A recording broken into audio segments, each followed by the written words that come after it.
Martin is in the house. There's a gift for you. Jesus. You, Deborah, and I got them from Fabrice last night. Legit? There's no hook on it too. I think Fabrice was smart enough with that. Yeah, he knows what's up.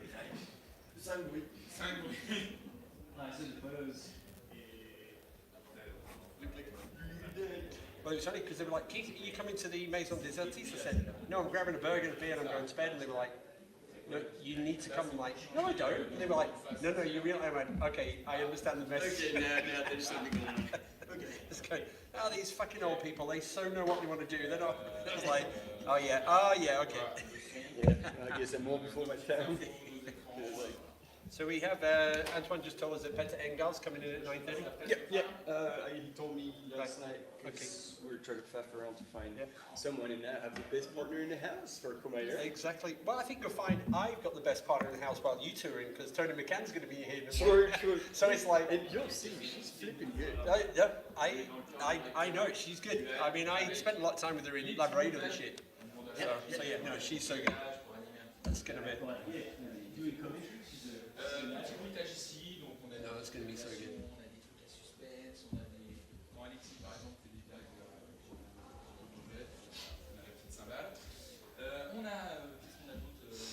There's the gondola to the Guy de Midi is currently closed because there was 50 centimeters of snow up there last night. It looks amazing. The rain last night was absolutely insane. I was just coming back from my last meeting, grabbing like some weird dinner at 10:30, and I was like, I'm gonna die. Yeah. She was like, Yeah. I ran back because I was out without a waterproof because I thought I was just going to the. yeah. So I was walking back with a carry bag over my head. I was like absolutely saturated in flip flops. I didn't even have any shoes on, and the lightning was. So yeah, that was like. That would be so good. Nice and spicy.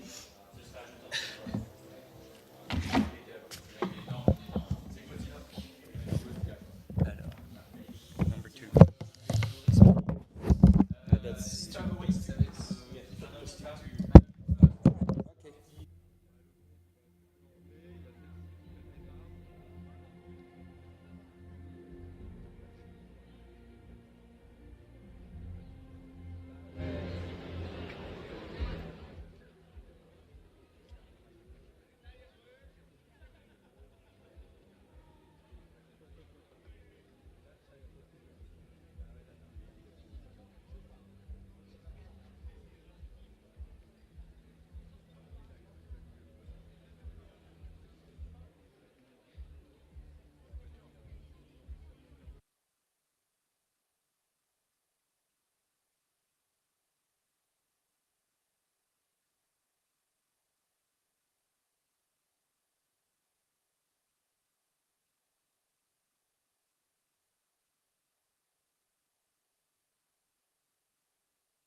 absolutely beautiful out there.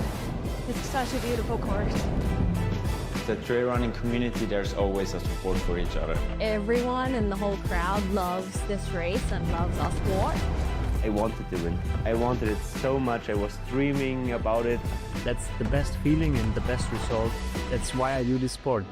I'm really grateful to be at the start line surrounded by these amazing athletes. If you are a trail runner, you have to take part one time in your life.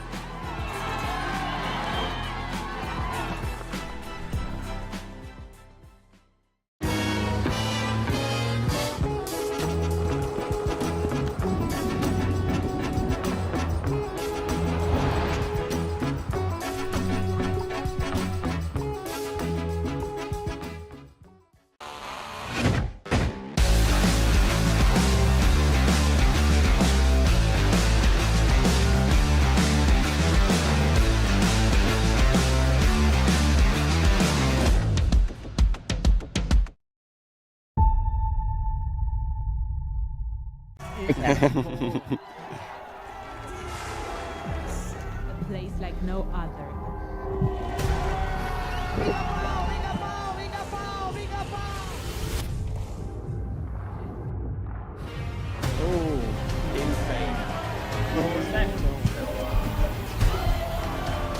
Les meilleurs riders de la planète se sont donné rendez-vous.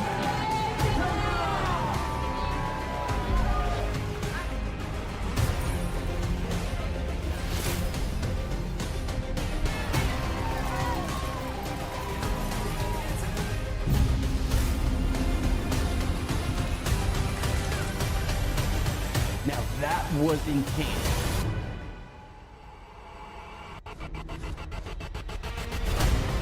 C'est quand même incroyable. Hein.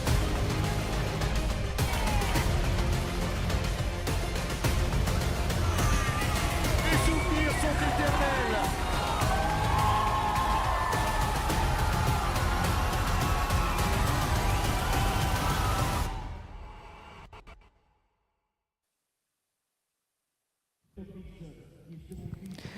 Good morning, good morning. We are following the UTMB finals after the exciting race of OCC yesterday. We are with you today for the CCC and then later today for the start of UTMB. This is Stephanie Case here and I am with Martin Gaufrey and Keith Byrne. How are you guys feeling this morning after yesterday's excitement? Feeling like $1,000,000. It's and especially the night has been rough. Yeah. Not for me. Party on, Martin. But weather conditions. It's been raining, thunder, everything in the Chamonix Valley, and it was a delight when we woke up this morning. Temperatures are crisp compared to yesterday, but the snow was on the summits, and as you can see, it is always a blue sky in Courmayeur. Yep, so as we always say, welcome to the sunny side of the Mont Blanc this morning in Courmayeur. At the the summit of Mont Blanc received half a meter of snow last night, so they've cleaned up the Mont Blanc this morning. Looks nice and white, shiny, and ready for a fantastic vista as our runners start in Courmayeur and work their way around here to the finish line in Chamonix. 101 kilometers, 6,100 meters of positive elevation.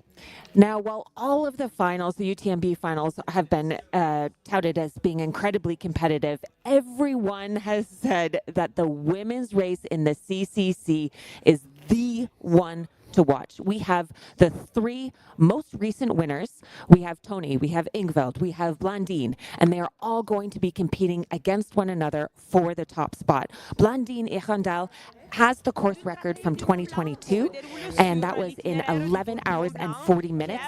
Tony came in 2024 in 11 hours and 57 minutes, and Ingveld came in 2023 in 11:51. But the interesting thing between those is that 2024 and 2023 were warm years, so maybe the times were a little bit slower. Now that we have some cooler temperatures, we could potentially see a course record record. Du Mont Blanc, du Mont Rose et du Mont So I think we have a bit of an interview to discover the Italian side. Et le parc naturel du Montavic. Le parcours en boucle qui comprend les deux autoroutes est un parcours très impressionnant avec des paysages naturels vraiment impressionnants. On passe des glaciers de haute altitude aux prairies alpines, aux lacs, aux rivières, aux cascades. Outre les altevie ou autoroutes qui sont des itinéraires qui nécessitent de compétences spécifiques en trail ou en alpinisme pour affronter des terrains difficiles et un dénivelé important.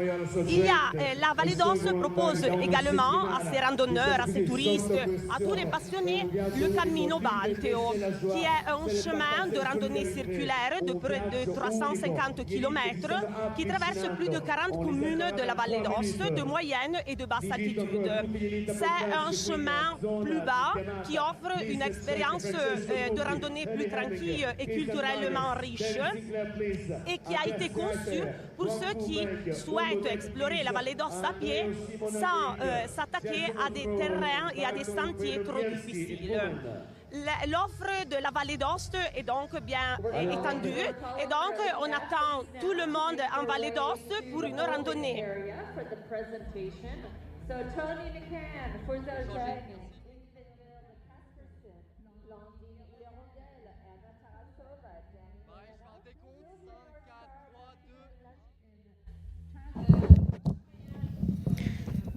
Here we go.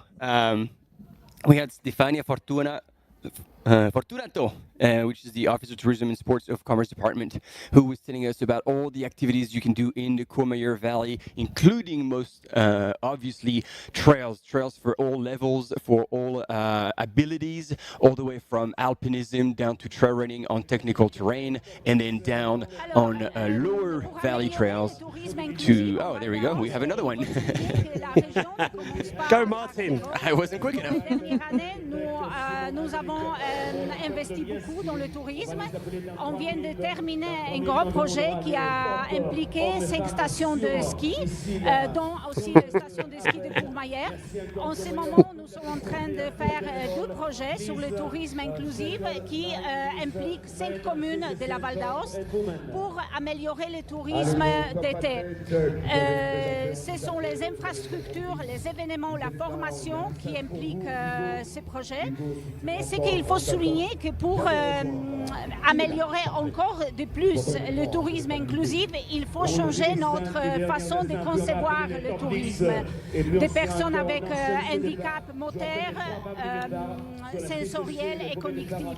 Ça veut dire que les activités, les expériences, les investissements physiques et aussi les activités, la formation, ça, il faut penser au début. Donc, nous devons savoir que dès qu'un projet, que ce soit un sujet public ou un sujet privé, il faut penser dès le début comment nous pouvons projeter ces activités, ces expériences pour impliquer aussi les personnes avec les différents handicaps.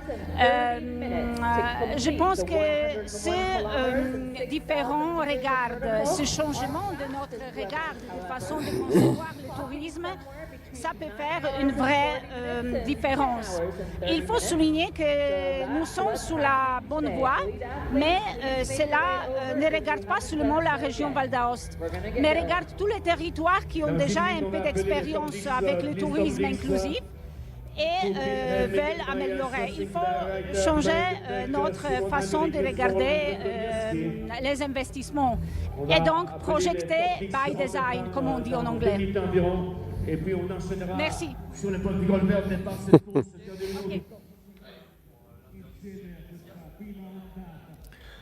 All right, we good, and we're starting to see a lot of familiar faces.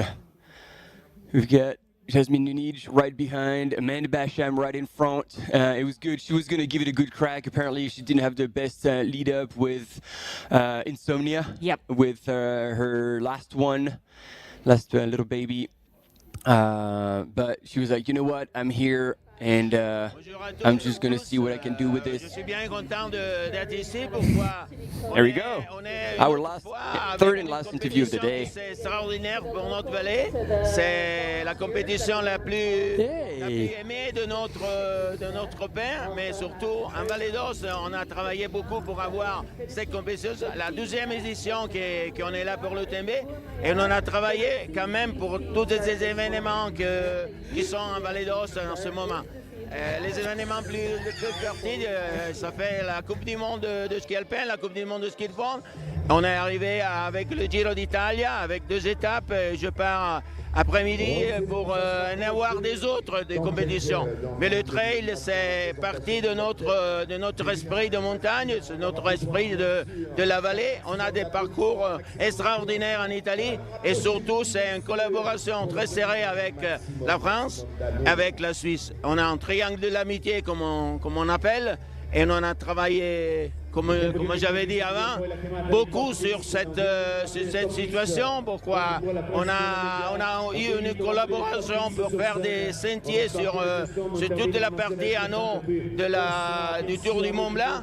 Et on est arrivé à avoir vraiment des passages de beaucoup de personnes. Et c'est ça qu'on fait faire pour donner des esprits de la montagne, des esprits sur notre réalité.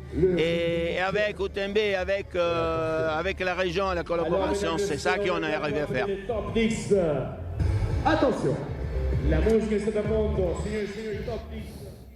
Here we go. So that was Marco Albarello, who actually participated in 4 Olympic Winter Games between 1988 and 1998, and winning 5 Olympic medals, 1 gold, 3 silvers, and 1 bronze in the cross-country skiing. Wow. Well, you never know who you're going to run into in the streets of Courmayeur. Yeah. I think that was the last of our interviews, and now we can get down to talking about the runners. When we switched over towards the interviews, we were I was talking about how exciting the female field was going to be with the 3 most recent winners coming in to battle it out. But there's actually other women that are going to be, I think, trying to get that top spot. We've got Alison Baca on the HOKA team from the U.S. We've got Martina Menarchik, who dropped out of Western States, but maybe she saved herself because she had a really good showing at Monte Rosa. Well, and last year was second and was creeping up pretty dangerously on Tony McCann. Yep. And we've got Fuxiao Zhang, or Zhang Fuxiao, who has been second at Western States the last 2 years. She DNF'd at UTMB last year, so I think she's going to be coming in hot. If we switch over to the men. Yeah, these are our top 10 that we're calling onto the line. We see Bart Fredejewski. On the men's side, I think Andrew Simon. It took me a while to remember his name. Yep. Type Who do 1 we have diabetic. Hugo Deck here. Team Adidas Terex from France. Hugo Deck who had some pretty good races this year. Behind him, Eric Lapuma. Yeah, he was first at the. Look at that smile. That is a lethal smile. Sylvia Nordskar, who was battling it out on a shorter distance than 100K with Yao Miao earlier this year at Val d'Aran. Okay, and I think the next wave of athletes we're introducing now will be from the 6th favourite through to the 1st favourite. So this is So you managed to do the count. Well done. A quick one for you. So we're here as a team trying to work it through. We tried it yesterday. It didn't quite work, but we're doing a better job this morning here in Courmayeur. We're getting there. There you go, ladies and gentlemen. Danny Moreno. Danny in the house. Yeah. One of the most stoked runners, always smiling. she was 6th at OCC last year, so let's see how she can do on the 100-kilometer distance in CCC. Yes. And there we go. That's Andreas Reiterer from Team La Sportiva. And as German as it sounds, he's Italian. Yep. And he's also going to be coming in hungry because I think he DNF'd at CCC the last 2 years. Yeah, he had a great Lavaredo this year, top 3. So finally broke his hoodoo because he's had so many DNFs there. So no, he's in good form.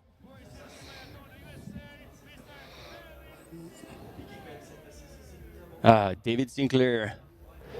I feel like he's flying a lot under the radar on the European side. Yep. Yeah. But yeah, he could be super solid. I think Dylan Bowman's going to be with us later this afternoon. They've been calling out David as one to watch. For some reason, we missed Anna Tarasova.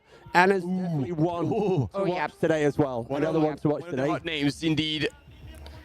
She was She is first coming at from Lavaredo. France, twice world champion, Blandine Lirondelle, representing Team Keep Run. And course record holder. Fastest time here at record holder. Chris Myers, second at this year's Western States, fourth fastest time ever on the Western States course. Biggest question, is he going to have a snorkel? Exactly. And He actually said that this is not a time for games and jokes, I think. On his first he's a bit more humbled. Yeah, he thinks the crowd's a bit different here. Ingvild Kaspersen, one of 4 athletes trained by Tom Evans in this race. There we go. Last year's winner at OCC, Eli Hemming. And Eli is delighted the weather is not so good this year. Oh, yeah. Yeah. Ex-triathlete and transitioned extremely successfully to trails, and he is ready. Yep. Tabor Hemming also taking the start line this morning as well. Yep. Okay, one of the hot tickets this weekend, I think, coming in now. One of the favorites by far. Oh, that wasn't who I was expecting. No. But Francesco Puppi, in terms of odds-on favorite for the men, everyone's talking him up. Had a great Lavaredo 50K, already did so well early in the year, 100K at Canyons. So he is the one to beat in the men's race, arguably. Here she is. And there we have Toni McCann. She is sporting the South African flag. Yeah, not just an incredibly fast runner, but also a UTMB commentator. Indeed, you've had the opportunity and privilege to co-comment with her. And Tony's going to be in the studio tomorrow. Now we have, we believe, but Tony winning last year 11:57. So here, this is Fuzhou. No. She's going to surprise a lot of people. Coming from Vietnam, it's Ho Ha Thi. Oh, Ha Thi. Okay. And she was already last year running. She got 4th at CCC last year. And aggressively right at the start. And there she is, Martina Młynarczyk from Poland, representing Team HOKA. The one who was indeed creeping up on Toni McCann. And that's also something, I mean, we're going to have the whole day to mention that, but Toni wanted to come back because the win that she had last year didn't mean anything because she didn't feel good. She wants to feel good and give her 100%. So that was Fuzhou just now. We just saw Fuzhou Zhang. Thank you. So Fuzhou, definitely another one of the favorites to keep an eye on today. She is incredible. She just wins everything that she does over in the Asian circuit. But again, she had a rough time at UTMB last year, although she was 4th in 2023, bettering her times from 2022, 2019, 2018. She has got a lot of experience on the UTMB course. I'm excited to see what she can do in CCC. Yeah, and she was second at Western States this year. Yep. And this is the golden ticket race for Western States. That's so right. Top 3 men, I think it drops down to 5th of the men and the women. And here we go. This is what to expect today around the CCC. All the way up the Val Ferret, then up Grand Col Ferret, down for this 20+ K descent, passing La Folie, Pradfort. And then this little climb up to Champelac, and things are starting to get real. You know, what the runners are going to be facing, you know, that really nasty climb. It's a fun climb, but a really steep climb up to 2,500 meters at the start. And then they get a nice, very runnable traverse, which is extremely dangerous. It's extremely dangerous. Now, we heard Hayden Hawk on a podcast in the CCC preview, really talking about, this is a previous winner, how he has approached it in the past, how important it is to hold yourself back on that first climb, and really not blow yourself out, because coming down from that highest point, Grand Col Ferret, you can really blow out your quads coming in. Martin, I thought you'd take your hat off to the... I was very confused. because I'm like, we're in Courmayeur. That is the French national anthem. Maybe it's going back to the days of the Empire. So it's like, oh, okay. I think we'll probably get the Italian one in a minute as well. So? Yeah. That would be appropriate. And so here on the right-hand side, Tabor, Hemming. Looking very relaxed on the start line. She's got no pressure at all. Originally, she was going to do OCC again because if you remember, she was leading the race last year until she completely blew out, and she fell in herself, and so she's like, oh, have another crack at OCC, and then she didn't have to build up. She wanted Julie Roux. To the right of Blandine Lirondelle, she can also deliver on a good day. And this is her first time in the UTMB finals. But she's done that.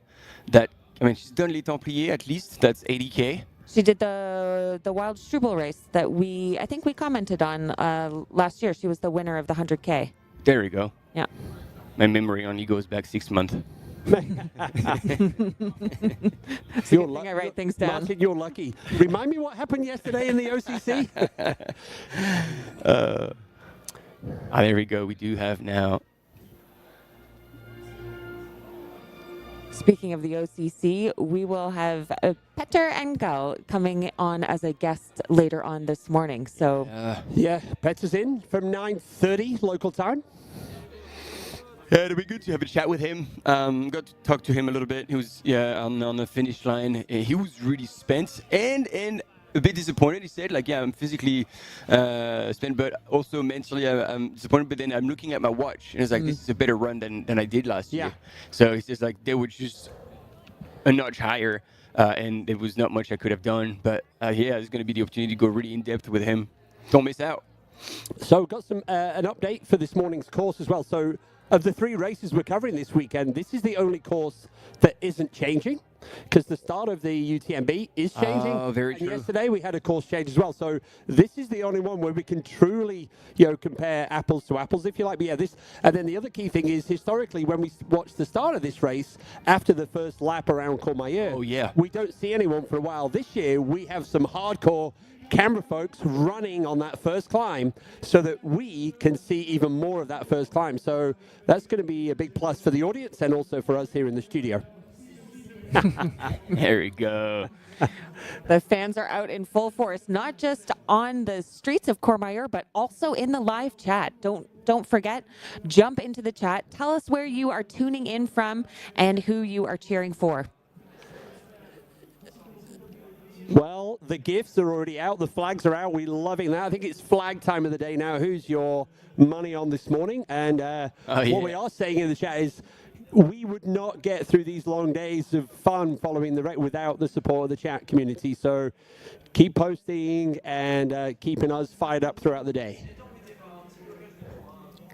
And if we're missing something, call us out. Oh, yep, because we will be missing a few things.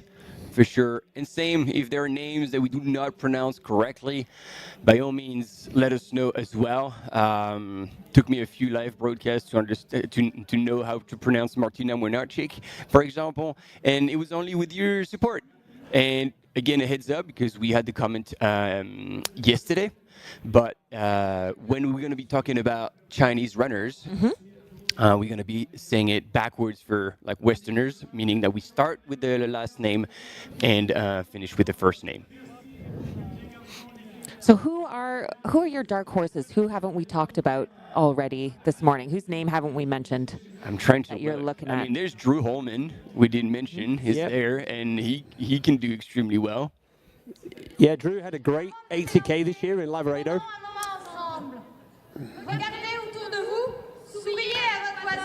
Et tous ensemble, mettons les mains en l'air, main dans la main, en signe d'espoir. En cet instant, nous formons une seule communauté. Ce geste nous relie au-delà des frontières, au-delà des différences, au-delà des langues aussi. Maintenant, écoutons le message de Michael qui appelle à une prise de conscience et à l'action pour protéger notre planète, promouvoir la paix et dénoncer la destruction. And before we start, let's take a moment together. This is Isabelle Bissuet, race director. So runners, spectators, friends behind the screens, look around you and smile. If you feel like you want to, lift your hands in solidarity. At this instant, we are forming one community. This simple gesture, this little act, reunites the frontiers, languages, and our differences. Let's now listen to a song by Michael Jackson and take consciousness of the planet that we will live in and everything that is going on around us for peace and humanity. Ici, sur Commodore, Michael Jackson,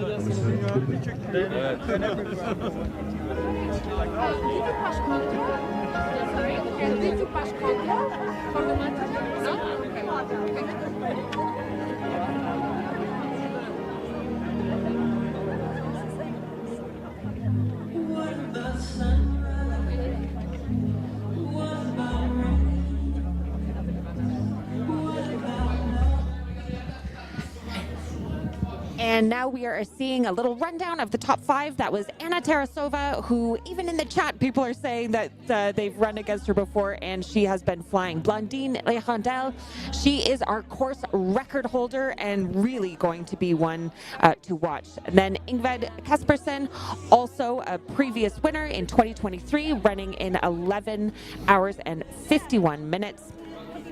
She is going to be hard to beat. She also won the Wild Struvel race, the 50K last year, and this year got second at Lavaredo, as well as second at Snowdonia. Fuzhou Zheng, or Zheng Fuzhou, she is, as we've been talking about this morning, really unstoppable, particularly in the Asian circuit, and also second multiple times at Western States. And then Toni McCann, our previous winner, who has had just a string of wins. I think she's won all of her races since OCC 2022. She's played this year really smartly, dropping down in distance in some races. I think it was the Tenerife race that we were commentating, where she dropped down from the 50K to the 20K to save her legs. And I think she's played it really intelligently this year.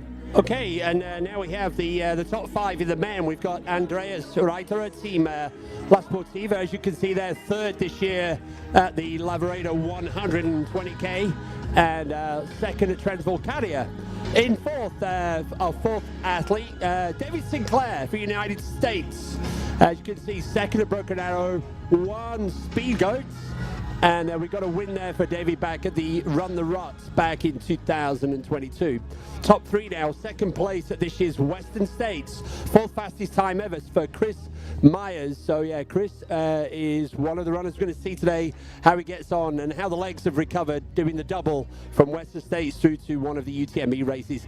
Our winner from last year, second, Eli Hemming, moving up to the 100K. I believe this is his longest race to date. Yep. So yeah, Broken Arrow winner, Desert Rats winner, and as you see there, the OCC champion from 2024. And here we go, the odds-on favorite, but the mountains may have something to say about that. Team HOKA, Francesca Puppi, he won Lavaredo again this year, just outside the 4 hours. And then we have, we saw, so that's our top 5 in the men's race. And if these races are anything like yesterday, it's going to be an incredible day. What a race we had at the front of both the women's and the men's race.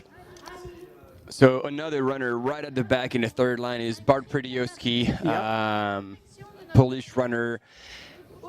Having another crack at a longer race, like he was phenomenal on marathon distance, right. But he's trying to move up in distance, but that is so far not matching his level that he used to have on shorter races. Une humanité rassemblée par la passion et la solidarité. Le sport fait tomber les barrières et efface les préjugés. Regardez tous ces visages venus de multiples horizons. Avec vous ici, l'espoir de paix vit. Ce magnifique versant sud du Mont-Blanc, qui s'élève au-dessus de Courmayeur, nous accueille avec ses sommets légendaires que vous longerez. Ces montagnes sont vivantes, fragiles, précieuses. Nous sommes leurs invités et nous devons nous comporter avec respect. Leurs glaciers reculent, leur écosystème se transforme, à nous de fouler respectueusement ces sentiers séculaires. Cette course dépasse le défi sportif. C'est un message, un cri pour la paix, la solidarité et l'amitié. Chaque foulée que vous ferez sera un hymne à la vie, chaque encouragement, un refus d'abandonner face aux défis actuels. Partez le cœur ouvert, portez l'énergie de tous, pensez à ceux qui ne peuvent être là. Faites de cette aventure un acte d'amour pour la Terre et l'humanité. Belle course à toutes et tous. So we just heard Catherine and Isabelle. They were making reference to the Earth song, and we just heard by Michael Jackson, a protection of our planet. Here we are in Courmayeur. We're going to be traversing, making our way over to Chamonix, and you are our hope. When the world is a little bit upside down and separated in divisions, you are bringing it together with your passion and solidarity towards nature, sport, and the mountains.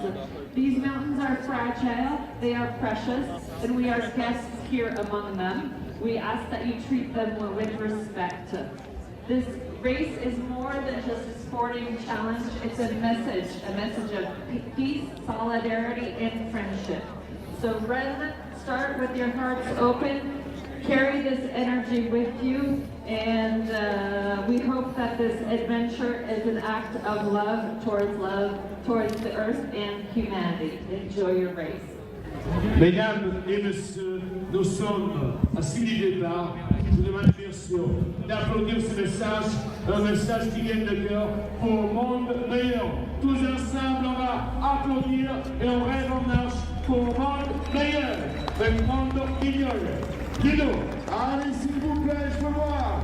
Polika, tout le monde est en l'air, plus haut, plus haut, plus haut. Tout le monde, les coureurs, le public. Here we go. This is it. We're getting started now. How long before the start? I'm looking at the watch. 5 minutes. 5 minutes.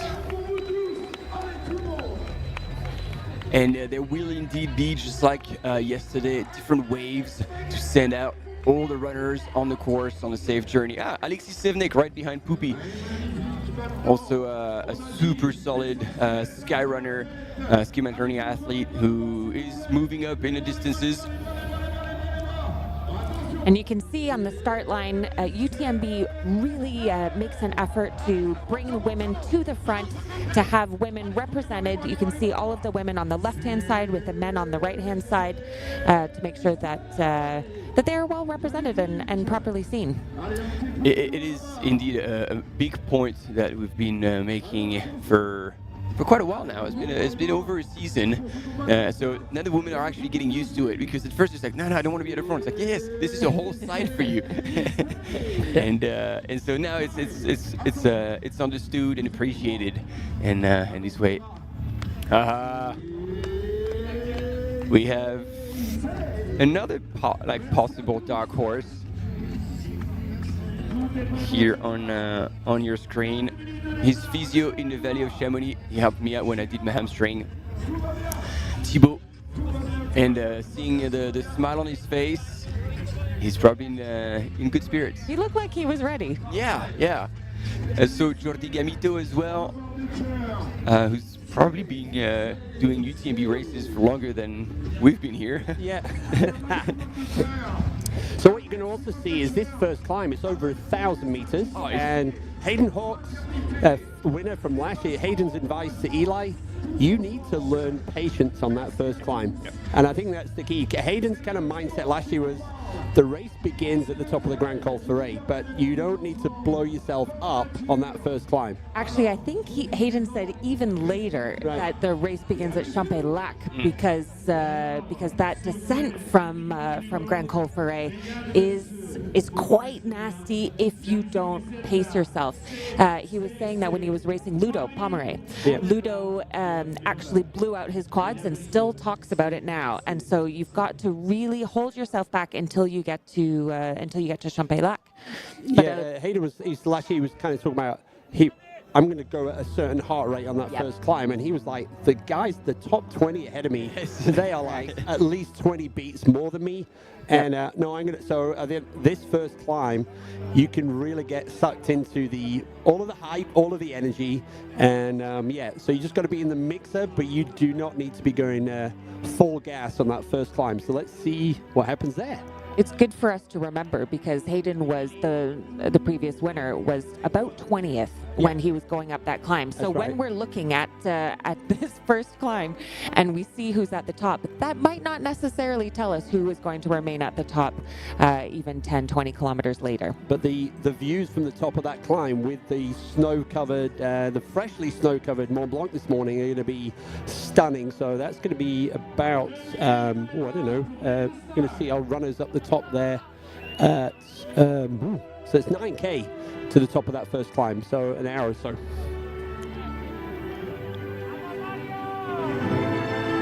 And it's good to see also all the friends and families who have made the trip to Courmayeur to see all these runners out.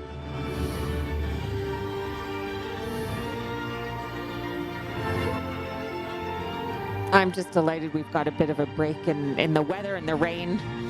You can see the streets are wet, but at least we've got some sun, as you say, on the sunny side of Mont Blanc. And a break in the rain sounds like it's coming back again, Stephanie. Yeah, I think it is.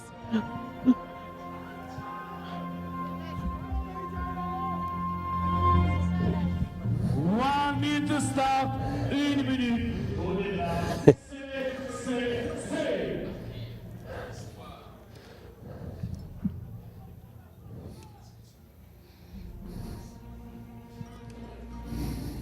Hey, that's when the tears starts dropping.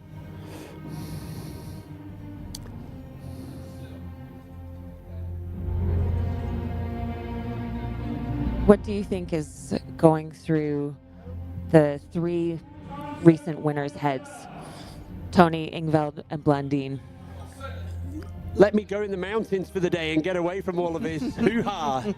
Well, that's the thing. Like during the 90K of Mont Blanc, Blandine, for the first time I saw her with a very different approach, was like, I'm gonna do my thing. Yeah. And as much as she would say this in the past, she wasn't able to actually apply it. And there she was doing it, and you could see it. You could see it on her face. She was just having a ball. She was doing her thing, and then eventually won the race. So if she has the same approach, that will be good, ladies and gentlemen. This is it. The start of the first wave of the CCC. Again, if you're joining us today, welcome. We're studying in Courmayeur, going through Champais in Switzerland, and finishing in Chamonix, France. Yeah, the third edition of the UTMB World Series Finals. The field is deeper and deeper than ever before. Yes, yeah, and that was the joke is indeed like this women's field has never been so stacked, and the joke was that for the past 2 years they were top athletes, but it wasn't as deep, and so we felt like all the women like, oh, this is the opportunity to be on the podium, and then everybody chose to do CCC this year, and yeah, that women's field. All right, this is maybe the first question we can ask. Do you think the women's record is going down today?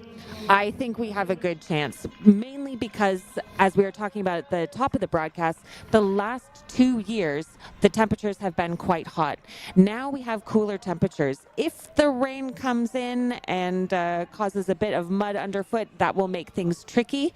But I think these cooler temperatures will lead to faster times. And that'll be a good question to ask our 9:30 guest this morning, the course record holder, Tete Engdahl. So Peter's going to be joining us in just over 30 minutes as well this morning. And as always, we always have fun on this first segment, trying to identify the early movers and shakers who are just sticking out a little bit from the front of the main pack. And temperatures today, it's kind of ideal temperatures for that course record, as much as the depth of the field, etc., etc. Perfect indeed.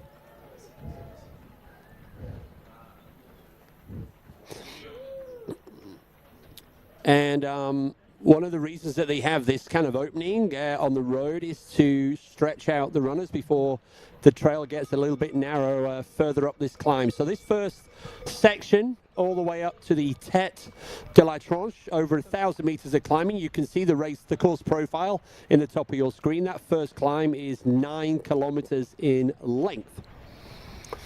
It's nice in a way because the runners will get a big chunk of the total elevation out of the way in this first checkpoint. But again, it's a hard way to start. Yep, I think that's Tony. Yep. Yeah, Tony McCann is right there.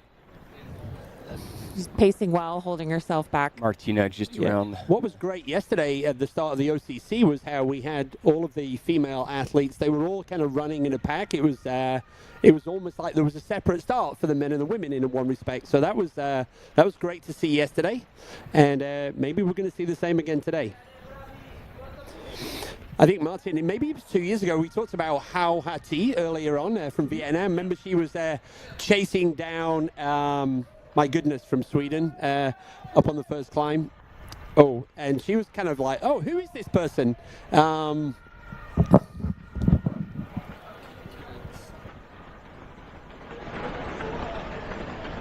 Yeah, so Emily Forsberg, we were like, wow, who is this person that's haranguing Emily on that balcony section after the top of the climb? So that was when she first burst onto the scene here at UTMB.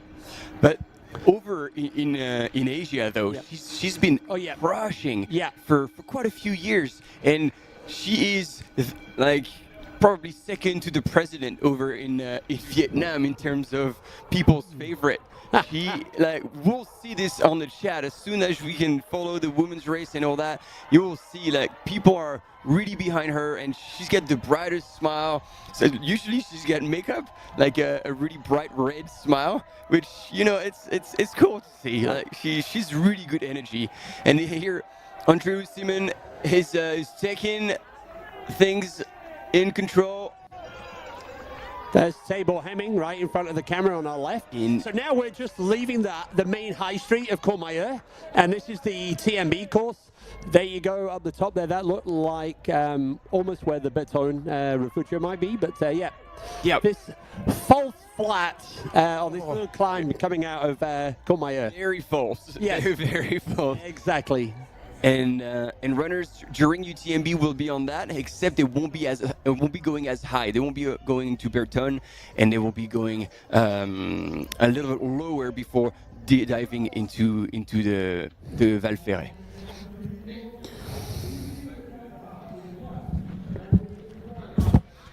There we go. Francesco Puppi, Eli Hemming, Andreas Reiterer. So we got some of the movers and shakers already gathering here at the front on this first cheeky little false flat out of Courmayeur. Sorry, gang, was there a... No, and trying to work out who that person was. That's the point. They don't want to go out too hard, and I think now, like, the word's been around that you don't want to start too fast. So we have Anthony Costales as well, together with Drew Holman,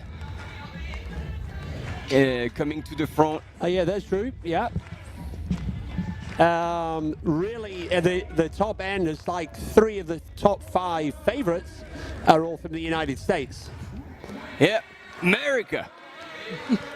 We already had a win with Jim yesterday at OCC on the men's side for America. On the right-hand side, you can see Ludo setting that start line on fire for the second wave of this year's CCC. Are you doing tonight now? Are you doing Courmayeur? Yeah. Right, so yes.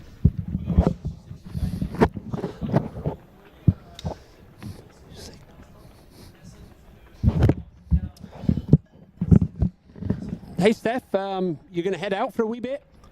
I'm going to stay right with you, but I will be off the mic, just feeding you some data and info on the side. So if there's anything that you guys are missing out there on the chat, let us know, and I will make sure that Keith and Martin have the info they need. I will be back on the mic with you in a little bit. Thank you, Steph. Cheers. And I was, I could see already the gang from South Africa. The time zones work well, so they're already up and running in the chat.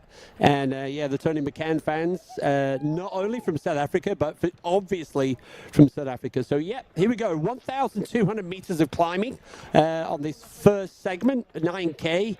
Up to the top of the Tete de la Tronche. They will descend then down to the Berton Refugio, which is another 5K. And then they have the most glorious run across the balcony through the Bonati down to Arnuva before the next big climb, which will be up to the Grand Col Ferret. Ferret. The bungees are out. Oh yeah, that's right. That's we've already, because I was like, this looks familiar, and that's not because my weird PE friends. But yeah, that man was already at the Waldstrubel it was when the weather was actually horrendous, and so he got actually stopped by the organization. It's like, hey, there's snow on the ground, you can't do that. But he had all his military equipment with him. Yeah. So he's like, hey, I have it. You can't stop me. The great thing about humans is everyone has their own interpretations of the guidelines rather than the rules.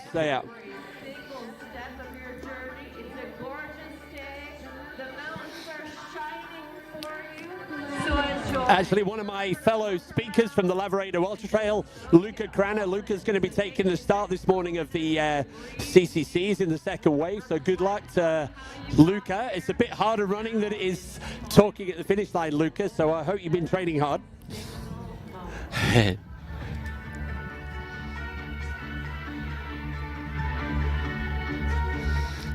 so you can see there, that climb on the road is quite a long one. You just have to like settle into a groove, like leave the madness of the start line, of the loud cheers, and just like, okay, now we're going into the mountains. It's cool. Slightly you're transitioning, getting out of this village, and as soon as you get on the trails, and as Keith was saying, we might have images for the first time of that trail once they get out of the village. So Tony McCann so far leading the field. I saw Martina Młynarczyk not too far back just earlier, and we had another two female runners that weren't too far, but I couldn't quite identify just yet. So this is actually the same climb that the runners will be doing tomorrow morning early on the UTMB course. The main change will be as they work their way up this climb now, the UTMB runners will go to doing tomorrow morning early on the UTMB course. The main change will be as they work their way up this climb now, the UTMB runners will go to the left, and these are going to go to the right, up a very different climb. And talking about tomorrow morning, Martin and Steph are going to be at the front of the race in Courmayeur doing the show. So they are the night martyrs, if you like. So they're going to be there for your entertainment and a lot of information, seeing our race leaders in the UTMB. So that's something to look forward to further down the line. As we are now at the front of the men's race. There's Francesco, just having a look around, see who else is joining this. Another shakeout run here in Courmayeur, but this one is shaking out the race leaders.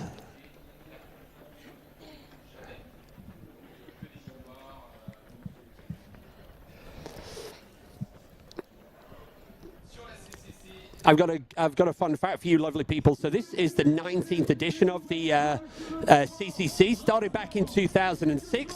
The first winner, Stephanie Case, the out-and-out winner was Corinne Fav. Oh yeah, the first ever overall winner was a female athlete. So there we go. You scared a lot of runners, that woman. Yes. Man, what a legend. So that's also my favorite fun fact to give to Corinne Malcolm. Corinne, the first ever winner of the CCC, was another Corinne. So yeah. So there we go. We've got wave 2 getting ready. They're going to be leaving in 3 minutes, and then wave number 3 will be leaving Courmayeur at 9:30. Tony McCann's like, guys, put the camera on the front of the men's race. Yeah. I mean, technically there are 2 cameras. Yeah. But I would agree with you. At that point, you're like, can I just get a moment.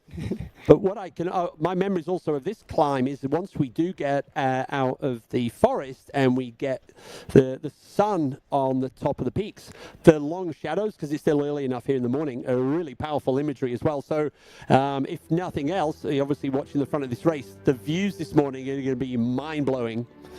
Oh, and here's Meyer. I think they know each other with Tony. The emotion is there for everyone to see. Yeah.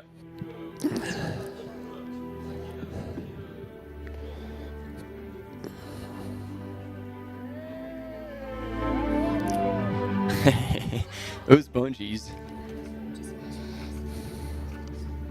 All right. Oh, yeah.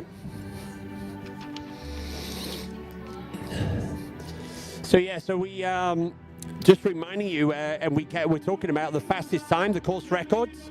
So Blondine, 11 hours, 40 minutes and 53 seconds from 2022. And Tete Engdahl, also from the same year. So obviously conditions were optimum that year, 9 hours. So Tete is the only athlete to go sub 10 on this course.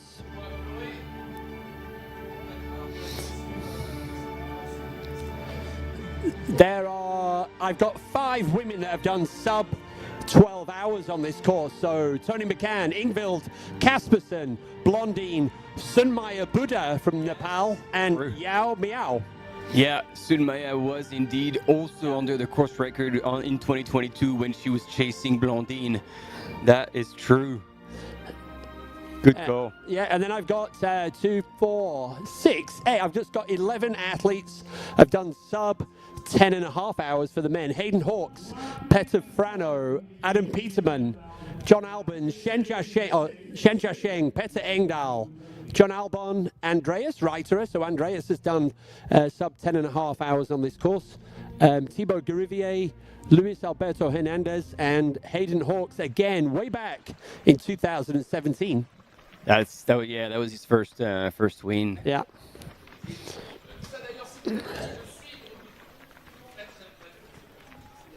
And Martin, you're going to like my next fun fact. The most successful. I love all your fun facts, Keith. The most successful nations, both men and women at the CCC. For the women, France with 7 victories, the UK with 2, and then in the men, France again with 6, and Spain with 4.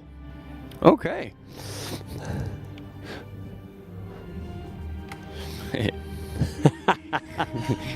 There's a lot more of the banners this year of people, not just the elite athletes now. Oh, yeah, everyone. The families have properly got into the headshot banners at the start-finish line. It's so good.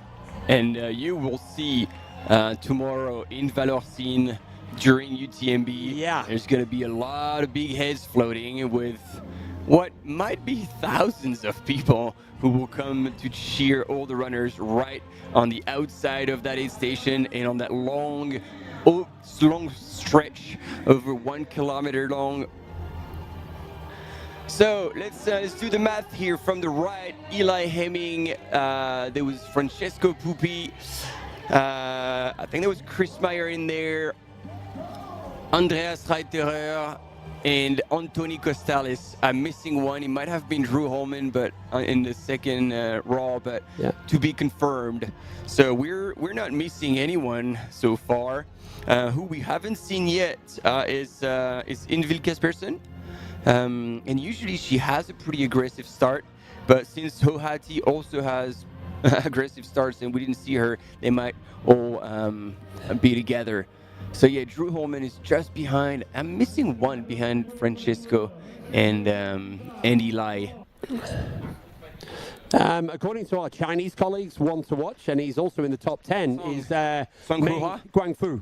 Ah, Guangfu Cheng. Meng Guangfu, but also there is Luo Kanhua as well. Yeah.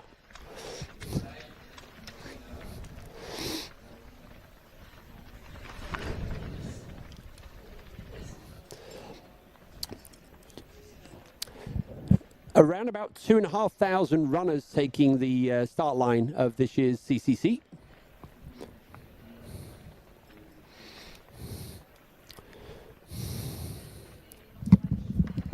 Did you call out Martin Hugo Deck? Did you spot him in that little pack as well at the front? Nope. And we would have spotted him easily because he's tall as. Yeah.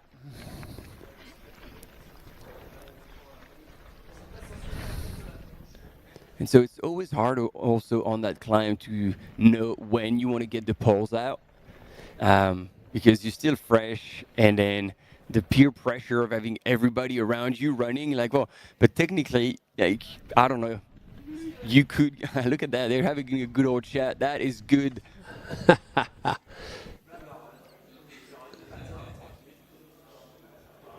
So bear with us, team, because this is the section that we are experimenting with. Usually we never see anything from that anymore, and we transition to drone shots for about 30 minutes. And this year they were having an attempt at covering a little further up the hill. So we'll see if that comes around. But there we go, gang. That is, this is the visual of that first climb, which is pretty savage. 1,250 meters up to the top of the Tete de la Tronche. First 9K, and then they're going to drop down on the left-hand side of the screen. You can see the Refugio at Béton. And then from there, they have the balcony run, the most beautiful section of the course. And they're going to get to see that in daylight. And that takes them all the way around to the Bonatti, down to Arnuva, and then the second climb, up to the border with Switzerland, the Grand Col Ferret. Yes. So 1,400 meters of climbing on that first climb. Yep. 1,403 meters of climbing. So yeah, that is a punchy 9K welcome to the UTMB World Series Finals for everybody. Yeah, it's 20%. It's 20% of the whole elevation gain over the entire 100 kilometers. Yeah.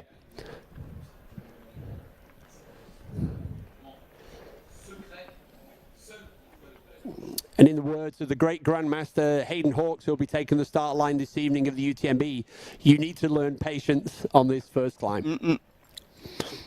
Eli knows it.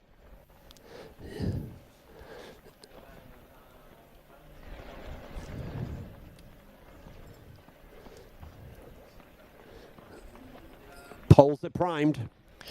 Yeah, I mean, 1,400 meters of climbing. Yeah. If you're taking your poles out, that is definitely helping. So again, here is still most likely a bit of a runnable section, but they will come out for sure. Martin, a big hi to you in the chat from Bruno. I guess something to do with Corsica Raid. Does that make sense to you? Ah, Bruno Mollaret. Salut Bruno. Okay, you lovely folks. Wave number 3, getting ready to complete our 2,500 runners being unleashed onto the course today.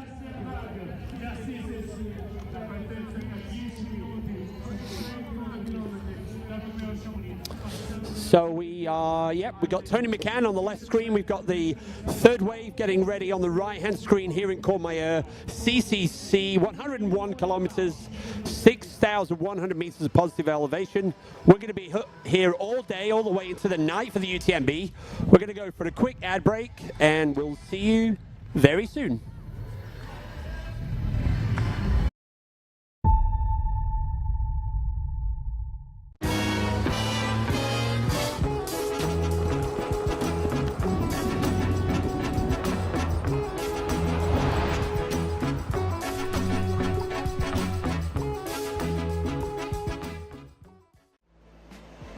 Absolutely beautiful out there. It's such a beautiful course. The trail running community, there's always a support for each other. Everyone in the whole crowd loves this race and loves our sport. I wanted to win. I wanted it so much. I was dreaming about it. That's the best feeling and the best result. That's why I do this sport. I'm really grateful to be at the start line surrounded by these amazing athletes. If you are a trail runner, you have to take part one time in your life.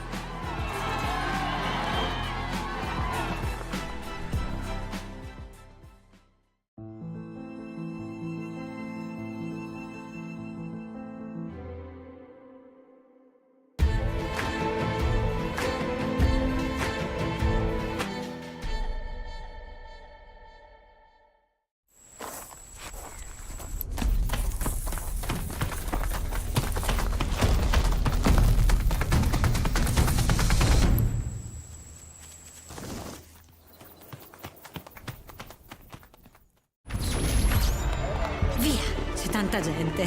Non ci facciamo prendere dall'entusiasmo. Allez, bien en gestion, cardio est bon, c'est parfait. Mi è venuta una vescica. Fa un male cane.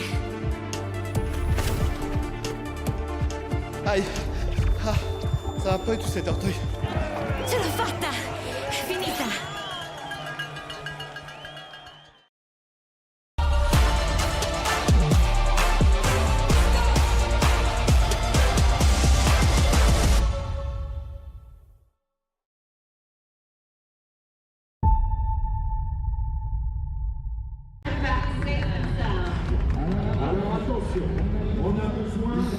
Hey gang, welcome back to UTMB World Series Finals. This is race number 2 after the OCC. Yesterday we are now at the front of the CCC, both on the left-hand side of the screen. The first climb, the 9K climb up to the Tete de la Tronche. And on the right-hand side, we have the animation, the activation at the start, the third wave, completing and unleashing our final batch of 2,500 runners who were taking the start of this year's CCC.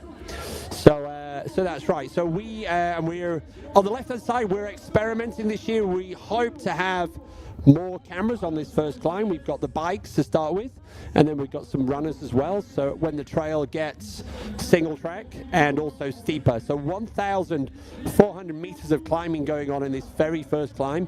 So this is over 20% of the total climbing that will take place today in this year's race. So I'm joined, as always, by Stephanie Case and Martin Gafuri in the studio. So they're going to be joining me. We also have Tete Engdahl. He's going to be joining us in about 5 minutes' time. So, yeah, so we're going to hear from Pete's experience from yesterday. But also Tete also has the course record from the CCC back in 2022, 9 hours, 53 minutes and 2 seconds. So that's some of the stuff coming up this morning. And if it's anything like yesterday, wow, we are in for a day and a half, another celebration of this wonderful, wonderful trail running community.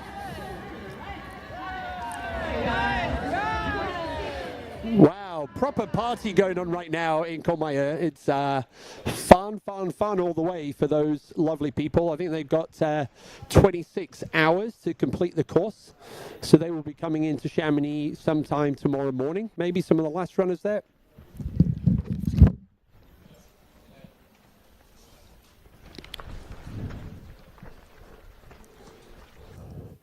So yeah, there you go. Now that's one of our other race favourites in the women's race. So Ingvild Kaspersen. We were just talking about the fact Tom Evans has 4 female athletes in this race that he's training. Elsie Davis, Tony McCann, Ingvild Kaspersen, and Danny Moreno. So and then Tom Evans will be taking the race start this evening in the UTMB. Hey, Martin.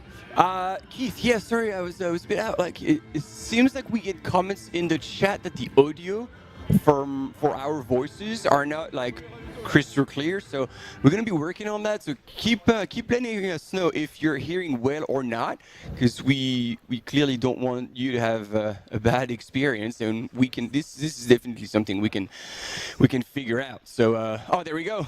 Keith, who were talking about her, Ingvild Kaspersen is now leading the race just ahead of Tony McCann right behind, and this is more like her. Yeah. Now she's doing. Ingvild is doing Ingvild, like a hot start. And actually, at Lavaredo this year, Tony and Ingvild were doing the support for each other. Tony did the 50K, and then Ingvild did the 80K. So, cool. Yeah, so they were kind of the ultimate teammates there. So there we go, Ingvild Kaspersen, just ahead of Tony McCann. Early days here. In fact, 25 minutes early days in this year's CCC. Course record 10 hours, just under 10 hours for the men, 9:53. And the man himself, Tete Engdahl, is in the house. And Blondine Lurandel. Right there as well. So thanks for the feedback, team, on the audio. This has been worked on, and there was Tabor Hemming in the group. It's good to see her there as well. In the mix, Martina Muenard-Cheeks gotten the poles out. Smart, very smart.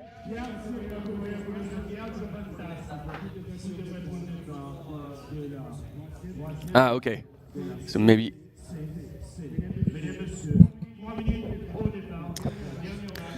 We're adjusting, and we have, as promised, we have our first guest coming in. So I'm gonna move to the side because that man deserves the center. He sure does. And I don't know if my mic is better now, gang. Some good feedback in the chat. Thank you very much.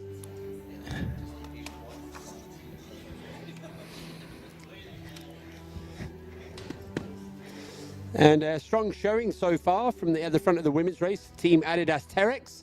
And that's a nice segue through to the man that is Petter Engdahl, just grabbing his seat here. There he is, look, right in the middle of the screen. We probably should give him a headset. We're going to put you on TV. This is called a live broadcast, man. There you go. Give you a headset.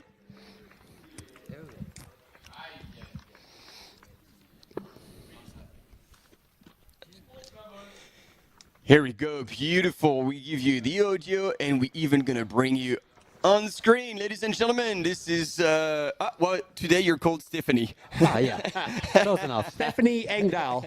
Stephanie's trolling us. Like, she's always there. There you go, team. So we are with. Sorry, Steph, I wasn't looking. Petter Engdahl. The course record holder on this CCC, and fourth place yesterday. Yeah, thanks for having me. So cool to be here. I feel like one of those Formula One engineers sitting and talking in the box. Well, and there's certainly going to be Formula One transitions on this race, as you know. Yes. And so as we have all the runners, so now on the right-hand side of the screen is the third wave of the CCC that's about to go, and then we have our runners branching onto the climb to Tete de la Tronche. That's going to give us a little bit of time. A little bit of time to possibly revisit your race. What happened with you yesterday? Yeah, it's been exciting following the CCC start this morning. The start from Colmayer up to Tete de la Tronche is a big climb. Starts a bit gradual uphill, and then you hit the single track trail where we go a little bit offline, and we will see who will come up at the top before you go down to Refourche Parton first. But no, excited to see the start and see how the race progresses. Petter, I had a quick question for you. I'm curious if you can remember in 2022, what position were you at the top of the Tete de la Tronche? Were you first? Were you 20th? Were you in the middle of the pack? Can you remember? I was first. Martin and I, you were first? I was first. Oh, wow, okay. So it was interesting. Hayden's advice to Eli was, you need to learn patience, man, on this first climb. So, But I remember, like, you had a game plan with John to try and blow out the field a little bit and then finish together and see who would be able to take the win. But actually that hot start cost John quite a bit. Yeah. You were the only one basically able to handle that and carry on pushing. I think that first climb suits me really well. I can climb quite efficient, and on this particular day in 2022 I just felt so good in the climb. So for me it felt easy at that day, and I could climb really well. And normally I would maybe also give the advice to Eli, just the race will not be decided at the first climb, but I think for me that day it was a signal to myself and to everyone else that I'm here to race from the gun, and it was the type of strategy I had practiced throughout the whole summer, and I was used to like be in the front and pushing my pace, and then from Arnova to the finish line I was on my own. So it was a long day up in front, but it was also something I was pretty prepared for at that day. And so when you started, especially with that like a hot, aggressive start, like were you shooting just for the win, or did you already have the record at the back of your mind and you had done the math and you're like, I could possibly go under 10 hours? No, it was nothing on my mind like that. For me, the being first in Chamonix was the first priority, and I have never looked at any splits or anything like that. I think I just realized when at La Floria that I would probably be So La under 2 Floria, hours. for those who are not familiar with the course, Yeah. in the last descent, what you have, 15 minutes or 15 something minutes left. I was also like maybe at La Flèchère, I knew roughly how long time it would take down if I didn't blow up. So then I knew it would be around 10 hours. So otherwise I had no clue. It was just going as fast as possible. Petter, I noticed that Blondine also set the course record that year. So were conditions similar to how we have today? Can you remember the conditions that year as well? It started with pretty nice weather, a little bit cool in the morning, and then it started to rain around Arnova and up to Col de la Focla. Yeah.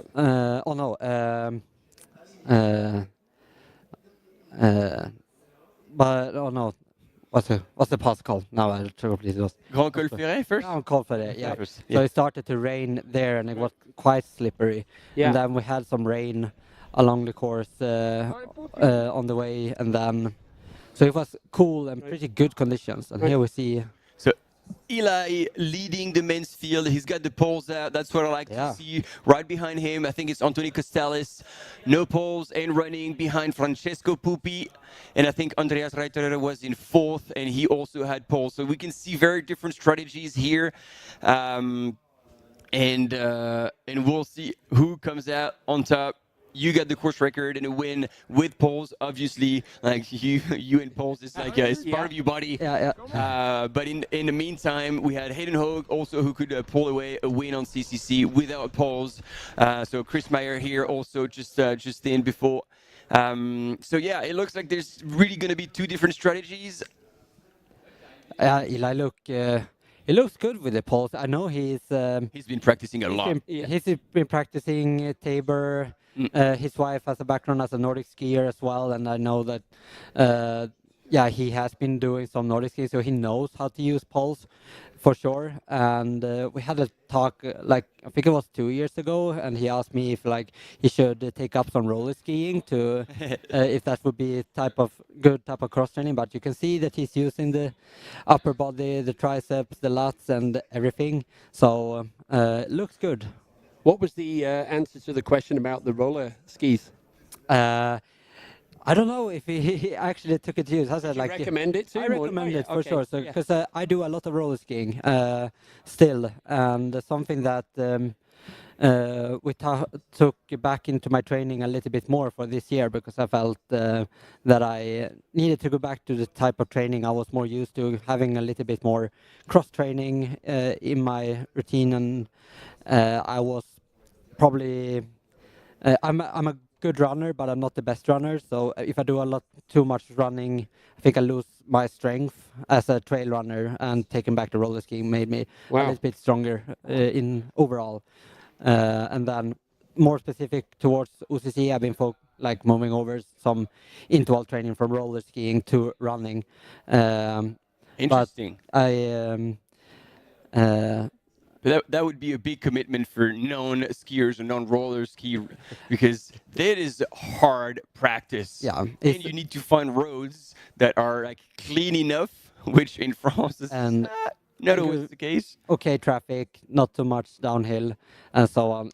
It is tricky, but in Norway, people are used to roller skiers on the road, But when you hear the tick, tick, tick, tick, tick. Yes. Petter, just thinking, the chat is up and running, and there's a lot of people saying hi and whatever. So if we see a good question in the chat, gang, for Petter, we will call you out. But I was curious. I was just curious. Fast forward, Petter Engdahl, 2022 course record here.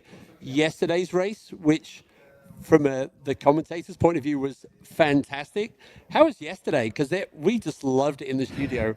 Yesterday was hard, man. It was. It was fast. I mean, it was super fast. I did not expect us to go around 5 hours on a 60-kilometer course. It was insane, and it was just so much fun running out there. And I felt like I wanted to race like I know how, and I did the race I wanted to do. Me and Jim had a great pace up to Champelac, and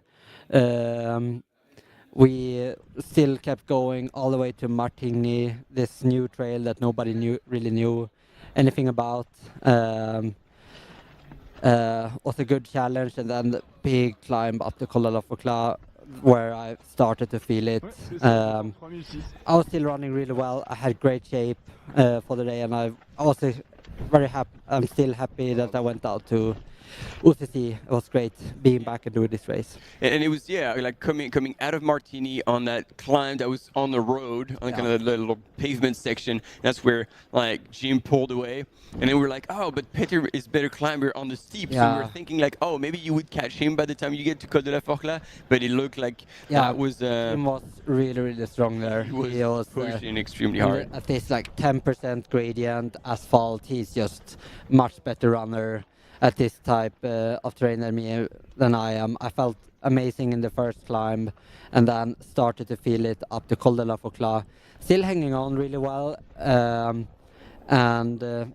was in second at Triant. I felt like I'm still going well, and then up the Col de Balme, I bunked really, really hard. I was running out of energy. I felt the edges of my vision getting black, and I just had to throw down all the energy I had on me to save the day. I felt like was like started walking, and Chris Jones passed me, and I was down to 5th, but managed to come back and get the energy back, and was moving pretty well over Col de Balme, and then it's just sprint to the finish. But it was just such a cool race. Sprint to the finish from Col de Balme. Yeah, it was so strange to like, okay, we're top of Col de Balme. We have 25k to go still, but there's not much of uphill. But from here, you have to like run so fast, and it was a pleasure to be in that race, and it was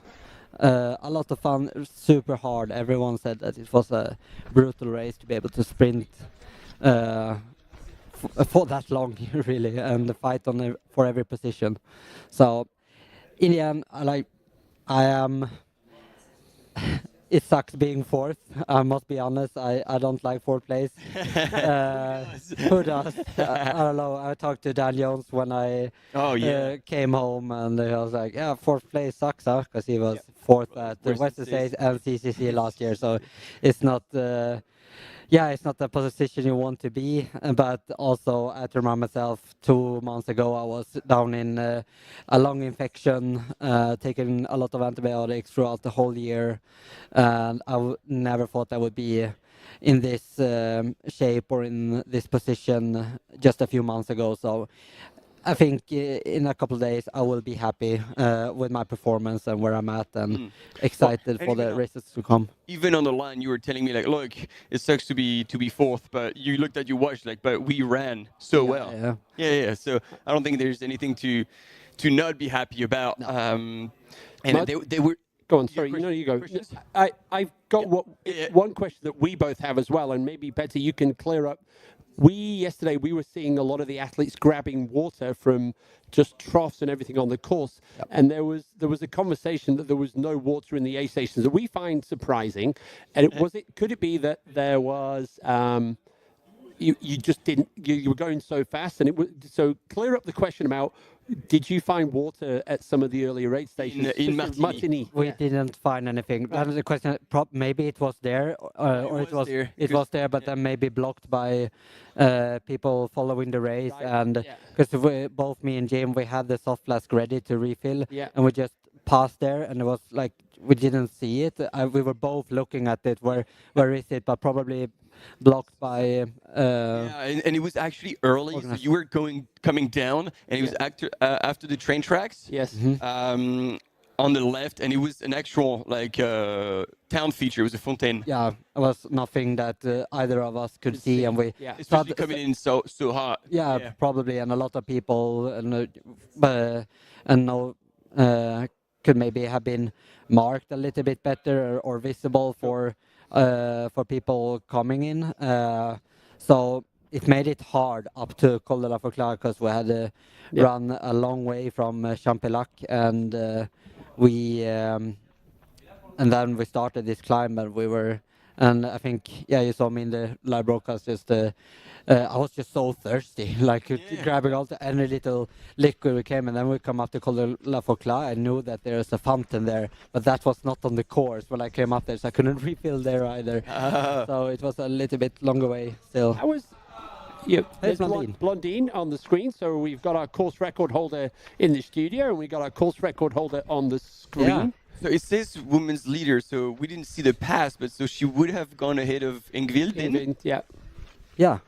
This is the first time we get this footage, so we're excited this morning. The gang running around with the cameras. Yeah. That's great to see the. I think the climb up to Tete la Tronche is such a nice climb. It's long, it's steep. The trails in Italy is just so nice to run on, and I think when you get up to the top, I think previously we only seen like drone footage or stuff like from after the race, maybe, or helicopter views, but the view from Top de la Tronche over the Massive of Mont-Blanc is absolutely stunning, so it would be cool to see up there. But yeah, Blondine is just such a great climber and a good hiker, great in every distance.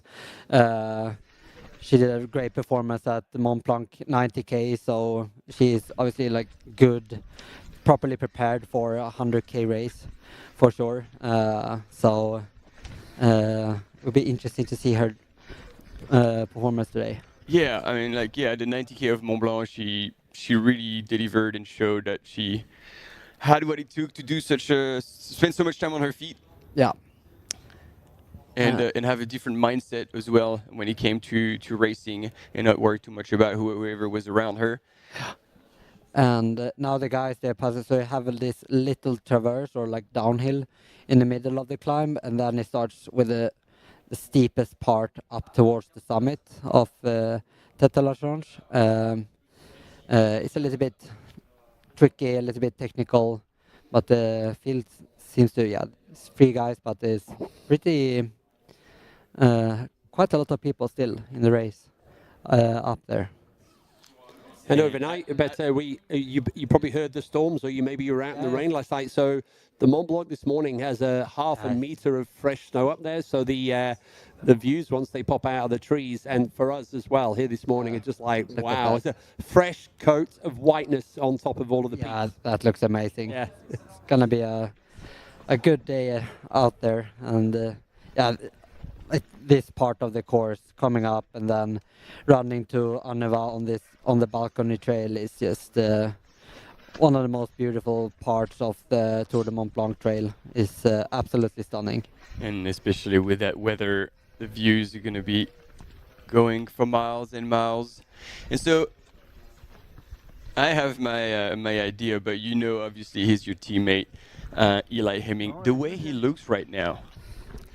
He looks really relaxed. I agree. He looks like he's just warming up, getting ready to sand it hard whenever he's going to choose to go hard. And the fact that he's leading, but without feeling like overwhelmed or like he's pushing, because last year on that climb, we didn't have images there, but then coming down to Berton, we could see runners absolutely overreaching, and then we were like, all right, well, that one is not going to go to the finish, that one's not going to go, and so, but that looks smooth. Like Eli looks absolutely in control, comfortable, and not overreaching at all. Yeah, definitely. I think if Eli has a great day and if he's feeling good, I think at the moment he's like, of course he's pushing this climb, but if I were him at this moment, it would be just like, Blondine is in second.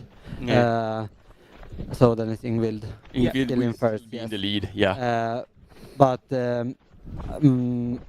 if I were Eli, I would do a little bit just like I did in 2022. It looks like he's just cruising this uphill and not like saving energy, but controlling the pace. And if anyone wants to go faster, like just respond, like showing, yes, I am strong today. I can follow your pace, whatever it be. And until then, I'm the one who gonna set the pace. And right. If you don't want to go faster, then you follow my pace. And Eli, he knows he has a lot of mountain races from previous years in Chamonix, like Marathon de Mont Blanc and OCC last year, where he ran really, really well. So it will just be in this first part. I think he would just follow the leader or be the one who leads to be the one who sets the pace. And I think he's also a runner who a lot of the other guys have huge respect for. So it will be interesting to see if someone is just hammering that downhill to Refuge Breton, because some people want to close the gap that they missed in the uphill, and then and being back in contention towards Anova and up to the second climb before you go over to Switzerland. But at the moment he looks really in control. Hey, Tete, if you were going to put your money on your who doesn't love a good prediction in the race, and you can be utterly biased with your Adidas Terex hat on, we're not going to call you out on that. If you're going to put your money on winners in men and the women's race, what are you going to call today? Oh, that's a very, very good question. I mean, I'm very curious to see what Francesco Pupi can do. Of course, I think if he has a great race and show the form that he has had for the last year, I think my course record can is something that he can really challenge, and that would be very, very cool to see if he can maintain the pace. It's all about maintaining the pace from Champelac to the finish line.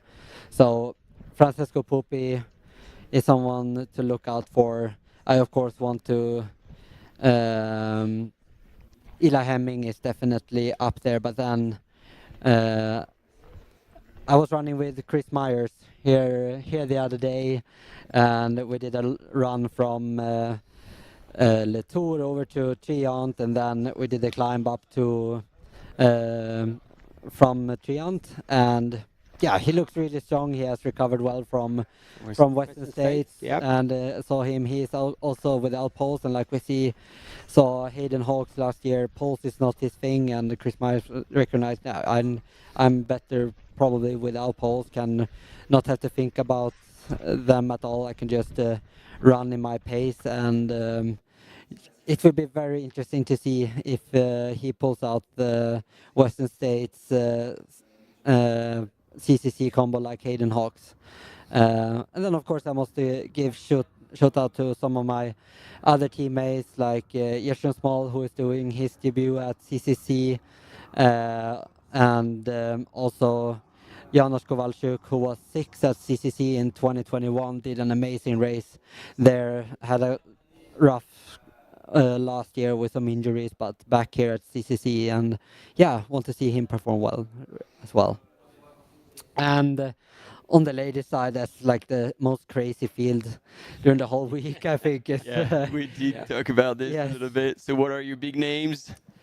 My big names is obviously the ones who is been shown in the frontier, Blandin, Tony, and Ingvild. And since I'm crewing Ingvild today during the race, we will go out to Champelac right after the prize ceremony for OCC.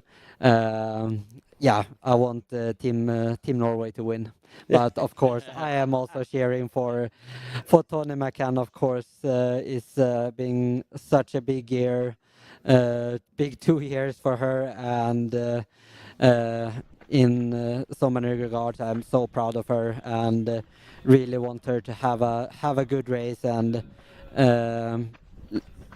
to smash it out there. So I will be cheering for them both just as much. And so I got a question, because you said like Pupi could possibly like challenge the 10 hours. So you believe someone without poles could Is Francesco without poles? As far as I've seen it, yes. Yeah. I mean, it is. Hayden showed it last year. He ran fast. I'll be a lot will depend maybe on how hot it will get, like around lunchtime. If they can stay cool during this time, I think that would help a lot. So when I've analyzed my race, I had almost a positive gap split time for the last 50k of the race, where I almost ran faster. So negative split. Yeah, negative. Yeah, negative split. Sorry. Which is insane, because I mean, obviously you get that big climb, but like from Champ-Pélac, you've got these 3 monster climbs that you have to handle, and that was the origin of my question. Is like, can you, after running already such a long distance, take those climbs with the search speed without pause compared to with pause? That Because would I be mean, the question. 10 hours. Like, I don't think anybody believed it could be done. Yeah, that would be the question. If you can, I think for me, the pulse helps so much to. Yeah, there he is. So we see Francesco Pupi here in third place, and he is indeed without pause. Yeah, and sorry. Yeah, it will be so interesting to see how his running legs is in the uphills at Triant, if he can hike that climb just as efficient, or run it as the guys who is having poles and still have the legs to push from, for example, to Vallocin to Col de Montet, and then doing the climb up to Fléchère. That will be the crux, I think, for anyone who is without poles. Yeah, definitely up to Bouvines, up to up and after Triant, and then it is pretty runnable after Col de Montet up to Fléchère. It's not a climb where you maybe gain time hiking, because it's not super duper steep except for towards the end. So I think even the guys who has poles will run most of that climb. Yeah, and so actually talking about this area specifically, we had a question in the chat where, like, when you twisted your ankle, you know, that very famous photo of you with your ankle completely rolled out, did you actually hurt? No. Yeah. I don't know when that was. Yeah, exactly. I knew the answer. It's like, it's unbelievable when you see the state of your ankle completely flat out, and you're like, oh, I don't remember that. Yeah. I do think Jim remember his ankle twist from yesterday. If people have seen the clips, or we did see that. he screamed pretty loudly. Oh, did he? And I asked if he was okay. He said, yeah, that looked really, really painful. I don't know. If it was just one of these, you don't put fully pressure on the foot, and it kind of twists. Yeah. And then also he hit the deck pretty hard in the one of the last turns in town. Yeah. Like I think it's San Francisco Running Company who's got the shot, and it's like, whoa, because I couldn't process when we did the interview on the finish line, like, why he had a bleeding knee. Yeah. Because it's like, we didn't see him fall. And then eventually, that was truly in the last 400 meters. Well, it was, he went down hard on the pavement. And actually, I saw Jim yesterday on another segment. He did an ankle roll as well. Exactly. Yeah. And but that instead of a photo, I think it's less dramatic in the video. Your photo it almost looks like AI. It just doesn't look real. So yeah, that photo is ingrained in my mind forever as a UTMB moment. UTMB was kind enough to give me a framed picture of that photo, so I have it at home in the gym. That's gold. Yeah. Here we see Tony, and now the so I think attention, was Tony in third? Tony McCann. Yeah. Okay. I guess one of the questions we had was, we still have Steph with us right there. do we think that's Anthony Costales in the middle of this three? It is. It is. 100%. Yeah. So we've got so it's Eli, Anthony Costales, and Francesco Pupi. With, as you can see, very different styles. Eli Hemming hiking with the poles, Anthony Costales power hiking, hands on knees, and then Francesco still tiptoeing in a running fashion. Yeah. Here's Tony. So here's she looks good. Yeah, just hacking away. So there you go. Yes, indeed, third. Yeah. And Tony. Yeah. Steph's all over it. And Tony has. She's been working on her skiing as well. She came to Norway one winter, and we went skiing there. It was the first time she saw proper winter snow, and we went both ski mountaineering and cross country skiing. And I must say, she was. one of the quickest learners I ever seen. Wow. On skis, and now she lives in Thorn outside of Annecy, and skis a lot there in the mountains there, and you can see that her triceps is pretty strong now. And we've got Tony in the studio tomorrow, so we'll tell her that you were talking glowingly about her fast learning process. And very impressive. I can relate too, because we've done a few live broadcasts together, and I was like, well, that's it. I can maybe another couple and I'm out. Yeah, I can maybe send you some pictures or like a film from when she's skiing, and then we can have like maybe a before after. A good comparison, Yes. yes. So we saw actually on a very nice camera move from our camera runners out there that Tony was in third, but she was only half a switch back below Blondine. Yep. And I couldn't actually see further ahead how far Ingvild was. But it looks like they're not too far apart. No. So we're about 10 minutes, maybe less, to the top of the checkpoint now. Tete de la Tronche. We just, sorry, the steepest part. Is, Yeah. You see the summit, but it's just so steep here. And then you come up to this col before you do this last little climb. And here is Andreas Reiter. Yep, he's there. It shows again, as soon as you hit really steep grade, like with the poles, it makes a big difference. And they're closing in very, very hard. Bart, I think. On the That's a good call, because I saw red and I thought it was China, but no, Poland's like the white and red. Maybe. So it is Bart Prettyowski. Yep, pretty much, yeah. It's good to see him here. Yeah. Andreas Reiter, he was the one he was third year in 2022, and he was the one who followed me to up to the top, and then we ran together to Anova, and he has so much experience with this race and know the course from inside and out. So. And here's Tony McCann finishing CCC. Yeah. With a bright smile on her face and relief a little bit. Yeah, it was her longest race to date run, and such an impressive and performance. Her win on OCC, so the year before. Yeah, it was such a special moment. I've seen her progress throughout the year from, I think, 5th place in OCC in 2022 when she joined Adidas Terex team, and she's been training so hard, and and the victory in OCC, CCC the last 2 years is so well deserved, and it will be so fun to follow her journey moving forward. Tete, have you transitioned yet, or do you also coach runners? No, I do not coach. Right. Okay. Is that just a conscious thing? You're too busy doing your thing, or it's just not your thing?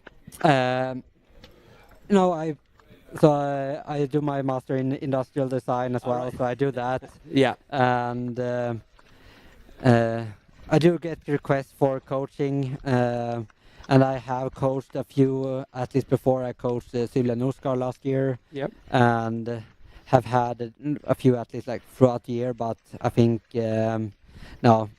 It sounds like though that at some point, if you decided to specialize in pole coaching, that would be a lot of people would sign up for that, because obviously your skill in that is well known. We've seen it. So yeah.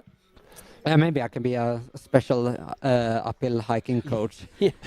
Just specialize in that if someone. Yeah. It's so. Yes, confusion is without guess. We should give you a heads up. Yeah. Whenever we are about to go on a commercial break, we hear a little goat in our headphones. This is why Peter looked a bit frazzled. But yes, so thanks for having been with us. Congratulations again for your 4th place. Thank you so much. And good luck out there crowing. Yeah, thank you so much. It was a pleasure. We'll see you out there right after the advert.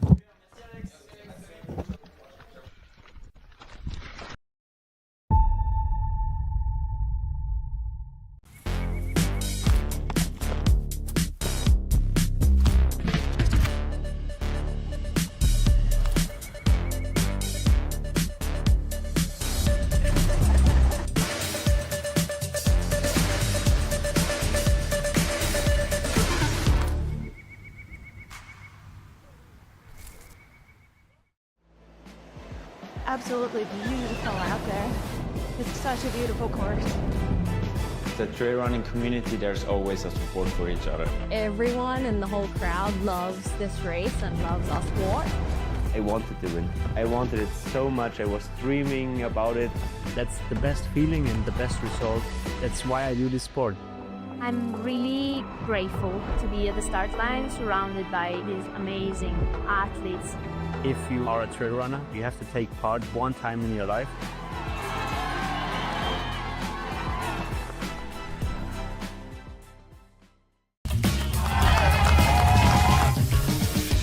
We love stinky runners, but use the soap.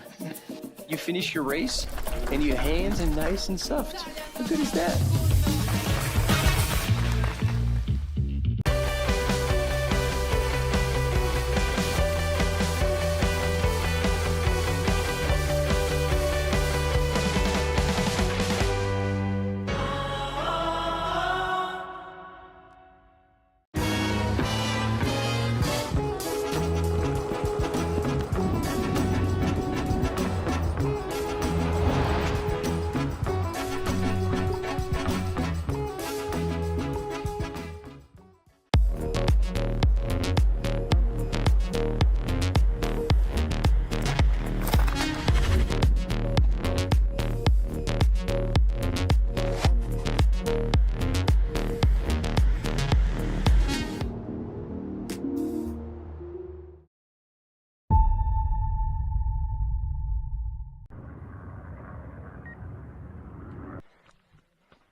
Hey gang, welcome back. That was awesome from Tete Engdahl, getting an insight from the course record holder himself. So that was awesome. And we're going to have a few more guests. We're going to have the race director from Verbier Saint-Bernard by UTMB in a few minutes as well. So we're going to be talking about an opportunity for one of the 54 qualifying races that exist. As you see now, we are 8.3k into the race. That means we're less than about just over 500 meters in distance to the top of the checkpoint now. The top three, we saw the top three men. We saw Eli Hemming, Anthony Costales, and Francesco Puppi. We also saw in the women's race there was Ingvild, Blondine, and Tony McCann. So and also this is the first year that we have the camera crew on this section of the course, so you're getting to see, as Petter said, this is the steepest section of this climb, the very last segment. So 1,400 meters since they left Courmayeur just over an hour ago. And Stephanie Case is back in the house. Hello, I am happy to be back with you. That was a really interesting interview with Petter. He's, yep, such a gentleman. Yes. And we should see the leaders up at the top, Tete de la Tronche, within a few minutes, hopefully. Yeah. So yeah, and then this is fantastic drone shot. We had this last year, the long shadow still. It's early in the morning still. It is 10 a.m. local time here in Chamonix/Courmayeur. And yeah, there are your top three. So Eli Hemming, Anthony Costales in the middle, and then Francesco Puppi just behind. We also saw Andreas Reiterer coming into the frame, and there we go. The Mont Blanc this morning has received overnight. We had a big storm here in Chamonix. 0.5 meter of fresh snow landed overnight, so it is looking glorious this morning. Blue skies. Cold weather kit has been called for today, and that's mainly for all the runners that will be transiting through the night. Our race leaders will be into Chamonix later this evening, about 7 p.m. kind of time. But yeah, so that's later on today. So that's what's in store. And Mathieu, you can come and grab a chair and join us in the studio. What have you been up to, Steph, since we last saw you? I've just been peering over your shoulder. You can't get away from the race coverage from the screens. It's just too exciting, and too much is going to happen in these early minutes. So I really don't want to step away. No, it's good. And so we've got Mathieu. Mathieu, remind me of your family name because I should have read this in the notes. It's Girard. Yeah, Mathieu Girard. So Mathieu, you're race director of the Trail Verbier Saint Bernard by UTMB. So we've got 54 qualifying races now that feed into the UTMB World Series finals here. So Steph and I get to ask Mathieu a few questions. So I was just asking Mathieu offline, tell us a little bit about your race and the timing of that in the year. Yeah, it's a mountainous race. We are just neighbor from Chamonix. We are a 1 hour drive from Chamonix. Right. So it's also very alpine, and we have beautiful landscape. We are very near the glacier and a 4,000 meters peak. Right. Grand Combin. And we have technical trails, but not all of them. The 50K is a technical one. We have 4 distances, like the standard format, 20K, 50K, 100K, and 100 mile. And it's in July. Next year it's going to be on the 11th and 12th of July. Right. So you're based out of Verbier. That's your kind of the base camp, right? Yeah, exactly. I live nearby. Right. The main committee is from the area. And the base, all the arrivals are in Verbier. Right. So when you told me the timing of that and the locality and the fact that you'll share some of the trails with the UTMB races, it seems like something like the 50K could be the perfect kind of build up towards UTMB 2026. Yeah, all of them can be that, but the 50K is quite technical. It goes above 3,000 meters on a special peak. And we are neighbor. We share some parts. La Foulie and Champé are 8 stations on our race too.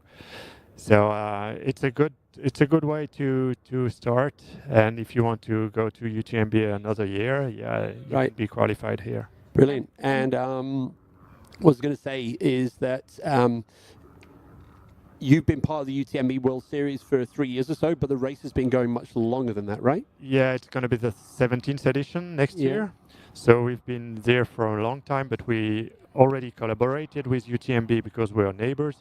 So we had a lot of advices from them when we started, and we always share some discussion with them. Right. So as Michel Paletti, have you had him on the start line of your races over the years? Yeah, he had been several times actually. Yeah. So Michel Paletti and Catherine Paletti, the founders of the UTMB back in 2003. And Michel Paletti, funnily enough, age 70 now. Michel will be taking his 11th start of the UTMB this evening. Yeah. He's told me he's already finished 7, so no, he is going strong. And one addition to that is Michel isn't our oldest participant in this year's UTMB. That is someone who is 75 years young. So here you go. And actually, I'm just looking at the stats from this year, and Anthony Castalis, who is currently sitting in second in the race, was actually 4th at the Trail Verbier Saint Bernard this year in the 50K category. Exactly. Yeah. Okay. Yeah. Well, there you go. What a great example for kind of stepping stone into the UTMB World Series finals there, Exactly. He came here in Verbier to see the area and discover a bit of the area. Yeah. Yeah. Did you get to speak much to Anthony while he was there? Get any kind of like feedback in terms of some good sound bites that you could use for future marketing? I didn't talk with him exactly during the event. We were so busy, so I didn't have time for that. But we had good response from the runners. Yeah. Right. We're just seeing on the screen here, just to take a little break from the interview, Blandine Lerantel, her finish at CCC in 2022, currently the fastest female time that we have in 11 hours and 40 minutes. Oh, look at that emotion. She is going to be chasing that time, chasing that record today. We've got similar temperatures, I think, as the 2022 race. Looks like perfect conditions to run. Absolutely. Fresh and good weather. So. Yeah, and also, Mathieu, we were just telling the audience, this is the first time that we've had cameras on this first climb. We've had the drone at the summit before, but this year seeing, and Peter Engdahl was just telling us how this is This is the steep monster at the top of this. This is the first 9K section, 1,400 meters of climbing, and shortly you'll see the little cabin for the safety team and the checkpoint at the top of this climb. I've been on this climb before, not in this race, but in other kind of more local races around Italy, and it really does pack a punch. I've also done this in costume. There is a costume race in October that goes around up to Col Sapin and then down to Refugio Bertoni. So at least the runners today are unencumbered, wearing their normal race gear. It's more comfortable, yeah. What was the costume, Steph? Come on, because everyone in the chat is going to want to know.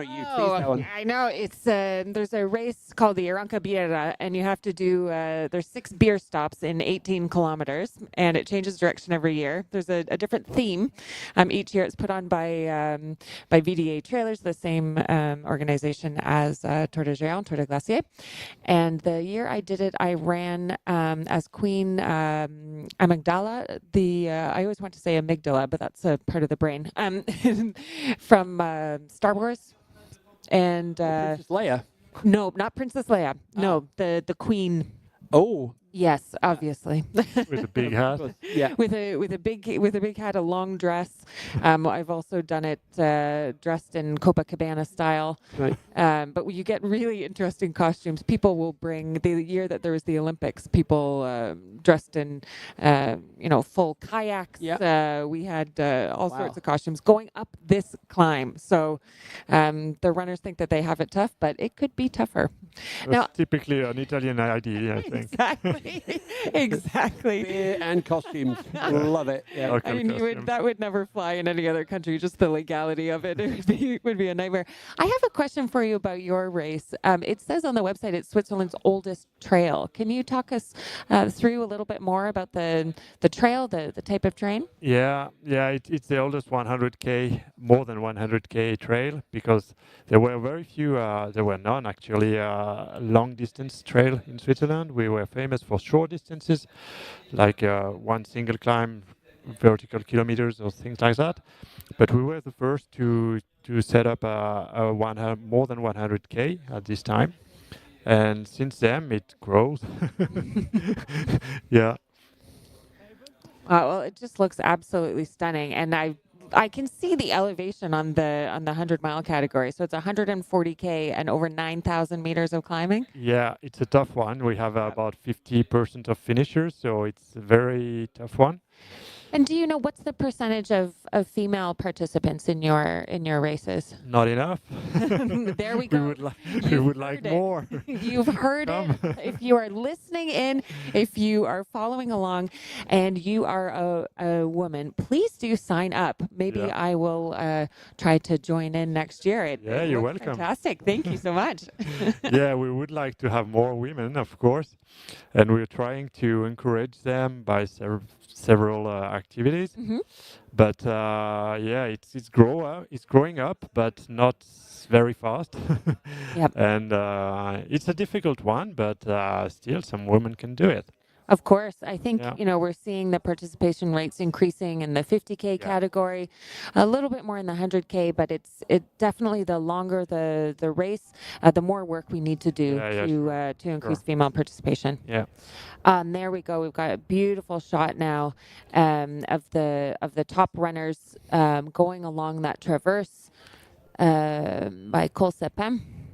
We've already had 15 runners through the top already. They are flying through. Francesco Puppi, Anthony Costales, Eli Hemming, we already saw them. Also Andreas Reiterer, Zhang Wowa from China. We've got Tobias Geiser from Italy, Alexis Sevenek, France, Dan Green, United States, Drew Holman, Jupiter Carrera from Mexico. So we saw him down in Puerto Vallarta. Then just outside the top 10, Meng Guangfu, Nick Handel, Chris Myers, Eric LaPuma. So wow, there's probably about 8 American athletes in that top 50% were US athletes. Top of that, Tete de la Tronche, and they still coming in thick and fast. So yeah, a lot of runners together. This is impressive. Yeah, fantastic. And look at the backdrop here is scenery. It's a Mont Blanc. Mind blowing. Yeah. This is a really nice section of the course where the runners can open up. They get a gorgeous view of Mont Blanc from the other side of the valley, and they have a nice, not too technical traverse and then descent down to Refugio Bertoni, which is of course also on the UTMB course. The UTMB runners come up a different way, so the CCC course kind of loops up above and then down, whereas the UTMB runners do a straight climb up out of Courmayeur to Bertoni. Yep, and I think our race lead, we're expecting our first females to the top of the Tete de la Tronche in the next 2 or 3 minutes, so we're going to be giving you an update on that as well. But there, what a backdrop. That is what it's all about. And sadly, the race leaders in the UTMB tonight, they will be passing through here around 3 a.m., so they do not get the joy of this wonderful view.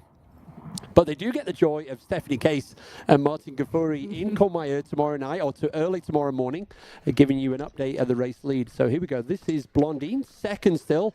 We're expecting it to be Ingvild, Blondine, and Tony, our top 3 female athletes at the top of the this first checkpoint, the Tete de la Tronche. But yeah, glorious scenery here this morning on the sunny side of the Mont Blanc in Courmayeur. So far, we have our 3 most recent winners now showing us that they're in the top 3 coming up to the first peak. But we really can't take our eye off of some of the other female runners that we've been highlighting through the broadcast. Zheng Fuzhao, who I think we can really expect some good things from today. And also, we've been getting some comments in the chat as well about Anna Tarasova and Danny Moreno, who was 6th at OCC last year. And quite a fast marathon runner, 2:38 marathon time at Boston.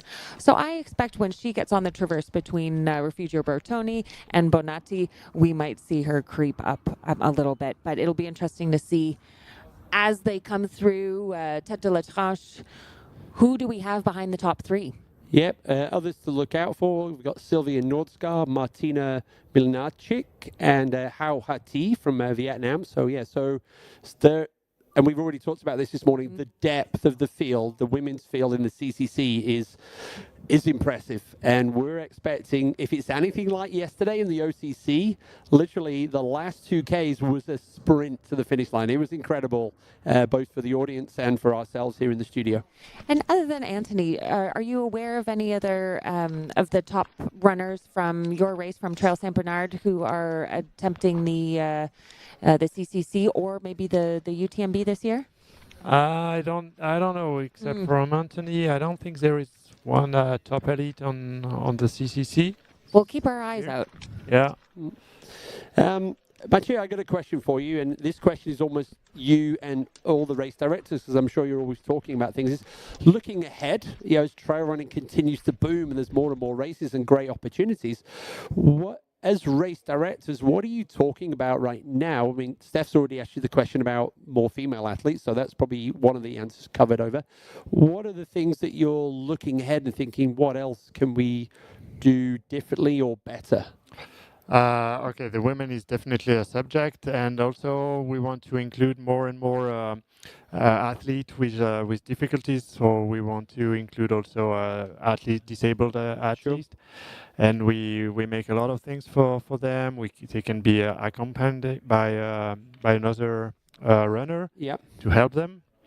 So we try to facilitate the possibility for them to take part. And we want well, it is already popular, and we want to stay like that. So I think one of the most an important topic is to keep a popular side in the sport. There are not so many sports where you can take the same starts with the elite and the others. So it's an important point, and we want to keep that. We want to reinforce that also, so they can really live something different on our races. Okay, and there we go, you wonderful audience. Ingvild Kaspersen just running. It's almost like a scene from some wonderful mountain movie. This spot is amazing, huh? Yeah. I mean, I'm glad that the clouds have cleared and so that we it's can good. get this beautiful view. Ingvild Kaspersen, the first to go through Tete de la Tronche, 1 hour, 20 minutes for that first 9.3K. And we are keeping our eyes on to see how far behind we have Tony and Blandine. Yeah, and Bertone is going to come upon us really quickly now, probably in the next 5 minutes or so. We'll see our race leaders down in Bertone before they do a sharp right and then jump onto the balcony and head towards the Refugio at Bonatti. And so this is, we saw the speed of the athletes yesterday, and that's going to be something I think we're going to see again today, especially on this segment of the course. And despite all the rain last night, the trails look in wonderful condition, and I guess pretty good shape. Yeah. Mathieu, that's probably something that you look at as well a lot, in terms of the condition of the trails. And is there a lot? I imagine there's Verbier in that region is constantly working on the trails as well, right? Yeah, we're very lucky. We have a trail network which is just incredible in Switzerland, and we have people who are working on them all the year round. So we have trails which are in very good conditions, and they are maintained also. So we are very lucky for that, and it's a good point to come. Okay, so now we have had the second and third women go through Tete de la Tronche. Blandine Lechandel came in about 2 minutes and 15 seconds behind Ingvild. And then in third, Anna Tarasova, who was just 5 seconds behind Blandine. And now we've had Tony clock in about 20 seconds behind Anna Tarasova in fourth. Wow, so in our top four females, we have the winner from 22, 23, and 24 of the CCC, so you can't talk about any depth. Mathieu, I got another question for you. If you were signing up to do one of the UTMB qualifying races and it wasn't your one, which would be the one that you would choose first? Oh, wow, that's a difficult one. You're going to upset 52 other race directors here. That's why I wanted to ask the question. I have to talk about my neighbor, which is the Wildstrubel by UTMB, which is not far from Verbier. Yeah. And of course, we collaborate a lot with them. Yeah.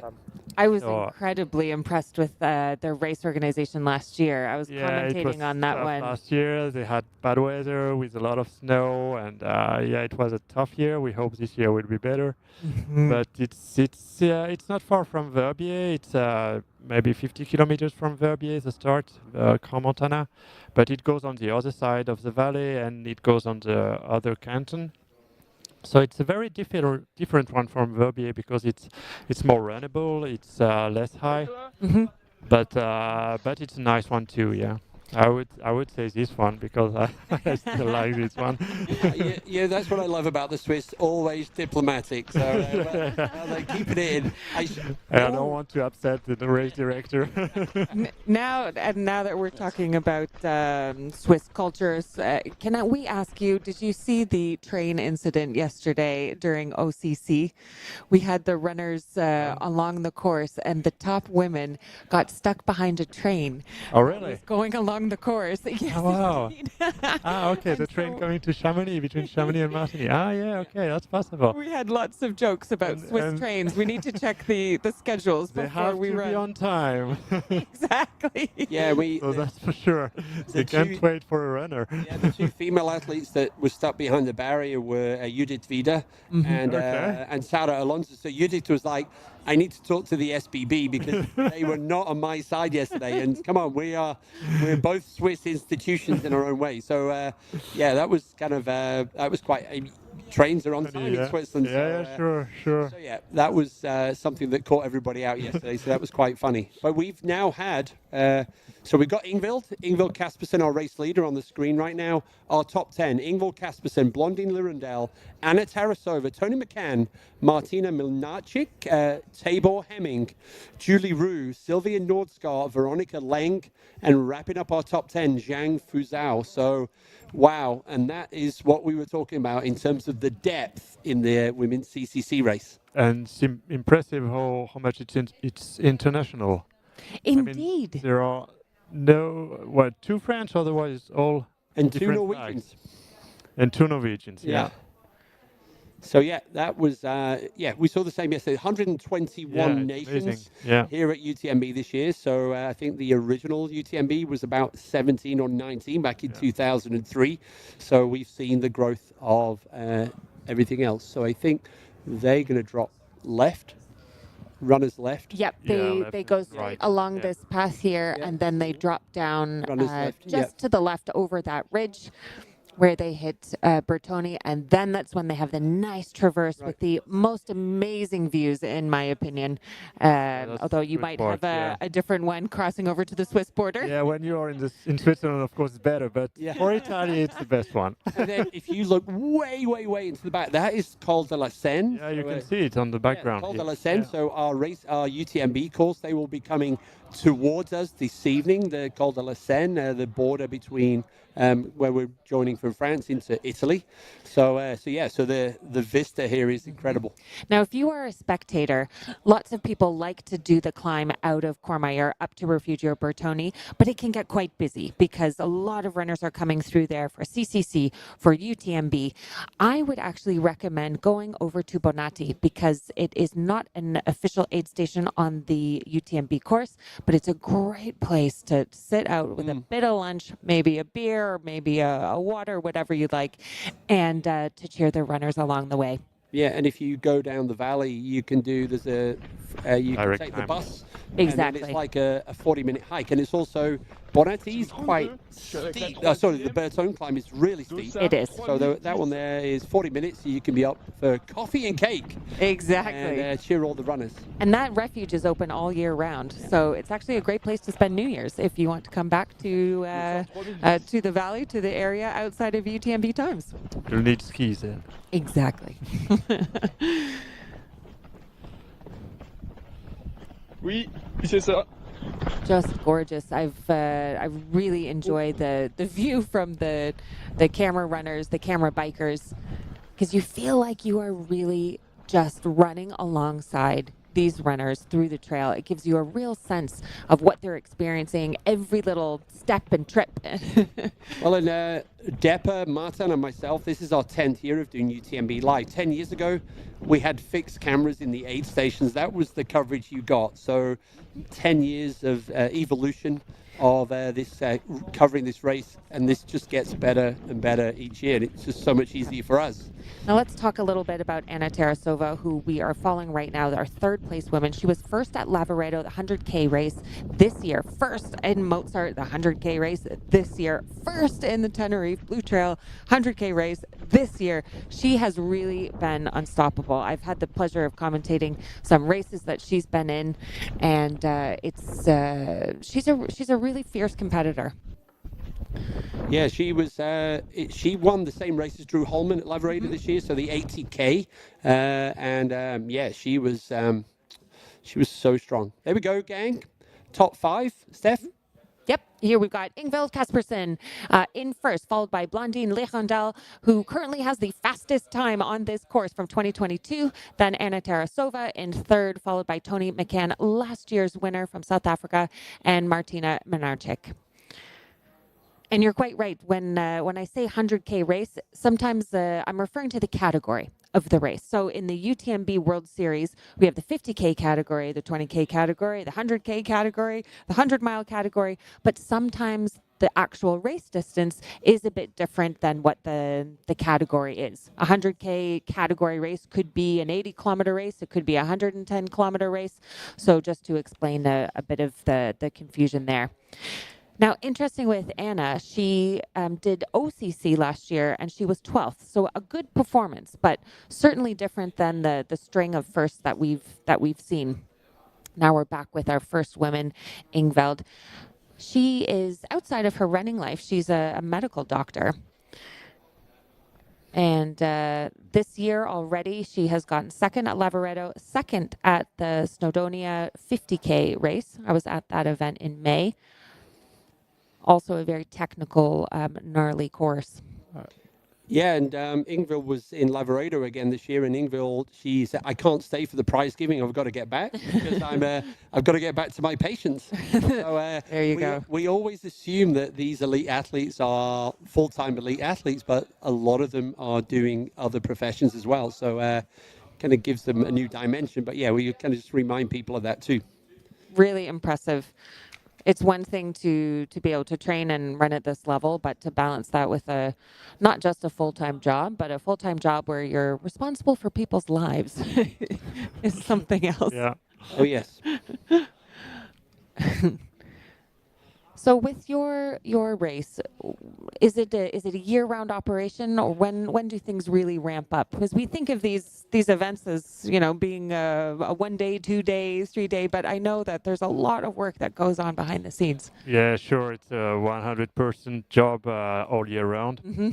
So yeah, there is always something to do. We think that after the event, okay, things calms down, but not really. You have to think about the next one all the times, and yeah, it's definitely an all year round.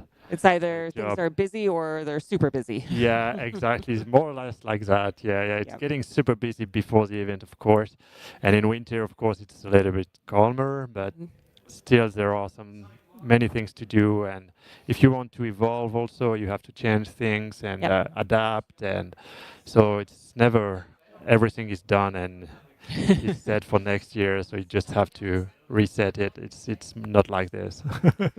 Oh, we will have the top men coming through Refugio Bertoni. Yeah, we've seen it. Imminently. We saw it exactly. We saw it on the screen, on the TVs in front of us. And it's great. And when you go into the refuge, the owner, the original owner, he's quite a good climber. There we go. We have some images from Bertoni. I haven't actually clocked through on the timing chip, maybe on the way out. Andreas Yes. Reiter from Italy, Team La Sportiva, is through. Okay, there we go. Andreas has clocked in first, 1 hour 32 minutes, and then behind him in second is Anthony Costellas, who was not too far behind, about 20 seconds behind, and still waiting for Francesco. Yep, cheeky little climb here, and then they're going to go runners left and work their way around the balcony. Yeah, So- we call it flat, but it is kind of a rolling. So flat, yeah. Yeah, it's a rolling trail, so there are little mini climbs, but relatively speaking, compared to the rest of the course. Yeah. Very Where runnable. you have to run. Yes, exactly. Yeah. And when you come from UTMB, sometimes it's a long way along the race, so sometimes you can't really run, and it's getting long. Yeah, very good point. And we'll be seeing the elite runners with UTMB coming through here early tomorrow morning. And it can be difficult we see a lot of dropouts in Courmayeur. And so that's kind of a turning point. But if they can just get onto this balcony, get onto this flat stretch, then they're usually okay until Champex-Lac. Yeah. So we have a train of athletes here now. So Andreas Reiter, Anthony Costales moving up to third. Tobias Geiser, Eli Hemming is there. Zhang Wohua, Francesco Puppi, Drew Holman, Meng Guangfu, Alexis Sevenek, and Chris Myers wrapping up our top 10 at Bertone. So there's 4 Americans in that top 10. I can already hear Debo somewhere in the valley jumping up and down, getting excited about that. But there's also 3 Italians in there as well. So so this is less diverse, but it's early days here. But everyone's just in the mixer right now is probably the best way to describe this. And incredibly early days, as we were talking about earlier in the broadcast. Hayden Hawks, who won this event last year, he was 20th going up the climb because he really held himself back knowing what was coming ahead. Not just the first initial climb, but also the climb up to Switzerland. There is still a long way, huh? Yeah. Outside the top 10, let's give some more shout-outs. Dan Green, Nick Handel, Jupiter Carrera, Eric Lapuma, Andre Simon Aymeric, Luke Grenfell-Shaw from the UK, Loic Roland, Marcin Rzeszotko from Poland. I'm sorry if I got that wrong. And then finally, Morten Antonsen from Norway. So that's our top 20. And there we go. There's Anna Tarasova appearing on the screen there, third female, behind Blondine and Ingvild. We will expect them into the refuge momentarily. Yep, Anthony Costales is on the screen right now, and that is the view. Ooh la la! And right down there to the left of Anthony's hand is the entrance to the Mont Blanc tunnel on the Italian side. And yep, there it is, the highest peak in Western Europe, right in front of him. Andreas Reiterer on your screen right now, our race leader, Team La Sportiva. So yeah, there is the depth in this race is glorious, I think is probably one of the words we would use to describe it. And we saw what happens when the depth is strong yesterday, and I think that's going to be the same today. So Andreas Reiterer on your right-hand side, and on the left-hand screen, no, it's gone. So Dylan Bowman was talking a lot about all of the dads here racing this week. So Andreas Reiterer is a member of the Dad Club as well. So yeah. Now, are there runnable sections like this in your races, or are they all pretty much up or down? No, we have a lot of denivellation, of course, but there are some runnable sections like this also. We have also a big part which is in balcony like this. Yep. So yeah, you can also run, and as I said, the trails are in good condition, so it's not always technical. Actually, a random question here. I actually don't know the answer to this. So we've talked about the prize money that exists here at the UTMB World Series Finals. And this is probably a question not just specific to your race, but all of the qualifying races. Is there a standard that you're all working towards in terms of reward for the elite athletes, or is that down to the individual races? Yeah, it's down to the individual races. Race director can discuss with UTMB and decide what they want to do in this. In terms of that, in Verbier we have set up some awards, some prize money last year, and we will continue with that next year.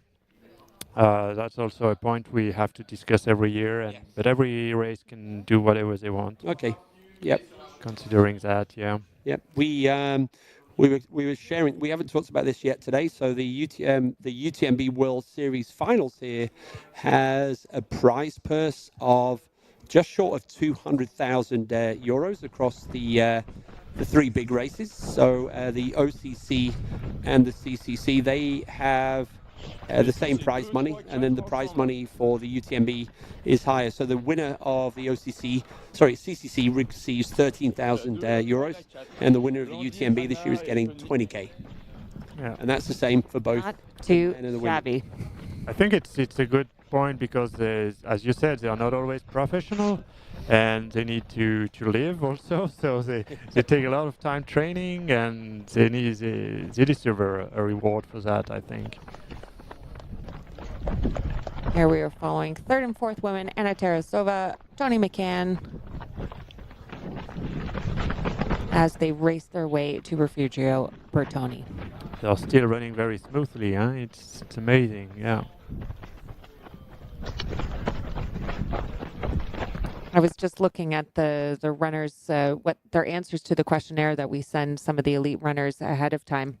When we were following Andreas Reiterer, he was saying that actually he feels strongest. He will feel strongest in that long downhill to La Folie, but it was the steep parts that he also thought would be his strength. So not surprising, we're now seeing him up at the front after that first steep climb. But he did highlight that he was worried about the first 2 hours because everyone goes out so quickly in this race. And also race too fast. The first 40 male athletes up to the top into bed into Bertone were 6 minutes apart. Wow. 40 athletes, 6 minutes apart after a climb of 1,400 meters and then that long descent. So, yeah, that is kind of showing us the depth of the field that we're dealing with today. And that means, yeah, we are going to be on our toes because that top 10 is going to shake up. I suspect we could see someone coming from 40th place right up into the top 10 pretty easily. So there's an opportunity today, as well as the big names that we're already familiar with. There's some people to kind of like step out of the shadows today. So we'll be scrambling around, I think, between the three of us for some good stories about certain people we don't know. And that is when our community is going to be coming in to help us out. Yeah, jump into the chat. Let us know who we need to be keeping an eye on. Help us out. Here we go. Ingvild just about to hit Bertone.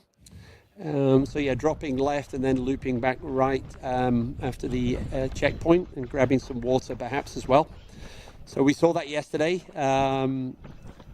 The athletes really making sure that they were hydrated throughout the day, and with the pace that they're going, yeah, nutrition, hydration is one of the reasons that we're seeing these outstanding performances now from the athletes. And there is a long section after that. There used to be an aid station at the next hut, but now there's no more, so it's longer. Yeah. I think the owners of Bertone or Bonatti, it changed owners a few years ago, and also Bonatti is not just on the CCC UTMB; they're also on the Tour de Géant course. Yeah. And I think at some point they enough. said we can't do it. You know, we need our guests, and so they stopped the aid station, which I can understand. We had a fun interaction at Bonatti last week while we were on that side of the mountain running around. So there's two cakes. There's the fruits of the forest, and there was some of the pie. And someone said, "Do you have anything with apple in it?" And they said, "Apple juice." I think somebody was looking for apple strudel, but no. So that was a very funny and very swift response. So.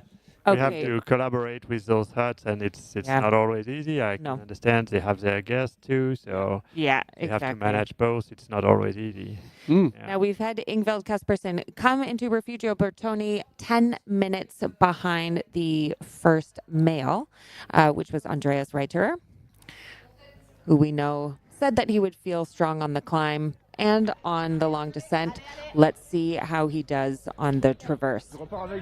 Yeah, so the gap, it's 12K from this checkpoint at Bertone down to Arnuva. So 12 kilometers now. So Bertone is at kilometer 14 and Arnuva is at kilometer 26 in this course. So yeah, we're just about an hour's worth of running between the two for our race leaders. The good news is we don't need a time check. We've got all of our wonderful people out on the course filming this, so you can see all of this live, and we're going to be seeing the movers and shakers as they work their way along the balcony now before the descent, the switchback descent down into Arnuva. Okay, and now with the top 5 women come through, they have hit Refugio Bertone. I'm using the Italian pronunciation, or in French, Refuge Bertone. They've all come through within 1 minute of each other. So Ingvild Kaspersen in first, followed by Blandine Lechandel, just about 15 seconds behind her. Then Tony McCann in third, last year's winner, followed by Anna Tarasova and Martina Minarczyk. Again, all within about 60 seconds. So Mathieu, thanks a lot. That was interesting insight from you. And is registrations already open for next year? They open on the 22nd of September. Perfect. So mark your calendars. Yeah, and so anyone looking for a great race next July in Switzerland, sign up. We'll see you after the break. Thank you.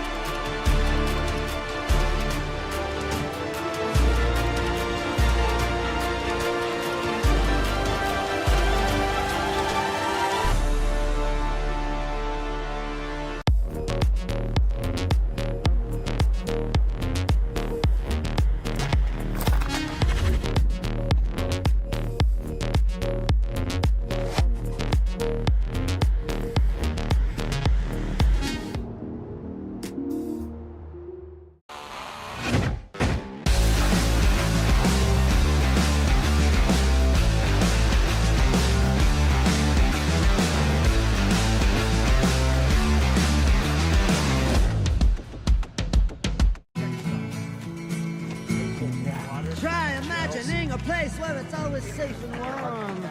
Come in, she said, I'll give you shelter from the storm.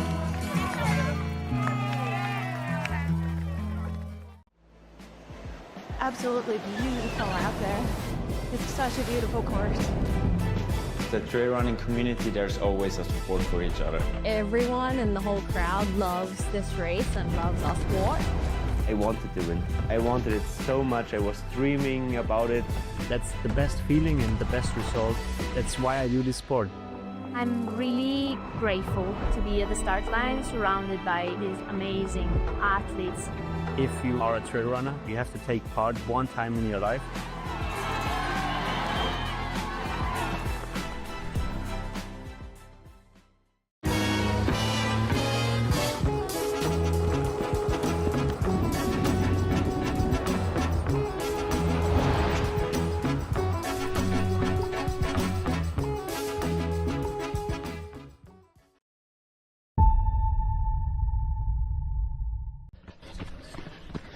Hey there, good morning, you wonderful people. Welcome back to the UTMB World Series Finals. At the moment, we are live with our race leader in the OCC, time elapsed 1 hour and 47 minutes. Our race leader, appropriately, as we are in Italy right now, is the Italian athlete, Andrea Reiter, Team La Sportiva. But I can tell you that he is joined by, we said at Bertoni, the checkpoint there, the top 40 men were separated by 6 minutes. So the depth of the field, both in the men's and the women's race, is unquestionable. So yeah, that is at the front of the men's race.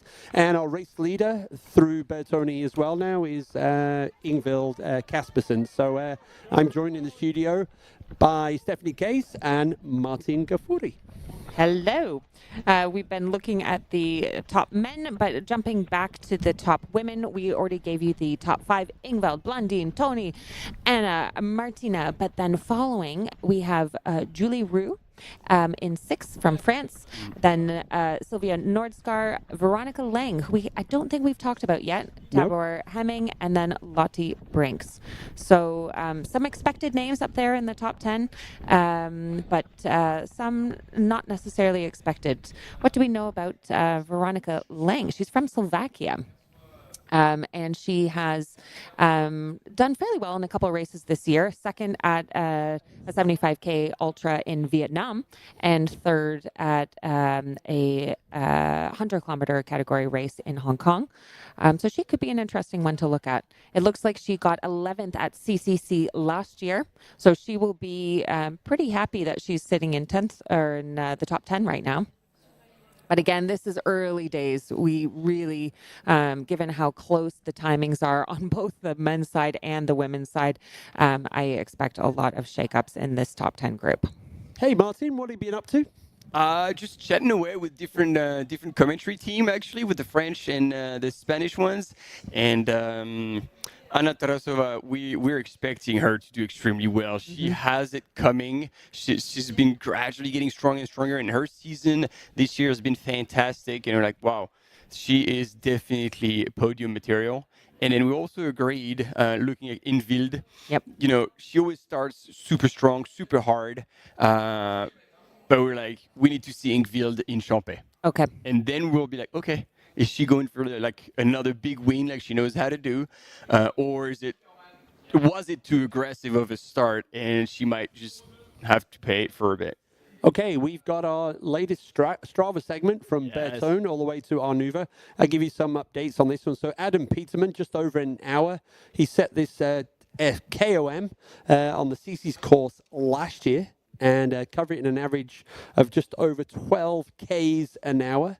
And the QOM, we saw that was Tony McCann from last year when she won the CCC. So no surprises there in a way. Yeah, so that's an interesting point, Keith, because like for those who have been following closely, like Tony McCann won CCC last year, but basically even before she got to Champé-Lac, she was cooked. She was done. Remember we saw her like at the water trough in the little mushroom forest, and she was done. And she was like, now I have to grind it in. And the whole back end of the race, she suffered through. So she still pulled off the win, but she definitely felt like she didn't give her best. And so now that explains if you go out too fast, and there she actually has the fastest time, maybe so early on, this is not the fastest time you want to be having. No, 100%. So yeah, so there, that's Tony McCann. Tony currently in third spot, we believe. Fourth behind Anna Tarasova. We have Blondine on screen right now, and then now we jump to Ingvild. Ingvild, yes, Ingvild in the lead. And Ingvild's having a wonderful year so far. All of her performances always in the top two. Winner in Norway, the Strander Fjord Trail. Second at Lavaredo. Second, another race in Iceland, which is called the Myrdalshlaup, something along those lines. So apologies there. And then second at the 50K in Snowdonia in the UK. And her last win at the end of last year was at Wild Strubel, and we just heard the race director Mathieu from Verbier talking about his. We asked Mathieu, if you could sign up for one race around the world, a qualifier, not yours, which one would you do? And he's like, I'm going to stay in Switzerland and cover my bases there. So that was kind of a little bit of fun with Mathieu just before you came back. Nice. And yeah, that's what I like also about Ingvild. Like, she doesn't over race. She doesn't travel too much. She's focused on a few goals, and yeah, most of the time she really delivers. And so we had it on the images. I don't know if it was obvious, but she twisted her ankle just earlier, about like 10-15 minutes ago. I don't know if we're gonna have, or we had a replay of that because I wasn't on screen. But yeah, apparently she twisted pretty bad. This was a conversation with another commentator team, and so the way I was trying to look at the way she was running, and she doesn't look affected at all, so this is good news. Oh, Andreas just missed that little turn, so yeah, more miles, more fun. Yeah, and then hangs. So yeah, I mean, I remember this section of the course many, many moons ago. Used to almost go through this little farm, and it was always boggy. There was some kind of like runoff of the water. Yeah. So it's, as with the TMB, they've kind of tidied up the course and everything else. So yeah. Nice, and it's good. It's good to see Tobias Geiser. Yeah. Up here. So I mean, this is the Italian side, so he's here to shine. Yeah, all the talk beforehand was Francesco Puppi, but right now we have Tobias Geiser, Andreas Reiterer from Italy, 1 and 2. And it shows because like Francesco Puppi was kind of leading the first of the descent. Yeah. And as soon as he got steep, then all of a sudden this is not him. Here we have Hugo Deck here on the screen. So we're just a little further back. Let's see if we can see him. He was outside the top 10, right? I think. Yeah, way outside. Like I don't even see it on the top 20. So maybe it was one of that cam runner who was just had fallen back a little bit. And we're back with Blondine Lirondelle from France.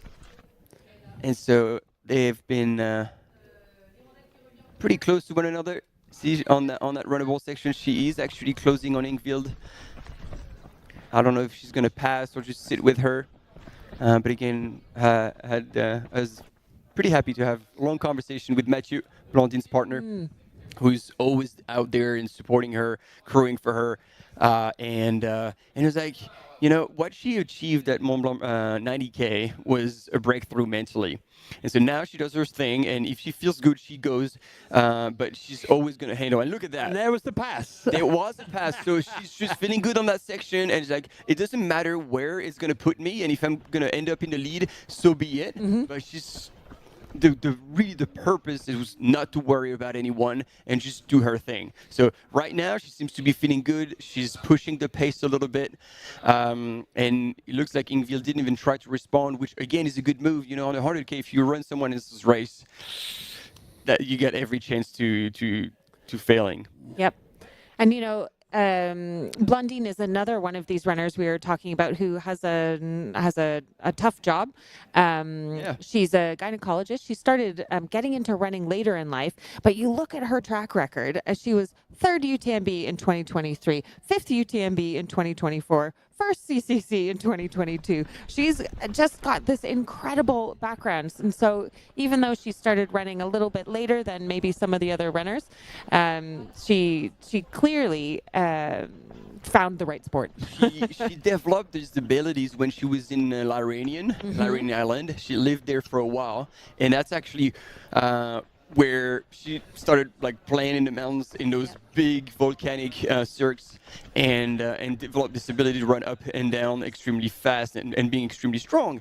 And this is because we can go back to 2019 where that was her biggest burst on the scene. She just won the world champs. Yep. No sponsors, nothing. And then eventually won it again. So she had 2 titles before Innsbruck, and in Innsbruck she didn't have a good season, so she DNF'd the long trail. But yeah, she's got now a whole heap of experience, and sometimes it takes quite a few years to figure everything out. But now we are seeing Tony McCann coming back onto Ingvild, which then could mean that it wasn't actually Blondine who was pushing the pace, but maybe Ingvild is slowing down a little bit, and all the other women are catching up with her. Poles are coming out. Yep. And you can see it's a busy trail even during the UTMB races. The UTMB circuit, there are thousands of hikers that go along this route every year, particularly after COVID. Now, if you want to do this route over 10 days, stay in the huts, you need to book a year in advance. Yeah. Now this guy's thinking, why is the camera on me? And he's like, oh, I got company. So, and while we are watching the lead women on the CCC race, we are going to bring in our next guest, Esther Schilag, who is the head of the Women's Equity Group at the Pro Trail Runners Association. So really excited about this interview coming up. She will also be crewing on the course. She'll be crewing Katarina Hartmuth in UTMB. And so I will get to see her from Courmayeur in the middle of the night. I'll be there commentating from 2 a.m. to 4:30 a.m. along with Martin, who will switch from commentating to crewing Ruth Croft. So it'll be a really exciting night, and Esther Schilag will be in.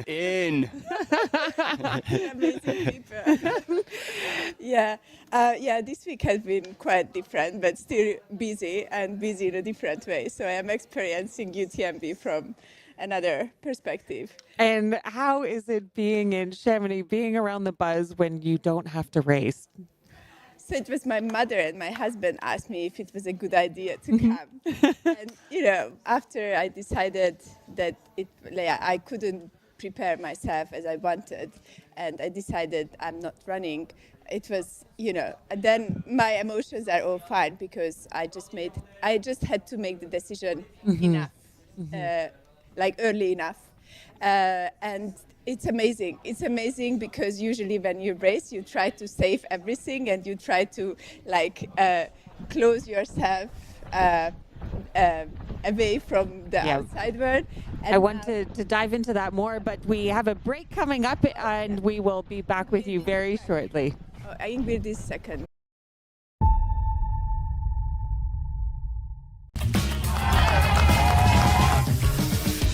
We love stinky runners, but use the soap. You finish your race and your hands are nice and soft. How good is that?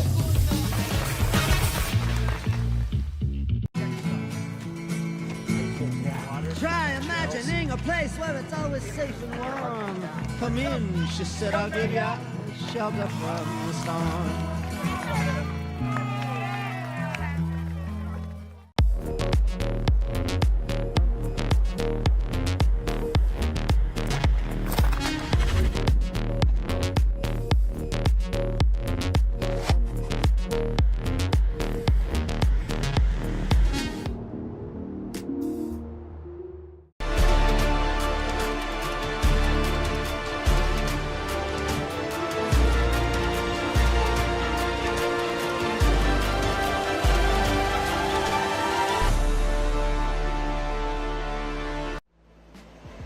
absolutely beautiful out there. It's such a beautiful course. The trail running community, there's always a support for each other. Everyone in the whole crowd loves this race and loves our sport. I wanted to win. I wanted it so much. I was dreaming about it. That's the best feeling and the best result. That's why I do this sport. I'm really grateful to be at the start line surrounded by these amazing athletes. If you are a trail runner, you have to take part one time in your life.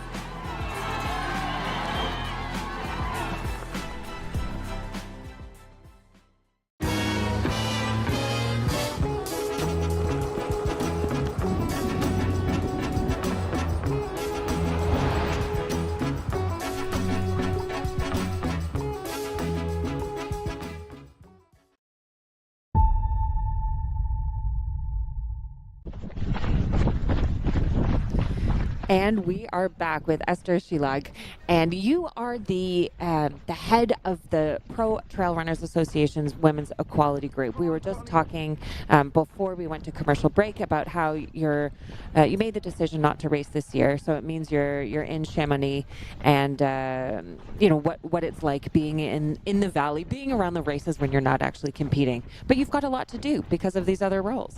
Yeah, exactly. I'm quite busy, and I'm here with my daughter Noemi. So it's nice that yesterday when we were at the finish line of OCC together, and it was nice to share that moment with her. And so to be specific, I'm not leading the Women Equality Working Group alone. At the first term, I was leading it with Kathleen Gerbin, and now in the second term, I stayed on, and I'm doing it with Ida Nilsson and Rosanna Behauer. So we are the three of us doing it together. Obviously, I have been on the working group since the beginning, so that gives me bigger depth in certain terms. And so when I decided not to run UTMB, a lot of events came up where I was invited, like a panel on women in trail running at the UTMB village earlier on Wednesday, so that has been super interesting. There was another panel that you participated in, moderated by Corinne. So it's really nice to be here and contribute to the community and to the HOKA team in other means. I think if I was racing, for sure I couldn't experience this. And it is something that, I think it's... I'm very happy that I came and I'm here. And yesterday there was this Trail Feminine, which was at the cinema showing 3 documentaries about women. One of the film was your film, and I think that Sophie Power is here, Sabrina is here from the Black Trail Runners. So there are different heads of organizations who are here in Chamonix, and we can come together, we can talk, we can see what are the next goals to make this sport more welcoming for women in general, and for the PTRA, things that can help the professional female runners to grow in their career as smoothly as possible. Absolutely. You mentioned Sabrina. That's Sabrina Pace Humphreys, who's the co-founder of the Black Trail Runners group. There's actually 7 women from the Black Trail Runners in the UK who've come over to run. We had 3 in the ETC. We've got runners in OCC, CCC, and Sabrina in UTMB. And actually the same filmmakers that did my film that showed last night are filming the 7 women through the different races over the course of the next few days, which is quite exciting. Now, before we get more into your work with the PTRA, we were talking about how exciting this women's field was in CCC. Who are you looking at? Who do you expect to be coming near the top? We know the obvious ones, the 3 former winners, but what are you expecting to see today? I think there will be a lot of drama and changes going on, but now we can see Blondine on the camera, and I have to say that she's an amazing person. She's a nurse, and she's very much advocate of women coming back from pregnancy. So, for example, with PTRA, we have been organizing talks this year, and her talk was. The first or the second, I don't remember. But she was giving a presentation to the PTRA members what the female body is going through during pregnancy and postpartum. So Blondine, she opened a separate Instagram account where she shares information about this. It is in French, but actually, the talk was in English, and it was a super important and interesting talk for PTRA. In general, I think about the CCC female race. It's super stacked. We have so many strong runners, but each of them have different strengths. So that is why the 100 kilometer is still long enough to give a chance to people who are maybe not in the first three right now, but they can come up later on. Obviously, Fujao is a big dark horse who is dark horse by now. She seems to be a white horse. Yeah, she's starting to be on everyone's radar, right? Yeah, but she's usually coming dark coming horse from the back in the dynamics of the race, in that sense, not just like a within the race, not a late creeper. We will be just Absolutely. like Pac-Man, her way through. Absolutely. So that's what I think that after Champelac, or for example, even before that, changes can happen. And Ingrid, I think when she goes out really strong. So it's there are a lot of question marks, who can hold on, who will fall back. But it's a super exciting race, and also the weather is perfect. I'm just back from an easy run, but I think the weather conditions are just perfect. That's why we might see a new course record here, because we had really good temperatures in 2022 when Blondine got her amazingly fast time in 11 hours and 40 minutes. The last 2 years have been hot, and so we saw slower times. Tony McCann's time when she won was 17 minutes behind Blondine's time, but that could be because of the heat, not necessarily because of a difference in strengths or skill. So I'm interested to see what happens today. Absolutely. But let's talk about your the work of the Women Equality Working Group at the PTRA. What exactly does it do, if you can describe it in a nutshell? Yeah. Perhaps we should start with what PTRA is, because it's an abbreviation and it stands for Pro Trail Runner Association. It was founded by Kylian Jornet, Francesco Puppi, and Pascal Elie in 2022, end of 2022. And when it was founded, we had a big questionnaire that everyone responded, and based on that, we created the working groups that exist today. And these are the topics that we felt are the most urgent to work on.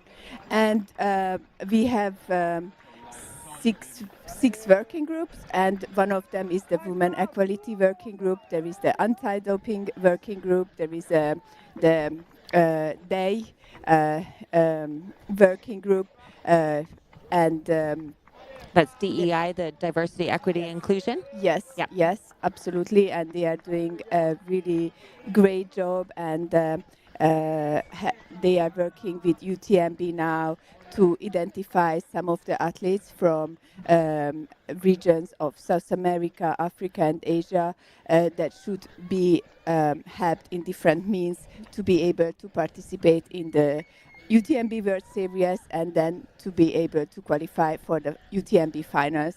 So I just want to just to interrupt for a moment. Just want to call out what's happening on the screen here. We have the leaders of the race coming up to Refugio Bonatti. So again, this is not an official checkpoint, but there is a water fountain out in front. I love this one. Where it's a very key part of the course. This is a long traverse. There's 12.6 kilometers between Refugio Bertoni and the next checkpoint at Arnuva, and so this is a key spot where runners can choose to fill up. This is within the race rules. If they find a fountain along the course, there are fountains in the towns, in the valleys, at some of the refuges along the way. They can fill up without it causing any or issues. as long as where they leave the trail, they come back to the trail at the same point. Very good point. But it's exciting because Antonio Costales from the US knew it was there, so he's definitely rekeyed that, and so just run small. So these two athletes had done their homework. They knew it was there. They went for it, and then you can see, and you were saying, Esther, like the weather is beautiful, the sun's shining, and now they're getting higher on this exposed section. It is going to be hot. And that was Andreas Retterer following behind. I didn't see him taking water from the fountain. I think you can, like usually when you do a race like this, you recon, you know where the water stations are, you know where the fountains are, and you know how much you are taking from one aid station, and you know not everyone will stop there because if he takes enough from the previous aid station, he knows he will be okay till the next, and he can gain some seconds there because he knows some other runners will stop there. So I think there is a lot of strategy that goes into from a personal perspective. Like I really love these fountains because they are so cold, and I love cold water because you know your body is heat up during the while you are running, and often at the aid station it's just room temperature, so it's liquid, but it doesn't give you any good feelings. It's nice mountain water coming from the top of the Alps. So coming back to the Pro Trail Runners Association, the PTRA, and you were talking about the specific working groups, and the working group that you lead with a few of the others that you mentioned, the Women's Equality Working Group. Yes, we have been. I think we are the biggest working group because it was just something that so many women in the PTRA felt was urgent to work on. So we did a lot of projects so far, and with UTMB we have been working on since the very beginning, and it has been a really positive conversation. We went through many changes, but I think what we can see today at UTMB is a result of all those conversations as well, and it is really great to see. For example, tonight at the UTMB, we will see that the car passes that the elite runners received is equal, and it is the first year. It was a few years of conversation to make this happen, and we are really happy to see that. Last year, we saw already the start line that it is broken down into two sides, half of the men, half the women, and that is super important because if you talk to many of the women runners at the start line, let it be OCC, CCC or UTMB, you know, because of the big speed and the overwhelming speed of the man, it can be really suppressing the woman. So having this one side, actually it allows to create a path just for the women and to do to create their own competition. And then another important conversation we had with UTMB, which came out after the canyons, 2024 last year, where it was super hard to follow the female the women competition, and beside Katie Shade amazing performance, it was really difficult to know who is the second, third, and so on. And from then onwards, we had a very close conversation with UTMB, and now to make sure that the women competition is followed as well, because basically on a race Day, we have two competitions going on one screen. So the screen has to be broken down just as we see it. Now we see two women, but the screen has to follow 50% the man and the woman race. And as it has been done a great job on following the man race, it has to be done a great job also on following the women race. And we will have much more women joining the sport itself if they see women on the camera. So it's like sometimes things that we do at the PTRA are related to us, but it's falling down very often on the whole, like on the whole part, like whole sport, and how the dynamics are evolving. And if we see the women competition, we can get excited about it, and we learn what is going on, the story, and also the commentators needs to know, who are the female runners, have information about them, and not only like just guessing and saying things. So this has been another very important conversation we had with UTMB, and from that, actually, the Here for the Women Race T-shirt campaign was born, which is now a community-based fund registered in the US, led by Corinne McComb and Hilary Young. And we are like connected with PTRA, but actually it grew out from us because it became something much bigger than what we could handle. So the PTRA, all work we do is volunteer-based, and that is, it's a really great community because we are all committed to certain topics, or we are expert on certain things.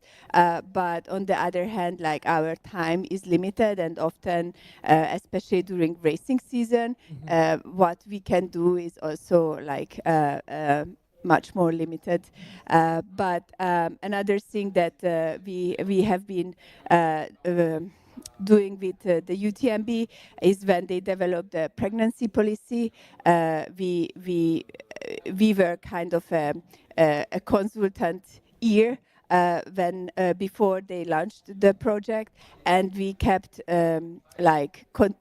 continuing the conversation because we feel that freezing the UTMB index for during pregnancy would be final, and it would complete their pregnancy policy, and it would be really a great example for our sport. And it's not something that in every it is something that it has been happening, this freezing the index in the different sport. It is something that it was happening in the last few years, especially like if we saw Serena Williams' case in the tennis world. When that happened, that was like a big red alarm that we need to change things, because when she left the tennis world, she was number one, and after pregnancy, when she came back, she was like 436 or this is not the correct, but 400 something. So that is something that we are still working on with UTMB. And now I just listed out the things that have been done with the UTMB World Series, seeing that today is the UTMB final. But I think the freezing of the UTMB index is something that is very personal to you as well. And we are very lucky that you joined us, the Women Equality Working Group, as an advisor. We are super grateful for that. I'm incredibly happy to support that work. I think, as you were talking about other sports, it's really interesting to see we can learn from what's happening in other sports, whether it's triathlon, it's tennis, because often we don't think about these things until a problem comes up. Just want to take a shift back to what we're seeing on the screen. We've been following Blandine Erendal, who is still leading, but her second and third women, there is a race here. So we have right there. They're right behind her. We have Tony McCann in second, and Anna Tarasova is right behind her on her heels. And it's interesting because she could clearly make the move, and she chose to sit behind Tony. So this is a very smart move, because now is not the time to blow your ammo. And so Blandine is leading. I don't know if she's realized just yet that Tony and Anna had closed the gap on her. But we've got a nice pack here of all of the women really sussing each other out. I think they're trying to figure out, who's pulling back, who's saving themselves. None of them, I don't think right now are really pushing. They're playing it smart. They know they've got a big climb up ahead and a long descent. So I think that's the other thing when we have an exciting field like this, that there is one thing what you can do, but when you are pushing each other, you can achieve something which is even greater.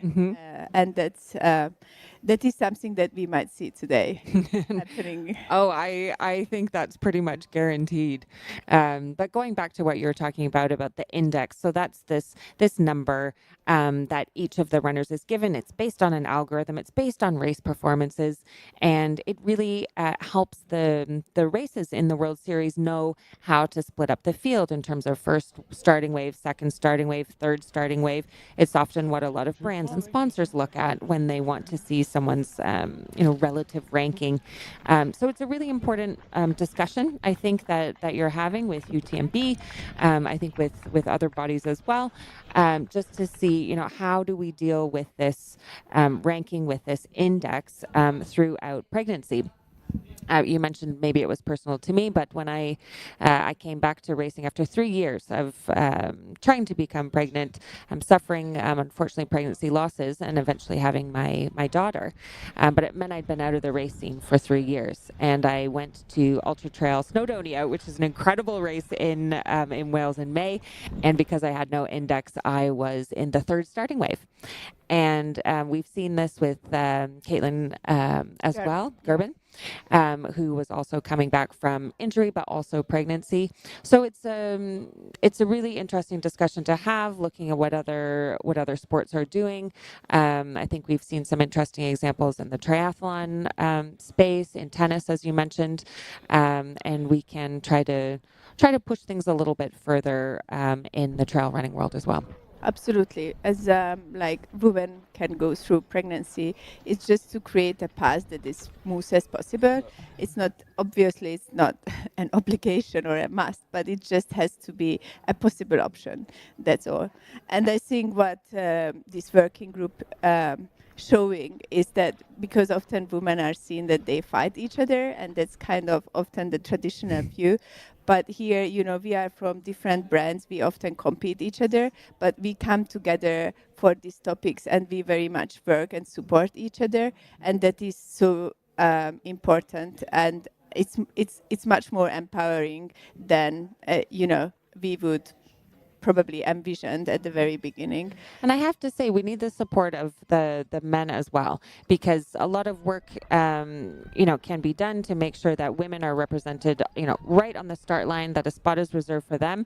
But I've been on start lines before where the men will still creep in and try to take over the women's side, or we have women-only bathrooms that are designated at start lines, and then the men end up using all of the women's bathrooms. So I'm asking all of the men who are listening to, if you see these measures going forward, try to support them as well. I actually have a funny story.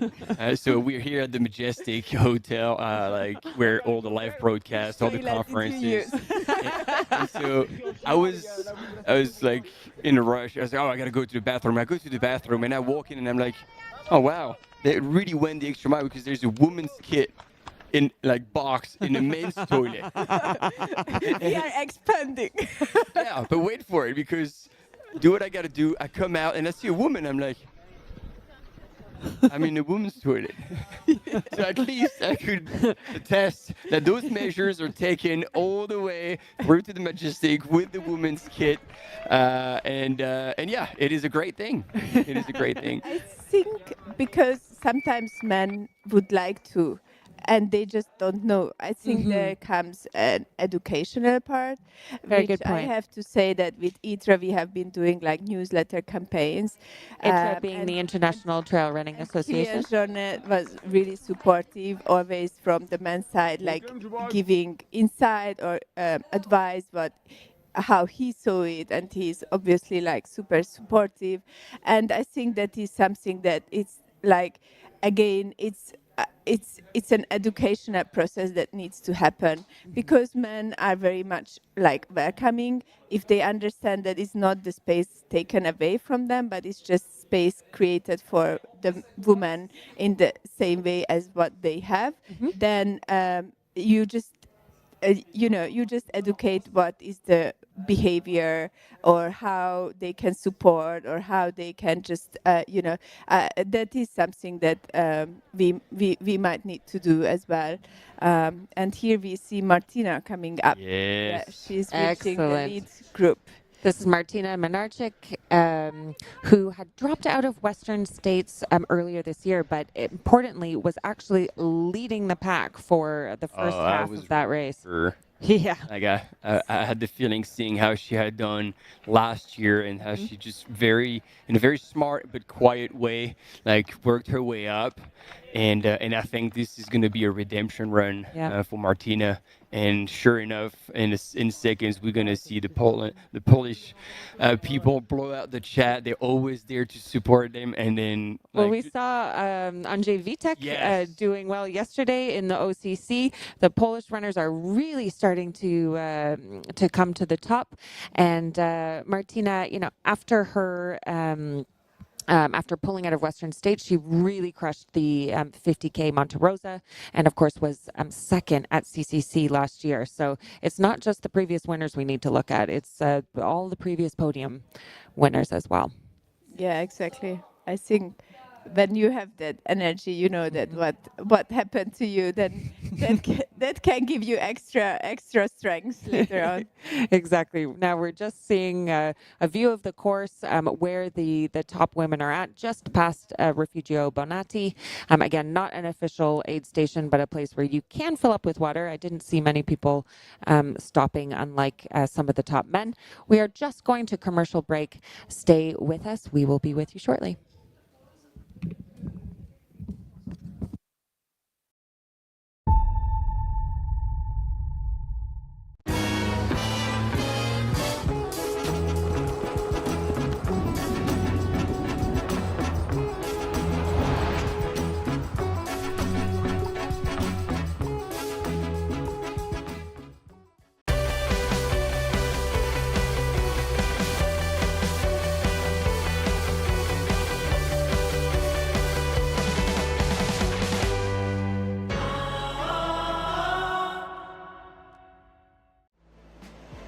Absolutely beautiful out there.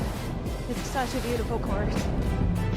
The trail running community, there's always a support for each other. Everyone in the whole crowd loves this race and loves our sport. I wanted to win. I wanted it so much. I was dreaming about it. That's the best feeling and the best result. That's why I do this sport.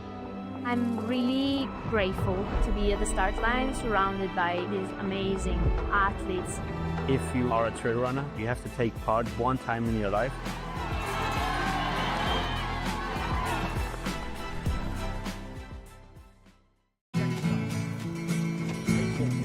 Try imagining a place where it's always safe and warm. Come in, she said, I'll give you shelter from the storm.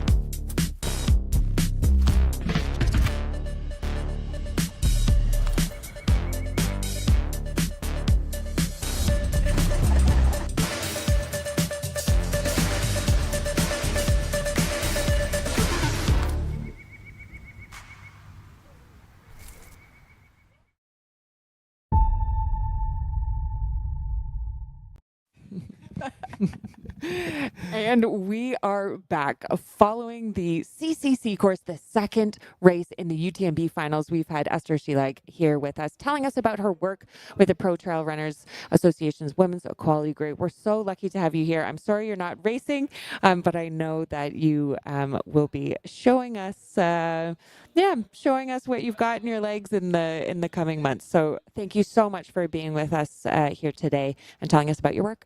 Thank you so much for having me. It was nice talking to you, and I think it's important that the wider audience know about this. Absolutely. And we will let you get on with the rest of your day as we go into a race recap so far of the CCC. Here we had a energetic start this morning from Courmayeur, the sunny side of Mont Blanc. As the runners started up an incredibly steep climb. They're going up about 1,400 meters to the top. Yeah, and it started pretty hot with Eli Hemming leading the way in the men's, followed by Francesco Pupi, Antoni Costales, and Andreas Reiter not too far back. And look at that shot. Oh, yeah, that is where she twisted her ankle. But again, it didn't look like it was too bad, even though Ingvild already has moved back a little bit. And there she is, one of the ones we're expecting to do really well, Anna Tarasova. And then now Andreas Reiter was in the lead, and the men's were chasing. And oh wow! So yeah, Anna Tarasova was already on Tony's heels. Yep. Coming into Berton. Interesting. And so yeah, this is where current leader Blandine Lirondelle passed Ingvild, and Anna and Tony were right behind, and eventually passed Ingvild as well. Yeah, you were wondering if she hurt her ankle when she did that little It twist. didn't look good at all. No. Now coming up to Refugio Bonatti, where I saw some of the top men filling up on water, others just blew past. This is on the 12.6 kilometer stretch between Bertoni and Arnuva. Yeah, and this is what Esther was talking about. You have different race strategy. You can think like at Refuge Berton, you're like, okay, I'm going to take water for the entire valley, or you choose to go light, but you're never guaranteed that water is going to be running or is going to be accessible. So you're taking a bit of a chance because you've rekeyed the route, you know where it is, you know it's going to be helpful, and so therefore you can carry much less weight in between all these stations. If you know that water point is there, which I imagine most of the elites would, they would have been on this course, hopefully at least a few times, then you can plan accordingly. Yeah. Now, gorgeous shot of the Mont Blanc Massif. It couldn't be a better day. It couldn't be a better day for this race. Temperature were cool down in the valley for the start. It might heat up a little bit down in the afternoon, so we'll see how runners handle that. And then for those who will be with us following UTMB, weather's going to turn again. Yeah, unfortunately. But that's what keeps it exciting. Exactly. Yeah. Like, for as long as it is not an abrupt, sudden change of weather that nobody expected, that then could actually be a bit dangerous, even though they're still carrying mandatory equipment. But this forecast has been the same for a week. All the runners going into UTMB, they know that they will pretty much have to survive that night. And it's part of the game. It is part of the game. It is a mountain run, and whoever has mountain experience will definitely be able to take advantage of that and not to go too far ahead. But the likes of François Den, for example, like I was putting him on the top 5. With this weather, I put him in the top 3. Interesting. Yeah. Now, I got to ask you about Ruth, because we were speaking earlier, your partner, Ruth Croft. Everyone is looking at her for the UTMB, which we will be following later tonight. She had experienced hypothermia in Transvolcania. Yes. And you said that, now that she's gone through that experience, she's kind of changing up her clothing strategy, what she's going to be doing in this race. Yeah, it's being prepared. Clearly she wasn't, and it was a wake-up call at Transvolcania, and she was actually glad that she experienced that on a race that she cared about it, but it wasn't that main purpose. But let's talk about Blandine Lirondelle here with a quick interview.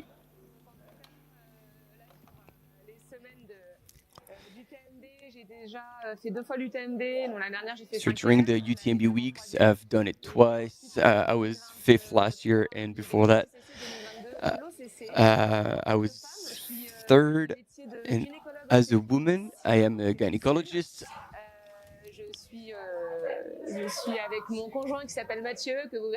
And I'm here with Mathieu, my partner, that you will most likely see because he's going to be crowing for me.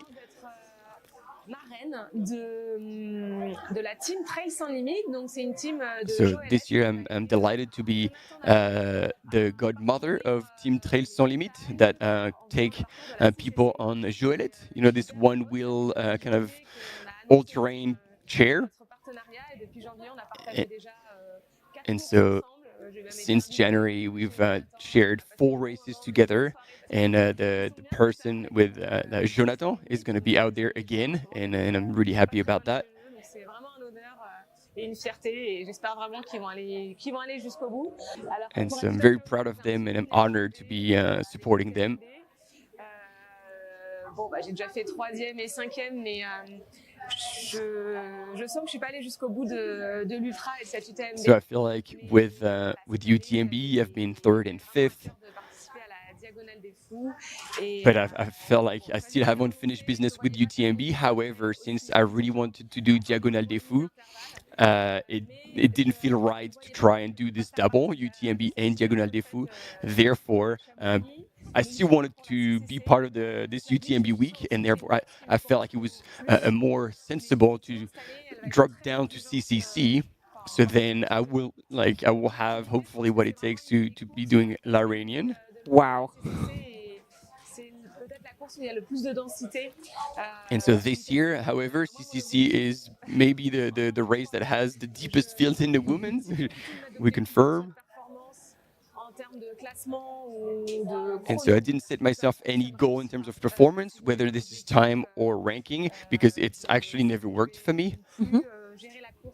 En fonction de mes ressentis et de mes sentiments, mais plutôt en fonction de ce que je m'étais mis comme objectif. Donc, ça va peut-être surprendre, mais vraiment, il faut que je sois focus sur mes sensations. Et so I'm really gonna look at how I feel, be in the moment, check in with myself instead of looking at splits or position. Je reste un petit peu compétitrice, donc effectivement, si en bas de la Of course, I am competitive, So if in the later stages there is something that is up for grabs, I will definitely go for it.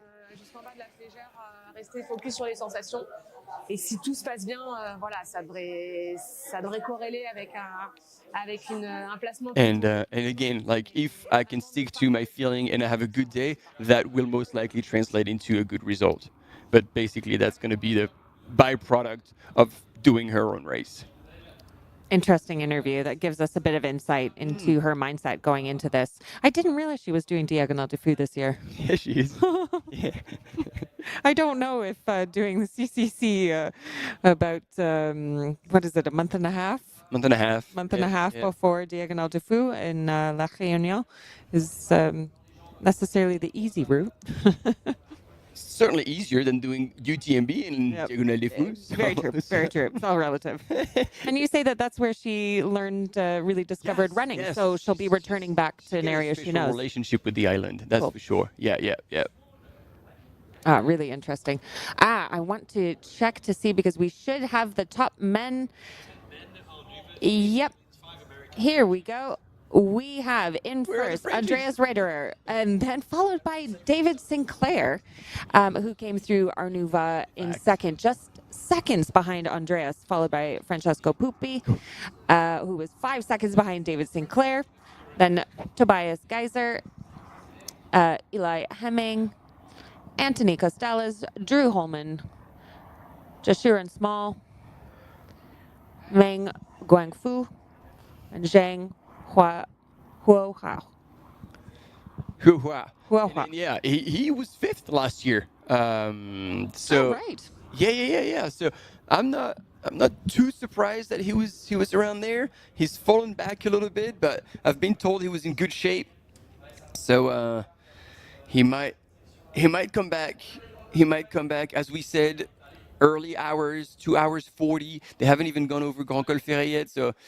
And look at that. We have the race split between 1st and 10th going through Arnuva is just about a minute, less than a minute. It's about 45 seconds. And in the top 10 men that have come through, we have 3 Italians, 5 US, and 2 from China. That's right. Wow. So actually not as diverse as we were seeing earlier on in the race, but a strong showing from the Americans. yeah, and then this is courtesy of Keith, who's sending us all the data. And yeah, I was joking. It's like, oh man, no Frenchies. And then the answer, and I concurred. It's like, well, they're all looking into world champs.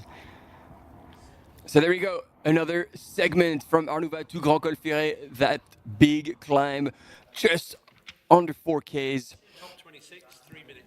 And yeah, the top 26 men at Arnouva in 3 minutes. Here on that KOM, Manuel Merias, the Spanish runner with his bamboo poles, if you're familiar with him, 31-37. And the...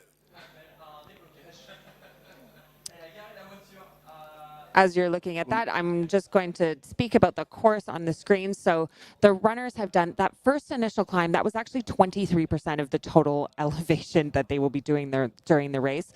But the second punch is this climb from Arnouva to Grand Col Ferret, which is where the runners cross over into Switzerland.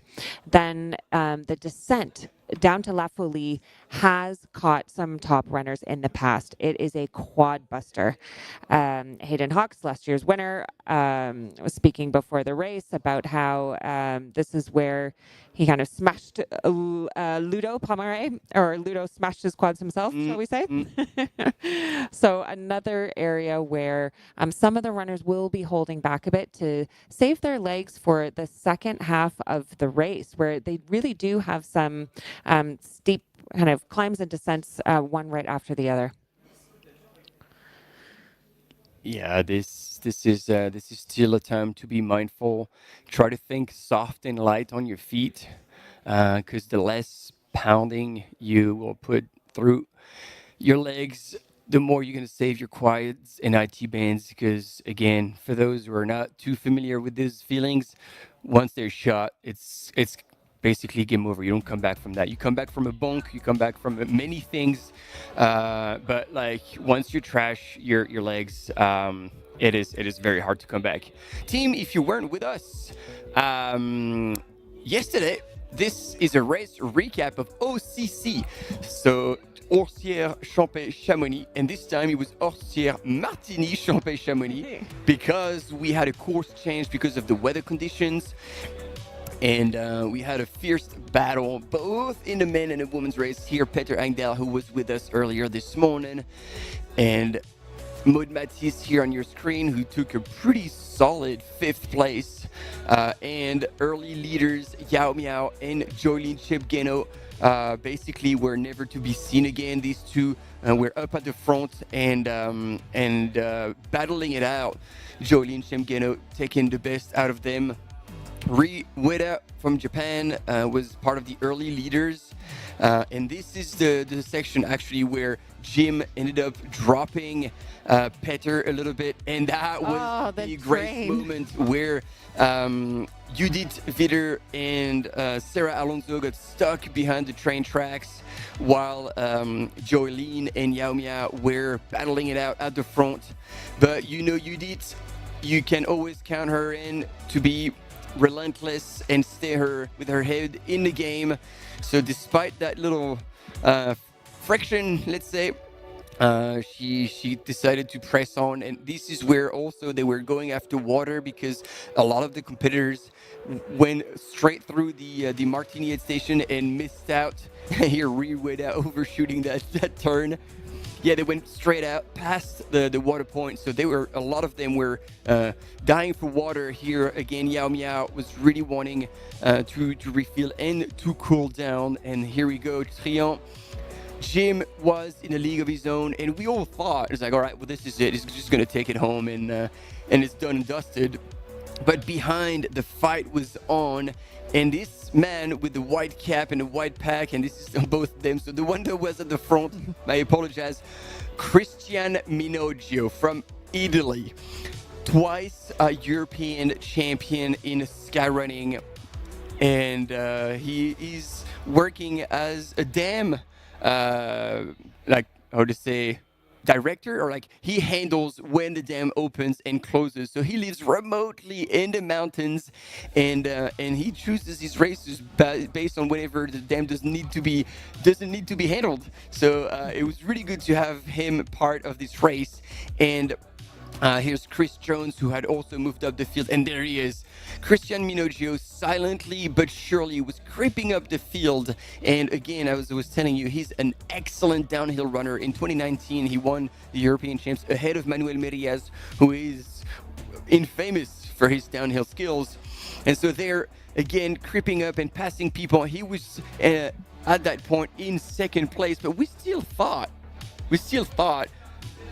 yeah, this is the pass. We still thought that Jim was clean, but then Christian Minogio passed him. So that was the moment where in the interview after the race, Jim said that he couldn't find the still water. He could only find the sparkling water. And the look on his face when he saw Christian Minogio go past him, he was not going to allow that to stay. You saw that he then passed him on that flat, fast stretch all of the way towards the finish from Les Bois. And we didn't see it on the camera, but if you go on social media, you'll see it afterwards. Jim took a massive spill when he was turning the corner just about 100 meters from the finish line. You can see the look of relief on his face. And I think it was, 20 seconds behind Jim? It was Christian Minogio. Came in. Absolutely incredible race, incredible performance. And then Andrzej Witek from Poland coming in third. Massive support from his countrymen and women. And in the women's race, so the battle was fierce. And Jordan Shepgeno, even though she was in the lead, we see her. And we were like, what just happened? And we thought that was it. It kills me to see it even the second time. And but then she actually pulled herself together. She was so close to the finish. That was her longest race today. She went from 42 kilometers to 60 kilometers. And you could see she was spent crossing the line, but relieved to have taken the win at this race. And behind, Yao Miao was not too far back, earning a second place here. She was delighted. She said, even though this is a second place, that one means more to me because I did a much better time. Yep. And she really closed the gap in that final flat stretch. I think she was about 2 minutes, 20 seconds behind Jolene. And then she ended up only about a minute and something. Yeah. And then finally rounding up the podium, Judith Wider, Team Hoka, coming from Switzerland. Mom of two. Yep. And as is Jolene. As is Jolene, indeed. Yes. And incredible podium. Top 3 finishes. That was an exciting day. And, I wasn't sure that we could top a finish like that, but we have a battle on our hands in the CCC, and I think today is going to prove to be just as exciting. Oh, yeah. And, I've been getting some stats from Keith, who is still with us in the studio. We were looking at the spread of nationalities across the top men. And 8 out of the top 20 men right now are from the U.S. And I'm sure Dylan Bowman, who's coming to join us at 2 p.m. today as a guest, will have something to say about that. And then on the side of your screen, you also see the soon-to-be crowned champions in the UTMB World Series final across all distances, so 50K, 100K, 100 miles. And called the Champions Walk, we're going to have the chance to interview them one-to-one for 30 minutes each. So all throughout Sunday morning, local time in Chamonix, we're going to start with the winners of OCC, winners male and female, and then all the way down the winners today on CCC.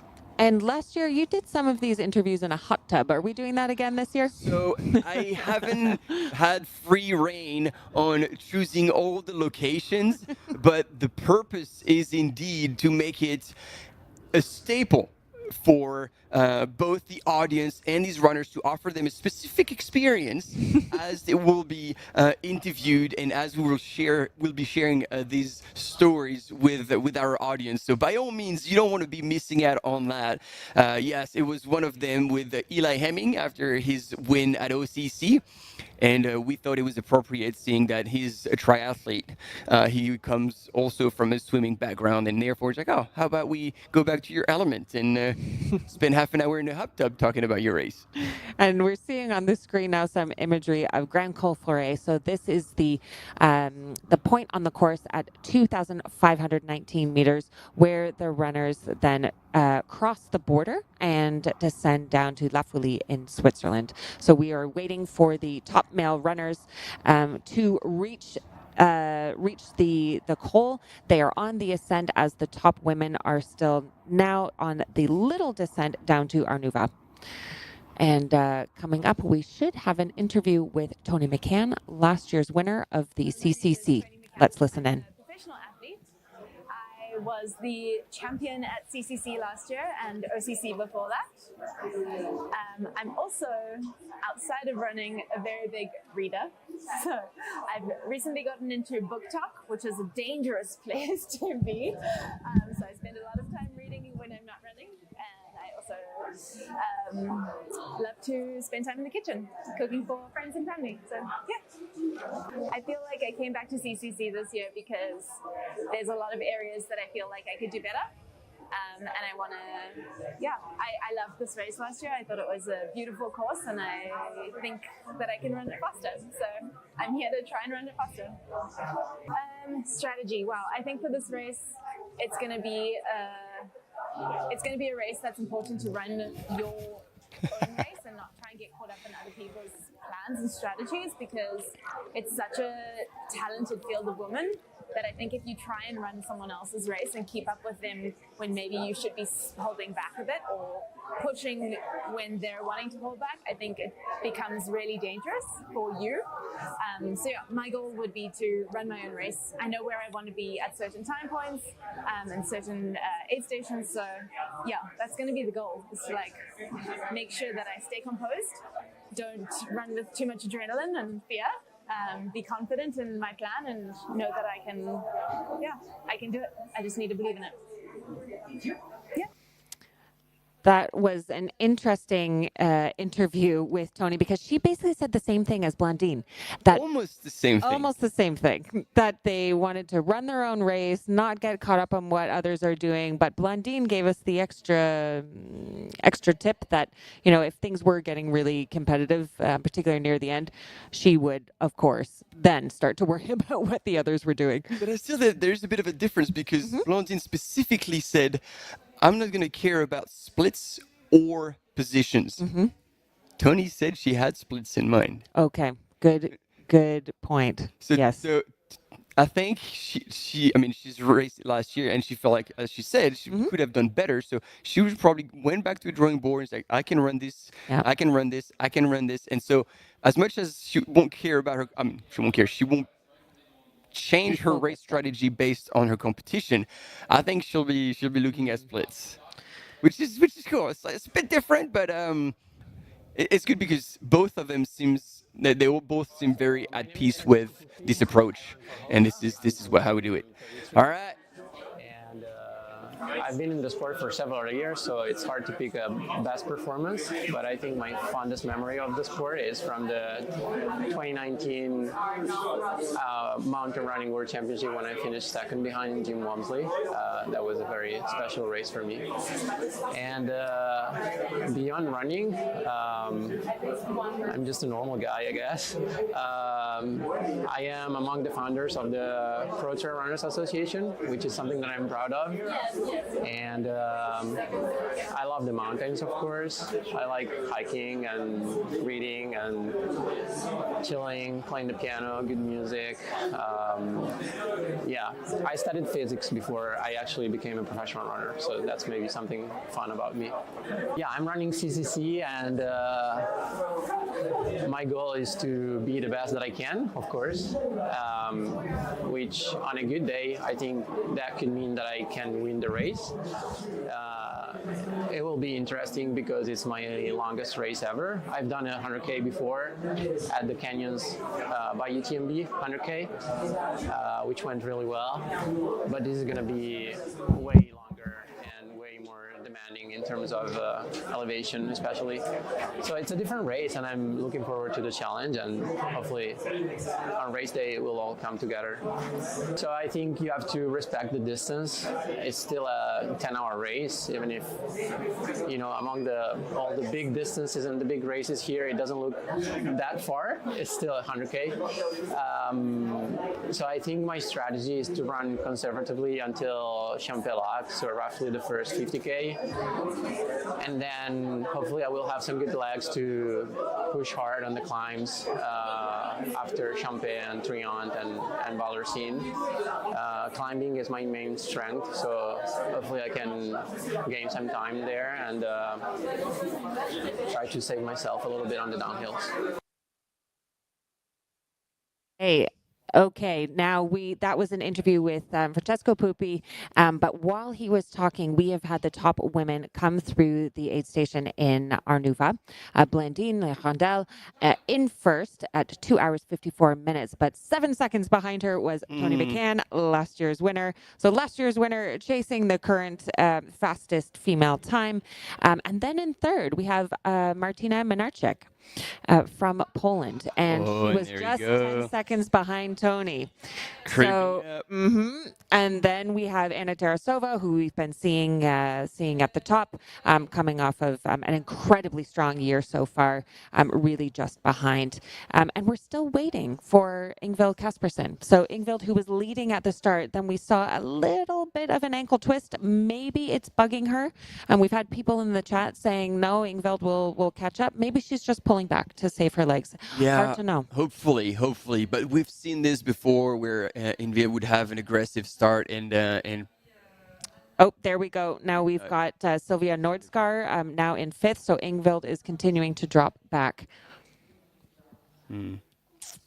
So Sylvia Nordskar now a couple minutes behind that lead pack, behind Anna Tarasova. And it confirms again, like, look at these names. Like, that field is deep. And at this point, I have absolutely no ability to say who's going to take it out.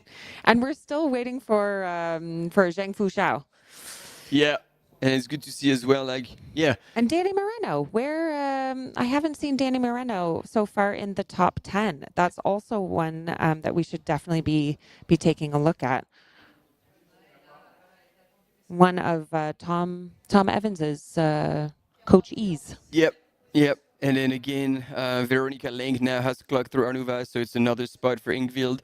So we'll see how that goes. Ho Ha Thi as well from Vietnam has crept into the top 10, and I love seeing her there. Yeah. Because last year, she was up at the front, really pushing hard, probably too hard. And so I'm guessing she's coming back. She's learned her lesson. She is extremely strong. Like when everything aligns for Ho Ha Thi, like she delivers incredible performances, and I would love to see her on the world stage and creep up in the top 5, possibly even better, and yeah, get to carry the Vietnamese flag up high. That would be great finishing to see. shoot.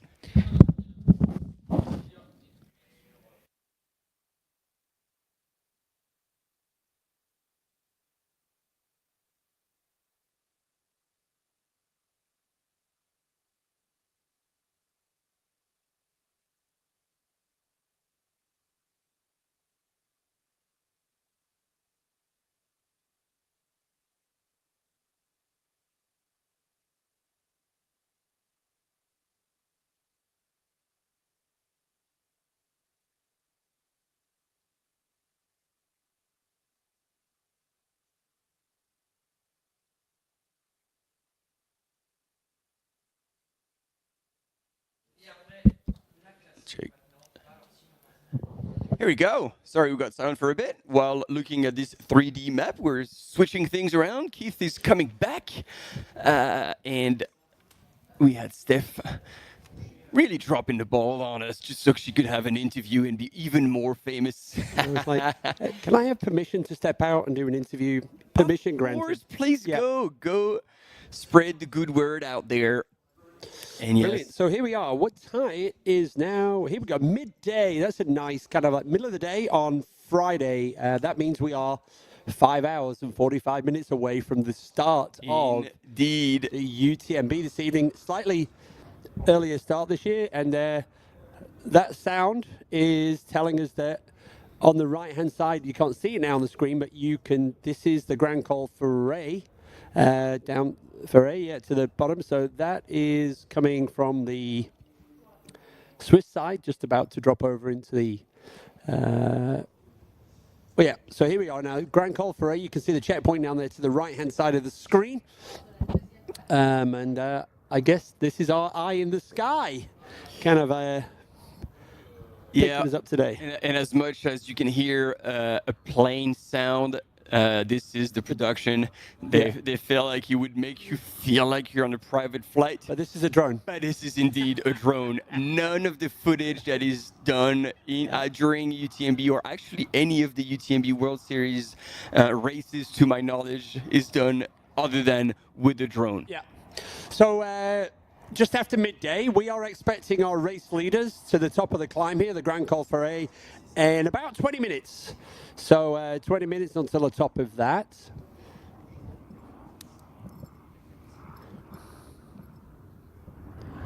Here we go with the best of OCC from 2025. Yes, it is. Okay. Oh, and that's... That's what Peter was saying, and you could definitely hear Jim scream when that ankle rolled. Come on, let's go! 2025 edition of the OCC is on! 50-kilometer category race in the UTMB final. It's my dreamland for the trail runners. If you're women and watching this, sign up. Sign up for an ultramarathon right now. UTMB OCC, let's go!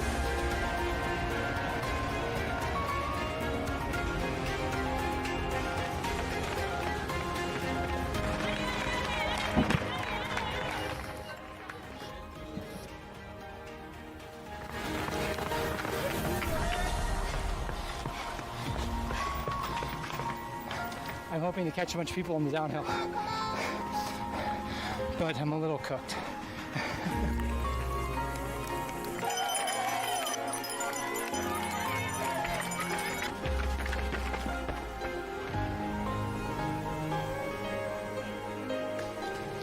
Ouais, ça va vite, ouais. Ça va vite, ça va bien.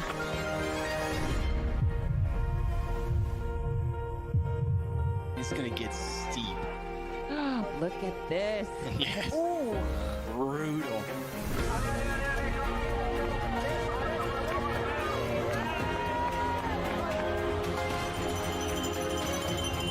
On fait presque le plus dur, encore une.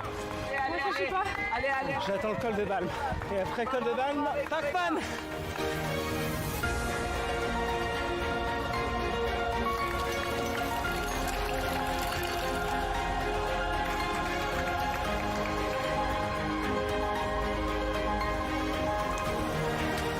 Race.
Tanta gente, non ci facciamo prendere dall'entusiasmo. Allez, bien en gestion, le cardio est bon, c'est parfait. Mi è venuta una vescica, fa un male cane. Aïe, ça va pas du tout cet orteil. Ce l'ho fatta, è finita.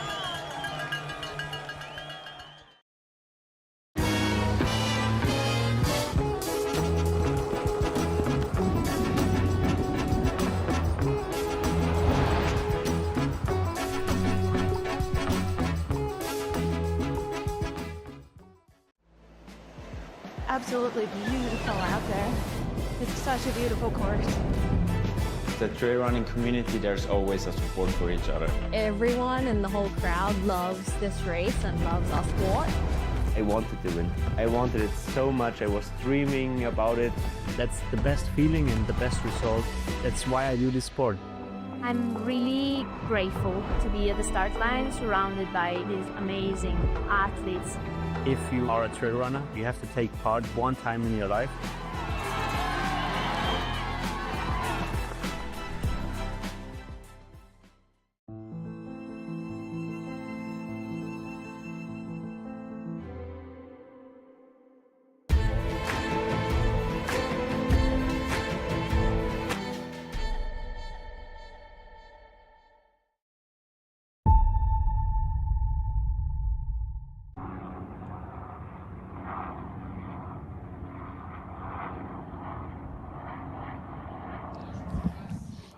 And now we're back for real. We've been talking a little bit with muted mics with Keith. We got a bit confused. But yes, we definitely felt the emotions and the excitement of that finish line yesterday during OCC. And yeah, we're stoked to be back.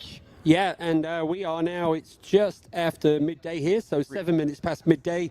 Our race leaders are expected at the top, the men's race leaders are expected at the top of the Grand Col Ferret in about 15 minutes time. And you see on the screen right now our female race leaders, they've just left Arnuva, so they're also on the climb now. Blondine Lirondelle, Tony McCann, and Martina Milinacic. So that is your top three out of Arnuva. We've now had our top 10 female athletes through Arnuva. So Blondine, Tony McCann, Martina Milinacic. Fourth place, Anna Tarasova, Sylvia Nordskar, Veronica Leng, Julie Roux. There you go, Martin. We got a French athlete in there along with Blondine. Tabor Hemming, 8th. Lottie Brinks, 9th. And Robin Lesh, 10th. So there are 3 Americans in the top 10. Dylan Bowman's going to be joining us in the studio in 2 hours. And Dylan's going to be talking, obviously, about trail running and everything else. And so here, a bit of a video capsule that we'll let you enjoy.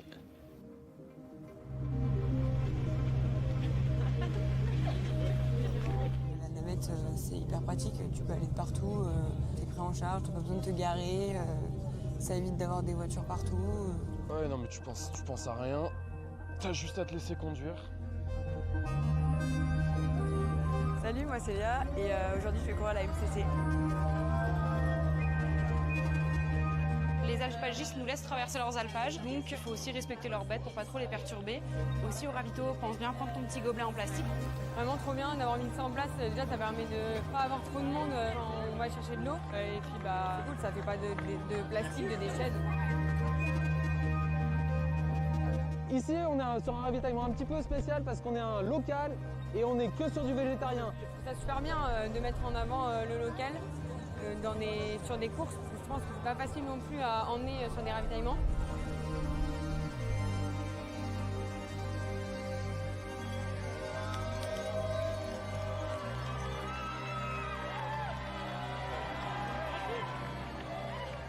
Contente d'être arrivée et d'avoir passé une arrivée.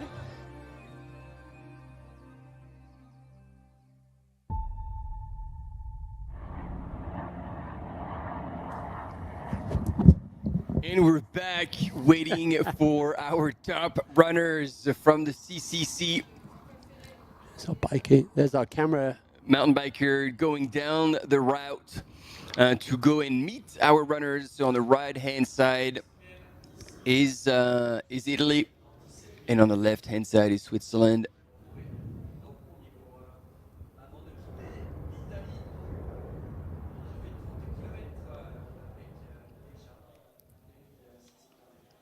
And we're eagerly waiting for motion to see if any runners is coming up in there. Actually, there might very well be one runner, but sometimes we get confused here because there are spectators coming up to see the runners, and some of them are running up.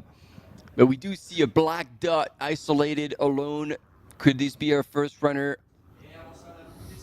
What we also saw at the bottom of the climb, there was almost 30 athletes within about 5 minutes of each other. So it was like, so it's going to be potentially, is this the first shake-up at the top of the tree? We're going to be finding out in the next 10 minutes or so. There's also a lot of people on holiday enjoying the trails as well. So trying to work out who is who.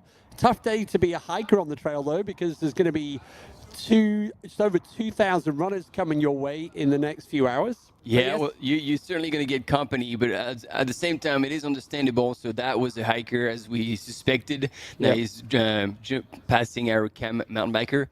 But yeah, it's such a stellar day out there that, it's a fantastic day to be out there. And if you're hiking, just give way to the runner for as much as you can. Give them a little cheer because you are witnessing extraordinary accomplishments on that course today. So what's coming up? I'll give you a quick timetable. I did a few notes for everyone. About 10 minutes, our race leaders in the men's race. In about 25 minutes, we should see our first female athletes up at the top of the hill here. The runners then will make their way down to La Folie. We expect to see them down in La Folie around about 1 p.m. here. Dylan Bowman is in the house at 2 o'clock just to add a little bit of extra energy that Dylan can bring to the house.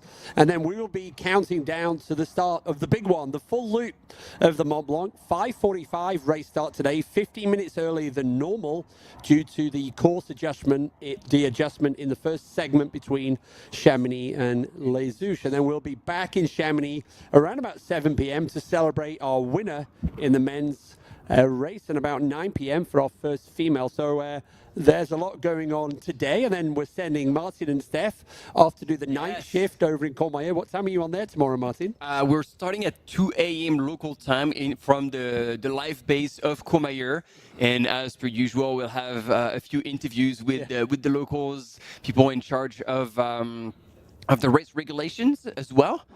Because it is a big part of that race, making sure that everybody is treated equally. We're talking about women equality, but also equally between recreational runners, our extraordinary runners, and elite athletes. And even though sometimes you can see elite athletes, you feel like they're wearing a very small pack, they have optimized everything, but always within the rules. And those mandatory gear check, sometimes surprise gear check, are carried over during those races. And I think we're going to have an interview. I think his name is Thibaut.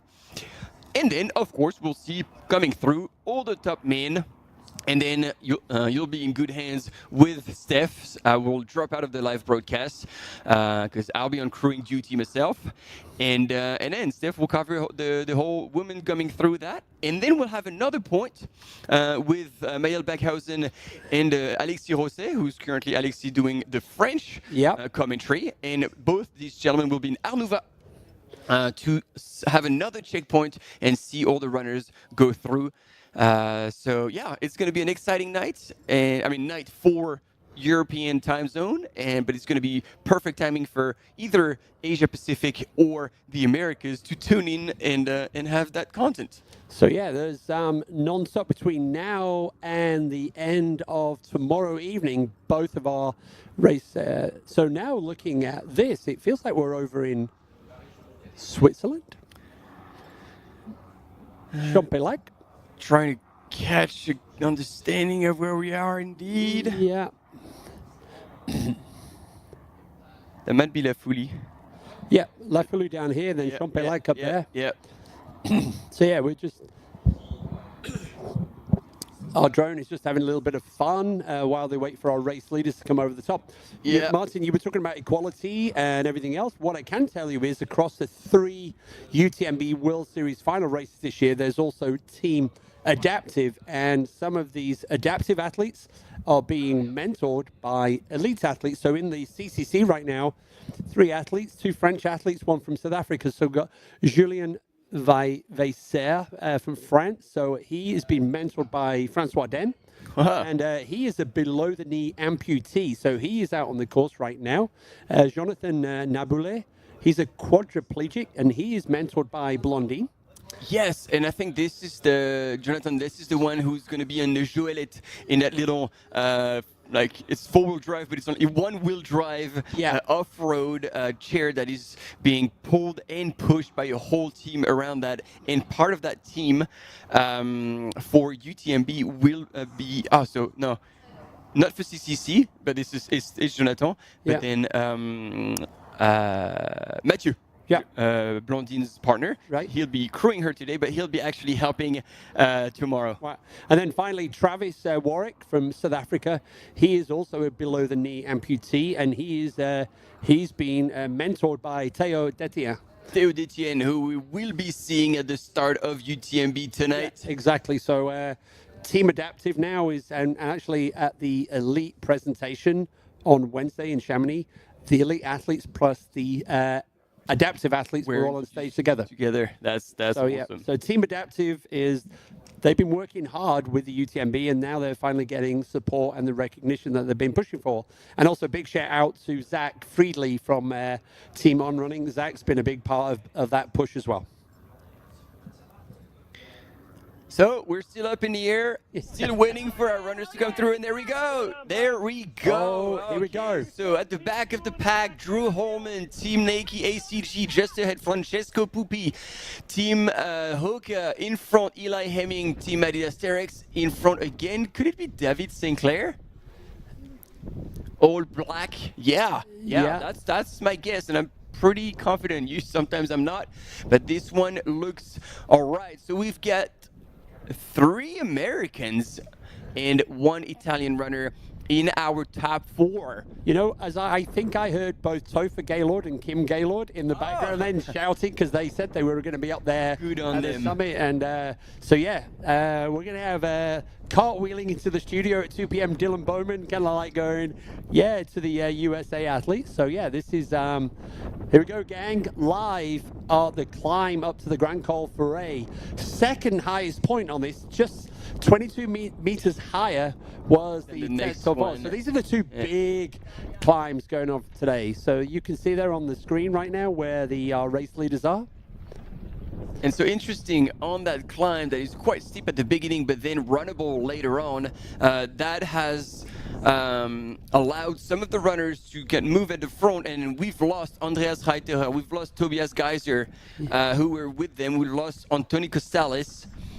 So it's going to be interesting then to see as soon as we look back on the course, who is behind, because possibly there's a group that is not too far behind. And also, I got to say, it is quite windy up there. It is often windy. Wow, so Drew, looking from the back to the front, we've got Drew Holman, Francesco Pupi. Then we had Hemming. And then David Sinclair. And so we would have a split now any second, but we kind of know. Yeah, there we go.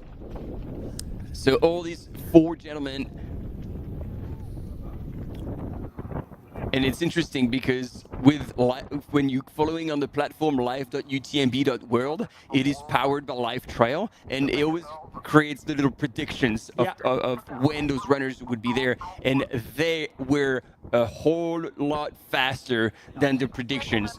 So these gentlemen really have been pushing the pace, and we're missing one on the screen right there. So there's Drew, Francesco, and David Sinclair. It means that Eli Hemming had the confidence to stop at the call and refill with whatever he would have needed before that long descent. Yeah, so now I can tell you as well, this descent now from the top of the Grand Col Ferret is the checkpoint with 31 kilometers elapsed, and La Folie is at 9K down the valley. So this is a 9K downhill. And that's only the beginning. There he is. Here, just behind. He's going to be, I don't know actually, because since you always have kind of a clear line of sight, I think he's better off at the back and just cruising, just keeping them at sight, but not necessarily following someone else's pace on that downhill.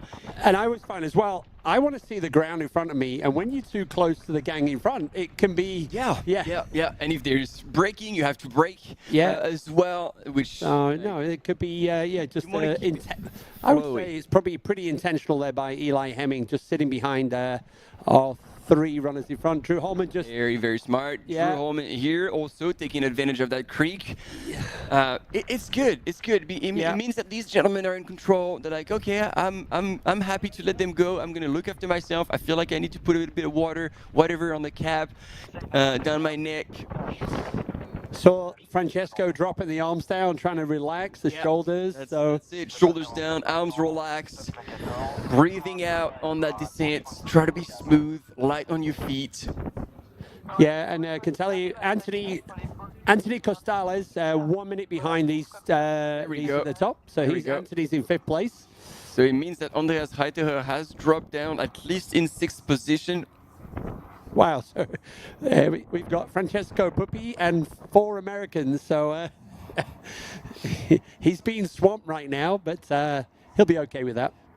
Well, maybe it's payback time, because earlier he went to the US and won a few titles, took it away from the Americans. Yeah, so true.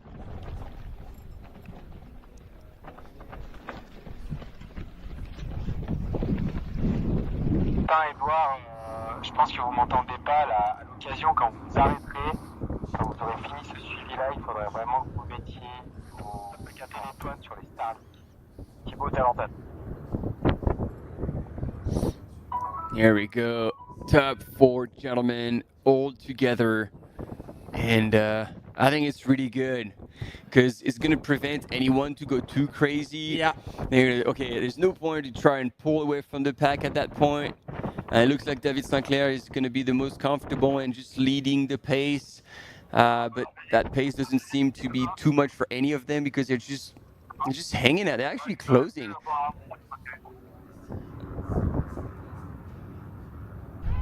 But this is still a time where you want to relax. And you were talking about, keeping your arms down. This is also Eli Hemming, just doing that, relaxing the shoulders, just cruising behind, paying attention to where you put your feet. Don't want to make any mistakes. But it's just, right now, it's still about covering the ground. Oh, interesting. So David Sinclair is actually using poles on a downhill, which makes a big difference. Like, you reduce the amount of pounding you put through your legs by like slowing yourself down and braking a little bit with your poles, but we usually don't see the top runners do that. No. And even less so on a 100K race. Yeah. A little bit sometimes when their legs are shut, they're trying to, but when it's too late. But clearly, David Sinclair here is making a very, very smart move. Like, I know this is long downhill. I'm going to look after myself, limit the amount of pounding I put in my legs in that long descent. And if I'm going to use poles, I'm going to use poles. So this is a very interesting, I didn't say it earlier, but it was the same strategy on the way up that Eli Hemming was using. You could see him use the poles all the time. And it's that much effort that your legs don't have to produce early on, and that's going to be available later on.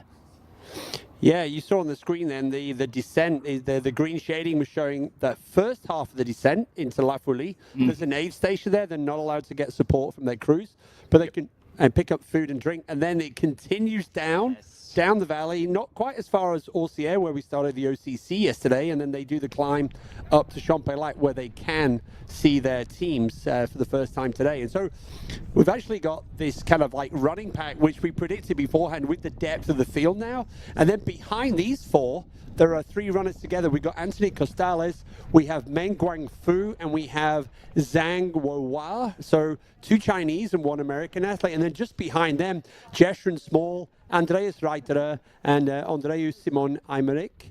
That is our top 10. Top 10 separated by 4 minutes. Top 10, Grand Col Ferret, 31K into race, 20 miles into the race by 4 minutes. So yeah, the race is still warming up. Oh yeah, and it's good to see Jeshren coming up into the top 10. Very talented runner. And then Andrew Simon as well. He was in the low 20s in terms of position, and he's taken advantage of that climb to get back into the top 10.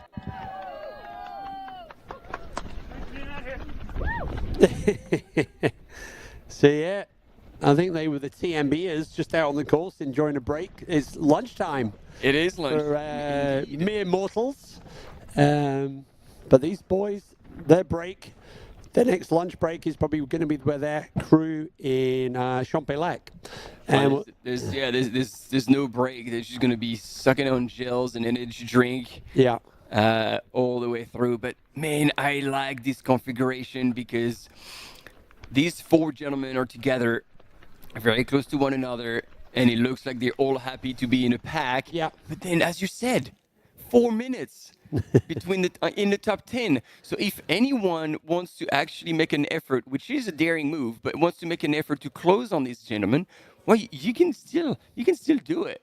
So yeah, almost 10% grade, and our infamous Ludovic Pomeray has the fastest time here in 39:17, and then Martina Mwenarczyk was the one in 45:08 who had the fastest time, queen of the mountain on that segment, while the average time was almost double that. Yeah, a lot of people asking in the chat about Ingvild. I think we saw her earlier on doing something to her ankle. She's technically still in the race. She's in on Nuva, but I guess the general consensus is that we're expecting a potential DNF there. But that's Ingvild Kaspersen.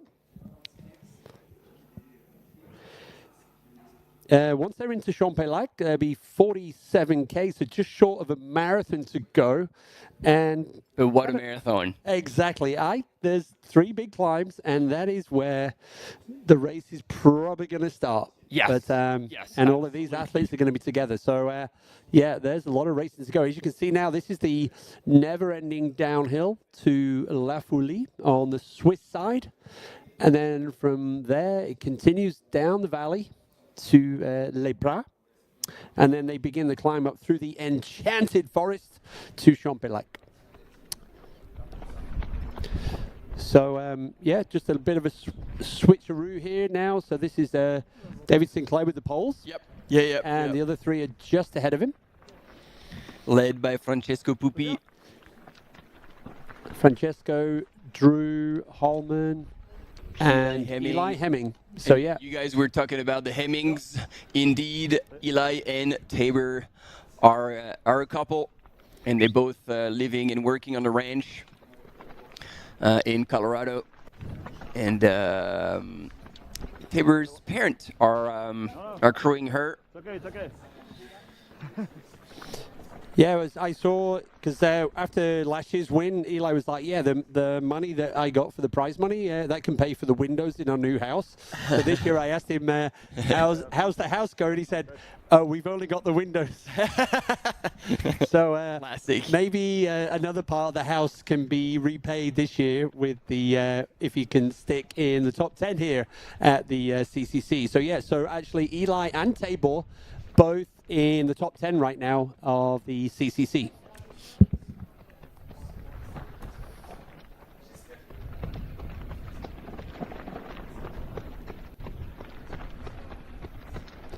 So we've got a big hi from the Sylvia Nordskar family cheering on Sylvia. So they're enjoying the live stream. They're obviously happy to see Sylvia in the top 10 on the way up to the top of the Grand Col Ferret. Yeah, and I don't know if that was part of the family of Sylvia, who was in Tignes, France, earlier this summer. We saw that she had spent a bit of time there before doing the HOKA camp. Yeah. Here's our biker just asking for permission to go past there. This is Francesco. No. Francesco is up ahead. I think we're with the chasing pack at this point. It might be a Chinese runner. It's one of the HOKA athletes, I'm guessing. So Sylvia Nordskar is currently 5th on her way up the Grand Col Ferret. So, yeah, I think you're right. So, in terms of HOKA, it's either Meng Guangfu or Tsang Huahua.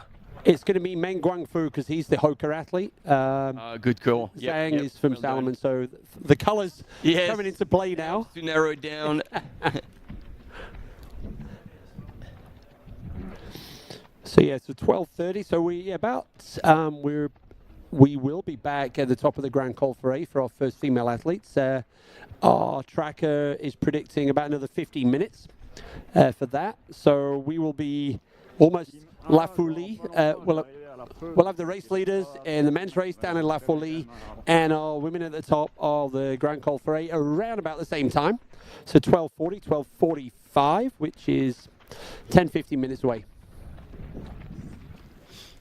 What a day in the mountains. Day. And I'm trying to look at these three gentlemen and how, like, they're all on a very short stride, trying to minimize the impact. Man, they're all doing an extremely smart race. Yeah, shoulders kind of like, just relax. No, it's... cover the ground, cover the ground. Yeah, poker face.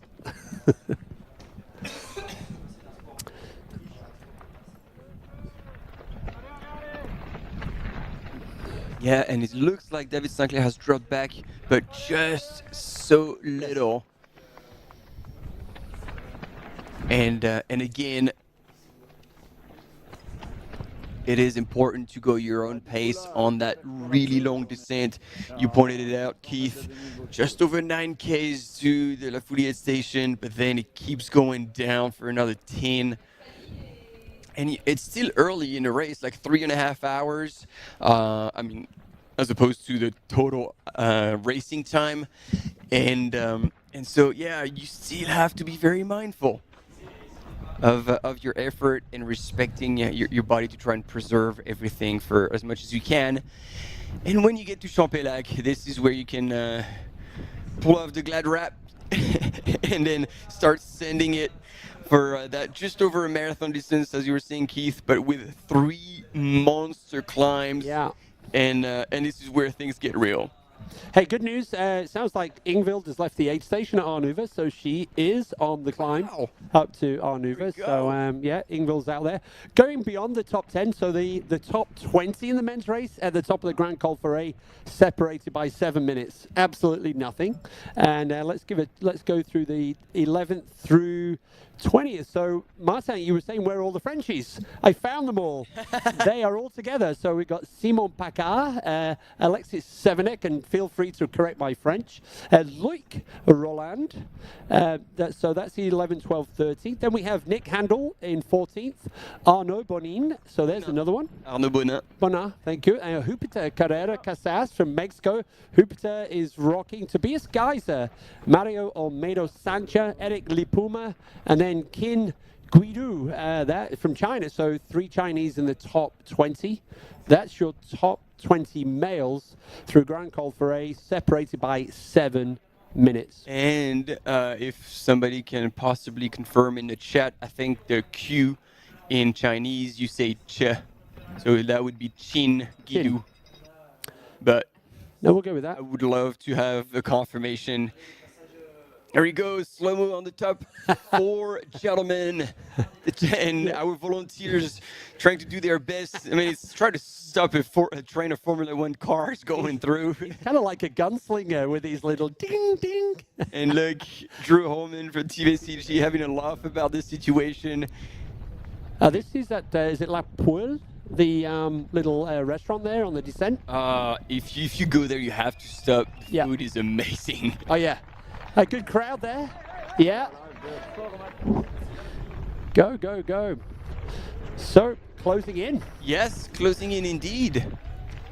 And, oh yeah, no, David Sinclair is still in there. And we're going to have the splits very shortly.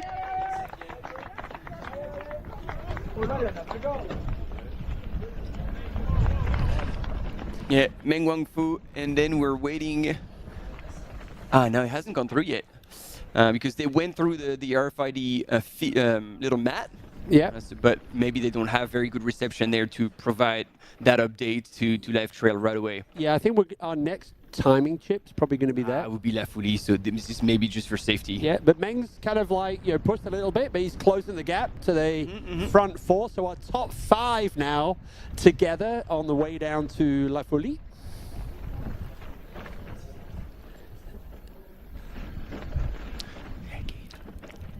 What a glorious day. Friday, fantastic day.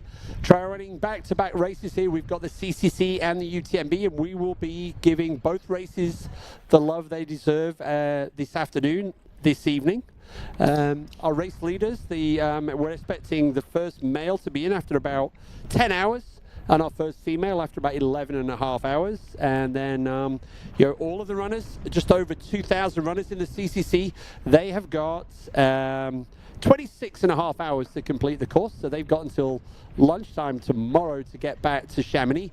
The weather forecast looks amazing right now, or the weather looks amazing right now. What I can tell you is on the French side this evening, there might be a little bit of a kick with the weather until about 2 a.m. And then once they drop into the Italian side, the weather looks more favorable in terms of precipitation, but it will be cold. It would be cold indeed, and chances are some of these runners will be wet, and the ground will be wet as well. Yeah. So if it is going to be a very problem-solving situation for all these runners, and having the weather conditions as one more variable to try and put a handle on.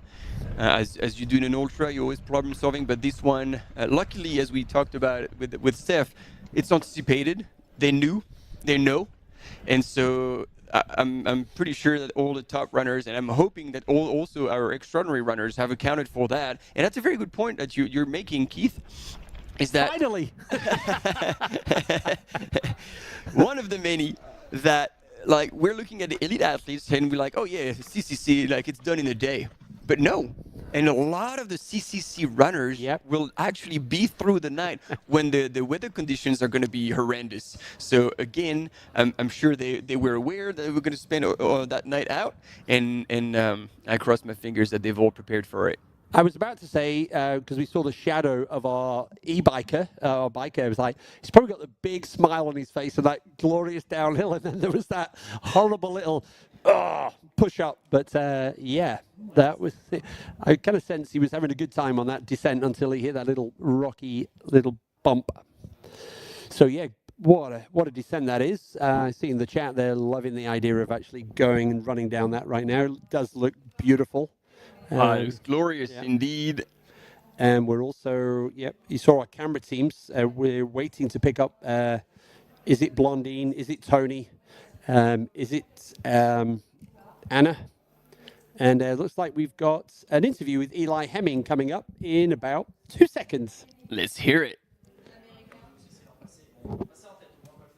Hello, my name is Eli Hemming. I am a professional trail runner for Adidas Terex. And when I'm not running, I am a cowboy. I will be racing CCC. This will be the longest race that I'll ever do. So it is a learning experience for me. I hope to do very well, and I hope to be fighting for the podium, but I'm not sure what happens to me after 5 hours. My strategy is to not go out too hard and to be patient. From what I've seen, the weather seems to be actually turning for the better. It looks like it'll be a little rainy, but I would prefer if it was rainy versus hot, so I'm happy with its rain. This is the biggest race of my season. This is what I have planned the whole year, so this is the biggest goal of the year. Biggest goal of the year indeed, and so far he is exactly where he wants to be with the lead pack, but not looking like he's overreaching. And in the meantime, we have our eyes on the women's ranking. Well, that's a pack, but that's it's a pack. Another pack. It's a flock, actually. Ah, yeah, thank you, Martin. This is what all these years spent in New Zealand get me. Anything about sheep, I'm pretty good at it now. Yeah, that's what you got it all excited about, the sheep. Forget the trail running. Yeah, very good. Special request from Martin. Can I see some sheep? Can I see some There we go. sheep? I'm feeling homesick. No, that's the Ruth Croft fan club getting ready to cheer tomorrow. Oh, yes. And even though there are 10 hours difference between here, the time in Chamonix and the time in New Zealand, but we can be sure that they will be out there cheering loud and proud. But they're going to be cheering for more than just Ruth. Dan Jones will be out there as well. and with solid chances of doing well as well. So yeah, pretty stoked to see the Kiwi runners give it a good crack. Yep, I think the Alpine marketing team are working hard right now, just throwing glorious images on the screen as we wait for our race leaders at the top of the Grand Col Ferret. Should be quite soon. Well, I mean, the mains were ahead of the prediction from Live Trail. So here they're estimated in just under 10 minutes for Blondine, Tony, Martina, Anna, Sylvia as well, creeping up in the rankings. Man, I mean, again, we've seen Sylvia being in top shape and being second to Yao Miao in Val d'Aran. Yeah, she's definitely where she belongs here in fifth place and most likely could move up. But again, look at all these names. And so far, only, I want to say, unfortunately, Invilg has disappeared from the ranking. But otherwise, both in the men and the women, everybody's still there. And hopefully for the longest time until we can have a final throwdown. We want sprint finishes in the streets of Chamonix and no finishing hand in hand. This is the heads up, team. This is not happening, please. Oh, that's Tom Evans is a big fan of doing that. But no. So that's yeah. He's also a fan of empty shoes on the finish line. Yeah, 100%. Yes, we got comments. There we go. So you can see on the bottom of your screen right now, you can see the checkpoint again at the Grand Col Ferret. So we are going to be zooming down there any second now, because this is where the front of the race is happening in the women's race. CCC distance elapsed here at the top of the Grand Col Ferret is 31 kilometers. And there we go, Martin. There's some nice gifts coming in. That's coming from Stephanie Case. Team effort here. Love it. Yeah, that's good. Yeah, there's going to be the gifts later on this evening. You know, Martin, you were already talking about the our Polish community, the South African community as well. They love the gifts, cheering on Tony, cheering on Martina. Yeah, and then as we were saying, like looking down in the rankings, Julie Roux from France is there, Tabor Hemming in 8th place, Lottie Brinks, Robin Lesh from the US, Team Vibram also creeping up in the top 10, and Hohati is just outside of the top 10, but I can guarantee you that she will come back, and as soon as, if we get images of her, man, that chat is going to be filled with Vietnamese flags, and it's awesome to be seeing like now all the runners from across the world supporting their country men and women as they're taking on these journeys on the UTMB World Series final. There was two runners that we were bigging up as, you know, dark horses potentially. We haven't, you know, they're in the top 30 right now. So Alison Bakker. So and then we also talked about Zhang Fuzhou. So again, we haven't. She is 27th overall. So it's still early days. So we're not going to be writing anybody off yet. But yeah, not up at the front of the race as such yet. But as we said, we're kind of anticipating the moves really happening after Champex-Lac when they've still got just over 47K to go. So more than a marathon with 3 big climbs still to come between there and the finish line in Chamonix. And one that I remember seeing on the start line, but we didn't talk about her, is Fiona Pascal. Oh, wow. Yeah. We have a quick interview of Drew Holman from Nike SCG, but we'll talk about Fiona just later. For the ACG trail team and the feed, and I'm here racing CCC, and it's the 3rd time that I've raced at the UTMB week. It's a super competitive race this year, and so I'm gonna go out, run hard, gonna try to stay controlled for the first half, and then see where we're at, and really kind of let it rip from there. I think the section up above Courmayeur is just absolutely gorgeous.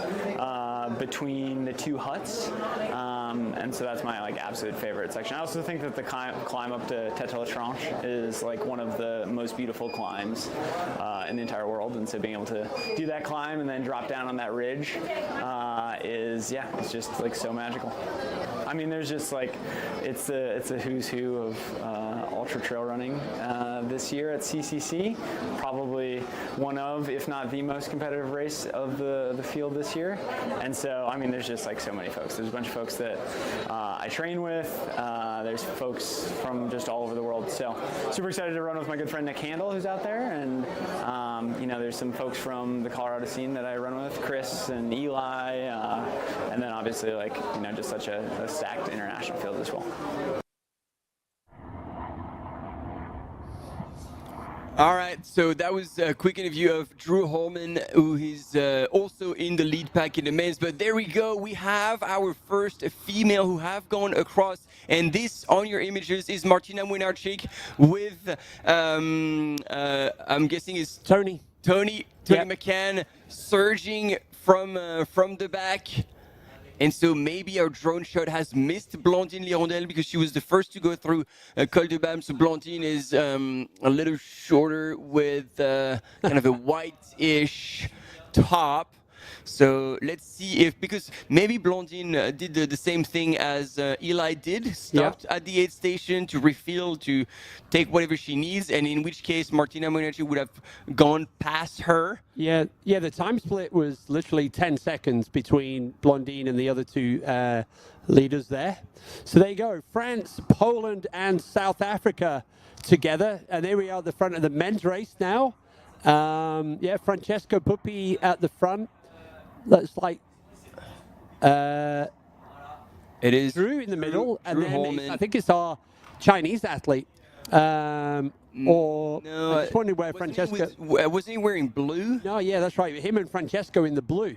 Correct. So Francesco's at the front. Francesco's at the front, no doubt about it. Then those bright orange ultra flies. This is definitely Drew. It's Eli. Yeah, sorry. Of course. Yeah. We just did his interview. We're like, come on, guys. Yeah. Yes, Eli is still in the mix. It means now they've dropped David Sinclair and I'm losing his name. Meng Guangfu. Yeah. So Martina and Tony McCann and those two. That Blandine would have stopped at the call, right? And let Martina Młynarczyk open up, and Tony McCann, as much as she doesn't want to let other people lead her race, she knows that she had to fight off Martina Młynarczyk last year on the CCC, and so she knows that Martina is one of the ones who could challenge her for the win, and therefore I think at the back of her head she'd be like, okay, I got to be careful, but I can't lose her. I can't let her go too far ahead. No, I'm loving these drone shots of our race leaders. This is so beautiful. It's like art in the trail running world. So yeah, and back up with our second and third place female athletes now. So Martina and Tony. That's Tony on the left-hand side. And there's Martina kind of opening up further ahead. Yep. Martina in the dark colors? Yeah. And then we're, according to the screen, if this is second and third, the implication is Blandine's ahead. Okay, so we, until we know differently, we will follow our director's lead. Yes, because every time we tell they're wrong, they're actually right. So yeah, we'll stick with that. So here we go, gang. We're going to give you a Strava segment, the Grand Col Ferret, all the way down to La Folie. Bit of a sprint here. Yep.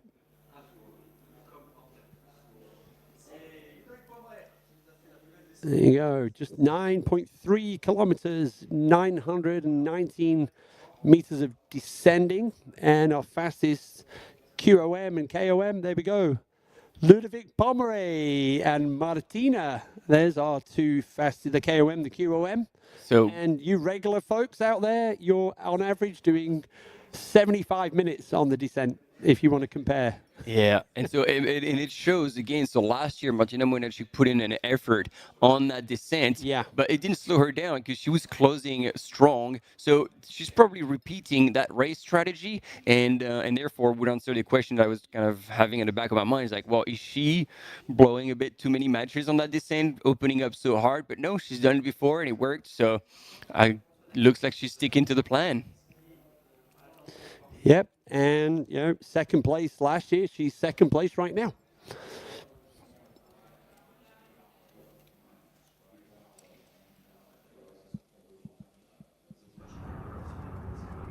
And there we go, gang. Some drone footage of our male athletes working their way now down through the forest. And there we go. You can already see that's La Folie. They're going to be popping out soon enough. They hit the river. They cross the river at some point, and then they'll be running on the road down into La Folie. Yeah, it's still quite a steep section, if I recall. Maybe they've passed. Oh yeah, now they're down to the river. But that actually descend in a very narrow, steep switchback down to the river is actually a big challenge that we never see on the live. But it's it's the final dent in your legs before being on that four-wheel drive track and more cruisy road to. Do we think that is Anna Tarasova? So Anna Tarasova, 1 minute behind Tony McCann and Martina at the top of the Grand Col Ferret, and then 1 minute behind Anna Tarasova. We know they're in the chat. The Norwegian fan club of Sylvia Nordskar. We've also had Veronica Leng, as Veronica Leng has gone through the top of the Grand Col Ferret, as has, and you say this way better than me. How do you say Julie's family name? Julie Roux. Julie Roux. So there we go. Julie's up there as well.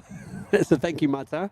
And so that's our top 7 female athletes through Grand Col Ferret. No, Tabor Hemming, she's through as well now. Nice. So well done to Tabor. Tabor is 8 minutes down on race leader Blondine Lirondelle at the top of that. So both the front of the men's and the women's races are full of humans very close together. So no, fantastic effort so far as they descend now down into La Folie. And Julie Roux, talking about her, like she's got a lot of experience on that kind of similar distance, or at least time on her feet. Again, she was twice second at the Mont-Blanc 90K, so on similar trails. Yeah. And as much as last year, she blew out completely before the end. This year, she actually managed to handle it extremely well. And so now we have Sylvia Noxter actually in the white top. She's just ahead of Anna. So she might have made a move on that descent. So that's that's a really stacked field now, all the way down with Julie Roux.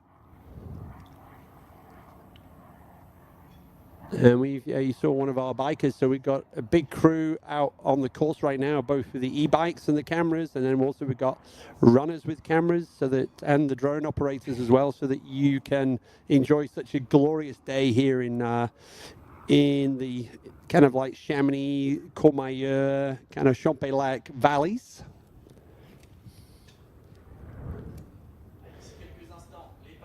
So yeah, La Folie should be our next checkpoint to give you an idea about how the front of the men's race is going, and we are expecting our race leaders into La Folie in literally the next 5 minutes. 5 minutes. Wow, that's coming very soon. Let us know who you believe will be our top 5 gentlemen coming through. Oh well, that's okay. So top 5. So we still have 2 to guess. Yeah. But interesting, they are taking turns leading that pack because Francesco Pupi is now in 3rd.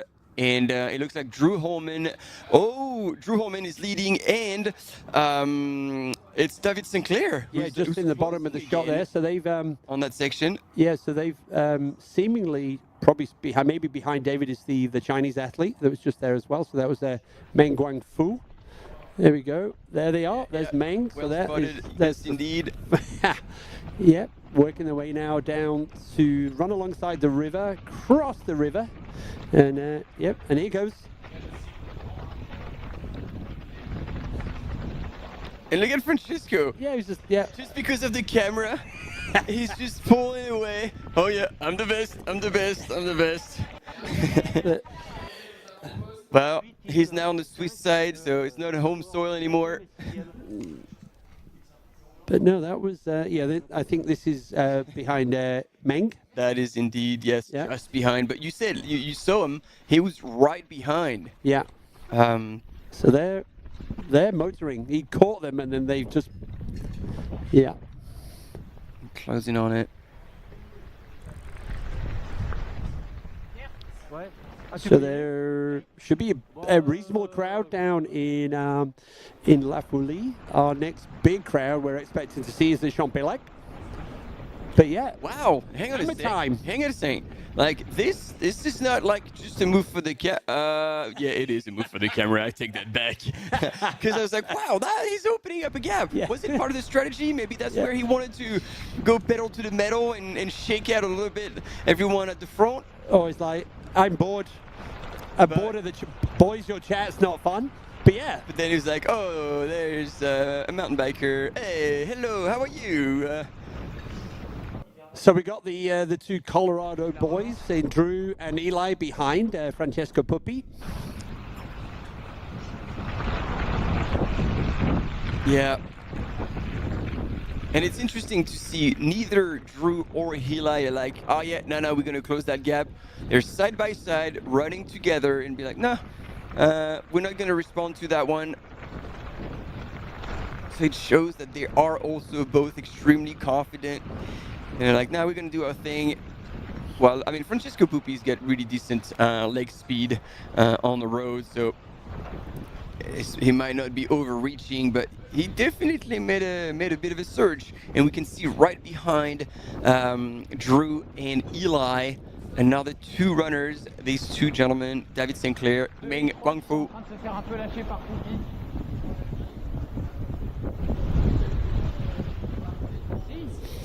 And here on the left-hand side, David Sinclair put the poles away, finally.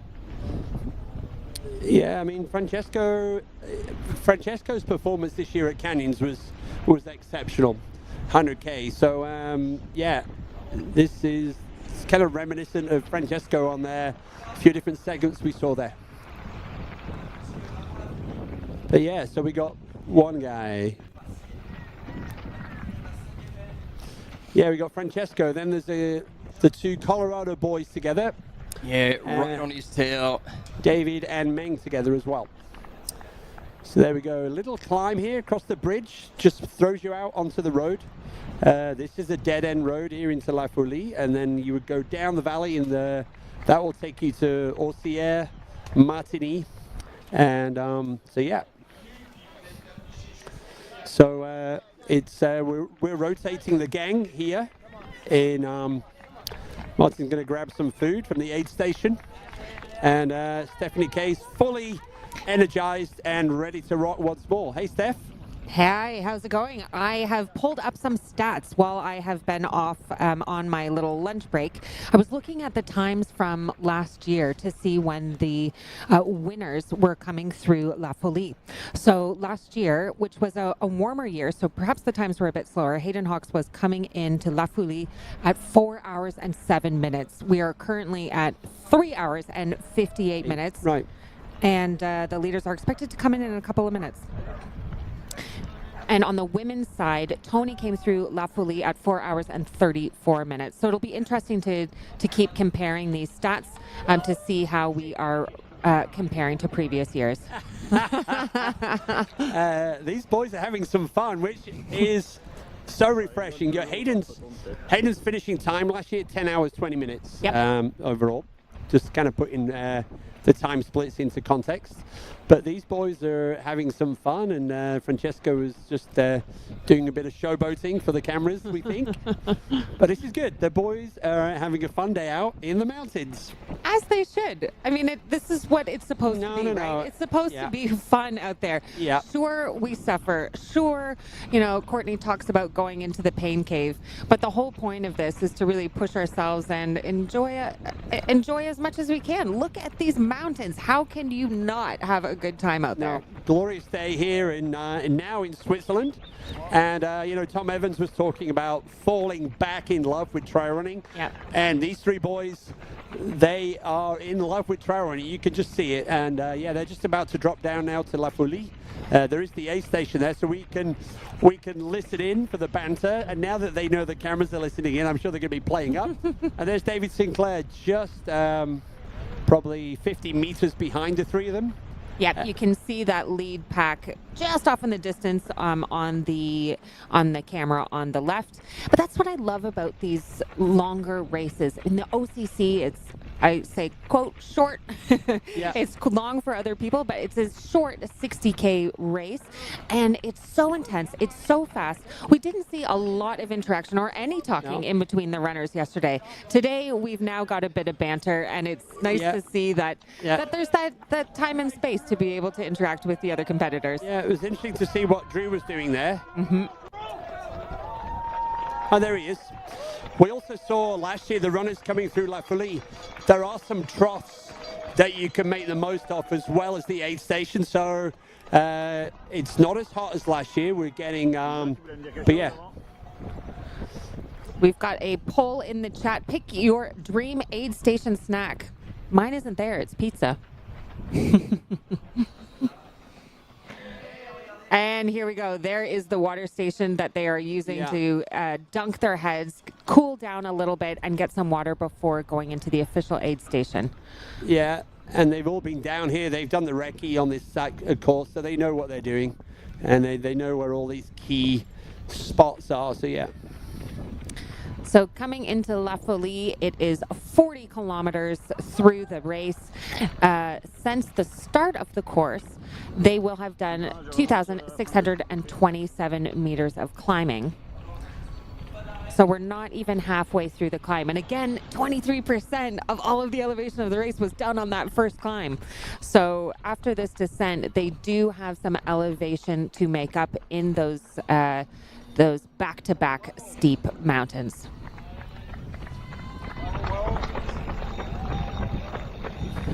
Okay, we've got a question in the chat. It would be interesting to have the course record splits as well. We will try to get those for you so we can compare, because it's true, the last 2 years were slower times than the course records that were set on both the men and the women's side in 2022. So we will get that for you.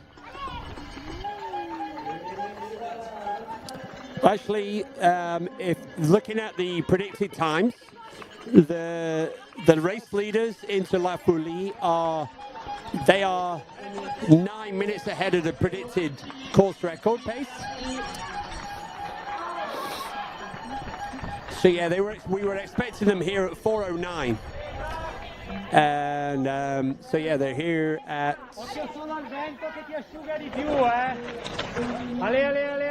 No.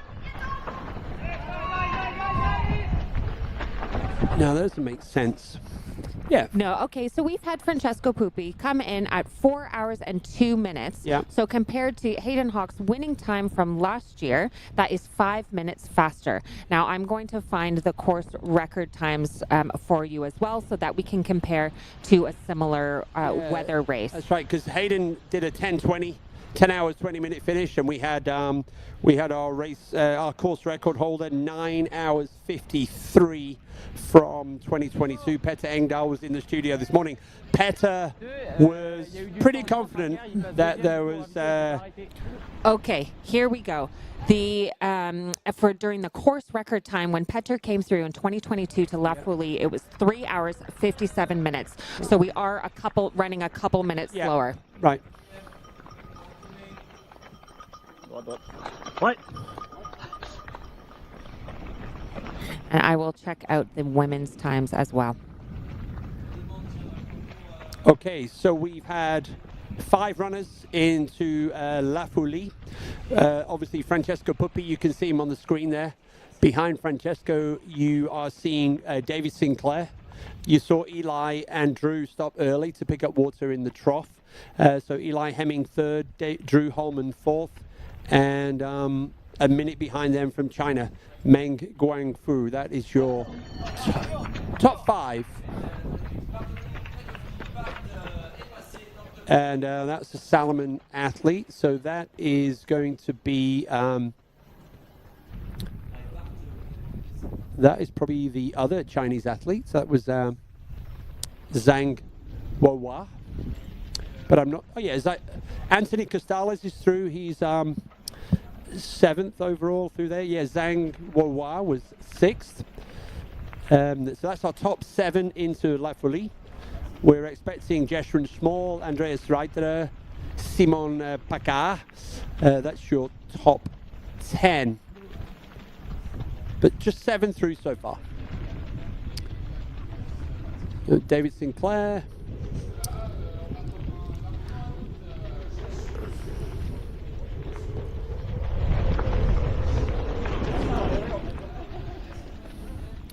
Now at this part of the course, going from La Folie, they're still descending. It is not as steep of a descent as they had from Grand Col Ferret, but they will be continuing to descend, working those quads. There's Andreas Reiterer on the screen.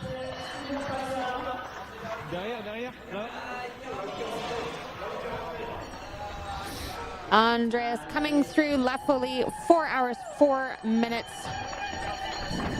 So everyone right now is still running faster than last year's winning time, which is quite exciting. Yeah, so that's such a crazy wild aid station. You run in one end, you pop out a different way. Can be very disorientating for the athletes. So yeah, so Simon Pacard was 8th, Jeshren Small was 9th, and Andreas Reiterer in 10. And the gap between Andreas and Francesco Puppi, 3 minutes. Top 10, wow, separated by 3 minutes. So here we go now. This is the long, kind of rolling, never-ending descent all the way down into the valley, almost as far as Orsières, where we started the OCC. And then there's like a 6K climb up to the aid station at Champex, where the support teams will be waiting for the race leaders. And that's where, you know, often the runners think of starting the second part of the race. If we break this race up into 2 parts, the first is really quite runnable, actually, because even though it has those large climbs, because of that long section between Bertoni and Arnuva, and that long descent, it is very runnable. Going into the second part of the race, once they pass Champex, you have 3 pretty mean climbs. And so you've got to switch between climbing, descending. There isn't as much runnable terrain in the second half of the race. That's right. And unlike our friends yesterday, they are going to have the horror climb up to La Flégère to finish. And then depending on how the legs are feeling, you've got that final descent through the rocky descent, all of the vines from the trees, the roots from the trees.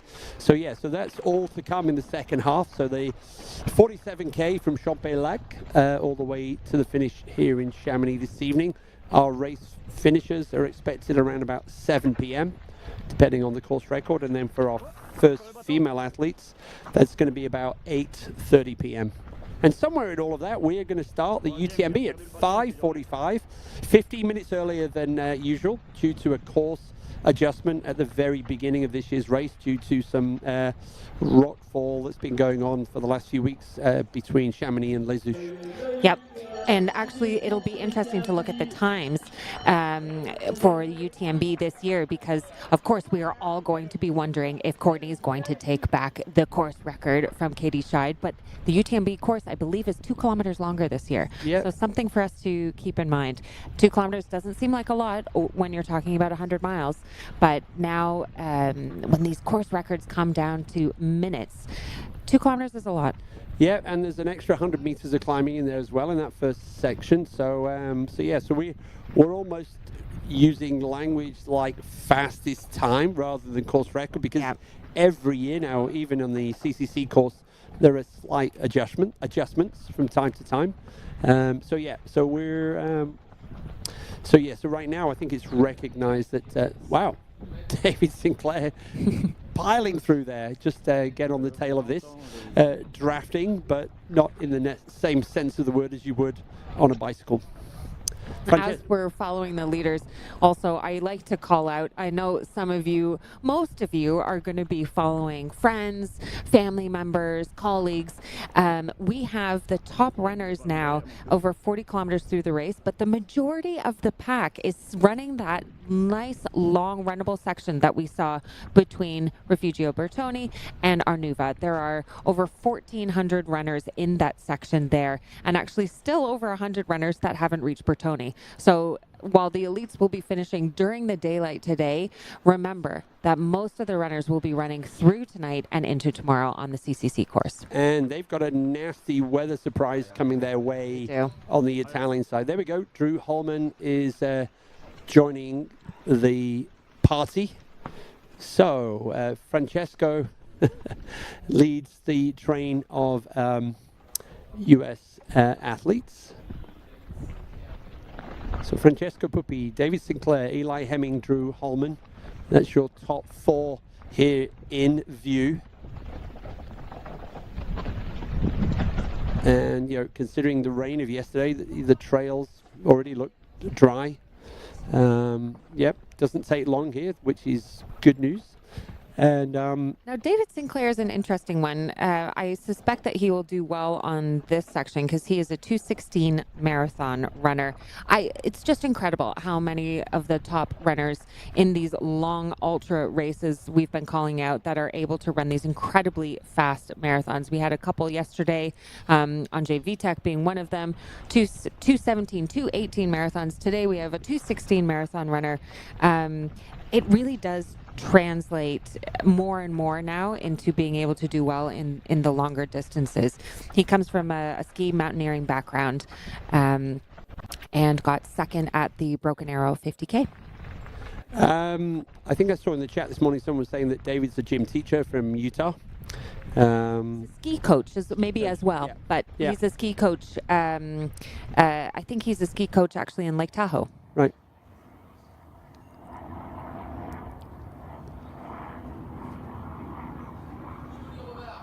Yeah, it's nice. Speaking of other sports, Eli Hemming comes from a triathlete background. And this is his longest race to date. We heard earlier in his interview, he doesn't know what happens after 5 hours, which is interesting because we will be coming up on 5 hours pretty soon. Yeah, well, I saw the gang in the chat saying, hey, what's going on at the front of the women's race? So guess what? We have the visual now. We've got Blondine Lirondelle, Blondine leading over the top of the climb at the Grand Col Ferret. She had just over a minute lead from Martina Milanacik from Poland. That was a little tease. We bounced away again. So yeah, Martina and then Tony McCann and then Anna Tarasova, Sylvia Nordskar. That was our top 5 over the top of the Grand Col Ferret. They are now on the descent to La Folie, and we're expecting them in La Folie in the next 15 minutes, around about 1:30 p.m. You know, talking about the female runners in the top 10, we've been speaking a little bit about Tabor Hemming. I'm really interested to see her in this top 10 group because if you look at her background, she's really a 20-kilometer, 50-kilometer distance runner. Yeah. I didn't see any race, at least on her UTMB profile, that was longer than 50K. No, I think both Eli and Tabor are stepping up to the unknown, as they said today. And so, yeah, they're both stepping up to their longest race distance so far. That could make the next few hours quite interesting as they step into uncharted territory. Yeah, we heard Eli's interviews like saying, after 5 hours, I've no idea what's going to happen. We are coming up to a commercial break. Stay with us in this exciting coverage of the CCC and the UTMB finals. We'll see you in a minute.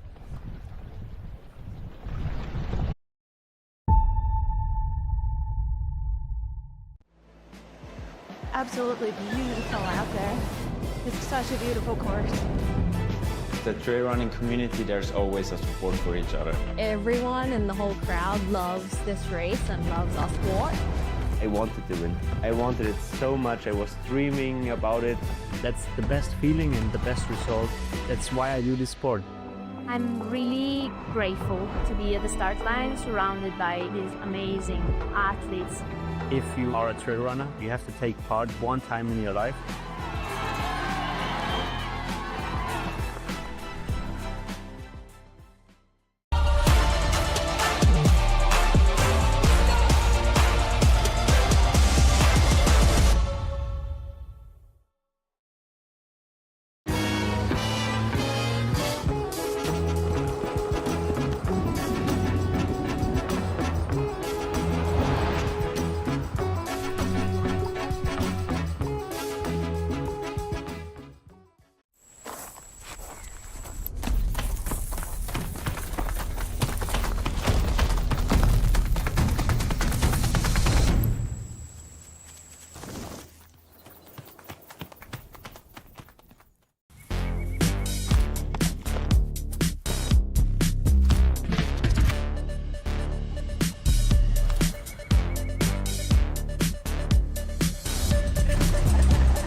And we are back following this CCC race, this 100-kilometer race in the UTMB finals. And right now we are following the head of the women's race. Really exciting, as we have been covering. The women's race in the CCC was the one to watch. While there is incredibly stiff competition across all of the races, we have the previous 3 female winners. And so we knew that it was going to be an incredibly tough day today, incredibly exciting day for the women. Yeah, so Blondine out front, we've seen Martina, and Martina's got the QOM on the descent here from the top of the Grand Col Ferret down to La Folie. So Martina was on flying down the hill, as was Anna Tarasova, and Tony McCann was in the mix as well. So we don't have a time split right now, actually live on the course, but we're going to find out that in the next 10 minutes or so when they hit La Folie. And then on the right-hand side split screen right now, you can see we've got Francesco Puppi is leading a trio of US athletes with Eli, David, and Drew. Now we are 4 hours and 16 minutes into the race. I want to call up those previous times coming into La Folie for the women's side, just to give ourselves that frame of reference. Last year, Tony, the previous winner, came in La Folie at 4 hours 34 minutes.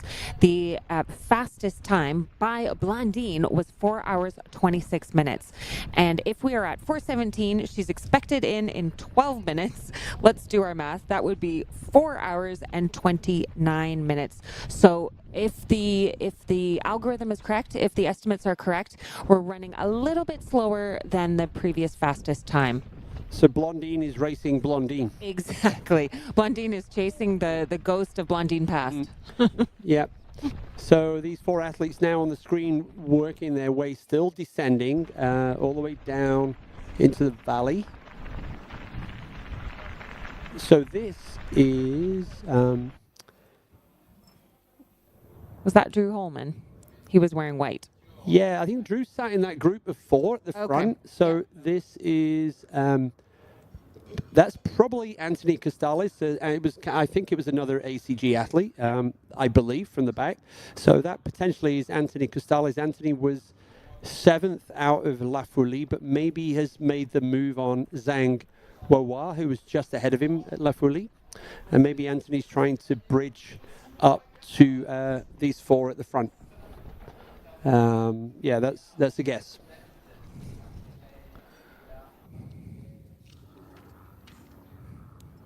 And then this is Blondine. So we're jumping between both at the moment as I guess the signal, our director's making the call on which is working best.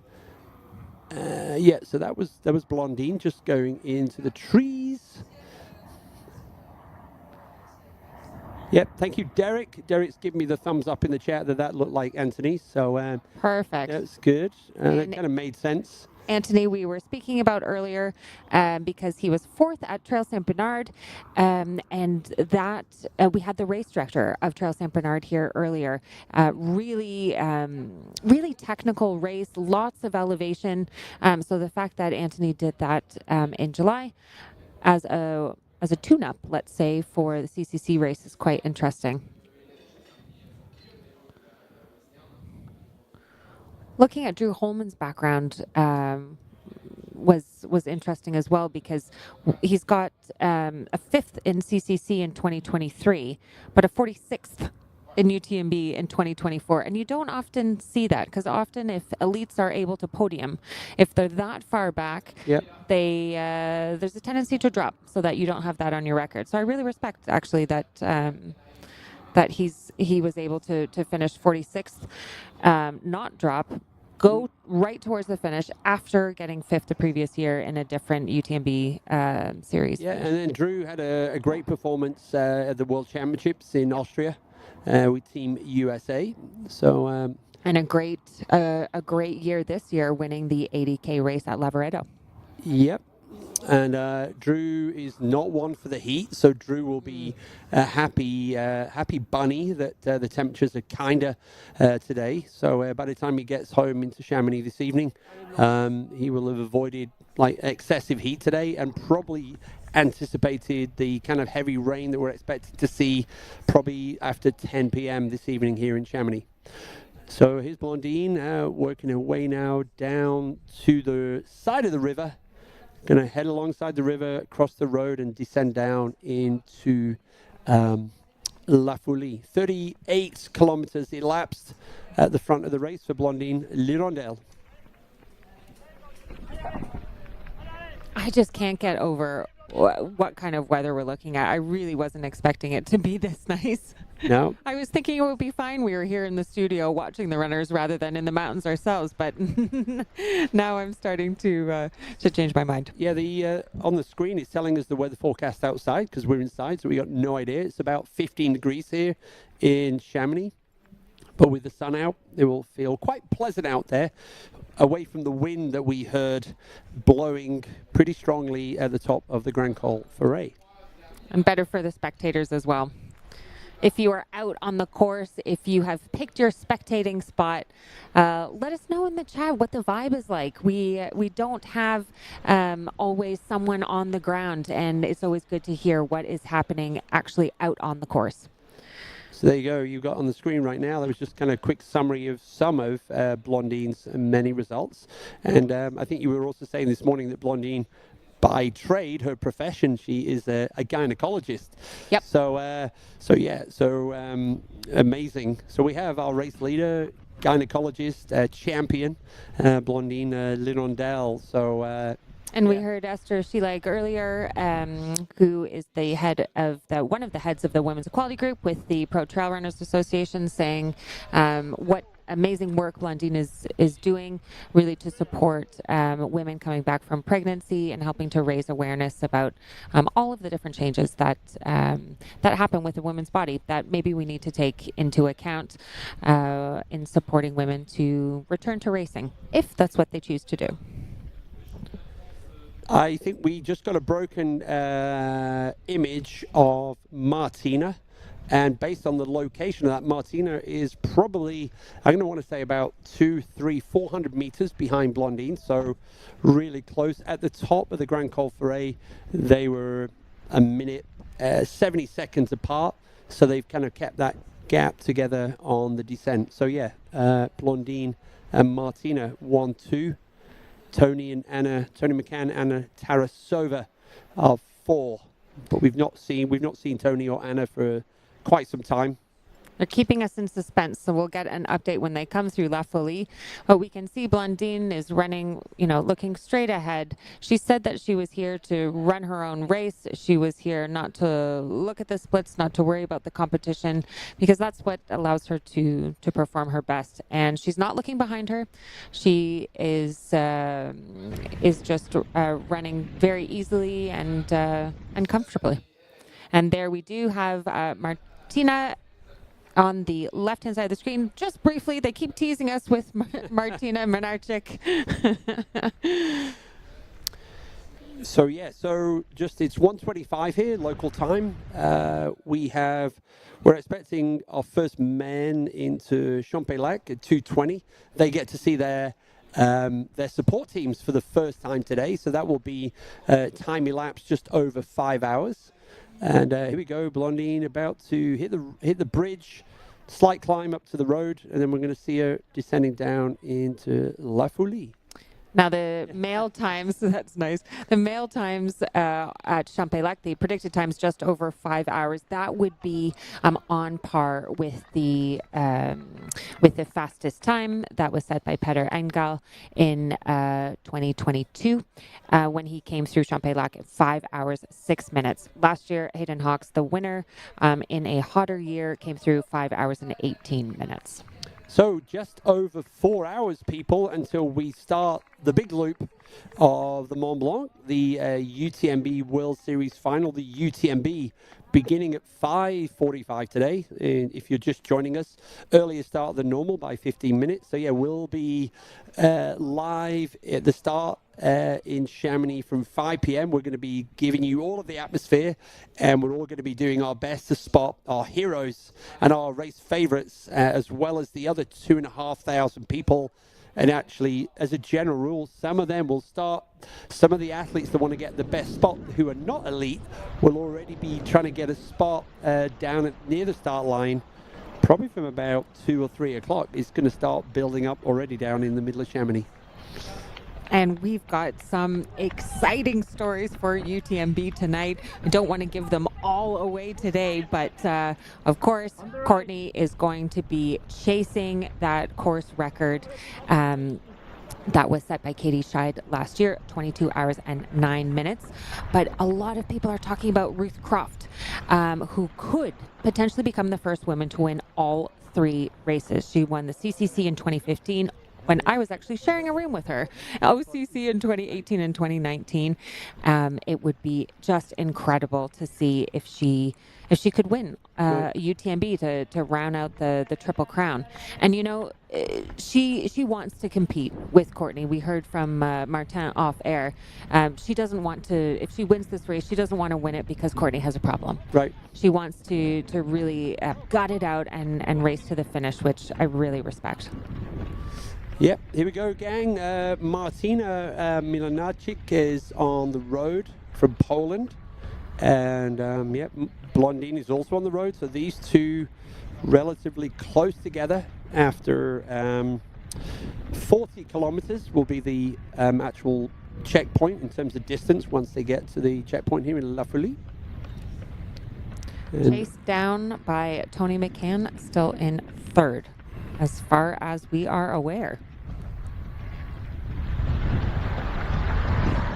And we have a question in the chat. Should a DNF, a do not finish, result in a reduced ranking of the points? It doesn't actually. And it is one of the reasons why some elite runners, some professional runners do end up dropping rather than finishing a race that they aren't going to have a good performance. Yeah. They want to save their legs for the next race, but they also don't want to reduce their ranking, reduce their index. So it can be controversial. I see in the chat there are arguments on both sides. Yeah. You know, I personally like seeing professionals, the elites, gutting it out, respecting the other runners in the race by going to the finish. But I understand the difficulty for them. It's their job. And if they're going to have a finish that reduces their ranking, I can see why it would be tempting to drop out. Yeah, and then I guess there is the potential for injury as well. Exactly. So it's not as black and white as we may want to do there. So as always, the first female athlete into any of the aid stations, any of the towns. So La Folie here, I think as a general rule, this is a very sleepy little hamlet. It's about 70 people that live here as a general rule. It's about just below 1,600 meters in terms of elevation, but they have a really beautiful old, what they call mountain Mayan kind of huts in this valley as you go down there. So it is a beautiful little spot. And it's got a ski lift in this area though, so they opened that up in the 60s, and but they first started logging here in the 1200s. Oh, we've got some interesting comments in the chat about calling her. Is it Martina Ballerina? Yeah, I seem to remember this from last year. I think, and maybe they can confirm this. I believe Martina's former life was as a ballerina.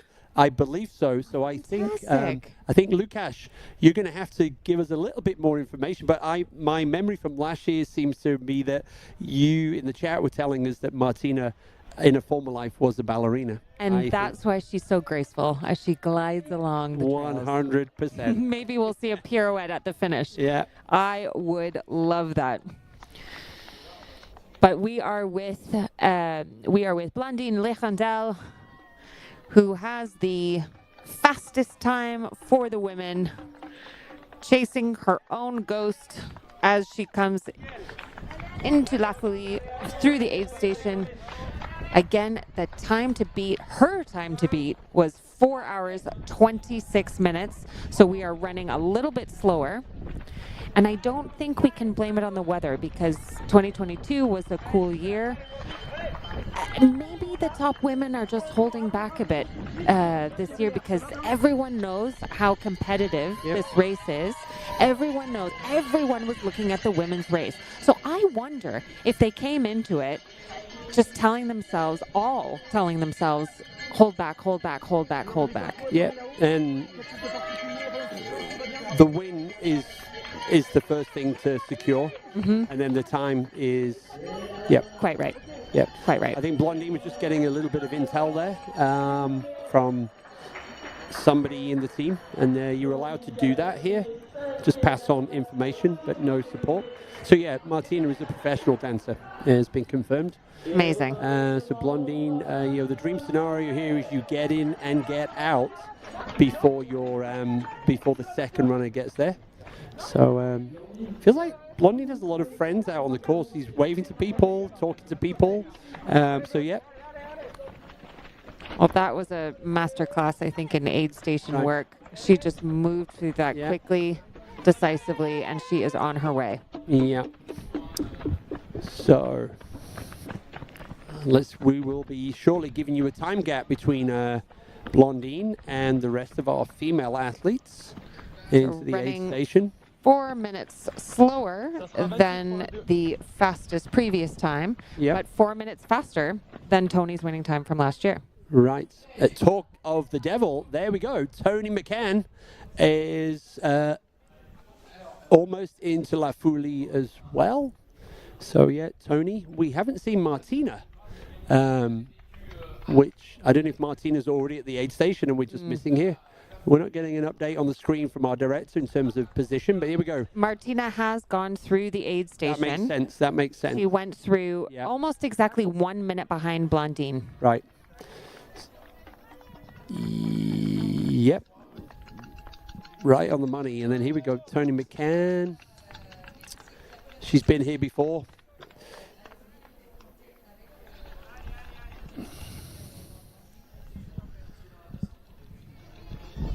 Tony lives near Annecy. I believe she just recently got an apartment, got a little permanent place with her partner, so it will allow her to stay close to the mountains and train on the course. What I can just looking at how many of our female athletes have reached the Grand Col Ferret. 58 are already over the top of the Grand Col Ferret in the women's race. Nice. So Charlotte Cox from the United States, Charlotte down in 57th. She's gone through the Grand Col Ferret. So yeah, there's kind of random picking of folks. There we go, Blandine on the right, Tony McCann on the left. Anna Tarasova, I think. That's her on the left. And Sylvia Northstar. I was like, who is the blonde? That is definitely not Anna. Yeah. No, so those two working together, good energy there. And Sylvia Nordskar, interestingly, is also a race director. And she was second at Val d'Aran, the 50-kilometer category race, I believe behind Yao Miao. 16th at Zagama. Cool. Tony McCann, 2.5 minutes down on our race leader. So we know that's nothing in the scheme of things. I bet she has Sylvia has a different perspective running through this race as a competitor, given that she's a race director on the other side. She knows how difficult it is to organize. Yeah. She knows the responsibility of making sure all the runners are getting what they need and safe and able to perform their best towards the finish. She just needs to look after one human here. And, yeah, that's normally more than enough for most people. So, yeah, so Sylvia Nordskar, Anna Tarasova are top 5. Veronica Leng, 6 from Slovakia. She should be our next runner down there. Here we go. Tony is out through the aid station. Tony McCann, the current champion of the CCC, former champion of OCC as well. And normally a reason for our South African friends to start going crazy in the chat with their gifts. Tony is just such a I don't even want to say promising runner because she's already delivered, but a runner that I just see so much potential in to go even further. She has won every single race that she's done since OCC in 2022. I mean, that is, I can't wrap my brain around that. Yep, and the Tony McCann fans, Tony's going to be in the studio tomorrow, right? Are we confirming that, or are we going to see how she's feeling after the race? I think we should see how she's feeling after the race, but I was scheduled to be back on all day tomorrow, but now I will be pinch hitting in the middle of the night on the graveyard shift between 2 a.m. and 4:30 a.m. from Courmayeur for the UTMB race, as Ida Sophie, who was supposed to be there, when she dropped out of TDS, has gone to get some medical attention. So no, there we go. It's the Tony McCann fan club is going crazy in the gifts. What about the Sylvia Nordskar fan club and the Anna Tarasova? So Sylvia's in and out. And, she went through very quickly. She was very efficient there. Yeah. Anna just taking a little bit longer. Wow, we now have, this looks like a 10,000 meter track race with 5 athletes together. So Francesca Puppi, Eli Hemming, Drew Holman, Anthony Costales, and we have one of our athletes from China. Let me get this one right so I don't mess it up. Meng Guangfu. So sorry, David Sinclair, not Anthony Costales.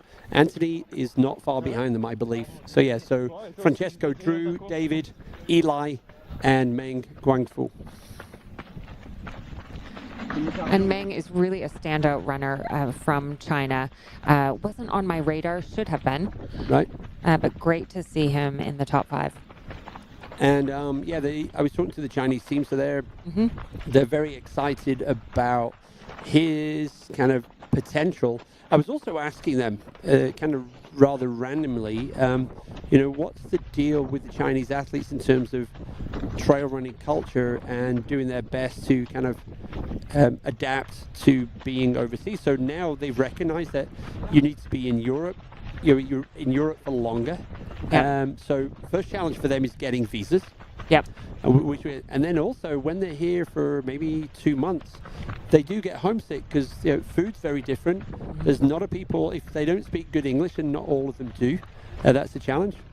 So there's, and then obviously the mountains are also different to what they used to. So they've had a steep learning curve, but if you look at Yao Miao as an amazing example of the transition from when she first did her first 100K race in 2016.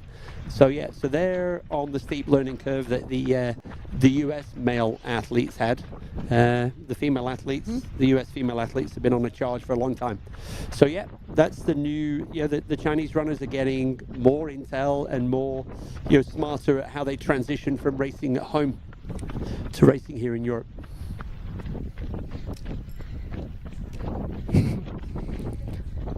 Love the energy in the chat. It is. It kind of, here we go. Tony. There Tony, she is. she's looks like she's moving really well. Yep. If interesting. If you want to take a look at her style, she is so smooth, so level. Her head is really there's no vertical bounce if you watch her running on these trails. That technique is just perfect. Yep, 3 victories already in 2025. And yep, here we go. You can see this kind of like 3.2% gradient descent heading down the valley towards Les Pras before they do the climb up to Champelac and see their support teams. Excuse me. So yeah, in terms of Champelac, we're about just over 30 minutes away from seeing our male race leaders arriving there. And then in terms of our race leaders in the women's race, we're expecting Blondine into Champelac it's going to be around about just before 3 p.m. So an hour and 10 minutes away before we see them there. So 3 p.m. for our female athletes. 20 minutes away, the high energy Dylan Bowman's going to be coming into the studio to inflict positive vibes to all of us and all of our community. So Debo's going to be coming in soon, and obviously chance of USA from Debo as the US athletes are doing so well right now. But maybe we can also talk to Debo about the World Champs coming up at the end of September and kind of his thoughts on that. Oh, this is interesting. We have someone calling out in the chat, Luke Grenfell-Shaw in 16th. I am excited to hear him getting up close towards the top 10. This guy has an incredible story. After battling cancer, he's now competing really at the highest level. We saw him get second at Snowdonia, the 50K race earlier this year, was third at the Eiger 50K race this year, which I had the pleasure of commentating along with Tony McCann, who we are seeing on the screen right now in 3rd place.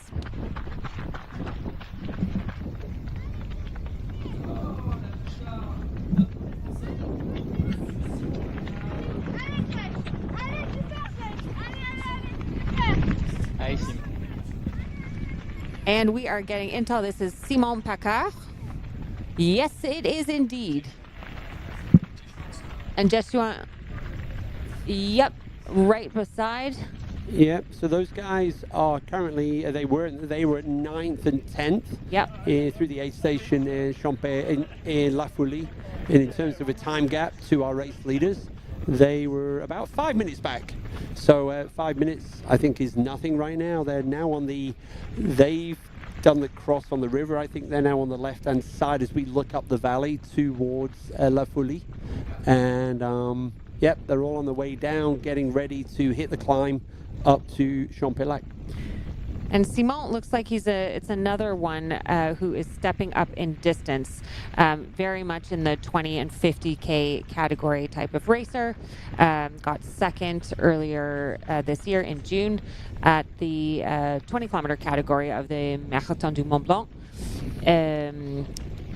But I am not seeing anything in the longer distances going into his profile all the way back to 2016. Hey, so, you know what? I think the man behind us might have some intel as well. Oh, you don't say, yes. Martin? Simon's been stepping up his game a lot in the past few years. He's now part of the Salomon International team.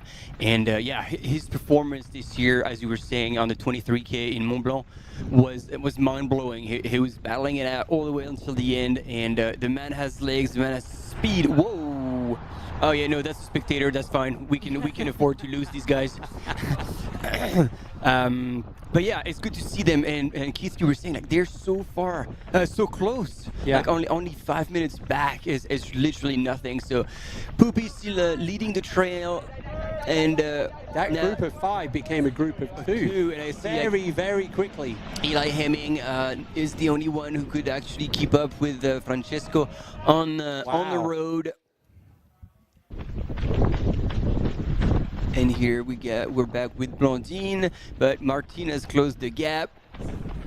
And now the big question is, are they going to work together? Is there going to be like a silent pass? And more importantly, is Blondine going to be able to stick to her race strategy and not care or not react to anyone around her, which is admittedly extremely hard.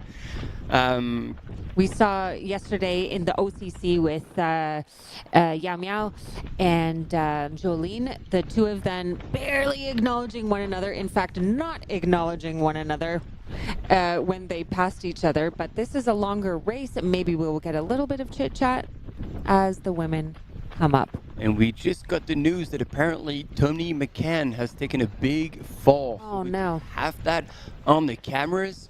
So hopefully no gravity. But as we were talking and we were predicting that, Martina Młynarczyk from Poland representing Team HOKA is now in the lead of the 2025 CCC.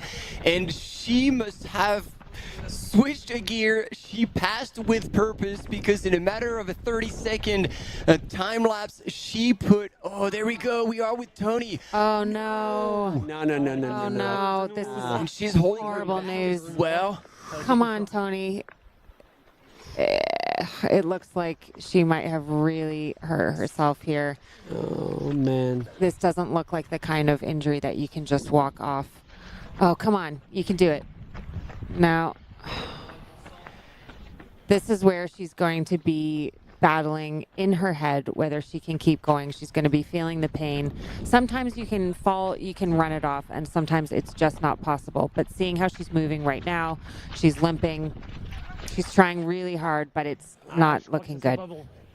This is quite a little steep section, but yeah. It looks like she's hurt her back or her hip. Yeah, she was holding her back. Yeah. Oh, no. And then her right knee's bleeding as well. You know, you can run through a bleeding knee, and I know that Tony would. But if she's really banged something in the muscles and the tissue, exactly, then she's not going to want to run through that.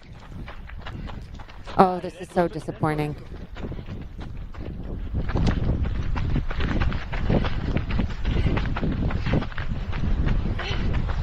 Wow. She's got some movement. It's just the steeper section that seemed to. But she's on it there. She's trying. Yeah. We're gonna. Oof. Yeah. Tony just went deeper into the pain cave than she was imagining she was going to do so early in the race. Ouch. Oh, this is a rough one.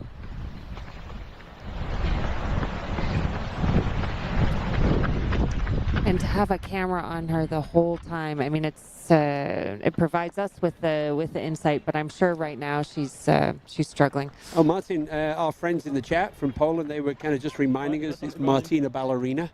Oh, you know, the dance teacher. Yeah, I mean, it's like, we've told this story now, so we feel like everybody knows, but no, it is true, and it's a very good call. Her nickname Ballerina is actually coming because she used to be a professional ballerina dancer, and that shows in the way she runs. Like, we had a side shot earlier. I wasn't with you, but I was looking on the screens, and the perfect stride, 4-foot running, gentle and soft. It's good, and you know why she's shining on ultras, because the amount of hours this ballerina train per day is unreal. Discipline, flexibility. I mean, this is probably one runner who actually likes to stretch. And I mean, talk about being comfortable with the uncomfortable. Like the shoes they're wearing, like running shoes is going to be like, this is slippers. So we saw Francesco put in a little bit of a spurt there just before the start of the climb. Eli stuck with him. Looks like David Sinclair has got back on the train again. I like to see David Sinclair coming back and again and see the poles here again are going to make a difference. And the longer into the race we're going to be, the more they're going to make a difference, because everything Eli and David will have saved from their legs will be coming back in the later stages for the final surges. And we see Francesco does not have poles with him, it looked like. It shows that, And we're back with Tony. Now, Tony had a bad fall, and she was really limping. She was holding her hip, holding her back. Her knee is bleeding, but she has not given up. She is continuing to put everything she has into this downhill. So maybe she's not out of the game. No. She looks like she's moving indeed. We'll see. Hopefully that doesn't alter her form too much, so that she starts compensating, because exactly, sometimes it's not the injury that takes you down, it's when you start running strangely, when you start overcompensating for the injury, that you start to get secondary pains come up because of that. So she is trying hard to continue to run normally, just sink into the pain. You could see a little bit of encouragement from the male runners going past her. But you can see her in her face that this is a hard moment for her. This is a really hard moment for her. Yep, and quite right in the chat, I was commenting on Francesco Pupi and the fact that he wasn't using poles. Hayden Hawks very famously did not use poles last year. I believe he will be changing his strategy for UTMB. Oh yeah. You can't play the UTMB game without poles. Yeah. And you can try, but you might not do very well. yeah, true. Yeah, let's give a little bit of love to Tony in the chat. Let's send her some energy. South Africa, step up. We need to hear you. She needs to feel those vibes. I've messaged Bastien. He's going to be out there waiting for her, and here she's going to have to stay strong mentally, because now here's the train of Sylvia Notskar, and I believe Anna Trosova is also there. Quite right. Now, this is going to be tough mentally, because the other women don't know that Tony has fallen. Yeah. And look at this. Sylvia is on a mission. And look at this. Anna's been just tailing this woman all day. She's always behind like the other. She doesn't set the pace. She's just cruising behind. She really likes to hunt. And it probably also plays with Sylvia's mind. It would with mine. Okay, there's someone. I can't shake her off. But she's there. That's stressful. I've had races before where people are just hanging right on my back, and no matter how many times I tell them to go in front, they say no, because that's their strategy. So this is Martina Munache. Has she passed?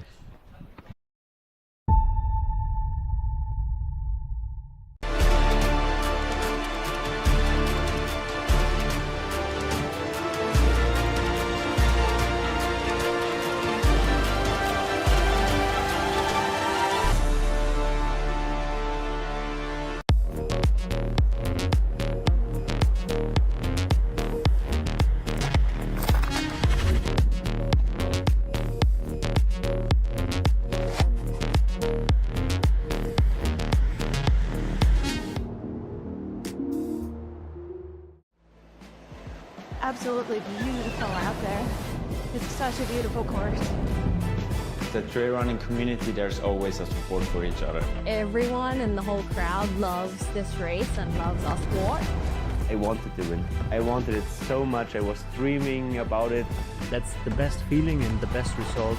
That's why I do this sport. I'm really grateful to be at the start line surrounded by these amazing athletes. If you are a trail runner, you have to take part one time in your life.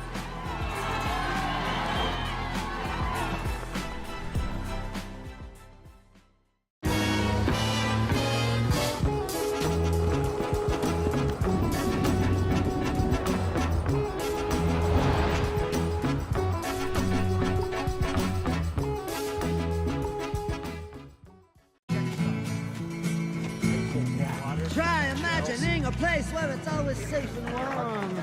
Come in, she said, I'll give you shelter from the storm.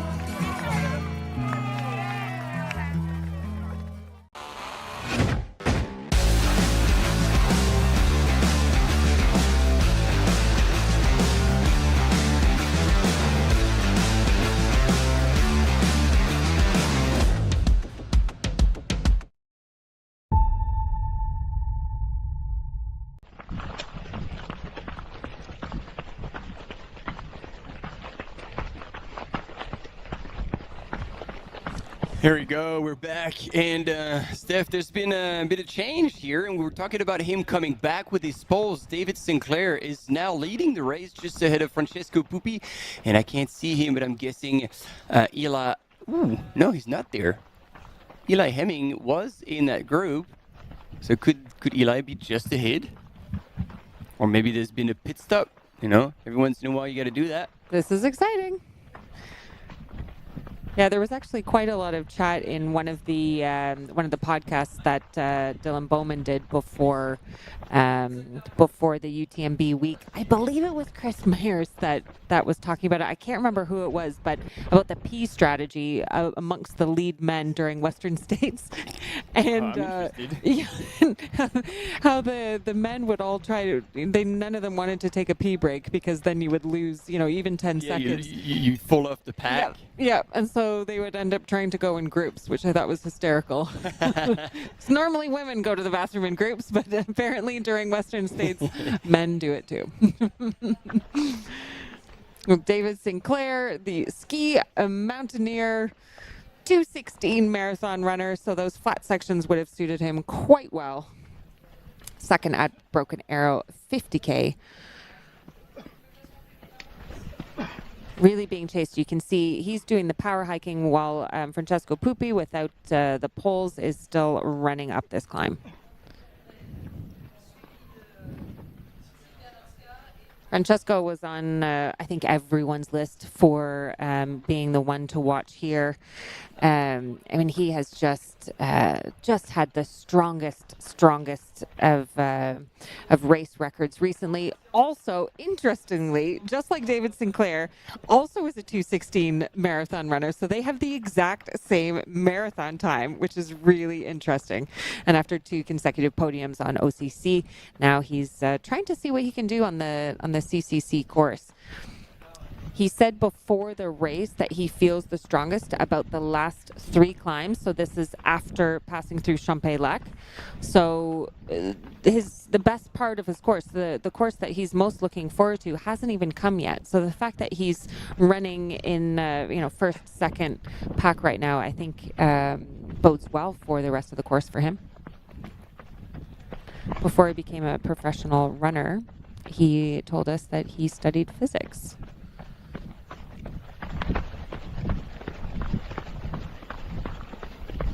And he also co-founded the PTRA with Killian and Pascal in 2022.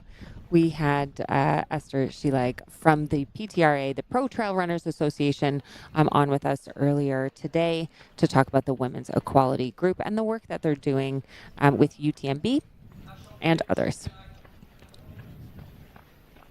Oh, good. I've got validation in the chat. It was Chris Myers talking about the P strategy. Yeah. If you haven't heard this podcast, it's absolutely hilarious. Dylan Bowman will be joining us. He should be joining us momentarily. Yep. So that we can get a bit of insight from him as well. And Derek added that, Caleb actually gapped Chris during a P break with about 45 miles to go, and Chris was never able to close that gap to catch up. See, it really does matter. A P break that costs, you can never predict that. But yeah, it's a super cool story. I'm glad you brought it up. Yeah.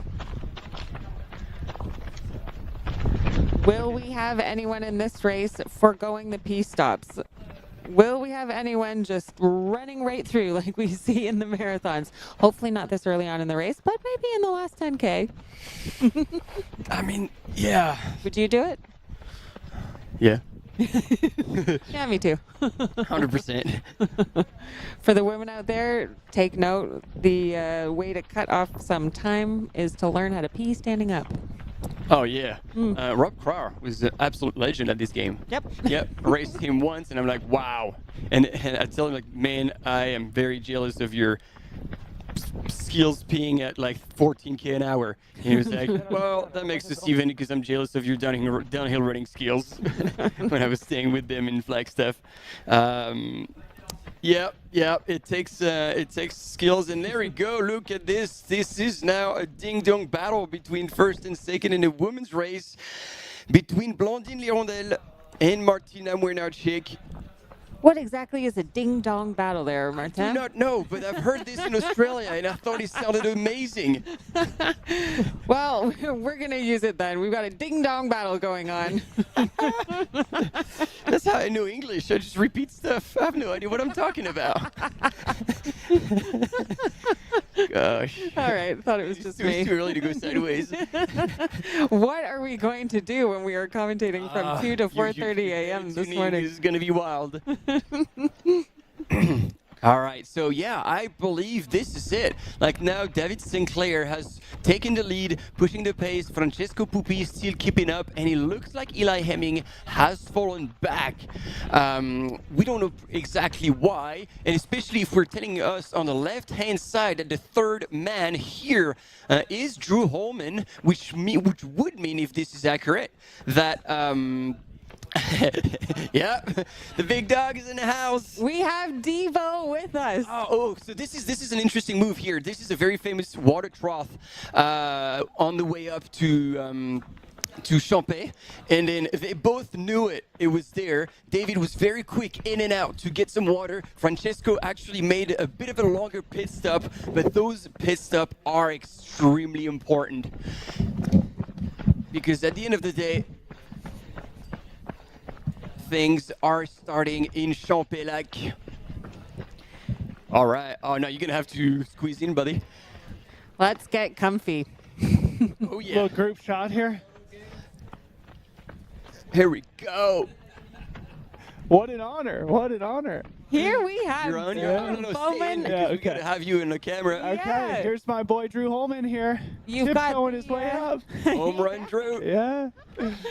So we have been listening to you all week, as everyone in the chat as well, and providing us just the best intel to get us ready for this race. What, from your perspective, are there any surprises from what you were hoping to see in the CCC? Well, first of all, you took the words right out of my mouth. I was just going to say I've been listening to you guys now for the last 24 plus hours. And yeah, I mean, we're riding a high here as we get CCC underway, and this is crunch time, as you guys have been talking about now, as we approach Champé-Lac. Of course, the narrative is the race starts at Champé-Lac, though it seems the sport is trending more and more towards the race actually starting in Courmayeur. Yeah, but yeah, it looks like David Sinclair, Francesco Pupi getting a little bit of separation. Drew Holman, wow, a great American. So that means, that confirms that our cam runner would have eyes on Eli, but no, this is not Eli. This is Drew. So Eli was with them up until then and completely disappeared. Yeah, and this is an important thing because Eli, really nobody climbs stronger than him. So if he's getting dropped on this uphill, probably not a good indication. Of course, he's the reigning OCC champ. He could definitely battle his way back in. As we saw in OCC yesterday, the race isn't over till it's over. But Drew Holman, a fantastic athlete in his own right here, sitting in third.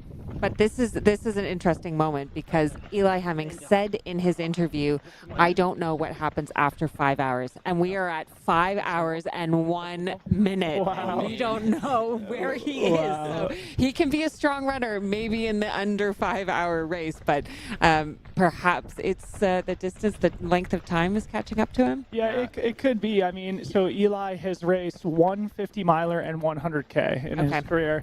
And if you look at his race results over the last 2 seasons, those have been his worst performances. It was still a 5th place at JFK and a 4th place at Black Canyon. His time at Black Canyon was, commensurate with a previous course record there. So even though he finished 4th, it was still a great performance. But, by Eli Hemming standards, it was below par. So stepping up to the 100K here, it has, shown some vulnerabilities in his game. In other words, it's sort of been a bit of a learning curve for him. This is very much outside of his typical racing experience in the sport, and we could be seeing the early cracks in Eli Hemming. But of course, here he is. Here he is. So let's try and figure out what happened, because the fact that he dropped out like almost instantly seems like something more happened. We saw Tony McCann take a really bad fall. And yeah, like this is a completely different person that we saw like literally less than 10 minutes ago. Honestly, I don't think I've ever seen Eli hike, period. Winning OCC last year, he probably ran almost every single step of that race, although I didn't catch the moment where he started to fall apart on the flagelle last year. But yeah, that's a kind of a great example of him being able to rally back. But again, like he got the chance to talk to him when he was bending over, stopping, going up to La Flégère. We all thought, oh man, he's cooked. But no, he was stretching because he was like, I can feel a cramp coming. I know I have a gap. I'm not going to bury myself for no reason. So he actually he had the confidence to do that, but we all freaked out. But this is a different story. So it does say he's third man on our screen here. So do we know for sure whether Drew is in front of or behind Eli? Let us see a little bit more as we get closer and we cross the road before the last switchbacks up to Champelac. And this is where we're going to truly get a good understanding of the top 4 men and whether Drew has passed Eli. But again, seeing how Eli was moving, Drew is definitely moving better. So it does look like Drew's moving to third. And a beautiful shot of Champelac here on the Swiss side. I was just walking through town on my way over here, and I wanted to give you guys a weather update because I know you haven't been outside in probably a couple days at this point. But we just sleep here under our desks. The clouds are moving into the valley. It definitely feels cool. It feels like autumn now. So I can't remember it feeling this, cool here at UTMB in at least the last few years. So I think it's going to be really fast racing here in the second half of CCC, and then we'll see what happens with the forecasted rain overnight. But I think that's going to add a very interesting wild card into the mix. Well, we've been comparing the times. We just compared the times at La Folie to not only last year but to 2022, when of course we're not calling them course records, but when the fastest times were secured on both the men's side and the women's side, and we're still running a little bit slower. So the fact that we were expecting this to be fast because the temperatures are cooler, but if we're running a little bit slower, everyone's either holding back because they know how competitive it is, or we're just not running as quickly. And if the weather comes in later, then maybe we won't be seeing that course record. Hayden Hawks, when he was speaking with you, he was adamant that the women's course record would be broken here.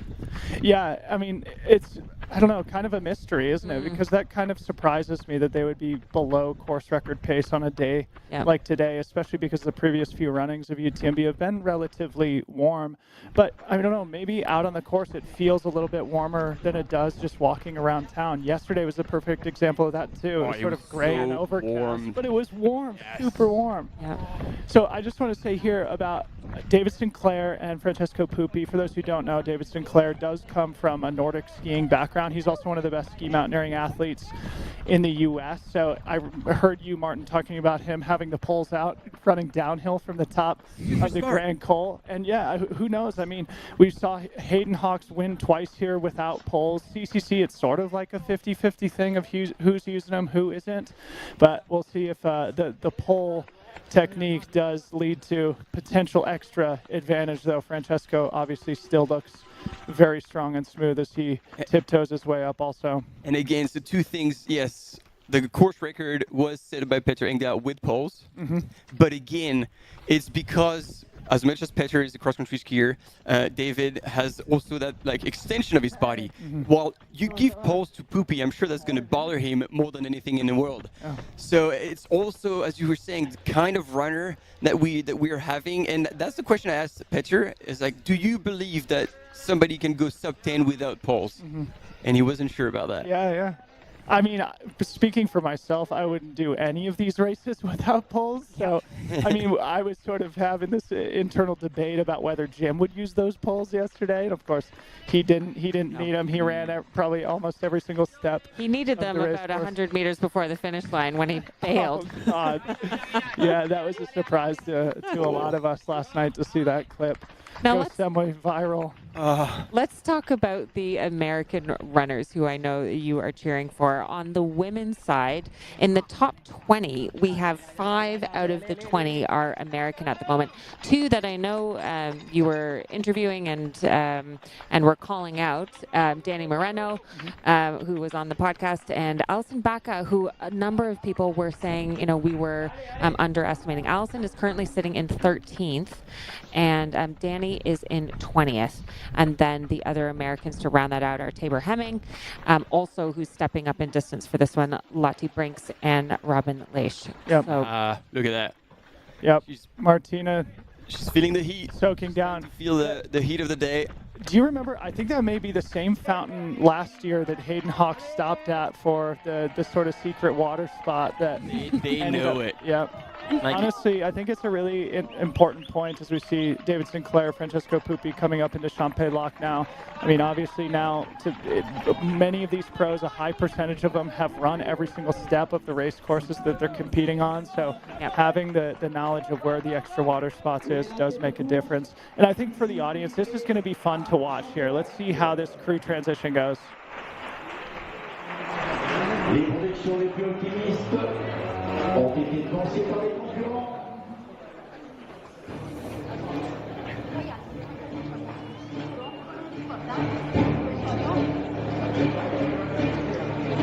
Avion en tête ici à Champex. L'Américain et Francesco Pupi.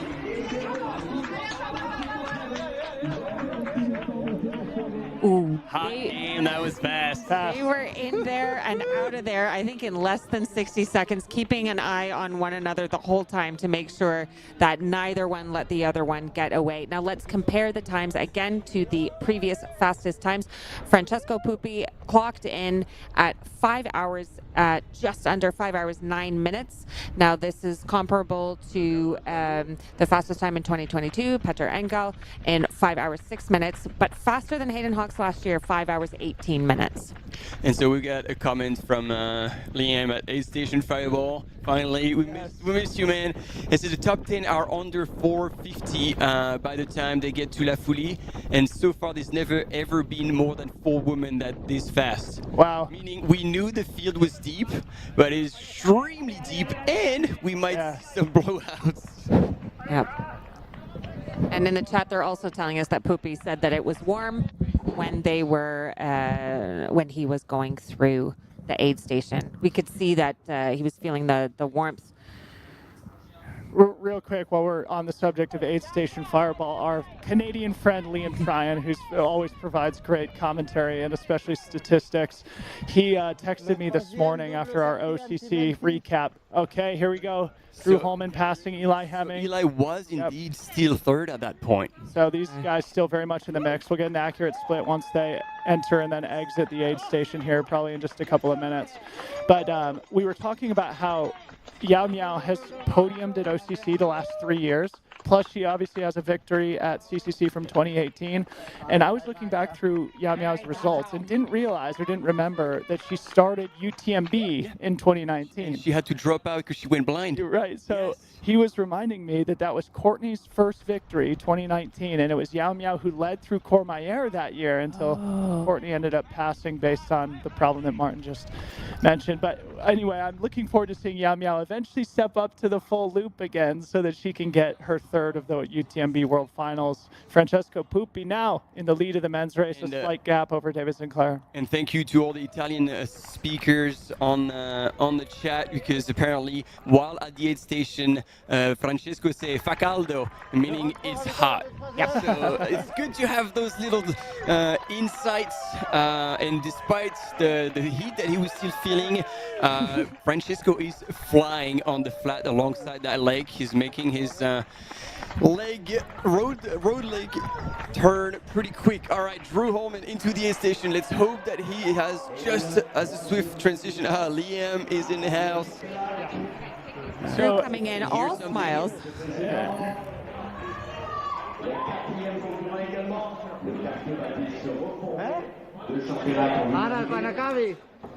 All right, changing it to a different top.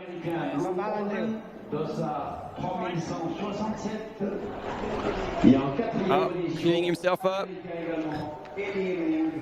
And just to confirm, this is Drew Holman. It flashed up on the screen as Eli Hemming, but that was incorrect. And Eli is there as well, composed. It definitely looked like he's worked so far. What a change compared to yesterday's race where they were in the rain, in the clouds, and now like you can see that they're all trying to cool themselves down as much as possible. It's super deceiving, this weather, because the temperature says, at least in Chamonix, it's 15 degrees, which is not warm. There's a rather significant gap now from first and second back to this duo here in third and fourth. It looks like Francesco and David Sinclair left at 5:08:39. So we are now, is that 5 minutes removed from their exit? Oh, and ice bandana going down. I was not expecting that today. Oh, no. Have you guys mentioned Drew Holman's upcoming nuptials here in the studio yet? We were talking about it earlier because someone was asking whether Drew was going to be racing in the World Champs, and Martin surmised that possibly not, because he was going to be getting married. Unless, hey, you know, it's a great place to take a honeymoon. So Drew and his longtime partner and fiancée, Sasha Tete, who was just crewing for him there in the aid station, are going to be married in 3 weeks. I, too, was married just a couple of weeks after UTMB in 2017. So this is a good little bachelor party for Drew Holman here out on the CCC course. And, you know, for those who are noticing at home, you know, I have to mention now 3 out of the top 4 men through Champs-Élysées. Where are they from? USA! USA! Of course, as an objective journalist in the sport, I would never take a victory lap that the great Jim Walmsley, of course, brought home his second world final victory last night in one of the races of the year. But yeah, we should recognize this. Currently the Italian in the lead, though, Francesco Pupi. Okay, so two. Ooh, Drew, no. Wrong way. But interesting, because as much as Drew took his time, like he looked way more there. Like he just was on top of it. Like, because Eli looked like he was spent. Yeah. So hopefully he can turn it around. But I think like Drew, as we say, the race starts here, and maybe he wanted to just reset. Okay, now we forget what just happened. Fresh start. Off we go. Yeah. So we'll get the exact split that separates that lead duo from the third and fourth duo. But it reminds me, Stephanie, I just heard you talking on the live stream about Drew Holman finishing 6th here at CCC a couple of years ago, and then struggling to a 46th place finish last year in UTMB. And we've been talking about it this week on our shows, but speculating that, you know, obviously there's good karma that comes from muscling through a really difficult one. And I was at Champs-Élysées for Drew Holman last year when he was in the middle of a vision quest in the back half of the UTMB course, and he did gut it out. Similarly, Jeff McGavro on the American side gutted it out, and Abby Hall. Meanwhile, remember, one of the storylines from the 2024 UTMB was the massive attrition in both the professional fields for men and women. Few stuck it out. Drew was one of them. We'll see if that good karma comes back around here today. I just got goosebumps talking about it. I hope it does, because again, I really respect the runners that just continue to finish even when it doesn't look good on their profile. Yeah. And it was true. Last year was carnage. Yeah. I was Martin and I were both in Courmayeur in the middle of the night, and there were a lot of dropouts, as there normally are, but it just continued throughout the second day. Yeah, so that's how, or I mean, one of the reasons where he got his nickname. Is that Drew Home Run or Home Run Drew? I hadn't heard that one, and I'm a nickname guy. We got to put together some sort of spreadsheet to keep track of all these now. I was trying Francesco looks great. Looking really great here. So this is just a little bit of a roller here before he begins. Yep, downhill trajectory. I saw Vincent Bouillard right there in that same place last year. Great memories, but now he's got sort of a screaming fast couple of miles on the dirt road before they start climbing up the Bovine. If Francesco can get a gap on that climb or maintain a little separation with Sinclair, it could be his moment to really try and make this race his own. I think it's going to be on that runnable, like four-wheel drive, then dropping into that single track, bit undulating, that Francesco can make a move, because as you said, David Sinclair, like on that super steep climb coming out of it, like most likely with his poles, should be closing a little bit on Francesco. Yeah. So it looks like on entry to the Champellac aid station, Drew and Eli had about 3 minutes and 20 seconds back. So they're coming in hot now. And that's the second person who's tried to go out the wrong way from the aid station. So there's something wrong with the signs there. But, I mean, there isn't. It's just the runner's not paying attention. That was Andreas Ritterer, who DNF'd in 2024, 2023 in CCC. Now, Andreas has said that he's strong on the long downhill to La Folie, which was already passed, but also the steep parts. And we have 3 kind of big climbs coming up in the second half of this race. So let's see if that plays in his favor. Here, we had Simon Paccard coming in. It looks like we have now Andreas Ritterer, who did leave, but they are still really close to one another. Really, really close. And I would say out of all of them, maybe Eli was looking the least good. Andrew, Simon here. Again, extra kudos for Andrew. Type 1 diabetic, so when you think you have to be on top of your nutrition as a normal runner, think about that guy. And clearly, he is a bit low. So the Salomon athlete must be Simon Paccard, is that correct? Yes, right there. Yeah. Yep. So to this point, the tracker is not updated. Anthony Costales. And Caleb is waiting for Anthony. So there we go. Coming in now. Yep. And Simon Paccard is, I have to ask, this is a French thing. What does Papa Poule mean? Poule is a chicken. I know that, but what is a daddy chicken? Like, I'm actually like over caring for my children usually. Okay. As a dad. So he was calling out Gregory Jacquet, who's his manager, and his father chicken. There we go. Like he's like, looking after him in a good way. Back with Drew Holman here. Head down. Yeah, head down, iced up. On a mission. This dude is really as tough as they get, honestly. We joke around about it in the U.S. We both sort of came up together in the San Francisco Bay Area running community, and Drew was always known as sort of the tough guy, you know, like you never can kind of outwork and outmuscle him. So if I were the guys in front, I would certainly be having my radar up as to where Drew is relative to my position in the field. Eli does look strong, but yeah, I don't know. He might have turned it around. Yeah. It seems like, I don't know. I'm really not sure what happened. Oh, people moving out of the way very efficiently. Good. Francesco Pupi passing the puppies. Oh, I put that one down. Yes, I did. What I liked about Drew was that, you know, you could tell he's grinding, but he also had a lightness to him. You know, when he came into the aid station, he was smiling. He seemed quite relaxed, despite the grind. Yep. And on his way out, because it took a little longer than Meng Guangfu, who came into the aid station around the same time and came out before him, and he overtook. Is he laughing away? Yeah, I mean, like, just judging from body language, he looks really, really strong. I mean, that's exactly how you want to be feeling halfway through the CCC. If you have the mental faculties to still joke around and laugh about your suffering, it's probably a good indication that, you know, you're at least not having a bad day out there. And Pupi feels like he's maybe trying to take control of the race here himself, though.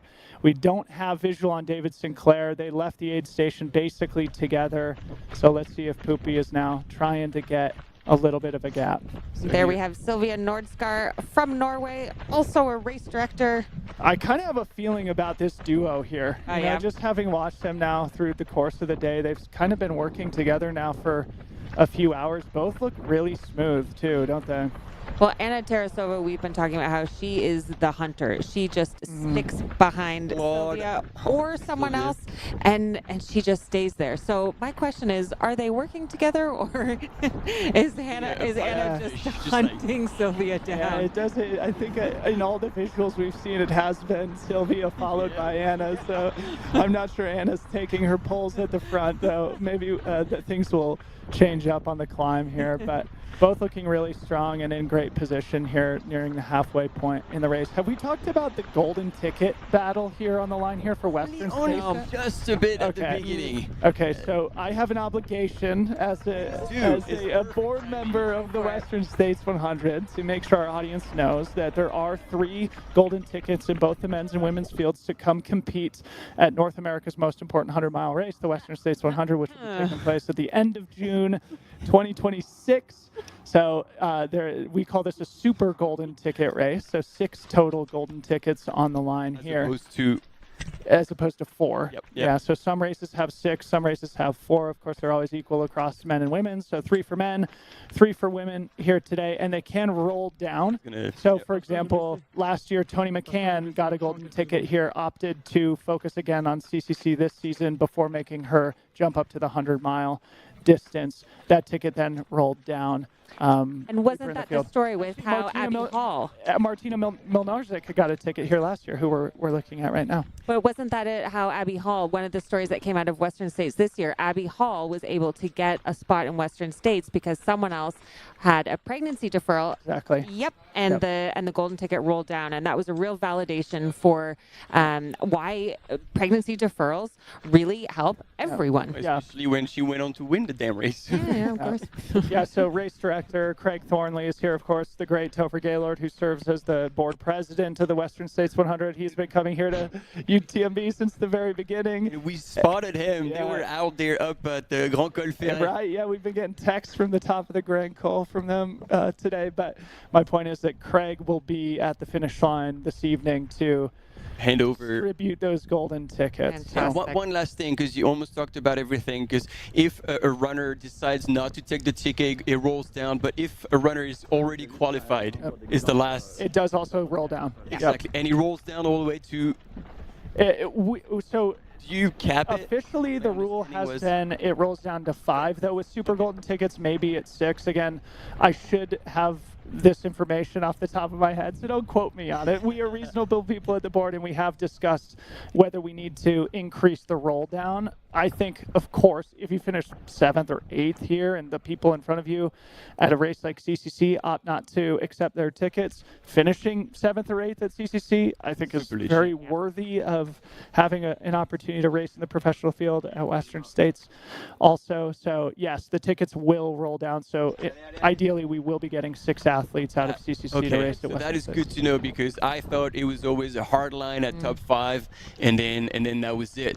So, yeah, good to know. So regardless, even if you're after that ticket and you're outside of the top 5, if you do the math, you still have chances in case people do not actually ask for it. So in the women, Blandine Lirondelle, I don't know if she would actually go for it, but I have the feeling she would. Yeah, I hope so.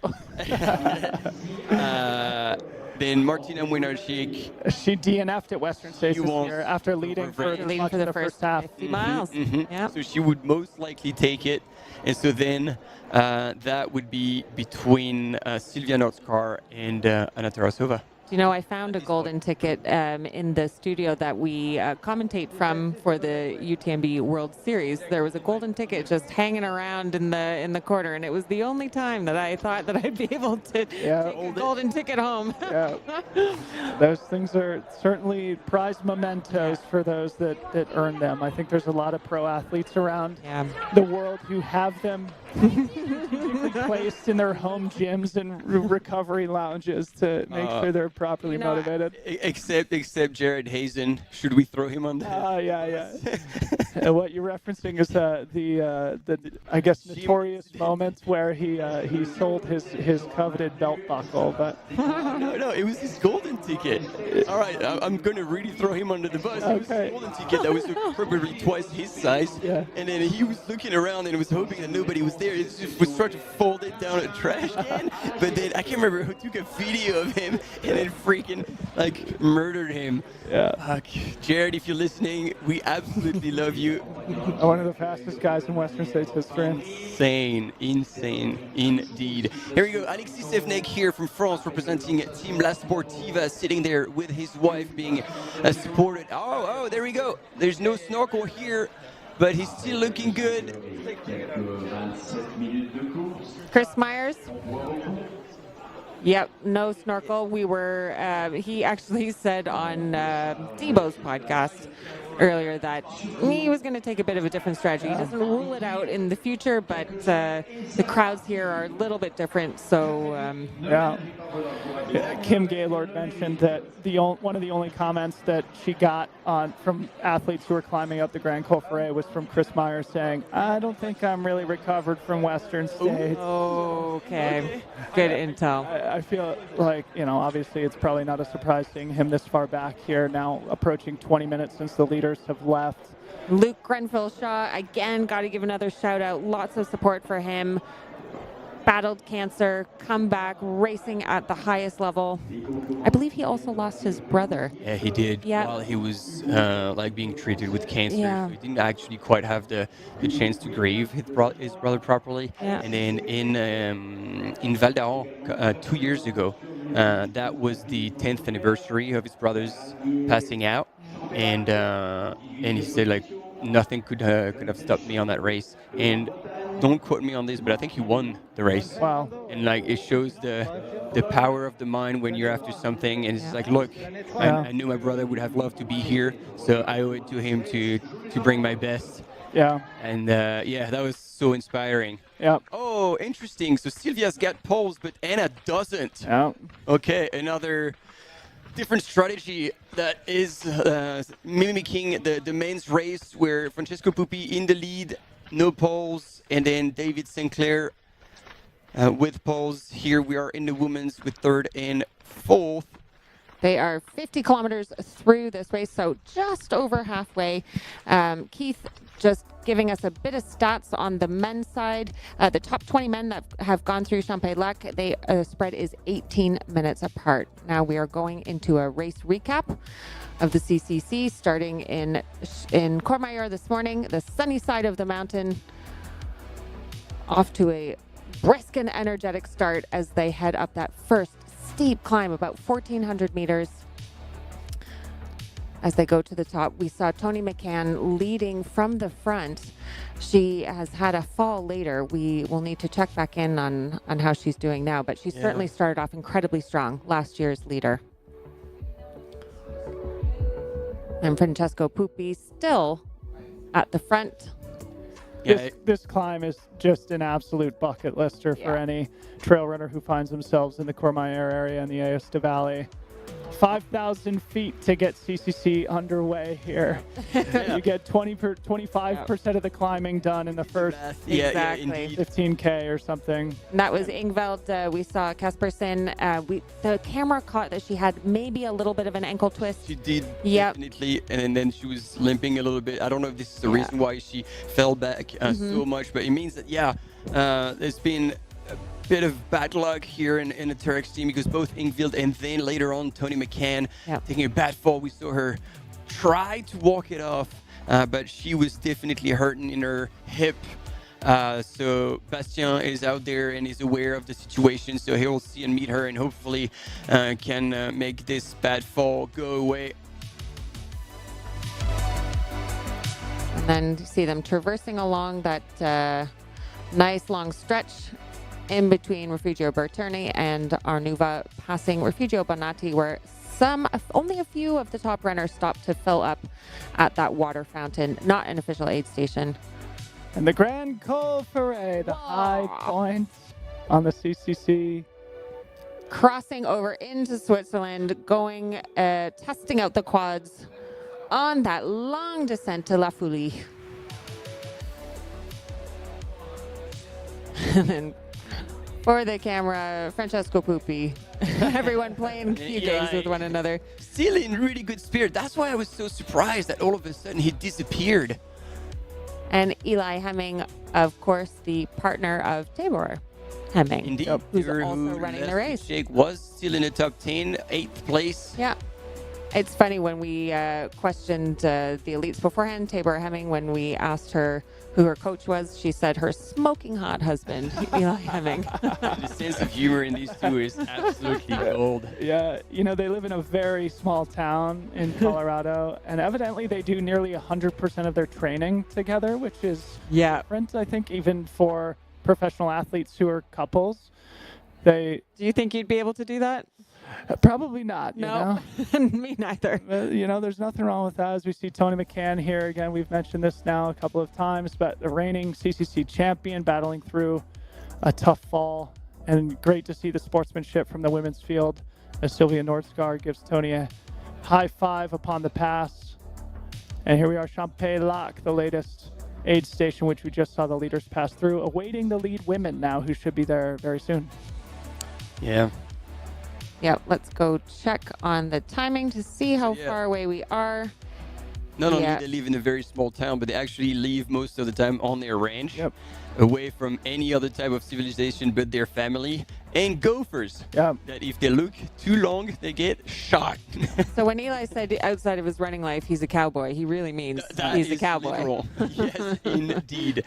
And here we are back live with Martina Mwernaczyk. And I'm getting all the information from Jedrzej from Kick Runner Ultra. He's obviously covering everything and anything trail running in Poland, and apparently she wants to change her shoes in Champex to be able to push harder, and that might mean that she's done a lot of heat training apparently, and her body's really ready for that. So as we've seen more and more runners using water and try to cool themselves down, we've got ice bandana out in Courmayeur. And also, she's probably going to be wanting to take advantage of her running speed. She did a lot of road running in the winter, 1:13, a half marathon, 33, 10K, and she's going to Worlds as well. Second at CCC last year. While she dropped out of Western States, as Debo pointed out, she was leading up until the 50-mile mark, and then she crushed it at Monte Rosa at 50K. We are about to go to a commercial break as we leave with Martina on the screen. Please join us, and we'll see you in a minute or two.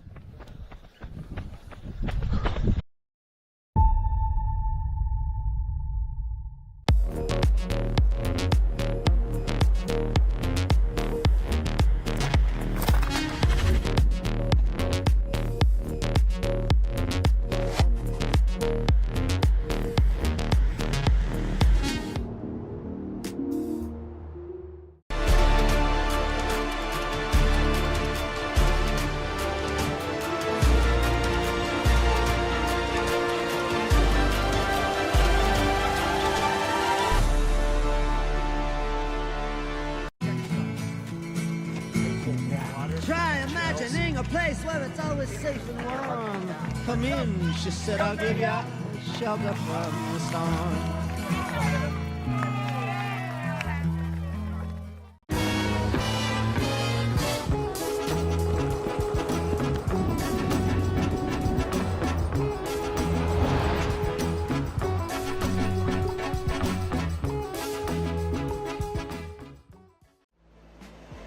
Absolutely beautiful out there. It's such a beautiful course. The trail running community, there's always a support for each other. Everyone in the whole crowd loves this race and loves our sport. I wanted to win. I wanted it so much. I was dreaming about it. That's the best feeling and the best result. That's why I do this sport. I'm really grateful to be at the start line surrounded by these amazing athletes. If you are a trail runner, you have to take part one time in your life.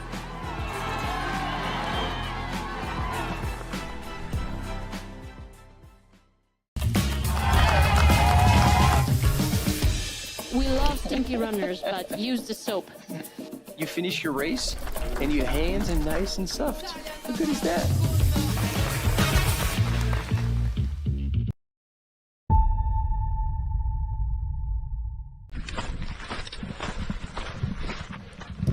And we are back with Dylan Bowman following the CCC race, the second exciting race in the UTMB finals. And now we have on the screen Sylvia Nordskar, followed by Anna Tarasova. Anna has been hunting Sylvia the whole time. Yep. Are they working together? Is Anna just chasing Sylvia? Is Sylvia trying to drop her? We don't know. Now on the screen, Eli Hemming, as we were discussing before the break, the partner of Tabor Hemming. He coaches Tabor, the two of them training together for this race. hopefully they'll be getting some updates at the aid stations about one another. Yeah. Last year, of course, Eli Hemming won the OCC, becoming the first American man to win that shorter distance UTMB final. Of course, Jim Walmsley yesterday did the same, but I had the pleasure of being at the top of Col de Balme last year. Eli came through in the lead. Of course, I was losing my mind. And I got to tell him, because the split down in Martigny last year, Tabor was in the lead. So I got to tell him, hey, Tabor's also in the lead. Of course, it didn't end up working out for Tabor in last year's race, but pretty great to be able to get splits of your loved ones who are out there competing simultaneously. Martina Mlinarczyk looking very strong here as we make our way towards the Champex-Lac aid station. In all likelihood, we should see Martina arrive there shortly. And so I just heard from Martina's coach, and her A race of the season was Western States, and that's why they worked so much on the speed over the winter, and then they did so much heat training. She was doing a lot of cross training last year, and then this year he said like there was mostly running blocks, and they could really feel the difference in that. And having reanalyzed like her race at UTMB last year, is like they're definitely banking on a faster second half. So from, I mean, not second half, but from Champex-Lac down to the finish. And also they have worked on transitions, because last year we saw Martina creep up on Tony at every section, and then Tony was in and out of aid station when Martina was, you know, taking her time and being looked after, and then she was bleeding minutes at every aid station and ended up taking second. So they've also learned from that. So now she's already in the lead, and they have a pretty solid game plan. So we might even see a new course record. That was one of the questions we were asking ourselves this morning. And then if she's heat acclimated, it shouldn't slow her down too much. And if the whole plan is can roll out the way she wants, we might be in for a really solid performance. Wow, looking very, very strong here, breaking the poles out. Yeah, she is incredibly solid. Just attacking the climb with real purpose. When you compare her to the male runner behind her, she was actually looking much stronger. We've been talking about kind of the rise of Poland also this week, too. I think it's a very interesting storyline. Of course, Keith and I will remember, and I'm sure you guys will too, Marcin Swearish, who finished on the podium here in both TDS and CCC. But it had been a while since we have started to see the Polish athletes competing at the highest level. Of course, Martina had a podium here at CCC last year. We saw last night Andrzej Witek in the men's OCC race. So Poland really creating a lot of great talent, and it just speaks to the internationalization not only of UTMB but the sport in general.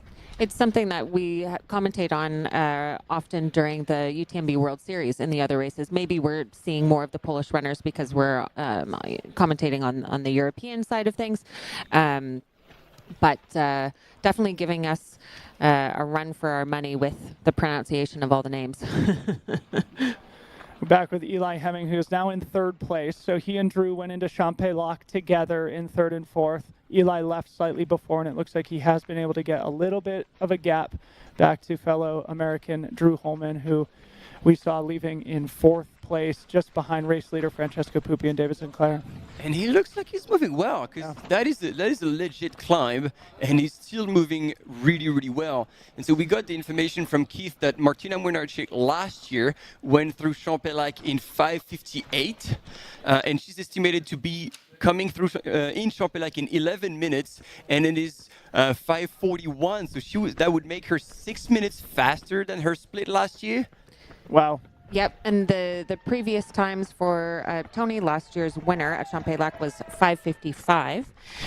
But if we look at the fastest time by Blandine Lechandel, it was 5:50. Wow. 2022.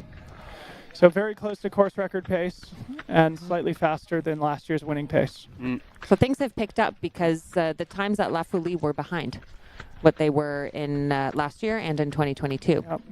We haven't seen Blandine for a little while now. I'm wondering what's happening with her, how far back she is. Sitting a little bit in no man's land in second place with Martina off the front and this duo of Sylvia and Anna, who we see on the left-hand side in third and fourth. And to repeat myself, I don't know. I just have a good feeling about what we're seeing on the left-hand side of the screen here. Look at that. Very strong athletes working together. 400 to 500 meters between first and the duo in third and fourth. It's not that much. And of course, Martina going through the enchanted forest as we know it. If you go through that part of the course and you look around, you'll see a lot of mushrooms carved into wood stumps. We haven't seen Blondine and we haven't seen Tony McCann after her fall, but the algorithm at least has her dropping back quite a bit. Yep. Let's hope the human element can override the algorithm here. Yeah, that's what we want to see. Yes.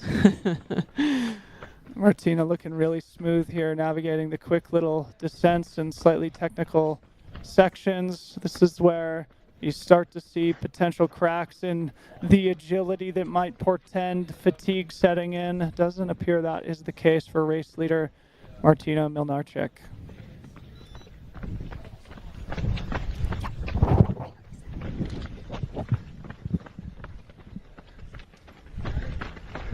Yeah, she looks solid. Yep.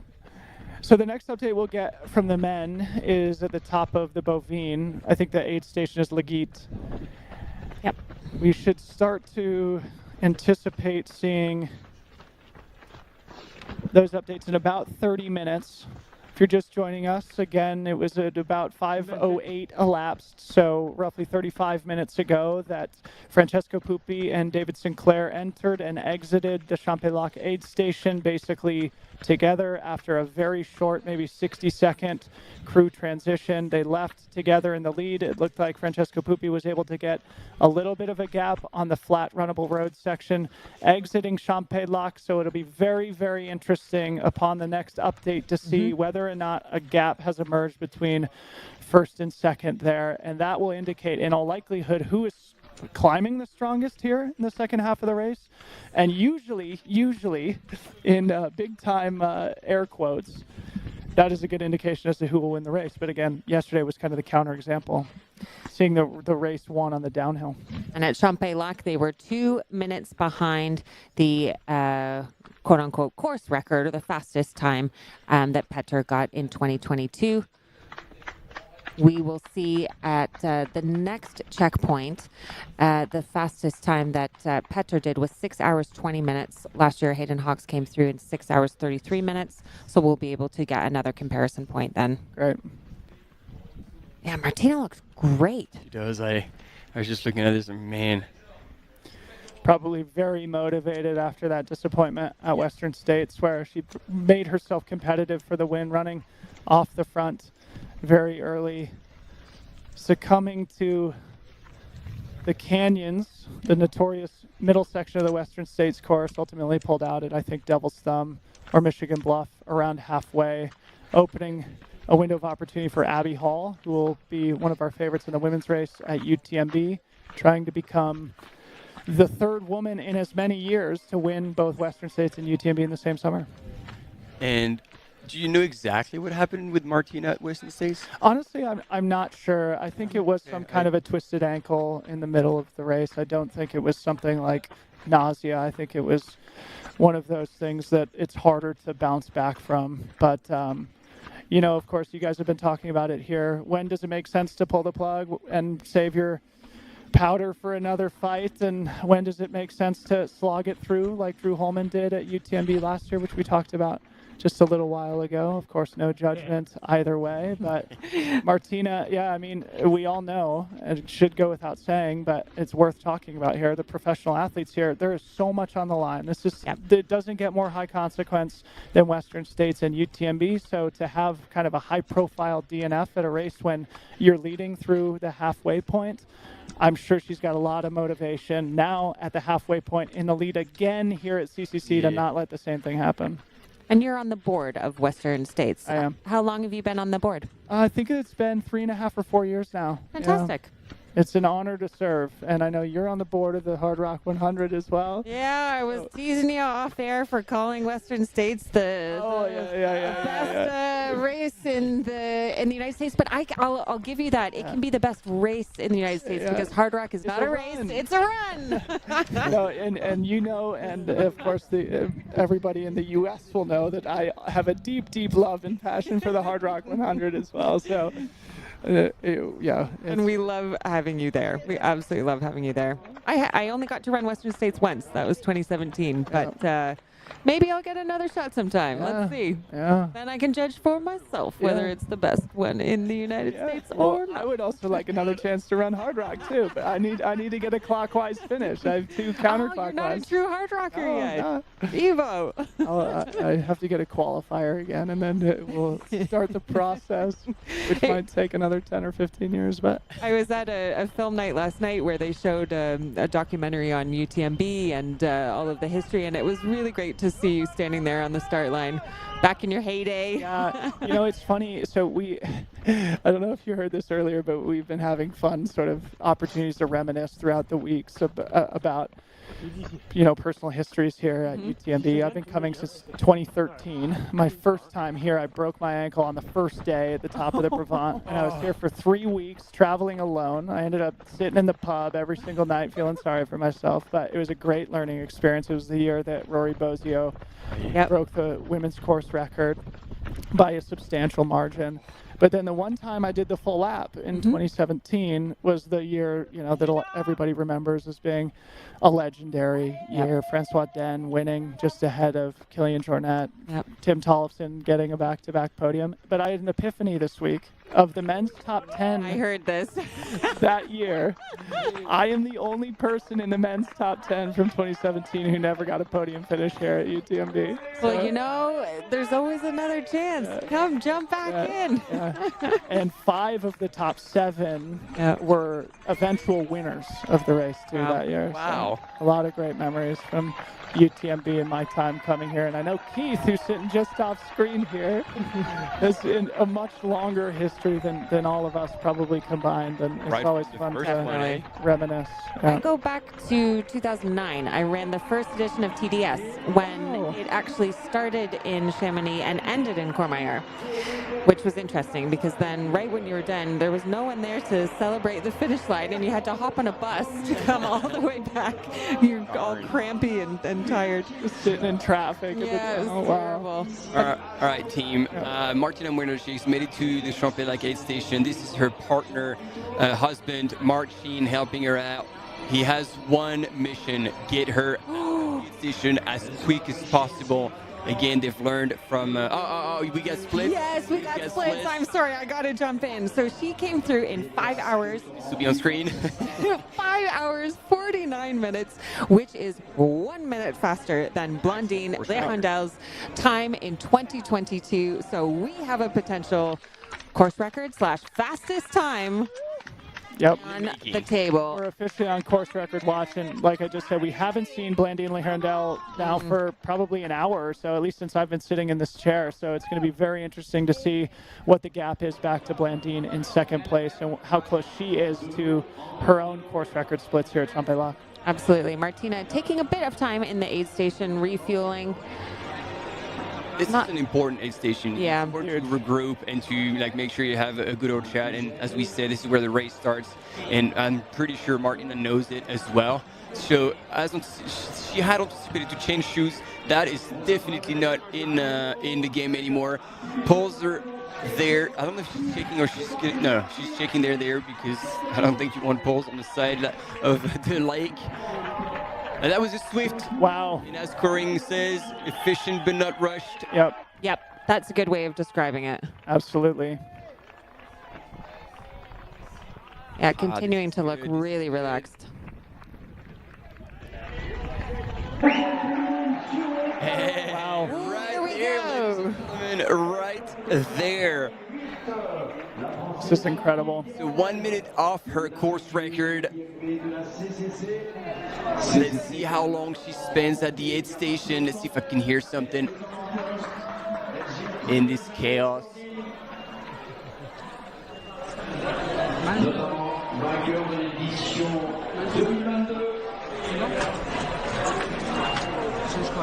remarque des chronologies très différentes. En tête de première concurrente. Un staff qui s'affaire au mieux.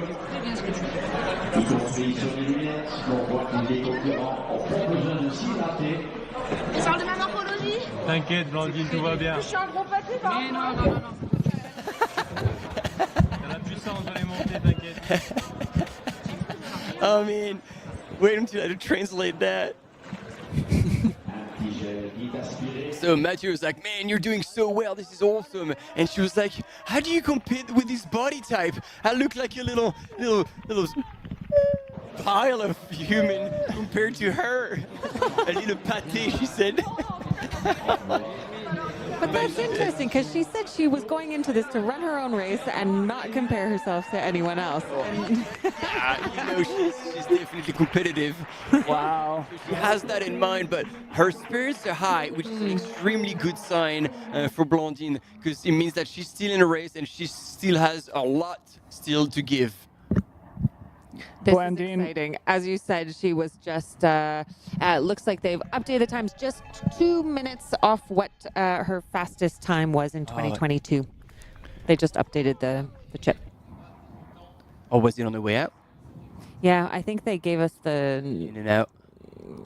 I'm not sure because the Martina's time didn't change, but Blandine's time did change by about a minute, strangely. Well, great crew transitions for both. No signs of weakness. Blandine still all smiles. Lots of local support, as we saw at La Folie as well. 53.6 kilometers into this course.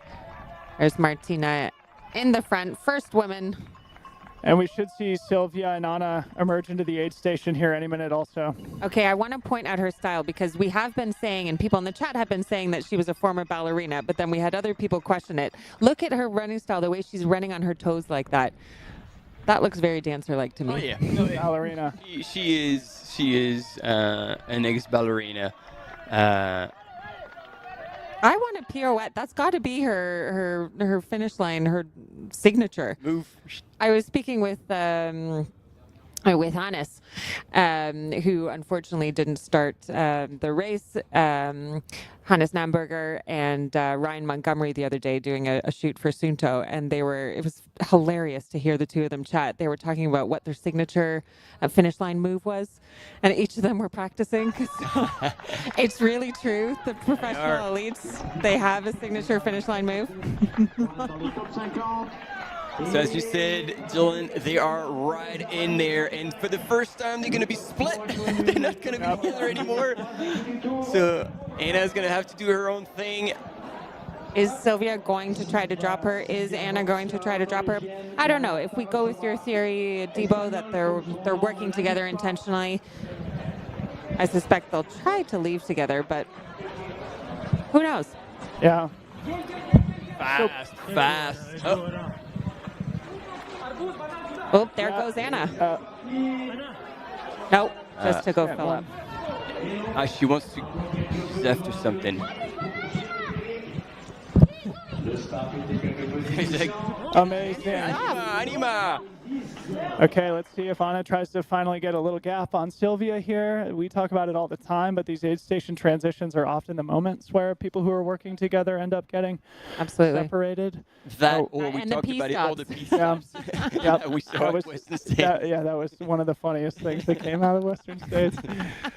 One thing that's cool for the audience here too, so it's Poland, France, Norway, Spain here in the top 4 for the women. So really cool, diverse internationalization of the race. And I just wanted to mention also Blandine, who's now on screen here, one of only 3 people to finish on the podium of all 3 of the UTMB World Final events, having won both OCC and CCC and finishing on the podium of UTMB as well, along with Katie Scheid and Xavier Thévenard, the only other 2 who have finished on the podium of all 3. Of course, Xavier has won all 3. And the only person to win all 3. Yes, to the mix Exactly. for Xavier. And there's 2 people in UTMB tonight who are hoping to secure that coveted trifecta. Of course, both Jonathan Alpin and Ruth Croft, who are both OCC and CCC champions themselves. Ruth Croft winning CCC in 2015, OCC in 2018, 2019. Yep. And it's really all going to be up to you, Martin. Yep. How is the crewing at pressure. Courmayeur? That is going to make or break it.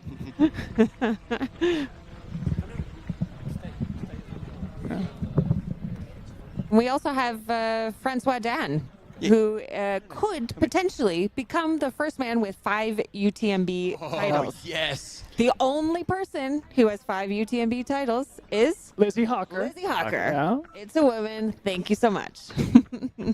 Yeah. Francois, probably my favorite. Like the equality, just being unbalanced right now. Yes, yes. It's fine to me. I'm feeling perfectly comfortable here. Yeah. And Courtney DeWalter, of course, will. She could join Francois Den and Kilian Jornet with 4 UTMB titles. Yep. But she is probably not going to be thinking about that. I suspect she'll be thinking about the course record. Yeah, I wonder, I think Courtney still just feels like she hasn't had a perfect lap here. I think she got close when she ran 22:30 and broke Rory Bozio's course record on a harder course, we should say. She ran super well that year. She did run super well, but, I think she still feels like it was below her potential, which is, a different category, for 99% of human beings on planet Earth. And she holds herself to as high of a standard as possible. I mean, she finished 7th overall that year. It was an amazing performance, don't get me wrong. But I saw in her I Run Far interview, she said, I'm looking for like a really good lap this time. Still, my interpretation was she felt like she hasn't had that. I know, of course, we'll remember the heroic year where she won Western States Hard Rock UTMB all in the same summer. And clearly that year, 2 years ago, 2023, she was suffering mightily at the end from all the accumulated fatigue as any human being would. But I think that being her last memory here on the course, she's really looking to have a much better lap tonight and into tomorrow. But what do you think, like knowing that the weather conditions are going to be really honestly suitable to a fast race? I was hoping we would talk about this. Yeah. So Okay. before I take off, we should Talk about, you don't need for way to bring it up. Yeah. Let's dive in. Well, so last night when we were going to bed at 9:30 or 10 p.m., it was lightning, thunder, and raining sheets in Chamonix. If that happens out there tonight, like all bets are off, all prognostication and favorites are out the window. It is all about the execution.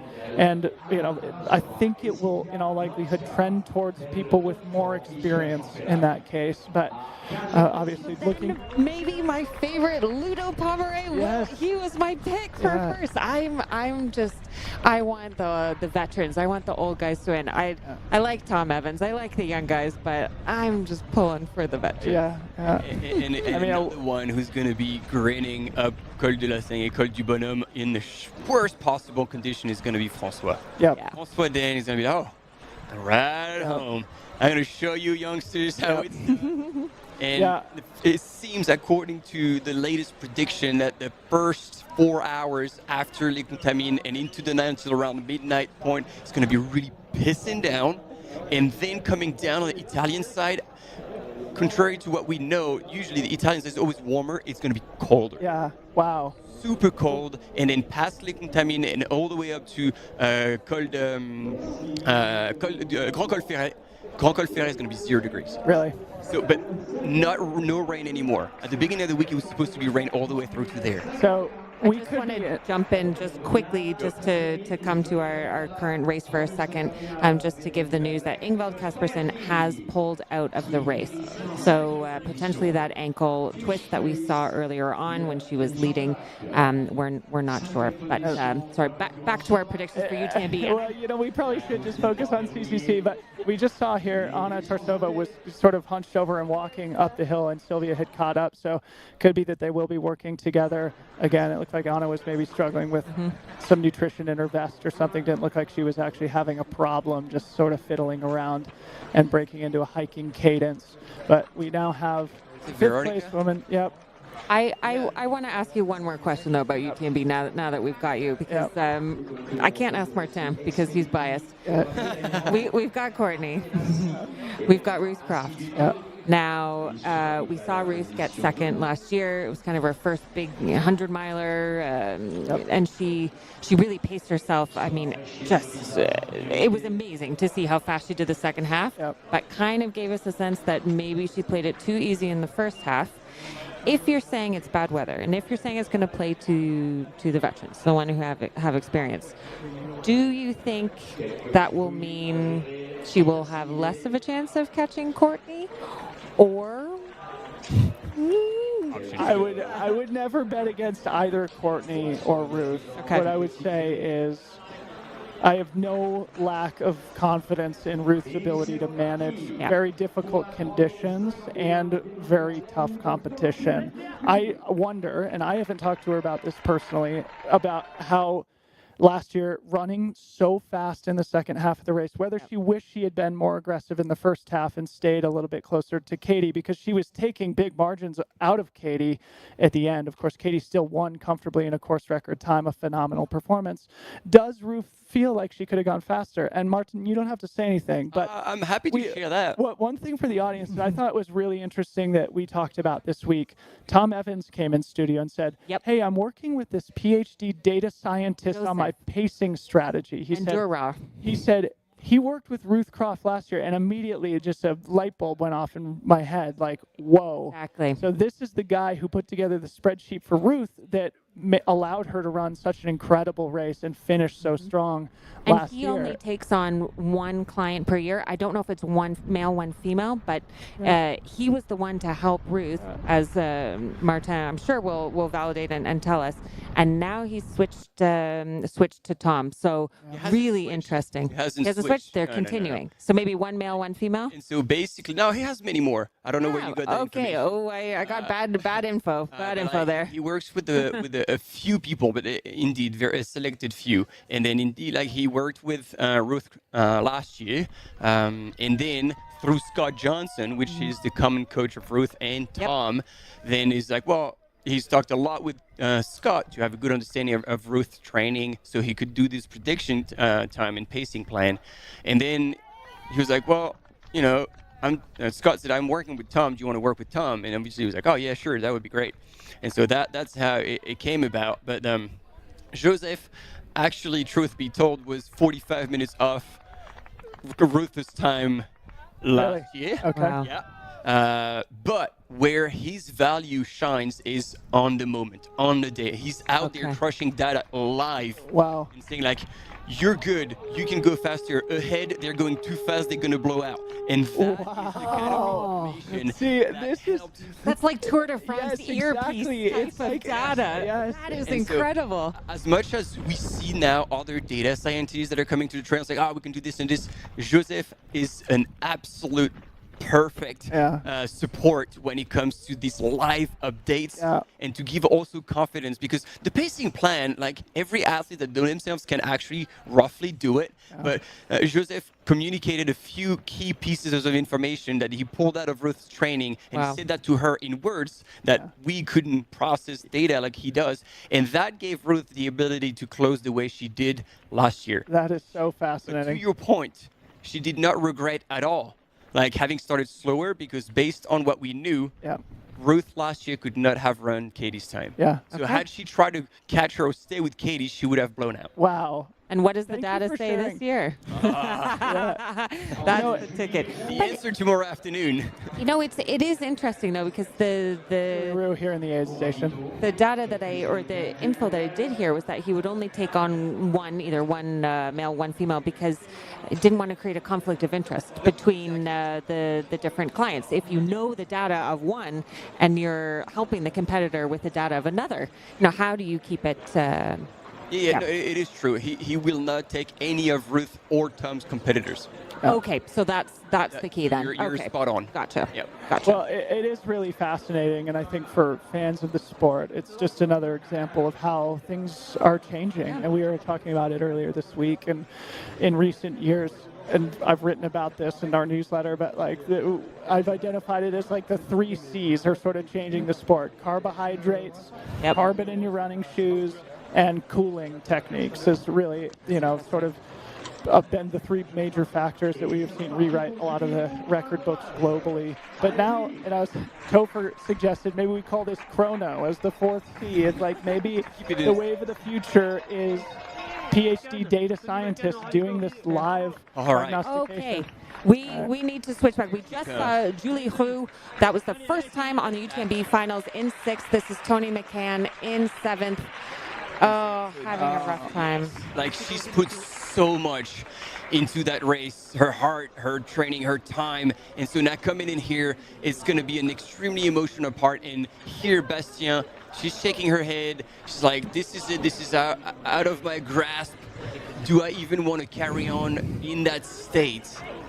No, it will be, and that's the point. When do you know to pull the plug? Right. When is that the point that it's a better off situation? Being like, you've been brave enough, you've tried, and it didn't happen. Let's see if we can hear anything.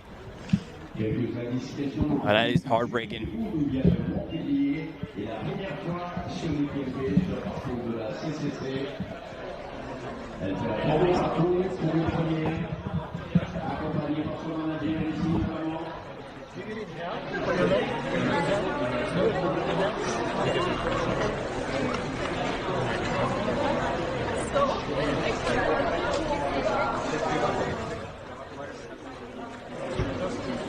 Oh, that is heartbreaking. Tony really came in with such high hopes. She's been on a winning streak since 2022. And really, as our defending champion, I know she had much higher hopes for what would happen today. And to be taken out by a fall is just so unfortunate because it's just one little slip of the foot, one toe that gets caught, and that can take you out. Yeah, it shows that you get so much on the line. Yeah. And it feels indeed unfair to have to see that taken away. She's switching her bottles out right now. Does that mean that she's going to continue? No, he is. Okay, yeah, good point. The plan. He just doesn't know it yet.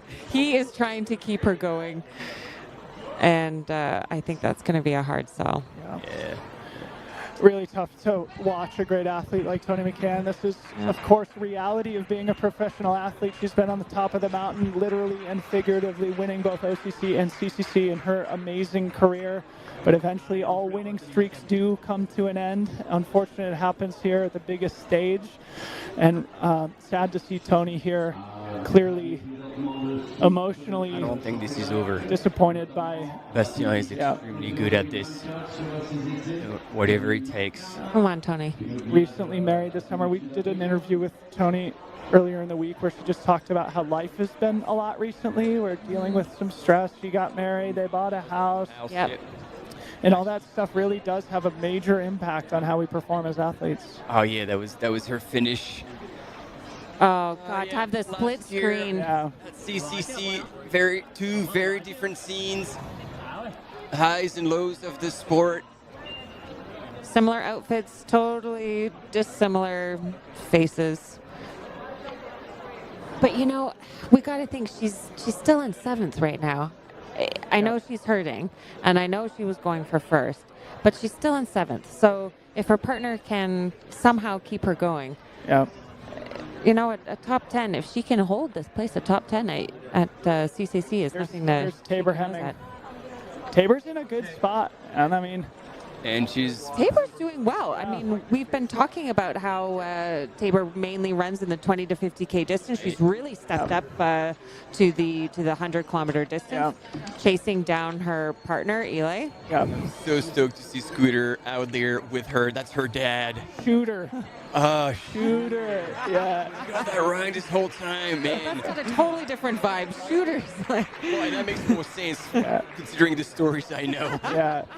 But Shooter, apparently a legendary personality in the Kremling, Colorado community, owns the local coffee shop, and I think they've got that family ranch there as well. But Tabor, a fantastic athlete. This is her 100K debut, if we haven't said that already. No, you're right to point it out. She was originally signed up for the OCC CCC, and then realized that the training had not been done the way she wanted because of those family issues, and therefore she's like, well, if I'm not fast, if I didn't put in the fast miles, maybe I can go long, and I'm gonna actually step up. And this is Robin West, also an American. And Keith was just showing me that Lottie Brinks is clocked in at Champs-Élysées. Also, Lottie, German by birth, though, has lived in the U.S., an American citizen. Here's Lottie Brinks here, HOKA athlete. I'm sure you'll claim the American yeah, part. We claim. And Lottie Brinks in and out. A very, very strong athlete, Lottie. So Julie Roux out of the Champs station, and she's gone past that whole flat section alongside the lake and starting to climb. Let's see what is happening with the boys. Team, I'm going to take this time to punch myself out of the studio and go back to my flat and turn the live stream on and watch you guys. Thank you so much for being here. You're just such a source of knowledge. Your content leading up to this race and during this whole week has just been fantastic. We couldn't do what we do without you as well. So thanks Thibaut, I would invite you to stay for another couple of minutes, because this is when Poopy and David Sinclair you know what? Through, unless you really have to go.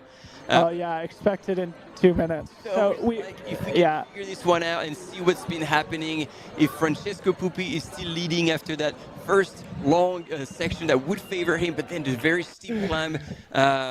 All right, you've convinced me. Yes, I have to wait. I don't think we get cameras up there at Legeet, so we'll at least see. It now says imminent here on the tracker, so then we can provide a little context, see how the information might be interpreted as it relates to how it could impact the dynamic of the race. But yeah, Francesco Pupi, David Sinclair, it looks like both should be up to the top of that very tough climb here momentarily, and then they'll know only 2 more big ones to go. Yep. 2 more to go, and we just had Blandine Lirondelle on the screen, and she looks like she was dancing on that trail, very comfortably, very smooth on the technical terrain. And we've got 2 ballerinas near the top. Yeah. And so we're back with Julie Roux in 6th place. Yep. So second woman on the screen, but. And Debo, are you allowed to say, who do you have coming up on your podcast? Who are you interviewing next? So we are not doing anything today. We're going to be out on the race courses tonight, both CCC and UTMB. Great. And then we will be back in our studio after, say, the top 10 women finish on Saturday, and we'll do sort of our instant recap, instant reaction show. Then, and then we'll have like a wrap-up show on Sunday also. So we're done. And then, of course, we're hoping to get a lot of podium interviews of the top athletes who finished both in CCC. We've actually had a great interview yesterday with Joylene Chepneno, my first time ever talking with her. So, of course, I know you guys talked about a historic moment here with a Kenyan athlete winning a world final for the first time. So I got a chance to chat with her last night. That was great.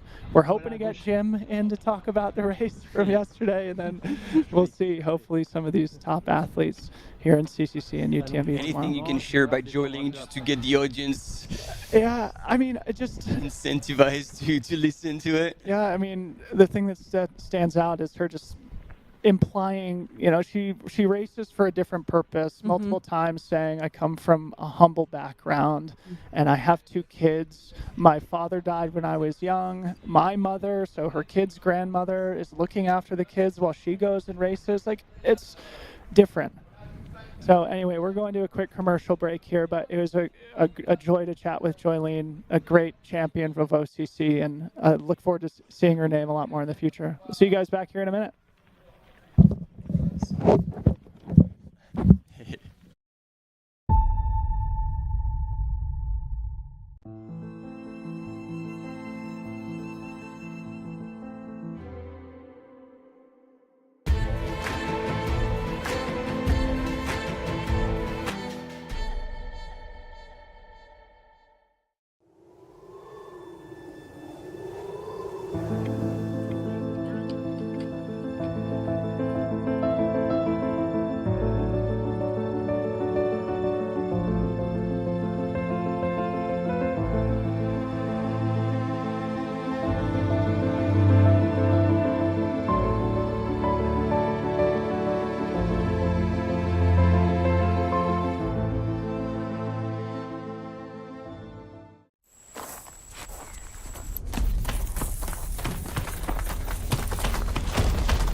absolutely beautiful out there.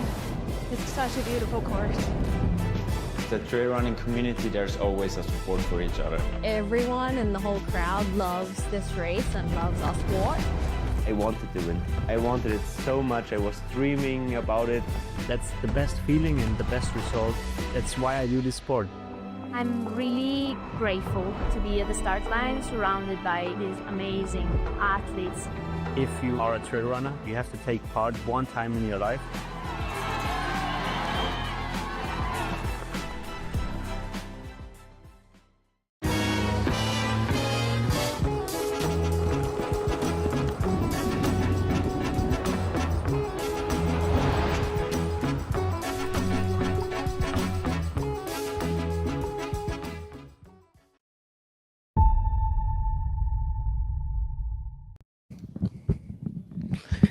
And we are back, everyone, with the UTMB finals. We're following the CCC today, and soon we will also be following the UTMB race. We have Dylan Bowman in the studio with us, and on the screen we have our sixth place woman, Julie Roux. Now we've got a bit of intel, bit of number crunching from the chat. We had Aid Station Fireball, thank you so much, told us that apparently Martina and Blondine's descent down from Grand Col Ferret to Champex-Lac were the two fastest splits ever between these timing checkpoints. So really interesting little bit of number crunching there. Shout out to Liam. Thank you. Yeah.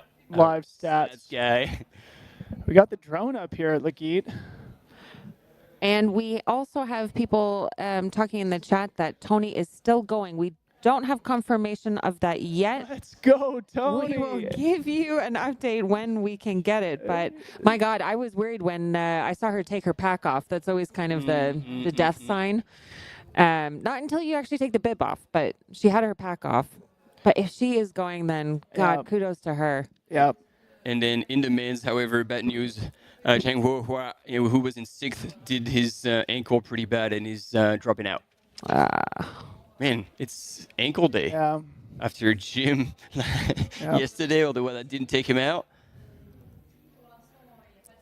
Yeah, Zhang got a golden ticket here at CCC last year, too. Ultimately had to pull out. Didn't race Western States this year, but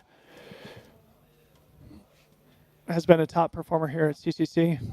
So we look at this beautiful drone shot here. It does say live, so it does still look quite sunny there on the Swiss side. As I said, as I was walking over here, it felt like the clouds were coming down in the Chamonix Valley. It still looks very nice out there. The first feel of autumn in the air here, it feels like, in the Alps here this week. And great racing conditions, as we see, in all likelihood, both men and women under course record pace. Do we have an update from Laguit? La Giette. La Giette. Pardon. À votre service. Merci. Yes, okay. There you go. Francesco Pupi through La Giette, 6:18:47, so ahead of course record pace. No update yet from David there Sinclair. We go. The Italian rocket has started to move, and I think it's going to be extremely hard. To be fair, Peter Engdahl, who was here this morning with us, he said, like, if anybody can do this, this is Pupi. And, you know, I'm looking at Tony McCann to try to figure out if she's dropped or not. But according to the tracker, it said that her rest time in the aid station was 11:22, which implies that she left. Let's go, Okay. Tony. I mean, let's give a shout out to Tony McCann, because this is not easy. It's not easy to have a fall on the course, but coming back as the defending champion when you were expecting to really push for another win and to drop back and know that you were going to be hurting the rest of the race. My God. Yeah. I am impressed. Let's go, Tony. Let's hope that is the case. We'll make sure to... She's moving. Unless someone else has taken her pack and her bib, she is moving on the profile. If you look at her little dot. And here we have the race recap. That was Tony in better times with Blondine Lechandel at the start in Courmayeur, and they are off on that really punchy first climb all the way up over 2,500 meters. 23% of the elevation, the total elevation in this course, is done in that first 9 kilometers. There's Blondine chasing down Tony at the beginning. Still no split from David Sinclair over Lagiette. Lagiette. There you go. You've we're nailed doing it. well. There we go.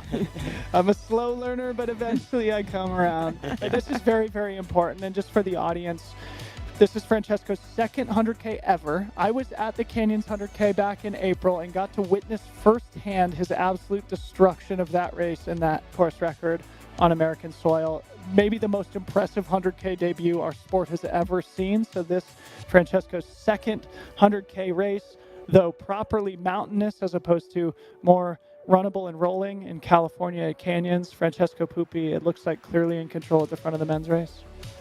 And going back to the recap, we saw Ingvild Kaspersen, who has unfortunately since pulled out, but she was leading early on in the race. But we said back then we knew that there would be a lot of shakeup in the top 10. You really can't tell who is going to end up at the top at the end of this race by who is at the front after the first climb.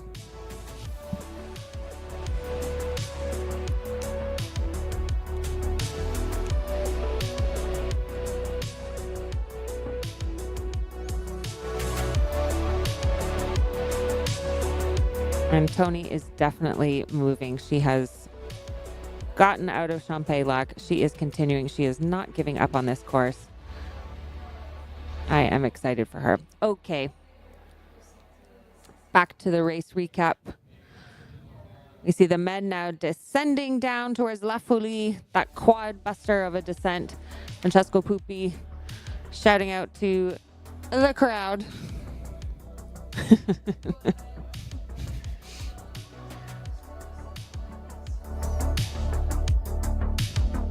Have you guys talked much about Dan Green today, the Cocodona 250 champion? We There were a lot of Dan Green fans Oh yeah, he's on the chat. He's that's for definitely sure. a viral sensation after his amazing Cocodona, and a really fun personality in the sport, who then got off the wait list and ran Western States very strongly. Only 7 weeks later, I think he was 12th at Western States. I just got an update texted to me from Kelly Newlin, who is hearing from Ryan Anderson, Dan's coach, which he said to me is, poor guy took a couple hard falls, one where he flipped forward and landed on his back hard. He said it's tightening up and doesn't feel great.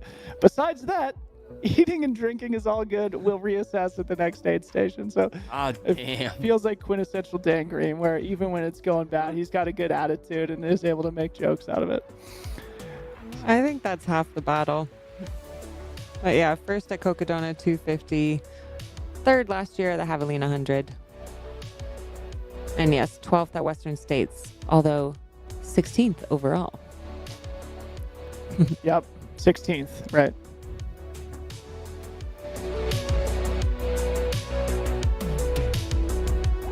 All right, team.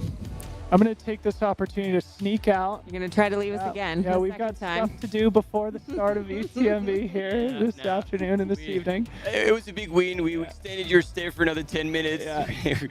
Oh, yeah, here's David Sinclair through. So he's a full 4.5 minutes back of Francesco Pupi now through Lagiette, having gone through 6:23.09. 4.5 minutes. Okay, team, we've gotten... Not enough. Well, I mean, Francesco just put in 4.5 minutes on one climb.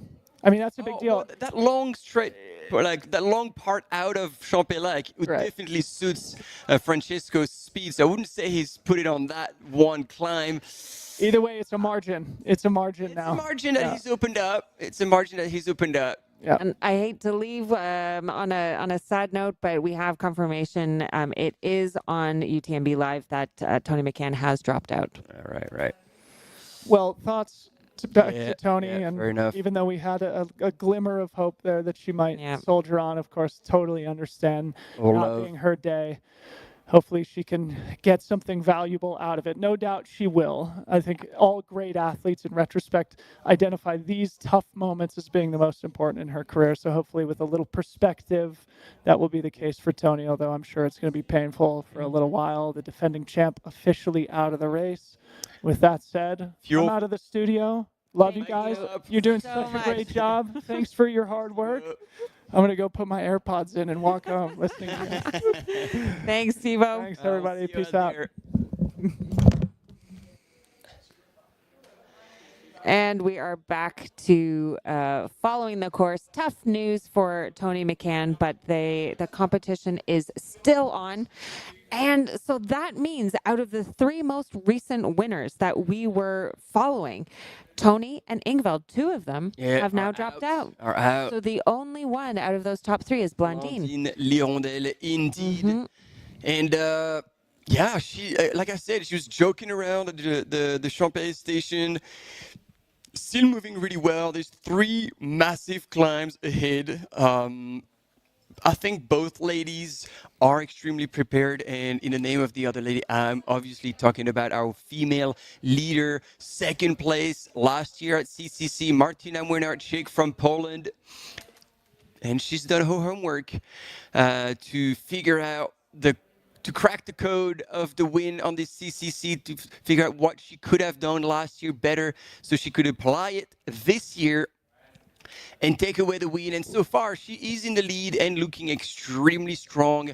Her transition at Champéry was perfect, efficient but not rushed, and then off she was. So we're expecting her to be up in La Giette in 40 minutes. So that's when we're gonna get the other update on the women's race. And Blandine Lirondelle is only expected in La Giette in 44 minutes. So there would be only 4 minutes between them two. There we go. We have eyes on Francesco Pupi, our leader in the men's, and we had just seen from the split that he had a 4+ minute gap on David Sinclair. He's on that balcon that will take him all the way through to Col de la Forclaz and then drop down into Trient. And he's still moving extremely well, bouncing on the trail. The legs are still looking fresh as. He is on a mission. He is moving extremely well. Yeah. This is good.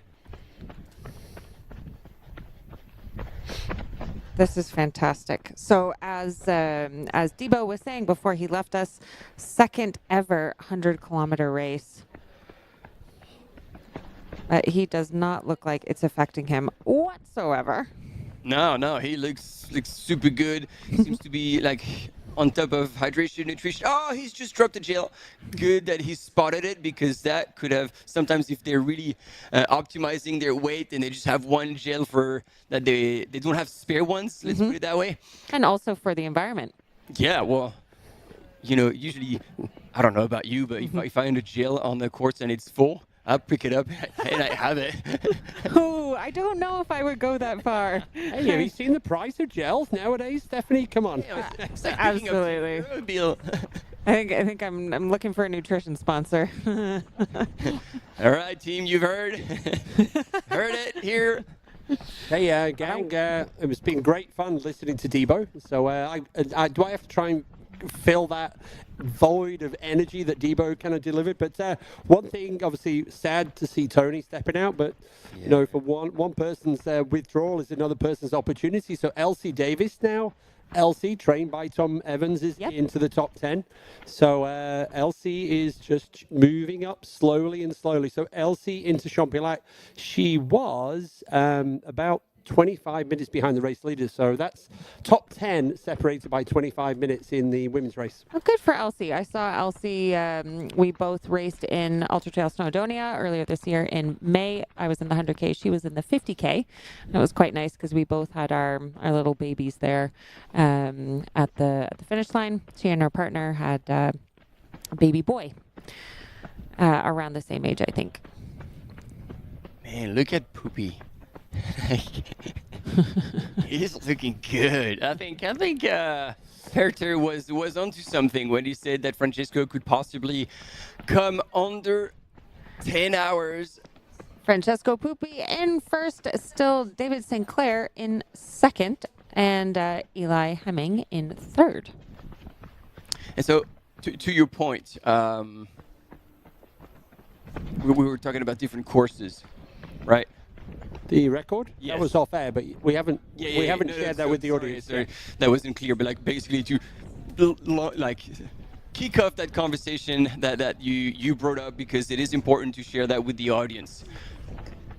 Yeah, we were we're looking, we're doing the fastest time is from 2022, both with Tete Engdahl and Blondine Lirondelle.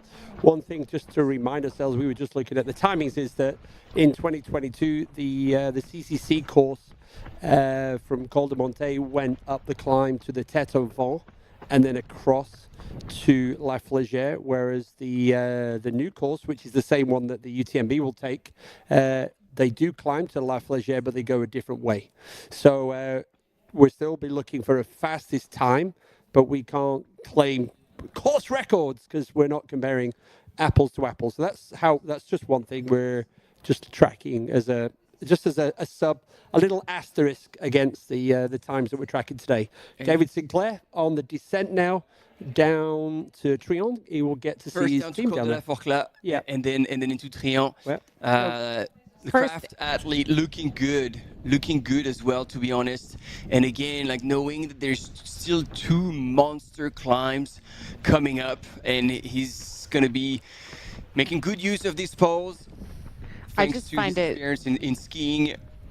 I just find it so fascinating. Sorry to interrupt. I find it so fascinating that Francesco in first and David in second both have the exact same marathon time of 2:16.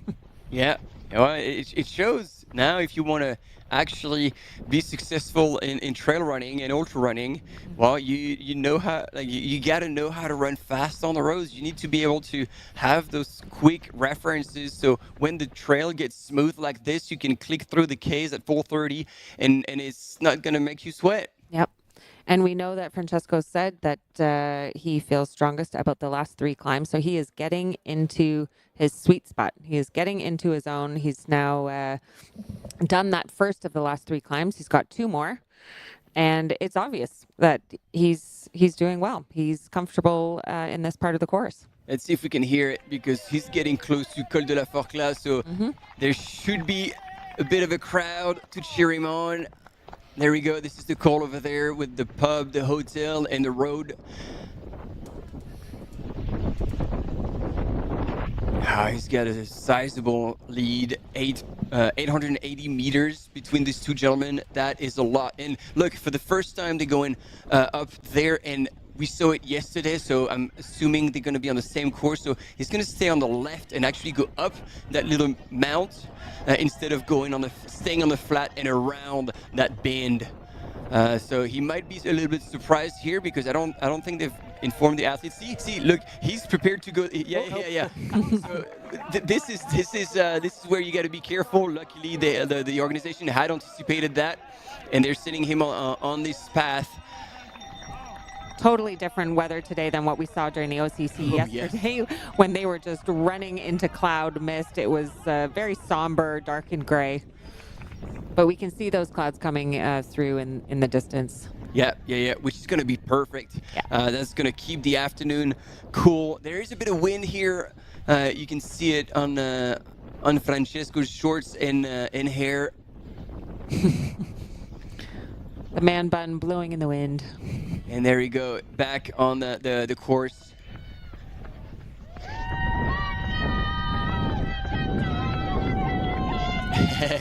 The team is out with the heads printed out. Hey gang, all change. 3rd place at La Giette, Jeshrin Small. That is our dark horse. That is the underdog. That is we did not smashing it.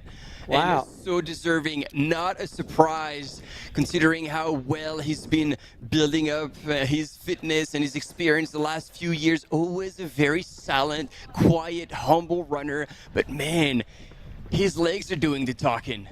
And this is another runner, though, that sits normally in the 20 to 50K category. So this is quite a jump up as well. I mean, very good race performances, but I really wasn't expecting him to be in the top 5. If you look at past performances, quite a few races this year already, but 8th at the Speedgoat Mountain Races, 50K, 5th at the 50K category Broken Arrow Sky Races, 10th at Canyon Endurance Runs. So again, these are good performances, but not the type of performances that I would expect would catapult him into the top 5 at a UTMB World Finals. So he races a lot, but mainly in the US. And so he was in 2022 at OCC, but he finished 24th. So he was a little bit further back, and then did OCC in 2023, came back, obviously with more experience because he was fourth back then at that time. But then 2024, he dropped back down to 18th. So he's been toying with OCC, and now he's like, well, how about I step it up? You know, I find this fascinating because we have the World Championships come up. We saw some runners like Jim, for example, drop down in distance to the OCC. Here, we've been commentating, I think this is now the third or fourth runner who are normally sit in the 20 to 50K category who are jumping up to the 100K category for the CCC. So really interesting to see people switching up the distances and trying their legs out on a new type of course. We are now over, or just about 2/3 of the way through the CCC on the lead men. And still 2 more tough climbs before the finish in Chamonix. Now following our second place man, David Sinclair. And he also looks good. Like he doesn't have that little bounce that that Francesco has, but he looks strong. Of course, engaged. He's moving well. He's aware. Like he was talking with the cam runner. I don't know what exactly was said. And then see the little hill up, pulls her out, and he's doing everything perfectly. But at some point, you got to do your own race. And today looks like Poopy is on a different planet. And so David just has to do his thing. We've just got Drew Holman was about 6 seconds behind Jeshen Small at La Giette, so that's our top 4. Debo's not here anymore, but he's pointing out there are 3 Americans, but they are all behind the Italian right now. So Francesco leading, and we have David, Jeshen, and Drew through the top of La Giette. About a minute and a half behind Drew, rounding out the top 5 of the men is Andreas Ritter. Wow. And then someone we haven't spoken about yet, Loic Roland. Loic Roland at Team Kiprun. And he was outside of the top 10. He's just creeped in. Yeah. Simon Paccard as well. They might be, if they're together. David's smiling. He looks like he's enjoying the crowd up here at Col de la Forclaz. Brilliant. Absolutely amazing. Yeah, the Frenchies are creeping up. You know, there was almost none in the top 10 in the men's, and now you got Loic Roland, Simon Paccard, and Arnaud Bonin in La Giette. And they were, Simon Paccard and Arnaud Bonin were together, and they know each other. They will be working together for sure. And only 30 seconds ahead was Loic Roland. If these 3 help each other out for the last part of the race, that could help them move up in the field. We have a 3-minute split between 3rd and 10th at La Giette. So there is rush hour on the descent from La Giette down here to Trion. Francesco's got a gap, but we've got, that's 10 runners through there. So that was in 10th, Meng Guangfu. So Eli Hemming has gone through as well. Arnaud Bonin, Simon Paccard, Loic Roland, Andreas Reiter, Drew Holman, Jeshen Small, David Sinclair, and on the right-hand side of your screen, Francesco Puppi. So, gang, it is 2 hours until the start of the UTMB. 5:45 is our race start today. Slight anticipation of the traditional 6 p.m. start due to a course change in the first kind of section of the course. So slightly longer, a little bit more climbing. There's been some rockfall between Chamonix and Les Houches, been happening for the last few weeks, so they already announced that change is happening. But you know, that's often the feedback that we've gotten from UTMB. It just doesn't have enough climb. Yeah, said nobody ever. Francesco really taking these downhills aggressively. Is he jumping down on some of those more steep turns? He is going for it. Die. That is the call of the Italians to Francesco Puppi.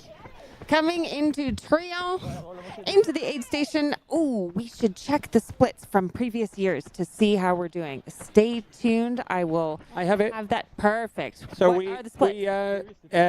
For Tete came into Tronche 6:44.04. Okay. So looking at where it's probably going to be right on the money here, Francesco Puppi.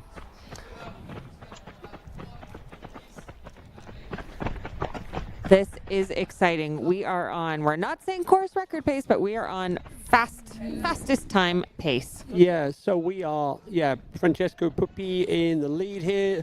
Distance into Tronche, 71K, so 30 kilometers, just under 20 miles now until the finish line. And we are about to show you something about the famous pink church here in Tronche.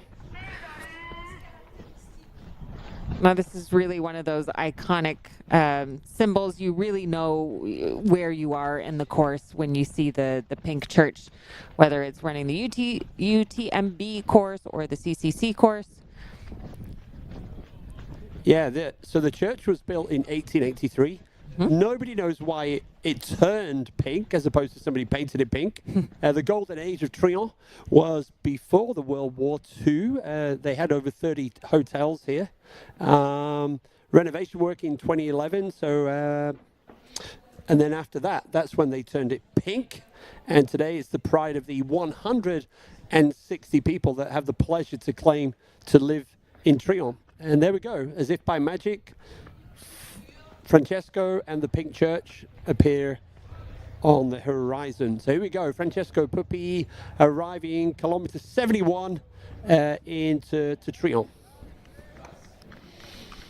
And it is going to be tight. That previous fastest time was 6:44, was it not? Yep, that's right.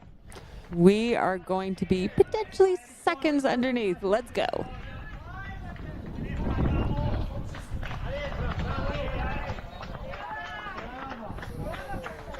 Francesco, incredibly focused. He knows what he needs to do here. He has got probably a couple of minutes lead at the last aid station. He had about 5 minutes, 4 minutes, 4.5 minutes lead on David Sinclair. And now he's going to be coming in seconds away from the fastest time that Petter Engel got in 2022.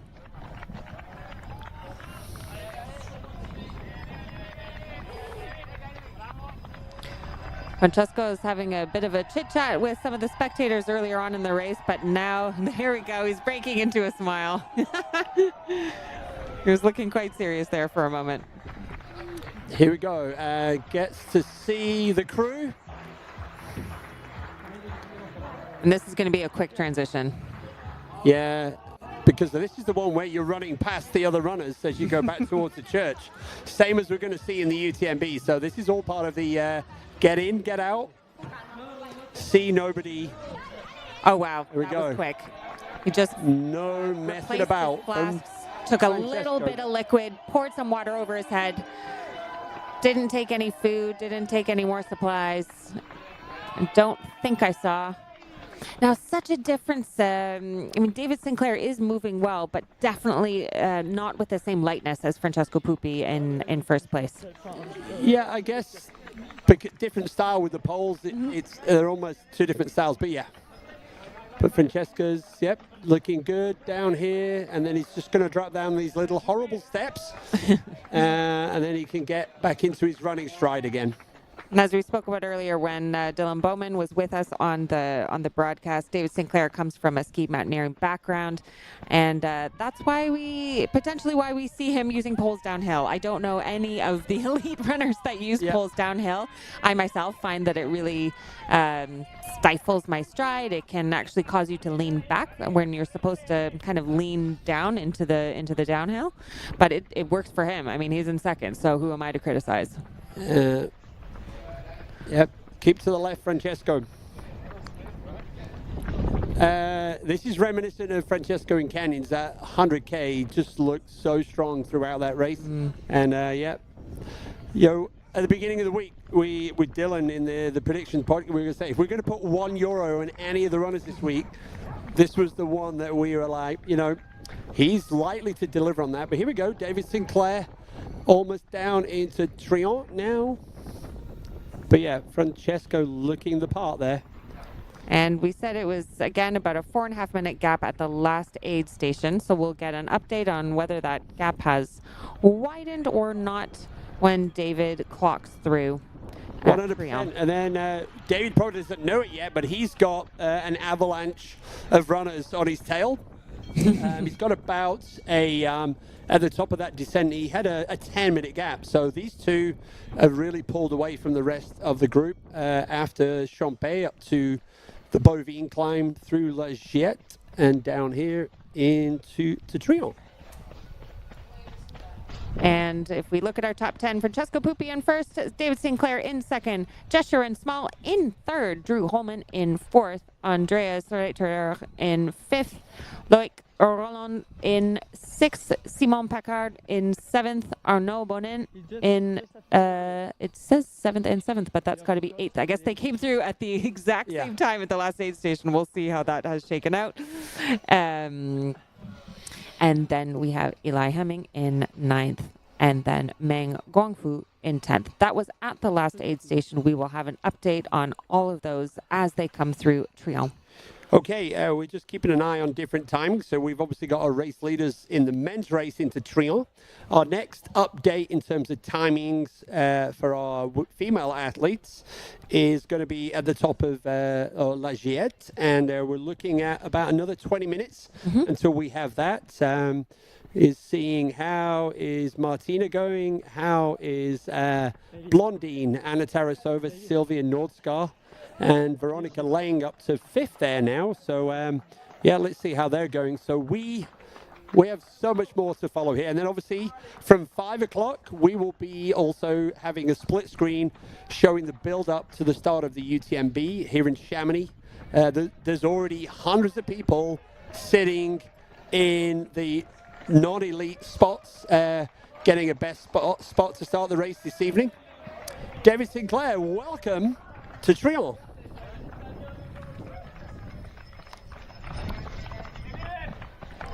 And we have a question in the chat about Chris Myers. Oh, yeah. Wow. Yeah.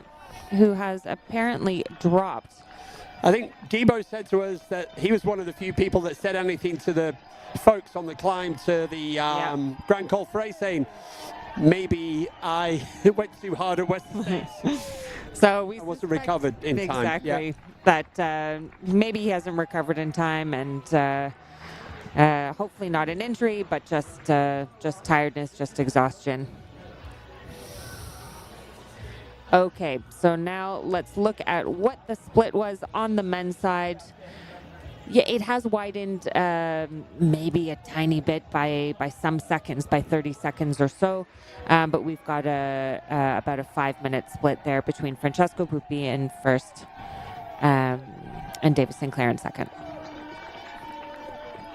And I tell you what, if you think this is a party, tomorrow, Tronche, they take their position as one of the aid stations, one of the towns on this race really seriously. And there's always a party on a Saturday here at UTMB. Did you see that? That kind of flask water grab on the go. That was quite skillful. It's Rod Farvard's birthday tomorrow, so Rod Farvard taking the start of the UTMB tonight. It is indeed. Corinne Malcolm is doing Rod's support crew tomorrow, and I know that Corinne does plan to have a birthday cake somewhere out on the course for Rod. With a candle. Oh, yeah. And even if Rod doesn't eat it, I guess everyone else at the aid station will happily chip in. So that's a UTMB birthday for tomorrow. Rod Farvard, Team HOKA. I can't imagine a better aid station snack.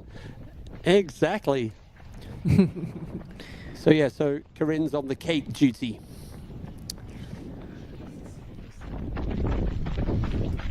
And there we are back with our first place man, Francesco Pupi. Continuing to run very smoothly. And here we go in the chat. People like Francesco's not eating. There you go. They are. They're just they do it at different times. It's the aid station is just more to. It's a pickup location, and then there we go. So Francesco's just having a look back, and the 5-minute gap that he currently has on David Sinclair. Yeah, some questions about Tony McCann. So we have had, out of the 3 most recent winners, both Tony, that was our 2024 winner, and Ingveld, our 2023 winner, have dropped. We don't know exactly why Ingveld dropped. We suspect maybe it had something to do with an ankle twist that we saw at the top of the first climb. But Tony had quite a bad fall, not just a bloody knee, but it looked like her back or her hip had been hurt pretty badly, and she tried to run through it, but has unfortunately had to drop, which leaves Blandine, who is currently in first, our previous fastest time from 2022, and she is being chased down by Sylvia Nordskar and Anna Tarasova. Some of the other women, some of the other names that we were looking at but don't seem to be creeping up towards the top 10 yet are Zheng Fuzhou. I was really expecting her to be not just in the top 10 but probably in the top 5. I think we all did, actually. Yeah. And she's coming off of a DNF at UTMB last year, but she was 4th in UTMB 2023, bettering her place from 2022, 2019, 2018, and of course she has 2 second places at Western States. So who knows? Maybe she's saving something in the legs for later. She is even though she's fast at Western States. What I didn't know about her background until last night is that she's climbed some pretty gnarly mountains. She climbed Mustagata in Xinjiang, which is over 7,500 meters. So if she can climb that, she can do these last 3 climbs here. Yeah, and very soon we're going to literally have an avalanche of male trail runners coming into Tronche. It's going to be interesting they're all the next 3rd through to 10th, they're all going to be coming in the next 5 to 7 minutes. So they're all going to be passing each other on the in and out. So it's going to get really busy down in Tronche. And just over 10 minutes now till we get our latest time check from the female athletes up on the top of the Bovine climb on the descent down to La Giette. Yeah. And of course, the story on the women's side, I was talking about Blandine, but it's Martina Minarczyk who has been running in first. She is someone who was on our radar, but I didn't necessarily think that she would be there in the top 5 or the top 3. She had to drop out of Western States earlier this year, but as Debo pointed out, was leading for the first 50 miles before she had to drop. And you just saw the graphic of the next climb. Oh, this is a pig. It really is. I remember Josh Wade on this last year in the UTMB at some point, just like diving into the grass, like, It's quite steep. He pulled himself together and finished 11th overall. Josh Wade taking the start line tonight as well. We're talking about the battle of the Brits. 4 male Brits running tonight, potentially in the top 10 for UTMB. Tom Evans, John Albon, Josh Wade, and Tom Joly. So those are four runners to watch out for this evening. Less than 2 hours until we kick off the UTMB. If you want to take a look at the course profile to see where the top runners are and also what is ahead for them, hop onto the live.utmb.world website where you can do more than just listen to us and take a look at the course profile. And there you can see also how far apart the top men and the top women are. So as we have the top men going through Tronche, the women are just cresting the top of that first of the last 3 climbs before they get to the checkpoint. Okay, sorry, Steph. So just looking, we've had our top 50 females now into Champ-Belac, and I'm like digging down to the depths of the 50. Let's give some of our English followers. So we've got Mari Vetterhus from Norway. We've got Danny Moreno, 46th. Madeline Hawkins, somebody from Canada, 45th. Who else we got in there that I can kind of share with you? Dropping down a little bit more. Finland, we have Marjo Likkanen, and then we've got Jasmine Nunic, Ingrid Duet Gundersen from Norway, Emily Schmitz, Anna Fischer, 34th and 35th, Amanda Basham in 33rd, so those three together. Fiona Pascal, we talked about Fiona, Yep. Emily Jock, and then jumping into the top 30, we have Yuri Yoshizumi from Japan, without doubt the smallest runner on the course today. We have Anna Mirvang from the US. Who else we got? Juliette Soul from New Zealand. And then I've got one more into the top 20. We've got Gemma Hillier Moses from the UK, Beth McKenzie from the US, Alison Backer is now 11th. So gang, we're going to have a quick break, and when we get back, we'll see you soon.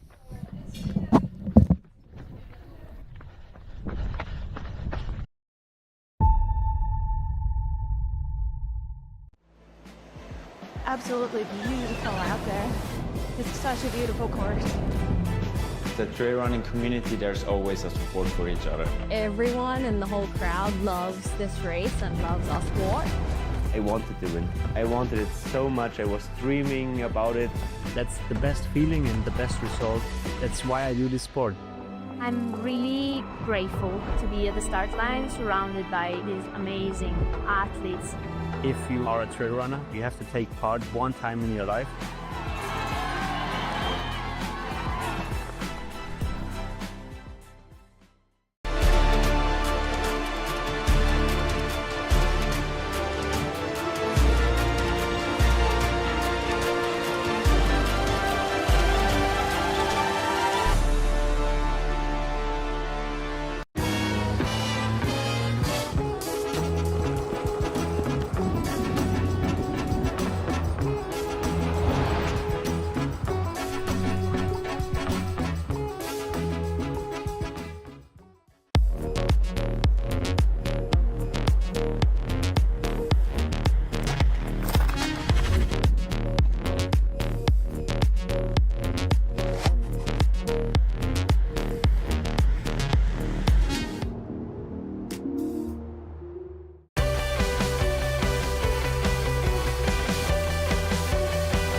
Try imagining a place where it's always safe and warm. Come in, she said, I'll give you shelter from the storm.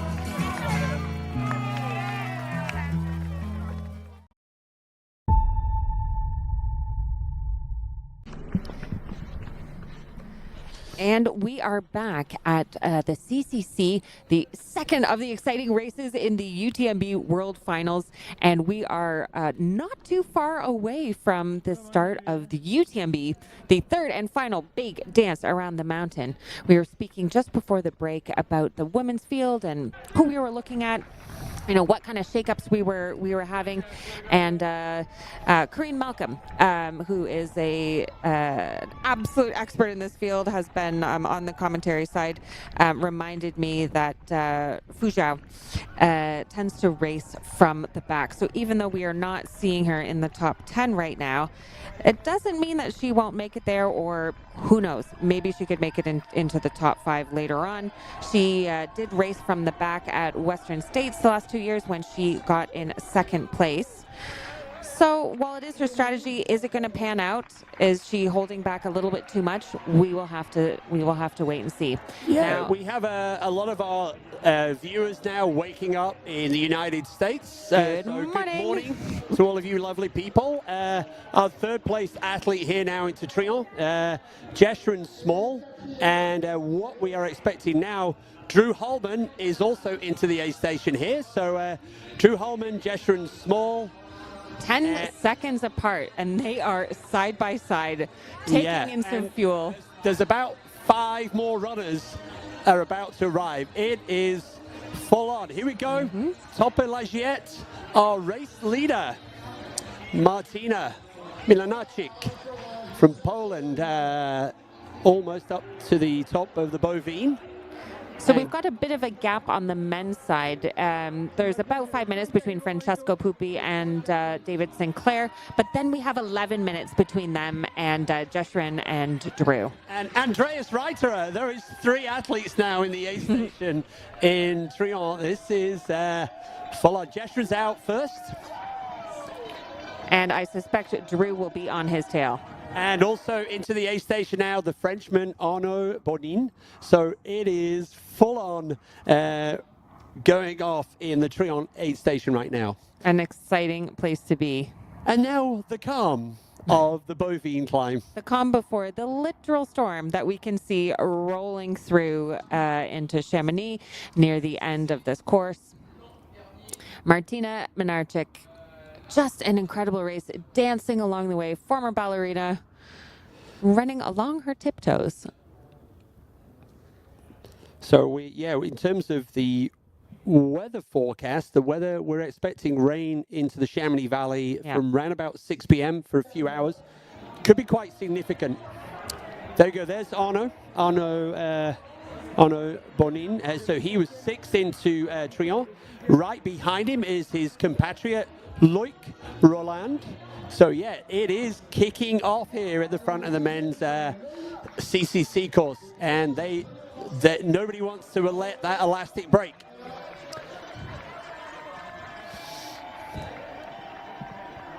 Wow, great crowd support. You can hear them in the background. Yeah, so that one's Loic Roland now leaving the aid station, Team Kipran. And on the left-hand side, second placed last year, and now our race leader in the women's CCC.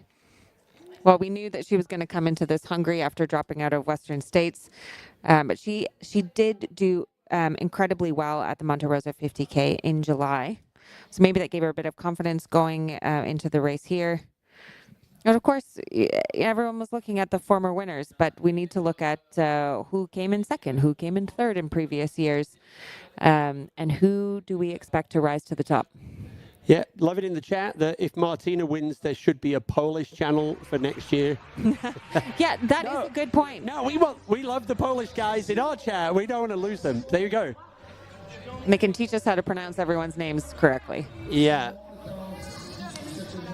To give you a sense of what we have here in the studio, we are sitting beside the French team. We have the Italian team in another room. We have the Spanish team in another room. We have the Chinese team. It's an incredibly multinational, huge operation here. We're looking at Simon Picard on the screen here.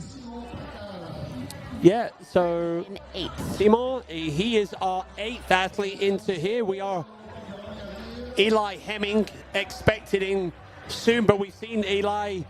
Well, he already joked. He said, after 5 hours, I have no idea what's going to happen today. But here he is. He just came in. There's Eli. Over 7 hours in. And right behind Eli was Meng Guangfu. It is, wow. This is insane. So close. And so between Francesco Pupi in first and Meng Guangfu in 10th, we have about a 20-minute gap. Wow. So things have started to spread out a little bit. Yeah, and then if you do a time gap between 3rd and 10th, it's probably nothing. Yeah.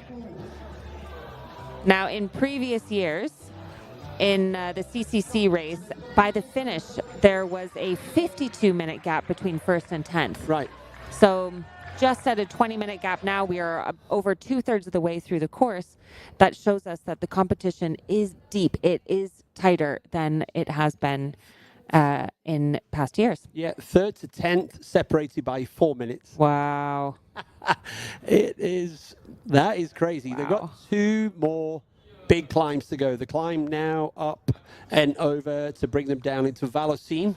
And then the final climb of attrition up to the Col de Monte, and then on up to La Flagère. So 2 more big climbs at the front of the men's race. And Martina now literally almost at the top of the bovine. And you got a couple more. And then she's got 2 more climbs as well. So you can see from that, they've pulled it back a little bit now. Yeah, Martina's going to do a couple more going to work her way up that track. You can see behind the house, and then eventually is going to go through a gate and then begin the descent down to the Col de la Forclaz, and then eventually on to Trionne, where we just saw the front of the men's race. This is looking like little Canada up at Champ-Élec. Here we go, back to the mayhem in Trionne. And things are only going to ramp up for here because we are only following one race at the moment, but pretty soon the UTMB will also start, and we will be attempting to cover all of the top 10 runners in CCC as well as the UTMB start. That looks to me like that is Andreu Simon Aymeric. Can't see his number, it's hanging off him. Yep. Yep. We are also expecting Anthony Costales should be in a few minutes. Mario Almeida Sancha should be in a few minutes. Qin Guidu from China, any second now. Nick Handel, Nick's about 10 minutes out from Trionne, but still in the top 20. Yeah. And, you know, the Polish fans, Marcin Zesotko from Poland, he is due in about 10 minutes as well. And any minute now, Martina Menarchik will be through La Giette. Can we get splits to check the times at La Giette on the women's side? The fastest time by Blandine Lechandel in 2022. She came in 7 hours and 23 minutes. Tony McCann, last year's winner, came through in 7 hours and 26 minutes. So we should very shortly get an update on how we are comparing to not the course record, but the fastest time. Here we go, gang. We have a Strava segment for you. The climb from Trionne up to, so just 3.5K. Anthony Costales has the KOM and Abby Hall. So Abby Hall, Western States champion, and getting ready to take the start of the UTMB this evening. Anthony Costales out on the course right now. And then you lovely amateur, kind of like the normal folks, not the elite athletes, you're just about 69 minutes on this particular climb. There it is. That's what they're doing right now. That is a steep yes climb. So that's bringing you up to 1,932 meters of elevation, and down in Trionne, it's a 600 meter climb there or thereabouts from Trionne up to the top there. Indeed. So here you go. That's Jeshrin Small, our third place male, just picking up the climb, and I think some of the runners behind him would have got a visual. Here we go. This should be Drew Holman. And then just behind Drew, wow, this is wild.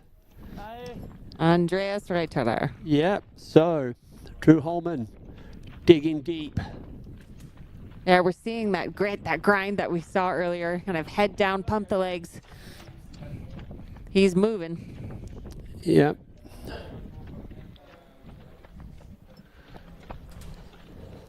Drew Holman, one of the Boulder boys. I'm sure all the other boys. So Moise Jimenez. Moy is, Moy just recently became a dad. So Justin, so the Boulder boys cheering on Seth Ruling, cheering them on here. So yeah. And Andreas Reiterer. So that's your top 5 at the bottom of this cheeky little climb. That's one way to describe it. Well, I think we were told not to swear on air, right? I've stopped myself multiple times. Yeah. So, yeah, here we go. 4:10 Chamonix time. There we go. We see Martina Menarchik on the left-hand side of the screen. She is driving towards La Giette. It looks like she's still going uphill, though, which means... yeah, she's not reached that gate. No. The famous moment where Marianne Hogan came face-to-face with a group of cows just at the top as Marianne was chasing Katie Scheid. So that would have been 2022. So a little bit more of a climb for...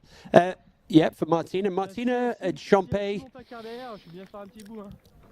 2-hour lead. 2-minute lead over Blondine. Like, Not 2 whoa, hours. when did that happen? No. So, curious to see how that gap is going, because ideally our nice Zoom friend will give us the beam out there. But here we go. Here's our next. Super, allez. Yeah, this is one of the French athletes, I think.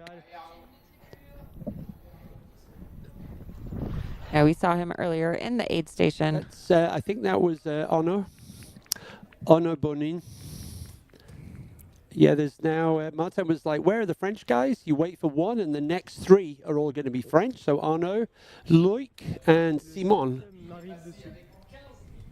Oh, he just said was that the 7th is arriving? I couldn't hear, unfortunately. Yep. Allez, super, Loic, allez. Loic. Allez, vous êtes tous ensemble, hein. Super, allez. Allez, allez. Yeah, Loic from the Kipron team. So it's the same team as Blondine, L'Hirondelle. Allez, vous êtes tous à côté, hein.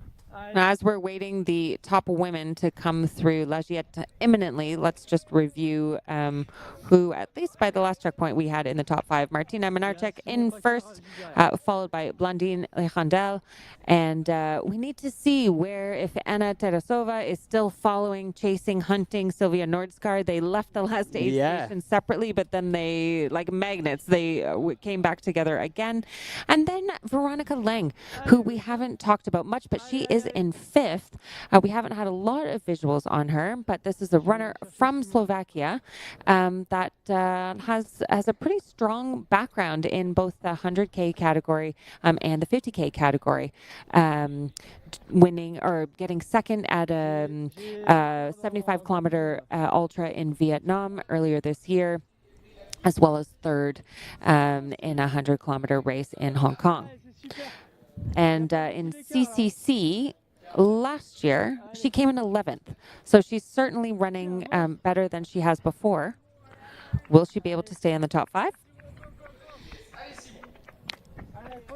So Simon Paccard, and Simon just looking over his shoulder. And when he looked over his shoulder, he would have seen Eli Hemming and Meng Guangfu, and that will be the top 10. So Simon, 8th place in the CCC here.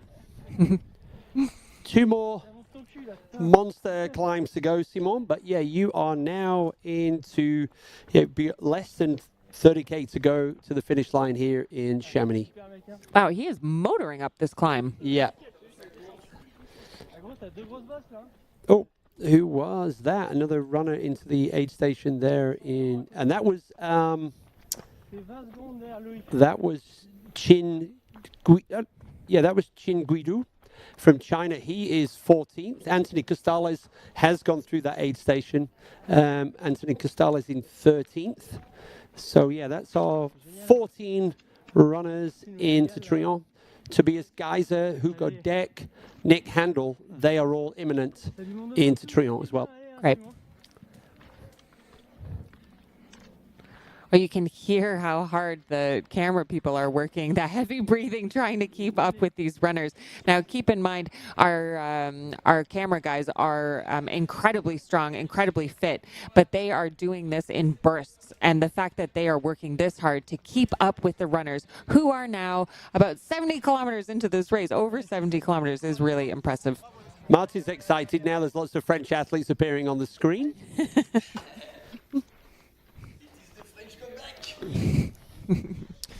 But yeah, we have now got 4 athletes imminent into La Giette.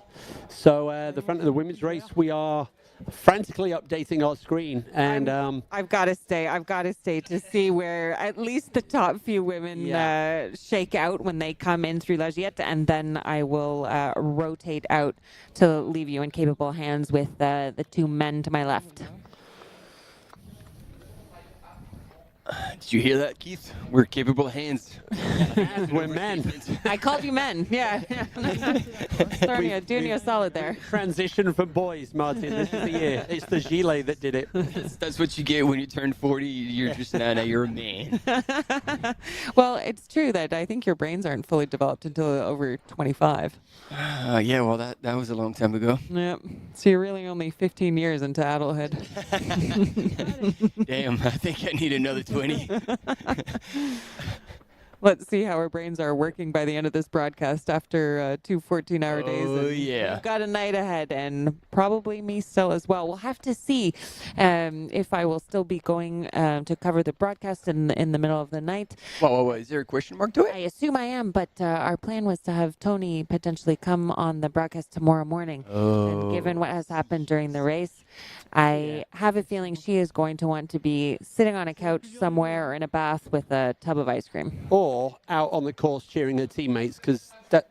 You're quite right. Yeah, quite right. We've seen that a lot in the past, as well as long as she's okay and I was gonna mobile. Say, probably depending on the extent of the damage. Yeah. It still did look gnarly, and so as we know, you get injured, you keep going, you feel like you're okay, and then everything gets cold, and then this is where everything goes blue and painful and no bueno. So talking of cold, we've noticed, and we were also getting the feedback from the Col de la Forclaz that the weather is changing and the clouds are coming in.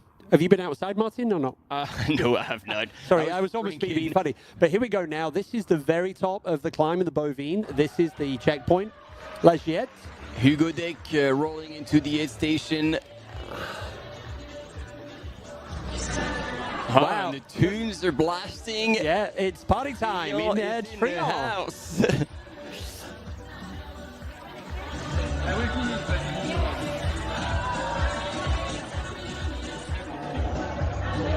And so I just saw here Francesco Pupi has increased in lead by a tiny minute.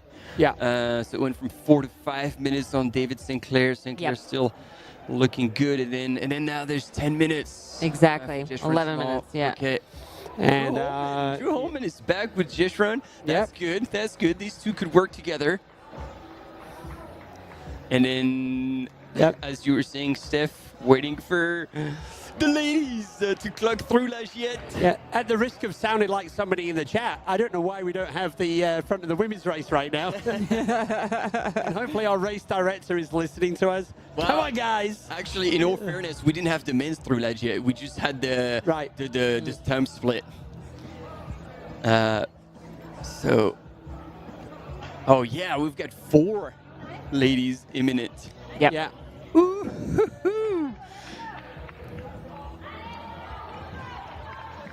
Let's go. There we go. Who goes out? Oh, that.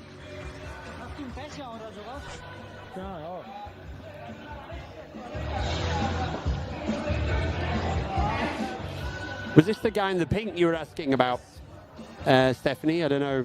It felt like it was hours ago now, but he was in the top 5 on Val Ferret from Team Dinafit from Italy, Tobias Geiser.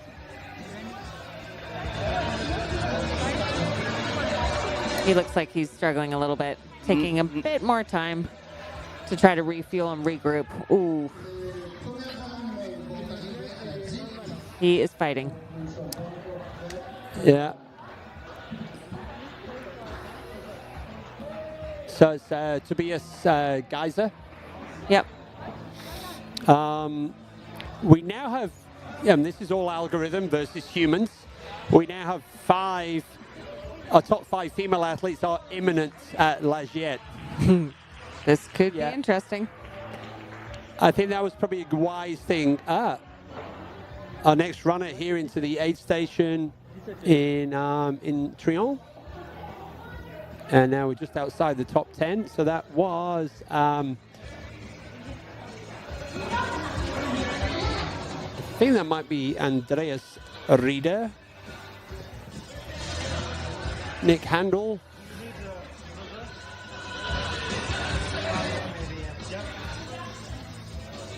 Yeah, so Tobias Geiser was our friend who was in a bad way. This is the Brooks athlete. So yeah, so that is Andreas Rida from Austria. Sorry to interrupt. I've just been refreshing like mad. We've had Martina Menarczyk go through La Giette in 7 hours and 19 minutes. And we are confirmed 4 minutes ahead of the fastest time that Blandine Lichandel did in 2022. The race is on. This is exciting. Go, Martina. All right. Into Trion, we have Morten Antonsen, Marcin. 4-8. Who is going to be next on the women's side going through La Giette? Nick Handel. Nick Handel here from the United States. Nick was the 16th athlete into the aid station. So yeah, he's good to go. Go, Nick. 42. That is Marcin. So our Polish friends are going to be going crazy in the chat. So Marcin is our 20th in the men's race into the aid station. Yep, things getting quite busy at that aid station. You can see now as we're getting further deeper into the pack, runners are taking a little bit more time, starting to sit down, starting to eat, whereas the top runners came in, came out, switched the bottles, and that was about it.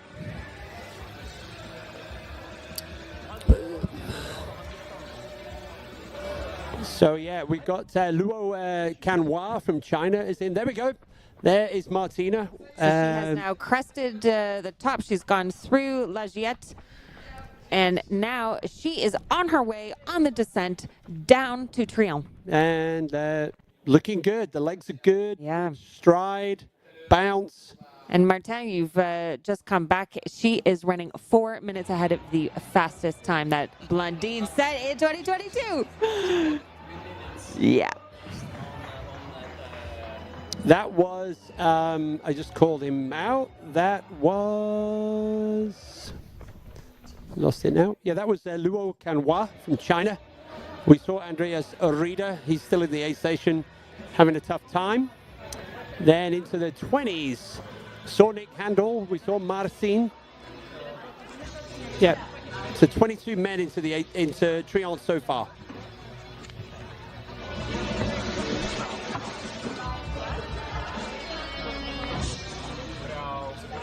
Patrick Ahrenthaler from Germany. We are expecting Patrick in here soon. Also, Eric Lapuma. He's going to be in the next few minutes. Zhao Hu from China as well. All right. You probably heard me through the other mics. I came back a bit excited and didn't put my mic back on. But yes, the question was, considering Martina Menarczyk is now 4 minutes on their course record on the fastest time, fastest known time of Blandine Lichandel, and up until that point, it is still the same course, right? Yes. Yep. Yep. So that is a really good sign. And Blandine now has, she is running slower than Blandine 2022's time. Yeah. She was a couple of minutes, is that it, in Champelac back from her course record? Exactly. Well, the fastest time was 7:23 at La Giette, and it's already 7:24, coming up on 7:25, and she's not through quite yet. Uh-oh, Stephanie, the boss is here.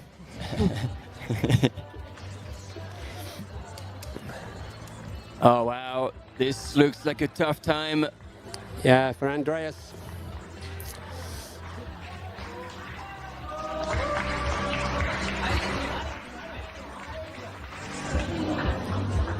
Thomas Geiser sitting down there for a while.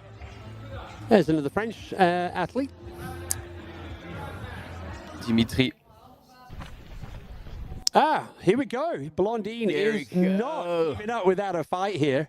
7:25 elapsed, ladies and gentlemen, and we only caught a very quick glimpse of, I would 2 times world champion, OCC champion, and CCC champion, Blandine Lirondelle. Right.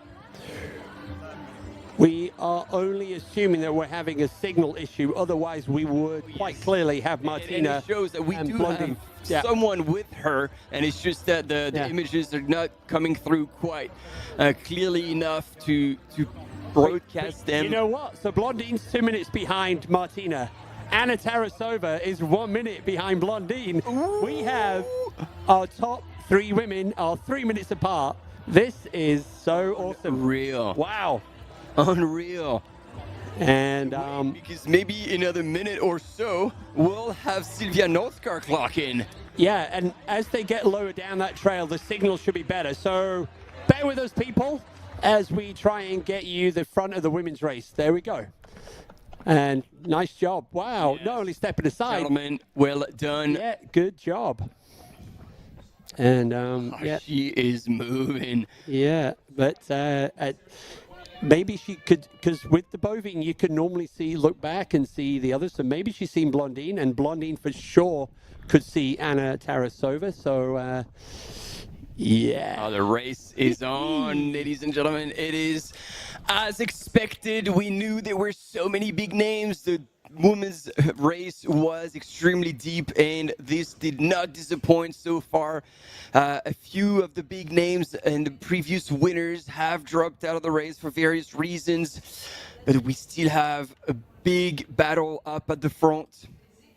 Yeah, our race leader, second place last year. Second place, the current course, the fastest speed, the fastest time on this course. So, so yeah, they've been here before, and yeah, 2 more big climbs for both of these athletes, so for all of these, the female athletes, and less than 30K now. Not an easy 30K once they get to Trionne. So yeah. Once they, yeah. And that's a hard 30K. Oh yes.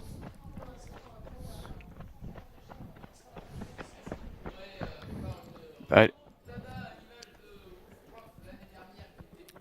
so we are just keeping an eye on. We are expecting Sylvia Nordskar, Veronica Lang, Julie Roux, and also Tabor Hemming.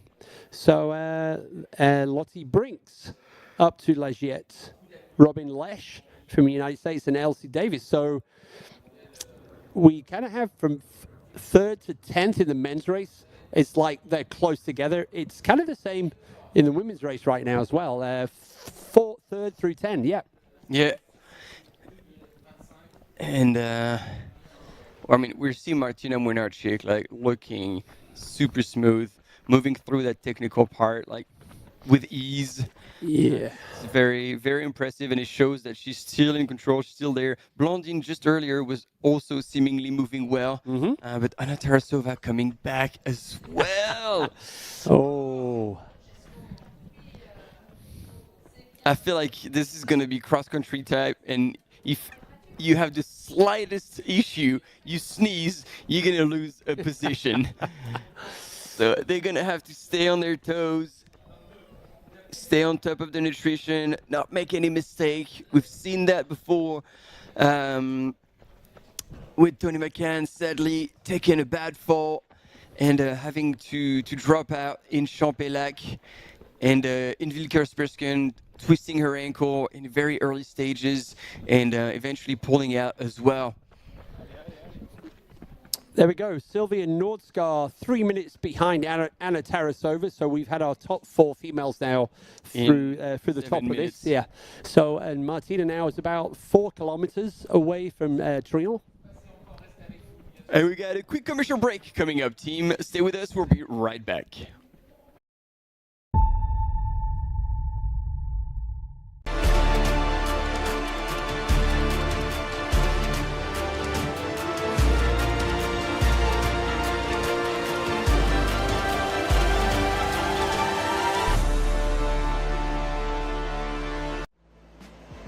Absolutely beautiful out there.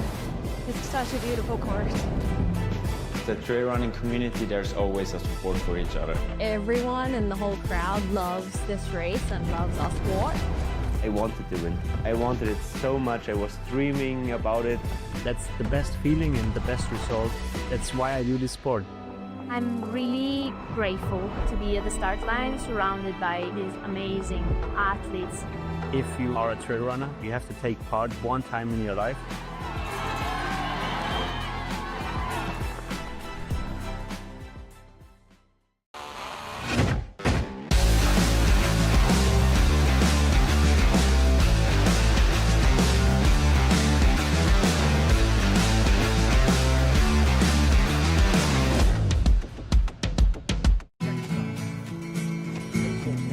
Try imagining a place where it's always safe and warm. Come in, she said, I'll give you shelter from the storm.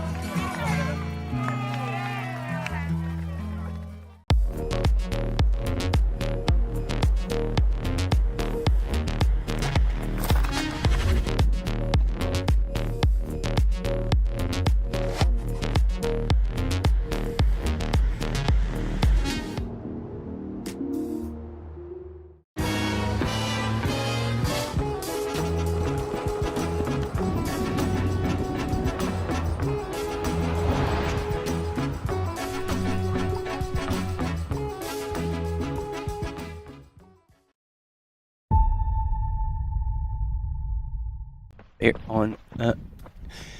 And there we go, team. We are back on, and during the advert, we saw Blandine Lirondelle. She was moving well, and she tripped, and bam, hit the deck, fell on the ground. This is going to be a replay. There we go.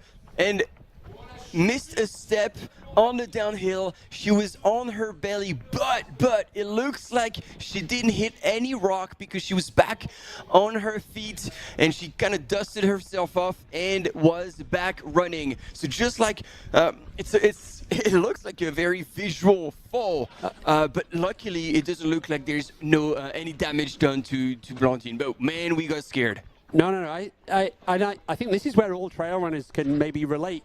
When you start thinking about something else other than the trail, that's when you stub your toe or worse. So, but yeah, I think it looked more clumsy than, like, obviously not the fall that Tony. And so people are asking in the chat, is Tony okay? We believe she's okay, but Tony has just stopped. I think we saw that fall earlier after La Folie. But yeah, Blandine, we've now had our top 5 women through the top of the climb, through the checkpoint at the top.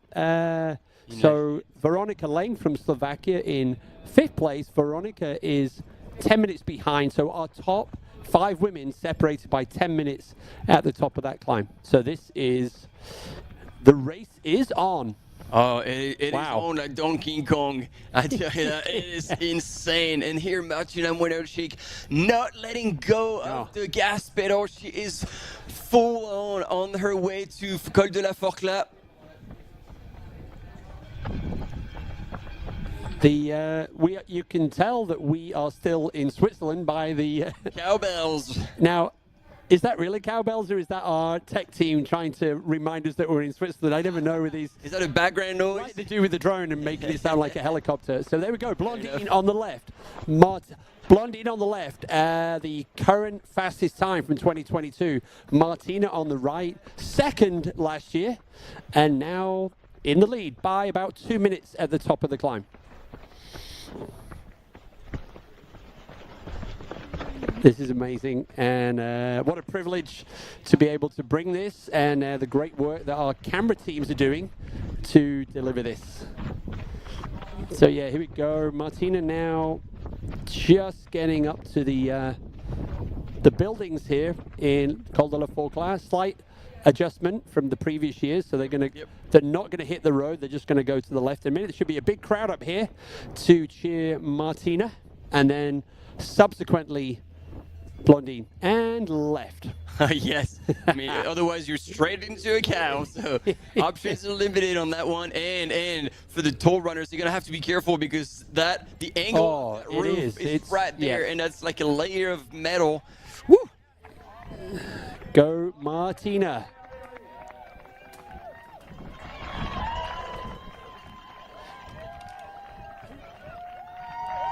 Yeah, some of our buddies are up here at Col de la Forclaz saying that the temperature is a little bit cooler now.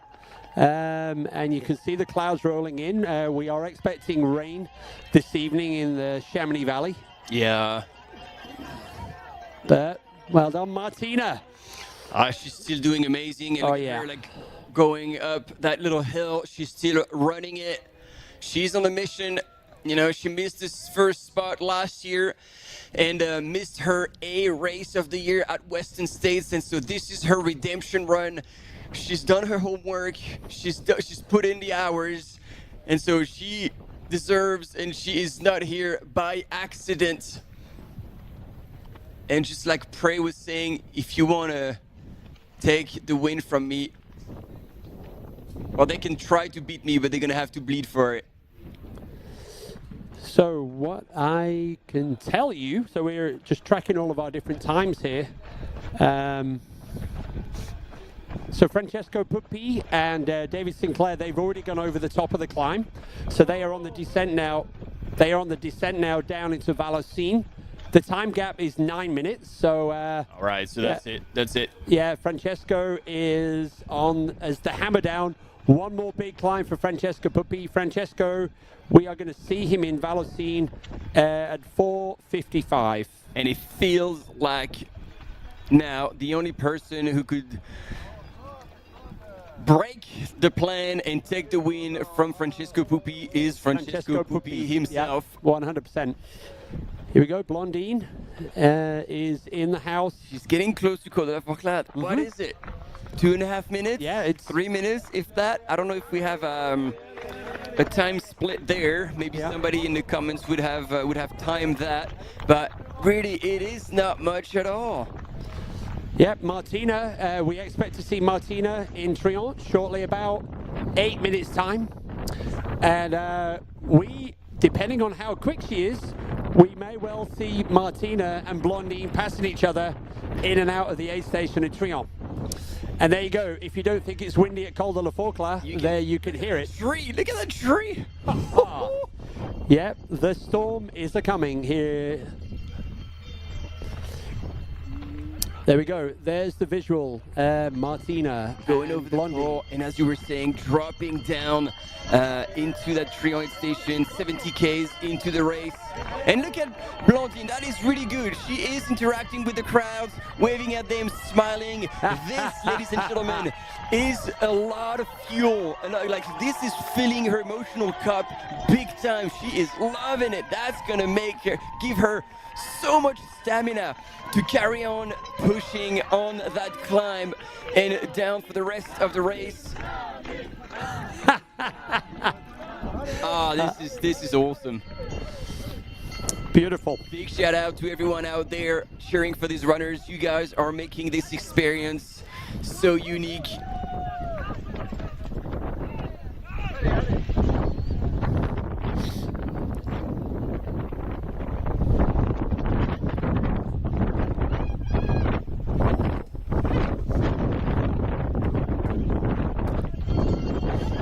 Yeah.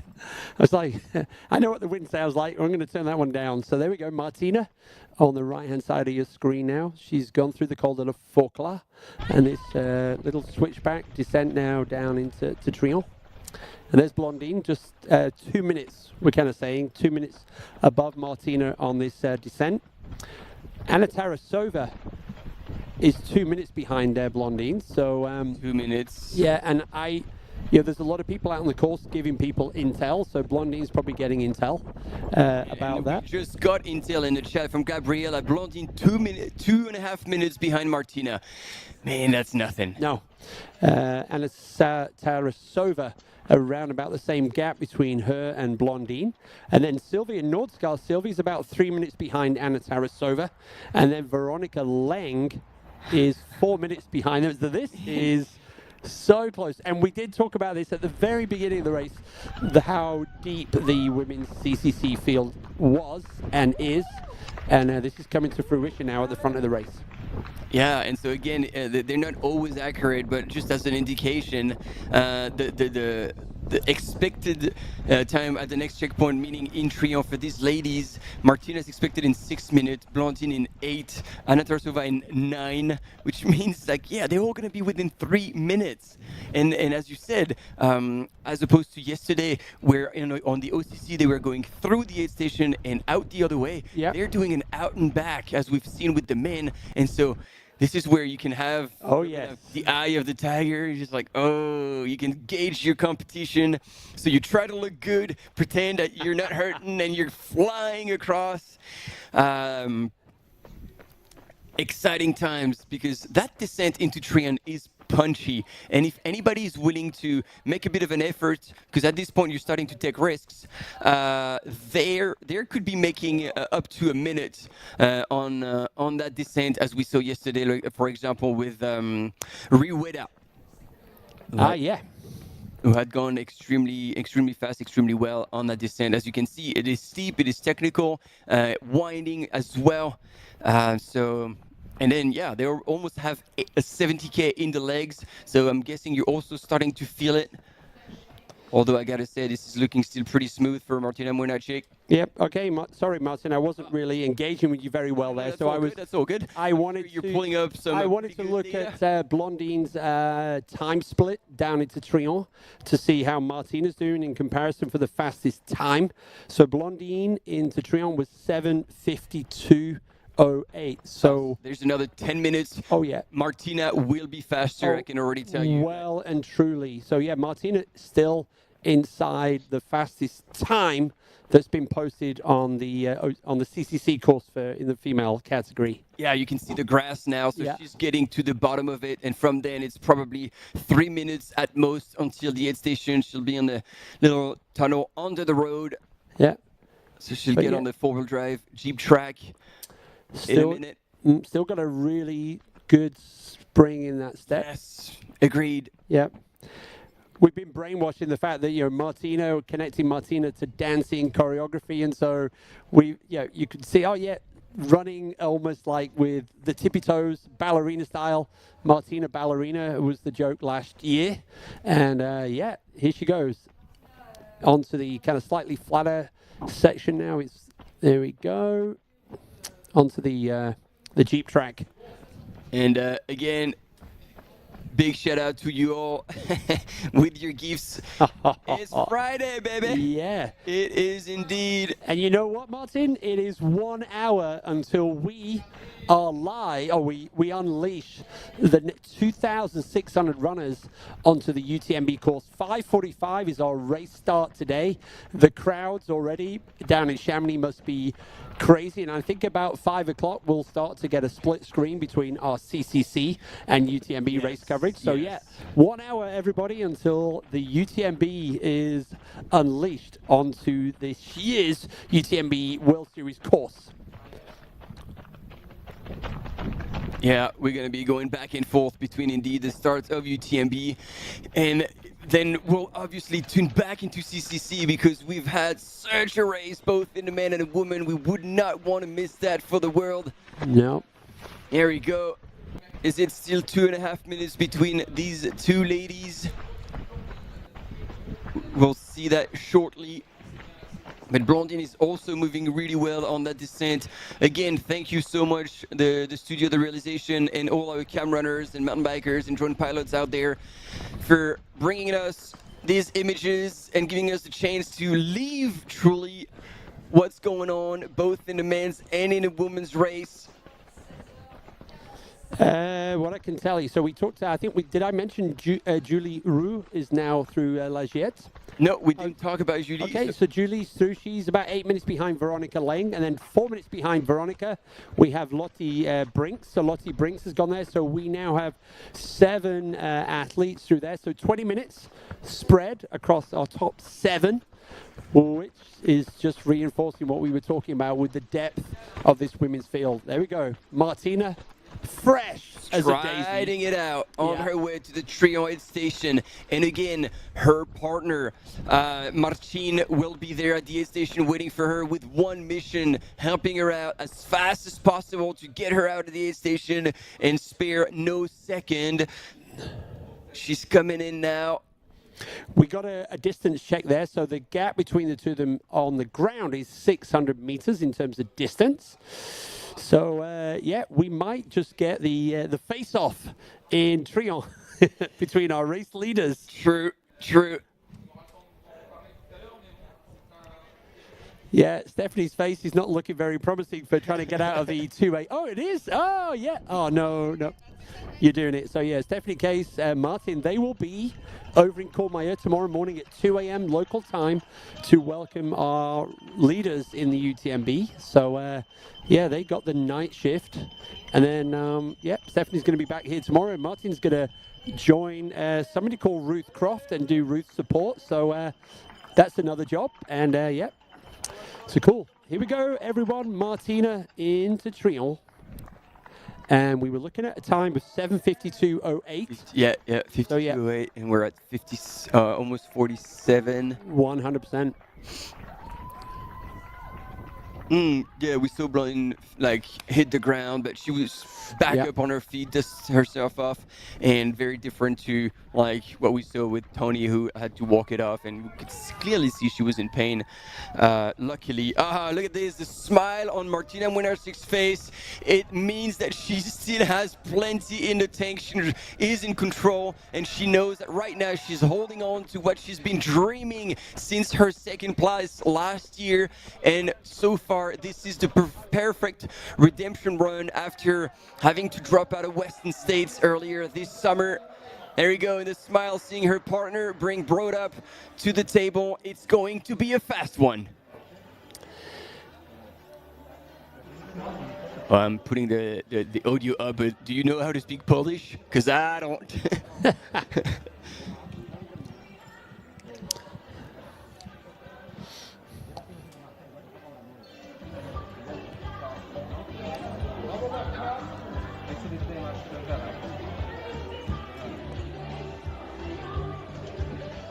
She's dancing to the tunes. Oh man, spirits are high. She is ready. Wow.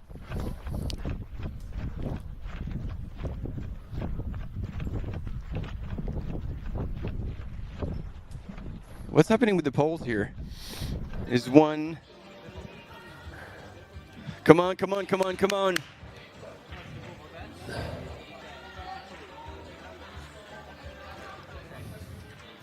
As Bob Ross would say, it's time to make some big decisions. Let's go. There we go. On her way out. Are they going to cross? Hey. Keith. I got to say, well done on Marcin, because he knew she was going to get back out onto a big climb. So he had gotten the poles ready. Poles were out. So she could get out of the aid station and take them out. Oh, they're just going to miss each other here. Face off. Yes, in Tronche. I think there might be a bit of a crisscross right by the church. Nah, I think we're just gonna miss it. Oh, that would have been awesome, and a great photo as well. But yep, here's Blondine just coming in, and Martina's just gone out. Go around the road. It's going to be a right-hand turn for Blondine, and by that time, Martina Młynarczyk would have disappeared. Yeah, Martina would be further up there. So yeah, they missed each other. Yep. Martina was extra point for Martina Młynarczyk. Yeah. Out of sight, out of mind. There we go. Missed. Yeah, Martina's done the steps. She's already back on the road. Martina was 5 minutes inside the fastest known time, the fastest time on the CCC course set by the lady on the left-hand side of this screen. So, which means that, like, so far, Blondine is running, still also under her, 7:52 course record time. So, yeah, Blondine is running sub. Or, on par. So I'm pretty sure here Mathieu will be telling her, all right, I know you don't want to think about your competition, but damn, she's right here. Right, Marta, you should turn up the volume here, because you've got some brilliant insight in the last aid station. I mean, she cracked me up on the previous one, so she's got the same jokes. We're in for a treat. Big boy Maj is in the studios giving away high fives as he does. Don't let him hanging. Hi. And Maj, you need to pour some in it. So this is not Mathieu. They have a change of crew here.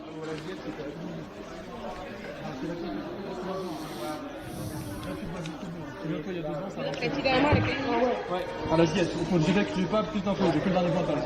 1 minute et devant c'est à 2 minutes 45. À 2 minutes 45, t'as le temps pour revenir. Et du coup, 2 minutes 45, t'as le temps de revenir. Viens-toi, il y a 2 ans, ça a marché là. Okay, team. So that was a very swift transition as well. And the only conversation that was going on is what's happening behind me, what's happening ahead of you. They told her that, and she might see Anna Tarasova as she comes out. She's been told that Anna Nlajiet was only a minute back, and that Martina Mouinard-Schick was 2:45. Ah, here he was. That was Mathieu, Blondine's partner on the sidelines. And so we still haven't seen Anna Tarasova, correct? Correct, and we've got an official time gap between first and second is 90 seconds. Oh yeah, so it did shrink. Yes, so 90, despite the fall of Blondine on that descent. So yeah, it might be a bit of a adrenaline kick. There we go, Blondine's out. Managed to avoid Anna Tarasova. So yeah, Blondine moving well on that descent as well.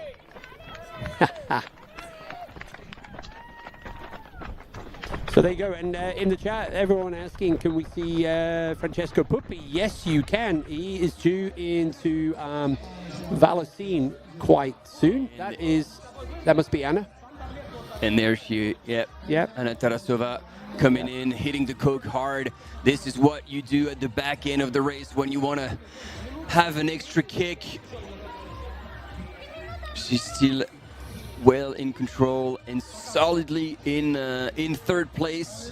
Handed over some bananas and off she goes as well. That was also a very swift transition. Oh yeah, that was one of the quickest. Hunting. And so Gilles was telling us he counted 2 minutes 16 on exiting the aid station between Blondine Hirondelle and Martina Mouinard-Schick. That's weird. We, if you look at the times, it's claiming that Anna left the aid station before Blondine, but I'm not so sure about that.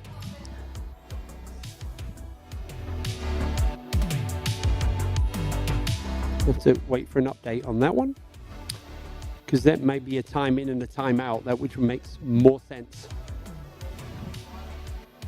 Okay, yeah, you lovely people, this is a recap of what you've missed so far today. If you're waking up or just joining in for the first time, this is the morning segment of today's CCC.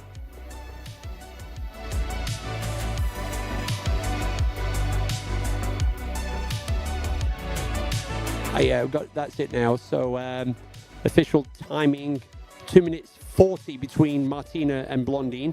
And then between Blondine and Anna Tarasova, 1 minute 45 seconds. So on that long straight line coming out of Trient, they're going to be able, if they remember the color of their competitors, of their shirts, they will be seeing each other because it's a long straight line with clear line of sight.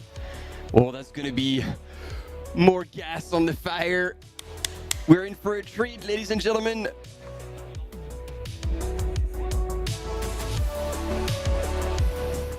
So it's about to get busy here on UTMB Live because we're doing a recap right now. Then we're going to have a short ad break. And when we come back, you're going to get your first visual of the start line of this year's UTMB. The crowds are very, very heavy. A lot of athletes already down there. The elites are not there yet. And then we'll give you a quick intro of UTMB, and we're going to be doing a split screen between CCC and UTMB. There is a lot of racing left in this year's UTMB World Series Finals. Oh, there is indeed. And a lot of excitement has yet to come, and already we've seen runners. I don't want to say that actually. I was going to say crash and burn, but this is no bueno. Just encountered bad luck, and as much as spirits were high, unfortunately, and I can't wait to hear it from Eli himself, because he went from looking so good and being joking around to like looking like he was suffering a lot, and in a matter of minutes. Yeah. So I'm unsure what exactly went down. David Sinclair absolutely delivered. I don't think many people had put him so high up in the rankings. And then, as expected, the women's field being so deep. The past 3 winners of that race were on the line, and we've lost 3 or 4? 3. And I think, no, it was 3, and we have lost Ingvild Kaspersken, and here on your screen, Tony McCann as well, suffering from an extremely bad fall. And had withdrawn in Champelag. That was a very hard moment to watch. And in the meantime, Sylvia Northstar was chasing, and she was seconded by Anna Tarasova. Anna Tarasova now sitting in 3rd place and chasing hard, less than 2 minutes back from Blandine Lirondelle. And 2nd place finisher in a women's race, CCC last year from Poland, Martina Młynarczyk in the lead with over 2.5 minutes on Blandine Lirondelle. In the men's, it is a one-man show at this point. Francesco Pupi, the Italian runner, has pulled away and now pulled almost 10 minutes on David Sinclair. David Sinclair still pulling off an outstanding performance here on this 2025 CCC. And this is that was Francesco, and we had like an avalanche of runners coming into Tronche, our top 10 in the men's race. Francesco Pupi, a significant lead, just about now arrived to Vallorcine. And there was the fall for Blandine. This was on the descent down to Tronche, but we saw from the time gap that actually she managed to bounce that. Right, quick ad break, and we'll be back.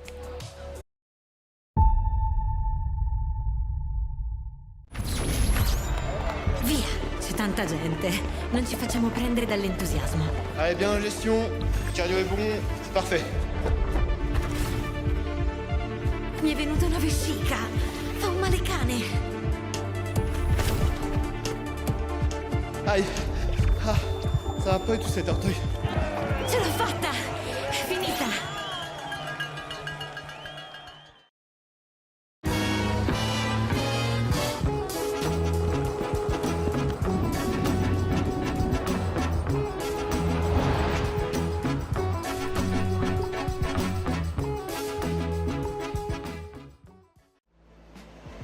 Absolutely beautiful out there. It's such a beautiful course.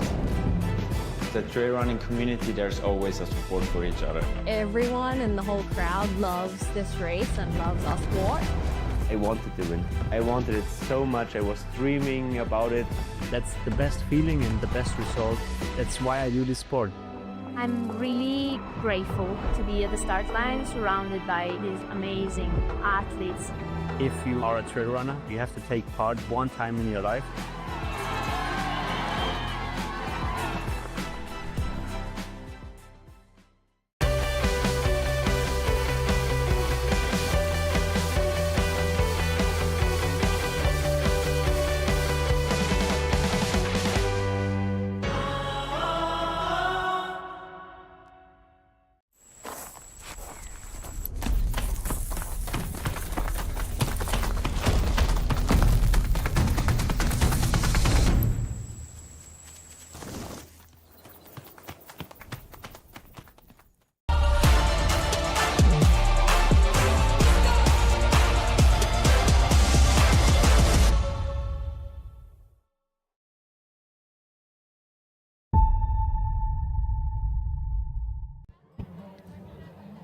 Hey gang, welcome back, and now we are transitioning. We're all over the place, but right now we are These are the first images for you lovely people around the world at the start line of the UTMB. We are now 45 minutes away from the start of this year's UTMB. And what you can see right now, these are the folks who've been brave enough to get a slot behind the elite segment of the starting, and this is the crowds, the first corner. So this is in front of the post office. This is where the runners will be unleashed into Chamonix in the next 45 minutes. So here we have in the studio with myself, you've got Martin Gaffuri and Stephanie Case. Hello, I am back. I couldn't stay away from being on the mic as we are looking at the first images of the UTMB start line.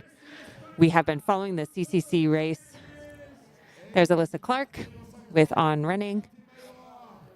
Yeah, the elite athletes making their way forward through the front, whereas everyone else, as you can see, the wall of humans at the back in front of the church, they are the ones who are going to be at the back of the pack or behind the elites at the start this evening.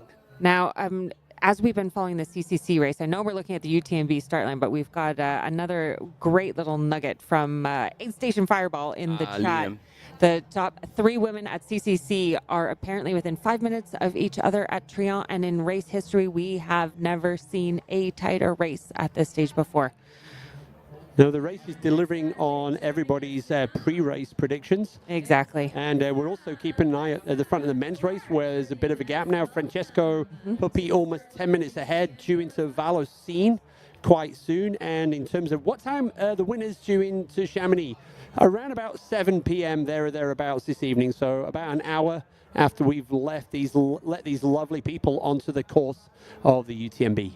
And talking about, we're looking at the start line here at UTMB, and as we said, there's a tiny little change from between Chamonix and Les Houches, and that little change will force them earlier into a single track. And so this is why you'll see on the start line they're gonna actually narrow the start line a little bit to have a flow of runner that is not as wide, not as big, to start seeding people. Yep. And there we go. If you're not familiar with this course, keep your eyes peeled. This is one of the most iconic courses in the world for the 100-mile distance, going all the way around the roof of Europe, the one and only Mont-Blanc, starting in Chamonix, France, and going down to Saint-Gervais-les-Contamines, which is going to be the first aid station where the runners are going to have access to crew. Then Notre-Dame-de-la-Gorge, who traditionally is extremely wild, but they've asked to quiet down a little bit. Really? Yes. Yeah. Then Croix du Bonhomme, and then this year at Croix du Bonhomme, the weather is going to be hyenas. It's going to be pouring down with rain in the middle of the night, and just as much as in Col de la Seigne, and then they're going to drop down into Italy, Lac Combal, Arrêt du Montfavre, and then down into Courmayeur, where they're going to see Martin and Stephanie. Woo!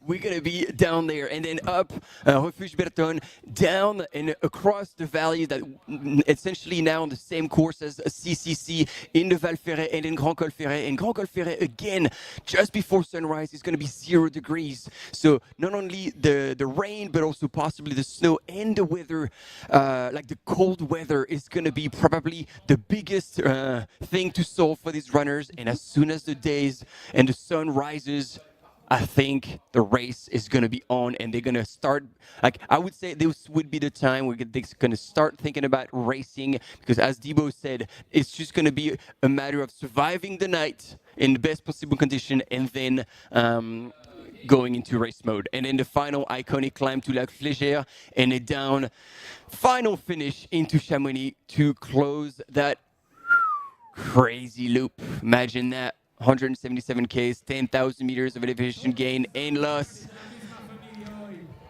for these 2,600 runners.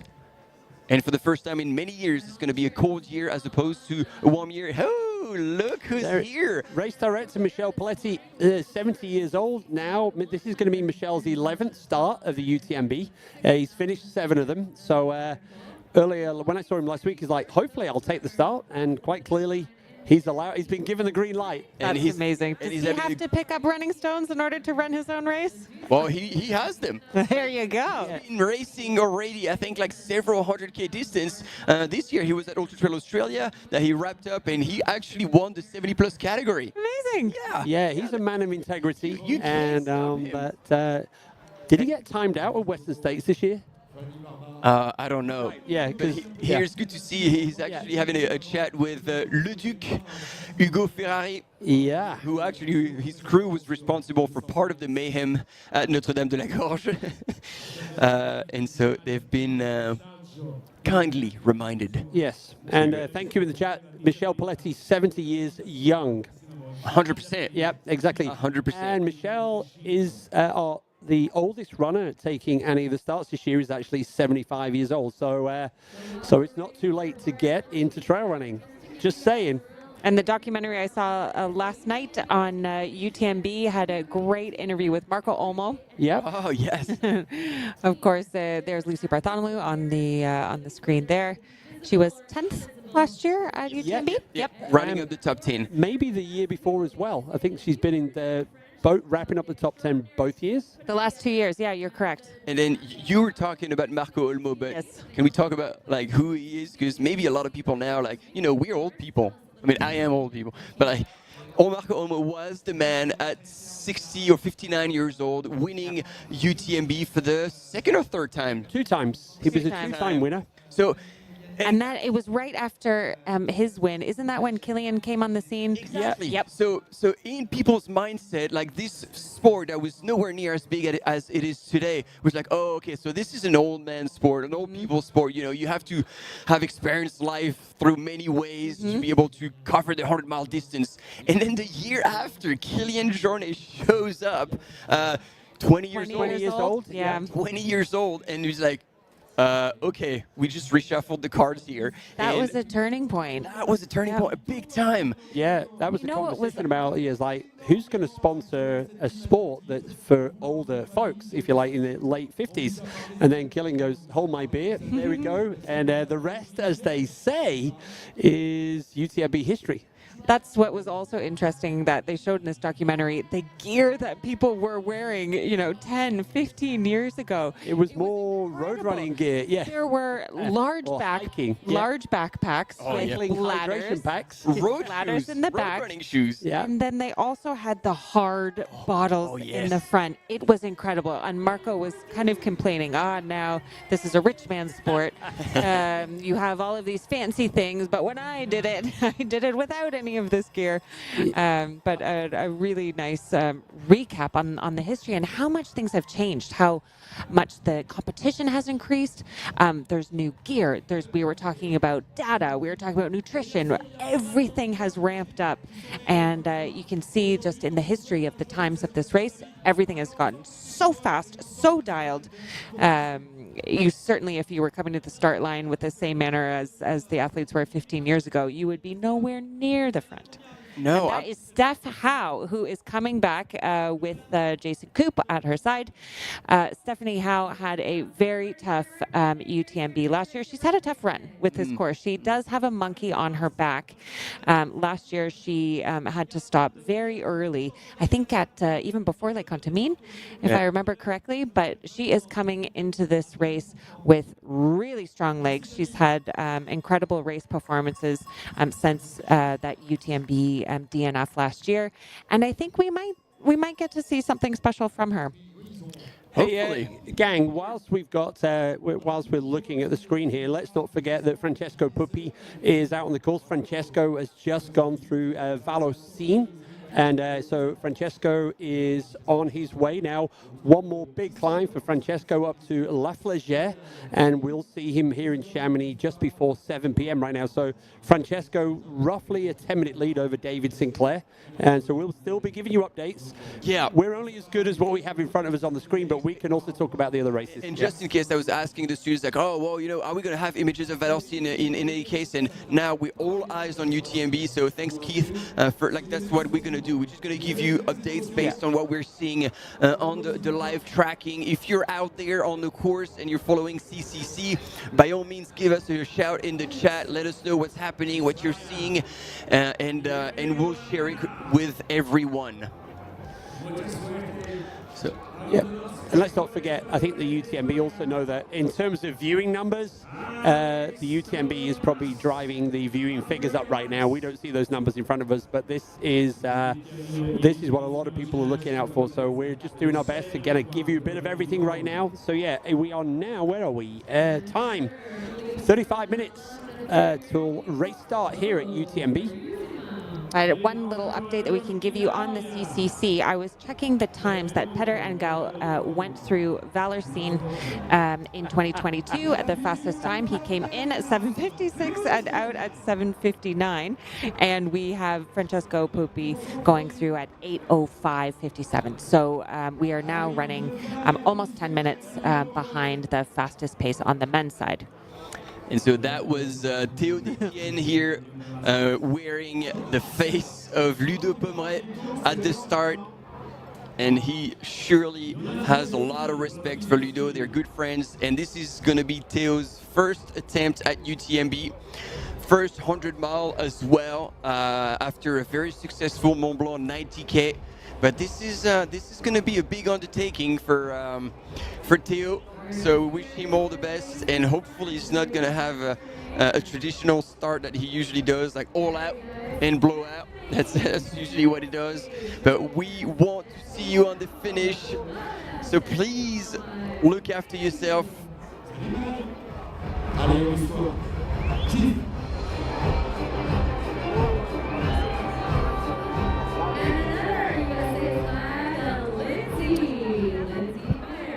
And we are waiting imminently for David Sinclair to come through Valersine on the CCC race. We don't have images of it at the moment. I know you all in the chat are eager for images for it, but let's try to soak up the atmosphere of the UTMB start line. And don't worry, we are keeping an eye on the CCC race. We are not going to forget about that side of things. Okay, so just giving you a warm-up. Who's racing in the UTMB? So I'm going to start off by giving us a rundown of the men, and then Steph, are you ready to do the same for our female athletes?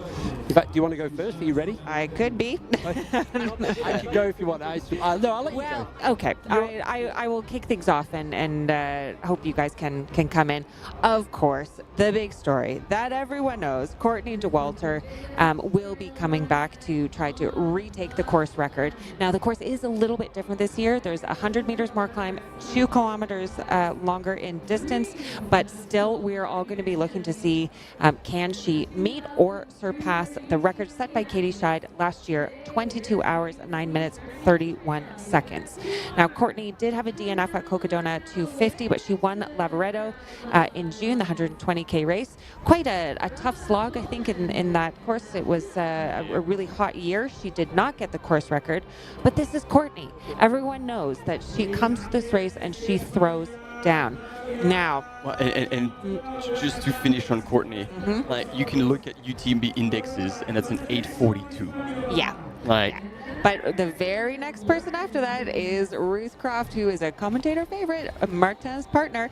Martin is going to be on call in the middle of the night at Courmayeur to really help with crewing. Now, Ruth last year was second at UTMB, and she had an incredible pacing strategy that we were talking about earlier in the broadcast. She was very, very conservative during that first half of the race, and then probably the fastest second half of the race that we've seen in years, ever. It was incredibly impressive, but not enough to actually get the win.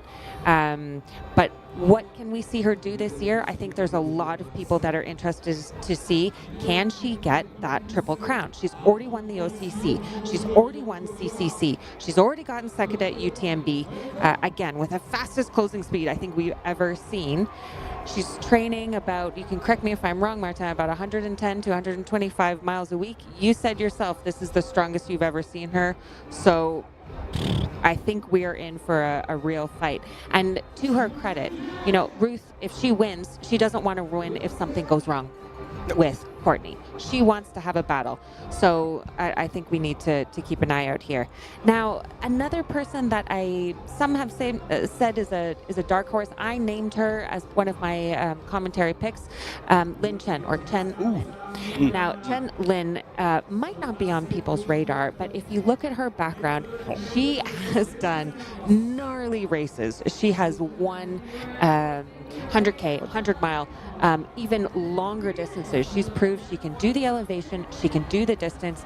Keep your eye on Chen Lin. Well, I think we're not going to have an option because she always starts hard. Yep. So I really feel like she's going to be up ahead, possibly with Courtney, possibly ahead.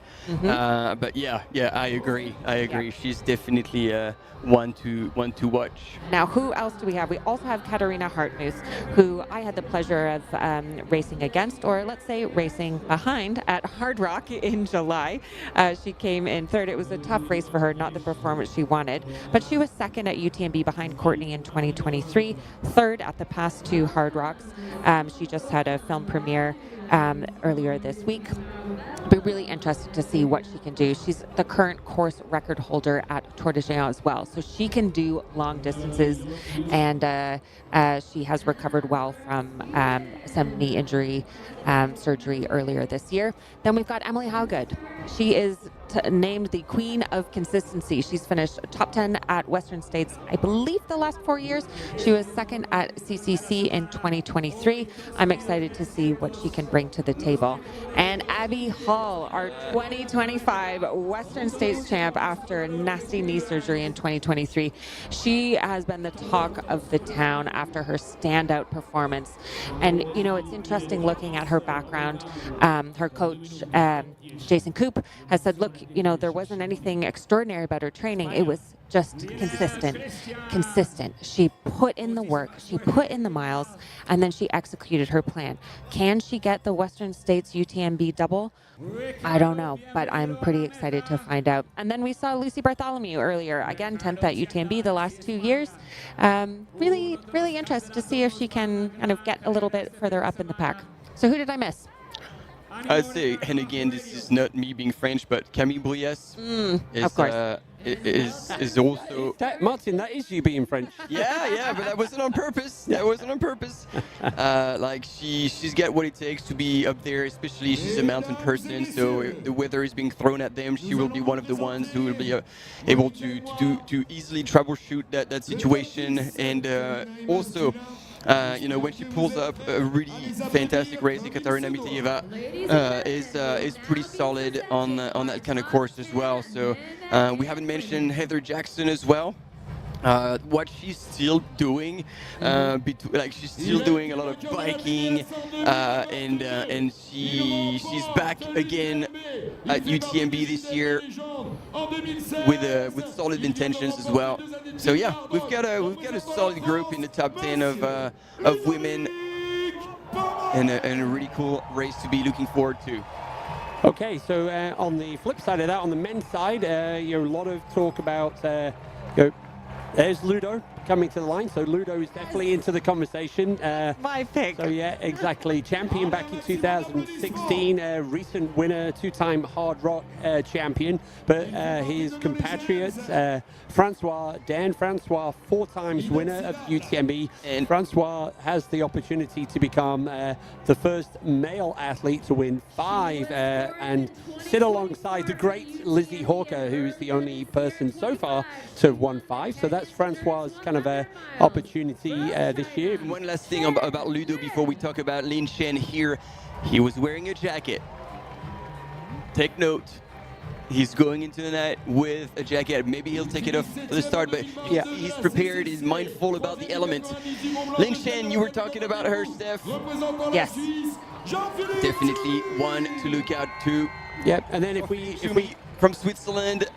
Right, and the biggest quads in the circuit. He's a true mountain person. That might be slightly too runnable for him, but we can never count him out. He can grind it. There she is, Camille Brouillès coming from France, representing Team Salomon. And then behind that, we have Dmitry Mitaev. John Albon coming in with the highest UTMB index of our race leaders. John Albon has the opportunity to become the second person to achieve the male kind of triple crown here with the victory in the OCC, victory in CCC, so a chance to win here. And that would put him alongside the great Xavier Thévenard, who I saw this morning. Oh, cool. And, he looked like he was in good spirits and healthy. And Xavier Thévenard went on to even win the TDS. So a real kind of king, if you like, there. And then looking down the index, in addition to that, Dan Jones from New Zealand. He's a great prospect. Ben Demon. Ben Demon is actually my pick, the surprise pick. Ben Demon has never gone, 2 DNFs here. Yes. Never got past Courmayeur. But you know what? He broke Hannes Namberger's course record this year at Lavaredo. He is the king of turning pessimism into optimism. So Ben Demon definitely won. An American living in the Pyrenees and married to French lady. So if he wins, officially Martin will be calling him a French athlete. Sure.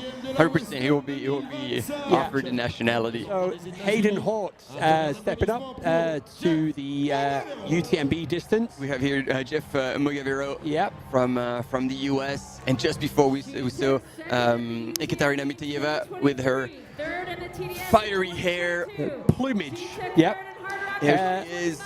There's Katerina. Second place behind Courtney DeWalter. You can see she's got her knee taped up, but I expect if she runs happy in this one, then she'll show us something special. Yeah, then we have nerves there. Sorry, so Duo G from China. We already mentioned Dimitri, mentioned Ben Demon. Jean-Philippe Schumi from Switzerland. Who we just saw go through with a headband. Yep, and then the legend that is Miguel Heras. If you look at the age categories, it's the only person I see in the 50s, 54 category. Actually, I lie, apart from Ludo and Miguel Heras. So there we go, there's 2 of them. Shen Jiasheng, just outside the top 10. Germain Grangier as well. We already saw Rod Farvid, Thibaut de Riviere. Anybody else, guys, you want to throw into the mixer for the men? So there she is, Heather Jackson. Yeah. So fired up. Rock and roll. Favorite. That's good energy here. Yep. This is Unbound Gravel as well. So, yeah. We haven't talked about Tom Evans yet, have we? That looked like Josh Wade. Josh Wade was the 11th. I think I got distracted. No, I didn't. So Tom Evans is quite clearly in the mix. In fact, we were talking about the Battle of the Brits. There are 4 male. There's Emily Horgard. There we go. So 4 Tom Evans, John Albon, Tom Jolly and Josh Wade, all with top 10 opportunity this year. Emily Howgood, always smiling. She is one of the most cheerful runners to see on the course. There's Hayden Hawks with his poles making a statement. That is hysterical. I can hear Dylan's like, Hayden with the pole. Hayden Hawks famously did not use poles in CCC last year, and as an American, I can see that he's just taking every opportunity to practice. And then there's Tom Evans. Tom Evans right behind, and then Abby Hall right there, and Miguel just ran away from the cameras as he knows how to do. This is not a person who likes to have the attention on him, but boy, can he delivered. And there she is again, ready for the big loop. Another Kiwi in the house, ladies and gentlemen, in the name of Dan Jones. Man, this man is capable of so much. Quite young in the ultra running world, but he's got insane references on the road, and he can run on technical like very few runners can, but that we haven't had the chance to see it outside of New Zealand. And then Sheng Jiasheng, ladies and gentlemen, with Team the North Face. Oh, he's ready. Shen had an injury early in the year, but he seems to back. And Martin, come on. There she is. Your chance to do the intro. Walking to the line, she knows there is a journey ahead that will be remembered. John Albon as well. And even more so with this crazy weather coming overnight. She's the first one. And many had his wife, Henriette, as the dark horse pick, but he unfortunately didn't start the race. Numero uno, number 1. She's done in 2024. Chamonix knows her. Please welcome from the US of A. Wow, we can hear the crowd from all the way from the start line through these thick walls into the studio. The support for Courtney is absolutely incredible, as it should be. Four times champion and here at the UTMB Mont-Blanc. One of the few who defeated Kylian Jornet on this course. And he's chosen to come back, meaning his heart is in it. He's had a fantastic time in the San Juan Mountains, breaking the FKT on Nolan's 14. And he said his last training block leading to UTMB was perfect, flawless, and he was in the shape of his life. We are in for a treat, ladies and gentlemen. This edition, just like every year, is going to be legendary. Yep, and front of the men's race, CCC, Francesco Puppi in Valocine is our race leader. 11 minutes behind is David Sinclair. Up to third place now, Arnaud Bonin. Oh, Arnaud Bonin, what a comeback! Yeah, so Arnaud now is 7 minutes behind David Sinclair, and then Drew Holman a minute behind. So that's our top four into CCC in the men's race. Drew home run always delivers. And that means 3 out of the top 5 are American. There you go, Debo. And in the women's race, our next time check is going to be at the top of the climb before they drop to Valocine. So that's about another 10 minutes away. And we're under 20 minutes away from the start of this UTMB Mont Blanc 2025. Runners are saving their legs, sitting on the ground, nice and quiet. Good move. You certainly don't want to be standing for 20 minutes before that. To the speech by the mayor and president of the Communauté de Communes of Chamonix-Mont-Blanc. Team Terex here with Lin Shen, Emily Hargood, Ruth Croft, Ekaterina Mitayeva.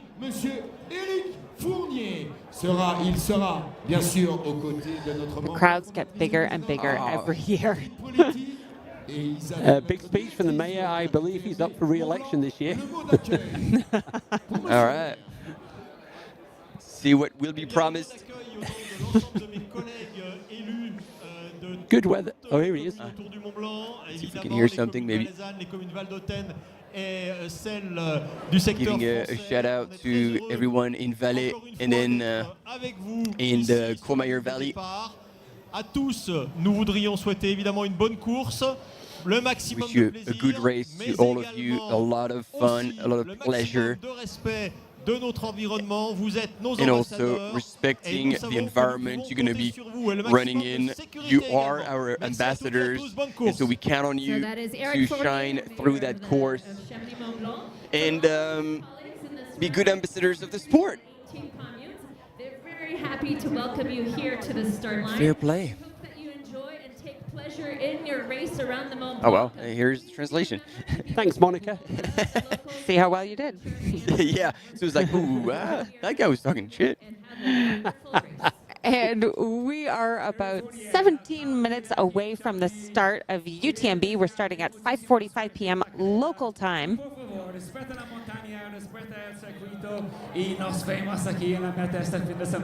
We are minutes away, keeping an eye on the CCC race. Yeah, we got Jeshan Small now and Meng Guanfu into Valocine, so 5th and 6th places as well. So the gap between 6th and 1st is 22 minutes. 22 minutes. Wow, that has increased substantially. There we go. Our Frenchies.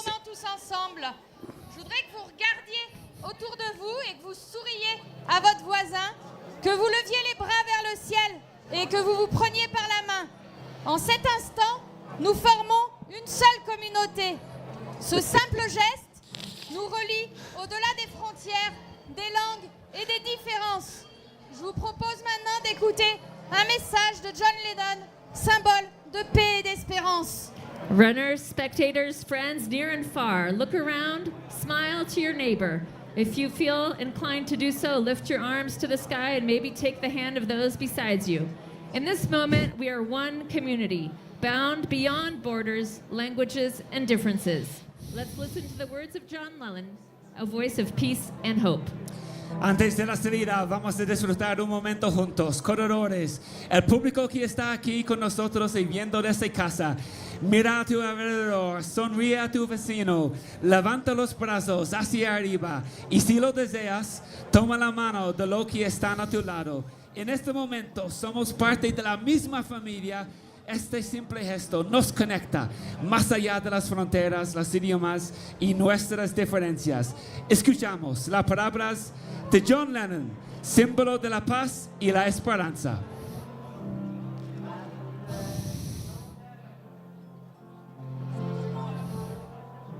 Allez, n'hésitez pas à lever les bras en l'air. Tous, vous avez compris le message. Sur ce fabuleux symbole, sur cette musique, tout le monde les bras en l'air. Tenez-vous les mains avec les voisins si vous le souhaitez. Et on partage tous ensemble ici sur cette place du Triangle de l'Amitié.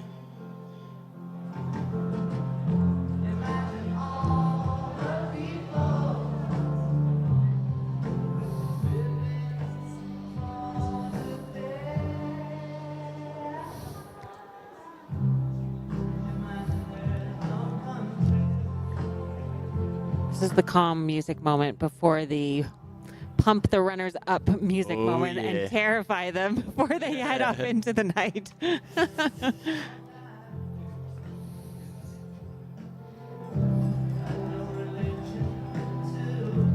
And look, even up on the balconies, everyone is out to witness that start. Get the chills. I can remember standing on that start line over a decade ago, and it really was such a transformative moment.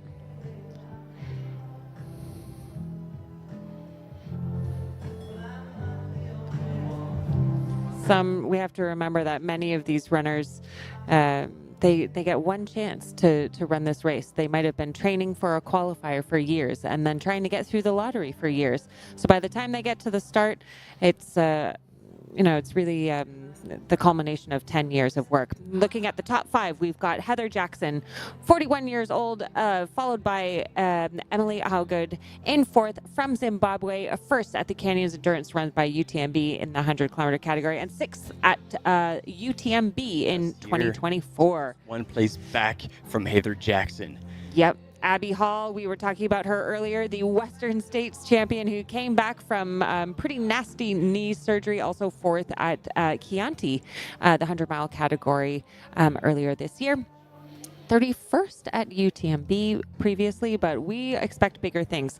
Ruth Croft, our commentator favorite, she was 2nd at UTMB last year, was one of the fastest second halves we've ever seen, and we are expecting big things as she is in fantastic shape. And Courtney Dauwalter, favorite of many of all, and a UTMB legend. Being one of the ones who have won at least one of the editions. Look at this palmarès, this pedigree. Countless wins across the world. And maybe a little shout out to Katie Shai that we're truly missing here on that start line. Dans un monde marqué par la guerre et les divisions, vous représentez une humanité rassemblée, unis par la passion, le respect et la solidarité. Le sport a ce pouvoir unique, celui de nous réunir au-delà de ce qui nous divise. Quand nous partageons un moment comme celui-ci, quelque chose de puissant se produit.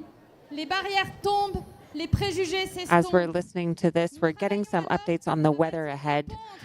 Got some intel. Thank you, Corinne. It has just started raining in Lake Contamine. Regardez autour de vous, des visages venus de plus de 100 pays. Ici, les frontières s'effacent et l'espoir et la paix renaît. C'est le symbole d'un monde que nous appelons de nos voeux, un monde où la paix triomphe de la barbarie, où l'unité fait reculer la haine, où l'espérance se lève plus forte que la guerre. Ce décor majestueux qui nous réunit n'est pas éternel. N'oublions pas que cette montagne qui nous accueille est bien plus qu'un décor. Elle est vivante, fragile, précieuse. Okay, and as we're watching this, we've had Martina Minarczyk in the CCC race come through the last aid station at 74 kilometers in 8 hours, 32 minutes. Alors oui, cette course est un défi sportif. Mais elle est aussi Expecting Blondine in the next 5. chaque foulée, chaque encouragement sera un message. Celui d'une humanité qui refuse de baisser les bras, qui continue de croire en la beauté du monde et en la force du collectif. Alors partez le cœur ouvert, portez avec vous l'énergie de tous ceux qui vous entourent. Dan's got the same haircut as you, Martin. Plus qu'une course, un I'm moment, trying to be as fast as this guy. un acte d'amour pour la Terre et pour l'humanité. Belle course à tous et à toutes. So, dear runners, volunteers, families, and friends, we share Lenin's dream. Imagine all the people living in peace. Here in Chamonix, you give life to that vision. You embody unity through passion, respect, and solidarity. Sport holds this rare power to bring us together, to tear down boundaries, to plant seeds of tolerance. Look around, faces from over 100 nations. Here, borders fade, and peace feels possible again. But remember, these mountains are alive, fragile, and precious. Glaciers melt, forests weaken, seasons shift. It is up to us to protect what still can be saved. Every stride, every cheer speaks of a humanity that still believes in beauty and the strength of togetherness. Carry the energy of As those we're around listening you. to We the wish you speeches here, we're going through the top 10 men. We saw Tom Evans highlighted in 4th. We mentioned him earlier, but we didn't talk about the fact that he will be coming back for a redemption after DNFing in UTMB in 2023 and 2024, although he was 3rd in 2022. And then second, Dan Jones, who was 5th at Western States this year, a fellow Kiwi. Yep. Not to me, but to Martin, or to Martin's partner. I'm calling you Kiwi now. You're talking about Martin's sheep. haircut is in New Zealand. Yeah. And the highest UTMB index, Jonathan Alban, who has had a string of wins, Ultra Trail Snowdonia earlier this year. And we will see how he does over the 100-mile distance. It is indeed his first 100-mile race, but if we look further back in his career, yes. What's his face? Oh, that's very true, very true. But this is going to be 5 hours longer than Western States. So that's, I think that's the big thing. And not warm, because we know that that's kind of his. Not his. Yeah, his. The heat is not. Sorry, him well. But here is going to be different, and. Jonathan Alban had 2nd at CCC in 2022, first CCC in 2023. And, as we were saying, he's done the 100-miler, but he did Western States in 14 hours and 57 minutes. Yep. So then going back to his early days when he was not seen as a trail runner just yet, but he was doing it OCR. They were OCR races. They were 24 hours. And he's done one with Ryan Atkins, and there was a 10-mile loop, all right? 10-mile loop with 20 obstacles, right? And it was 100 grand US on the line for whichever team could do 10 laps, and they did. Meaning that they covered 100 miles in 24 hours and going over the obstacles. So in my mind, this 100-mile race that is going to be closer to the 24-hour mark, so like for the gentleman, like most likely slower, it's not going to be a problem, and it's not going to be uncharted territory for John. Good intel. Yep. Okay, so Blondine, CCC, Blondine is about 3.5 minutes behind Martina at the top of Lesep. So the gap is just extending there. And so 3 minutes between the two of them at the top of that. They're on the descent down into Valocine. And at the same time, we got Francesco on the climb now up to Valocine. Just wanted to call out Anna Tarasova has also come through the aid station. She was following on the heels of Silvia Nordskar for so long, but it looks like she has come ahead. She came through just about 39 seconds behind Blondine through the aid station. Yep, now we're opening the gates and allowing all of the runners to step forward to the start line. We are just about 5 minutes away. 5 minutes away, ladies and gentlemen. It's time to start making some noise. And as we talked about now, not enough, we need to restate this. Now look, on each side of the line, the ladies right there, And then the men's on the left-hand side of your screen. And the legend in the middle. Wow, man, the legends in that race could cover the entire front line, I believe. UTMB legends in terms of former winners. So we got Francois Den, Courtney Dauwalter, Ludovic Pomeray. Right, indeed. I see a lot of game faces on here on this start line. So I heard Tom Evans this week, Tom Evans on the podcast with Dylan Bowman saying, you look at the start line, look at the runners' faces, you can tell who's going to win. Agree. I agree, 100%. Your dream into reality. You would have seen That's the stoke that we know Courtney has and delivers when she races. Love to see that. There is quite a difference here in how people are looking. Courtney looks quite relaxed. Ruth, I have to say, looks quite serious. She is focused. So which one is going to win? The happy, relaxed one or the focused, serious one? All I know is that both have their shades on. They do indeed. We can't actually see what is in their eyes. They are keeping it to themselves. Let me go now. It is time. It is time to go. We have on the front line as well on running Simon Gosselin, who is an excellent runner right here, actually talking with Tete, but also coaching a lot of top athletes. He's quiet, but he was at Western States. Yep, and it's almost time for that music. You know the one? Let's hear it.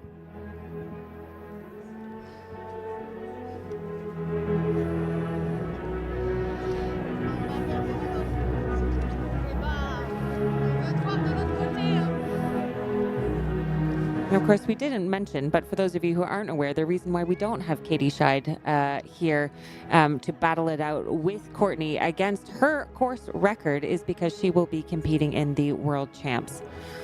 But her partner, Germain, will be running in UTMB. We saw him on the screen earlier. Right here on the left side of your screen with the white cap and the white t-shirt and the white pack.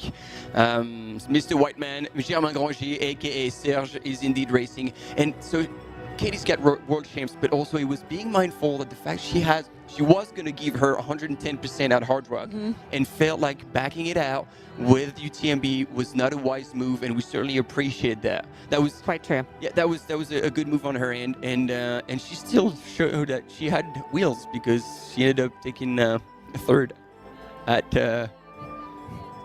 Jersey now just here on a 30K race. The boss is walking around the room there, giving us the eye. So what do we do? Do we start Taking the screaming? moment.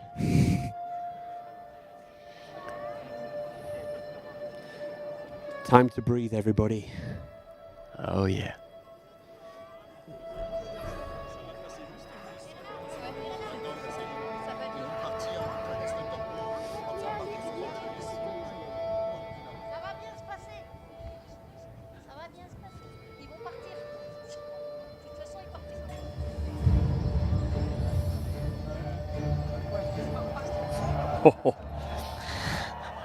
All right, there you go, there you go, there you go. Bring it up, team. Yeah.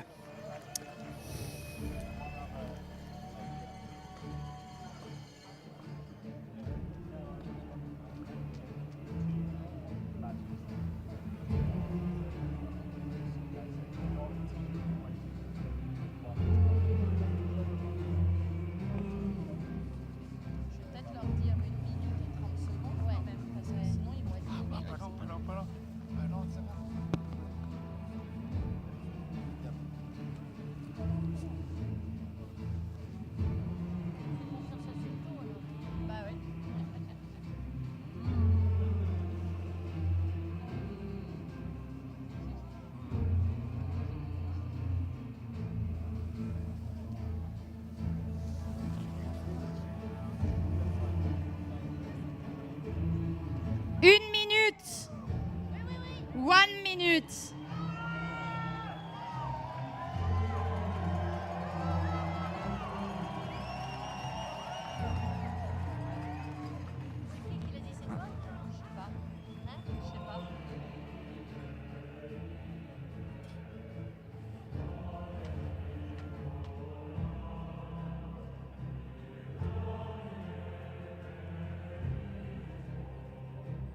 Secondes, 30 secondes.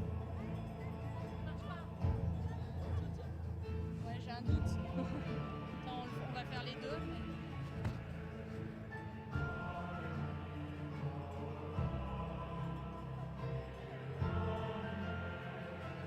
10.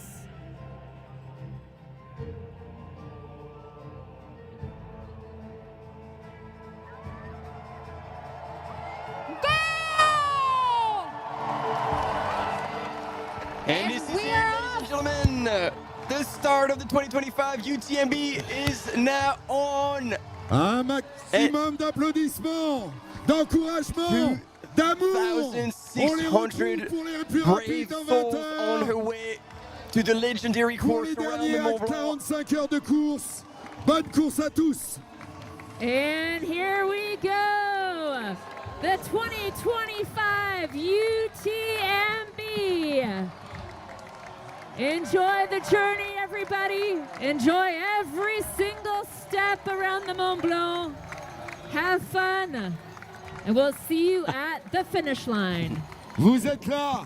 N'hésitez pas à vous entraider pour aller le plus loin possible et venir nous rejoindre. And that's it. Sur la The ligne runners d'arrivée. are off. Going off into their first night, we hear there is already rain ahead at Lake Contamine at Notre Dame de la Gorge. Yeah, and look at this, on that pedestrian street going through the town of Chamonix. Everybody's come out, and it is multiple rows deep on each side. What a send-off for all these runners. And you can see all the flags are up in the air. And first bottleneck. Yeah. And there's going to be a few then before they're fan out beyond the far end of the high street here in Chamonix. According to Walter, Francois Dan undefeated at UTMB. When they start, they win. That's a wow. That's Yeah, pretty that's a mean record. Pretty scary stat. Yeah. Por ello, chicos, mucha suerte. Oh, good things must end. Oh, yeah. And rough estimates is normally between 50, 70,000 people somewhere out on the course here at the UTMB. So, yep. So, is that Francois, the right? François, and right next to him is his good friend Tete, infamous for his fast starts. I think he's more comfortable there. This is a pace he's going to be okay with, but then he's going to have to take it easy. Sheng Jiasheng, I believe, right behind. Yeah, I can see Shen. Let's see who we got next. I mean, it's going to be all the usual suspects, just trying it out. And I think it's going to be a bit more important this year to have a good start. Maybe you want to push yourself just a little bit, because that transition, they're going to get out of town and then onto that kind of track that is 2-3 people deep, and then straight onto the single track, which is the new course to go over a slip. So instead of going down to Les Ouches on the right-hand side of the river, they're indeed going to go over quite a narrow bridge, wooden bridge, and then on the left-hand side, and then straight to Les Ouches through a single track. So for all the runners who want to be up at the front, I think they're going to really have to pay attention to not be too far back and get stuck at this very point. And if anybody wants to know the question to how long does it take to get 2,600 runners across the finish line, I'll be able to answer that in probably about another 5 minutes. But yeah, the snake of trail runners leaving Chamonix is still a lot of people there still to cross the start line. Now, if you're just joining us, let's recap some of the big stories that will come out of this UTMB finals race. Ruth Croft, if she is able to win, if she can blow past Courtney, she will become the first woman to win all three races. CCC in 2015, OCC 2018, 2019. Could she win UTMB 2025?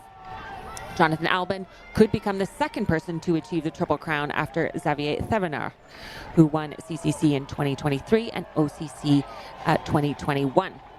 Francois Dan could become the first man with 5 UTMB titles. Is the only person who has already done that is Lizzie Hawker.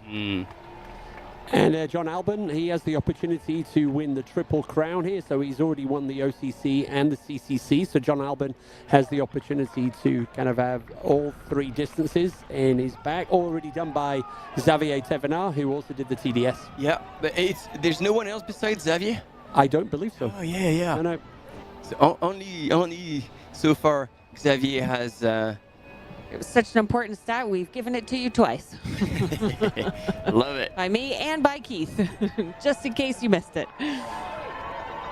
And there we go. And I told you my memory was short. and this looks like an easy start, to be fair.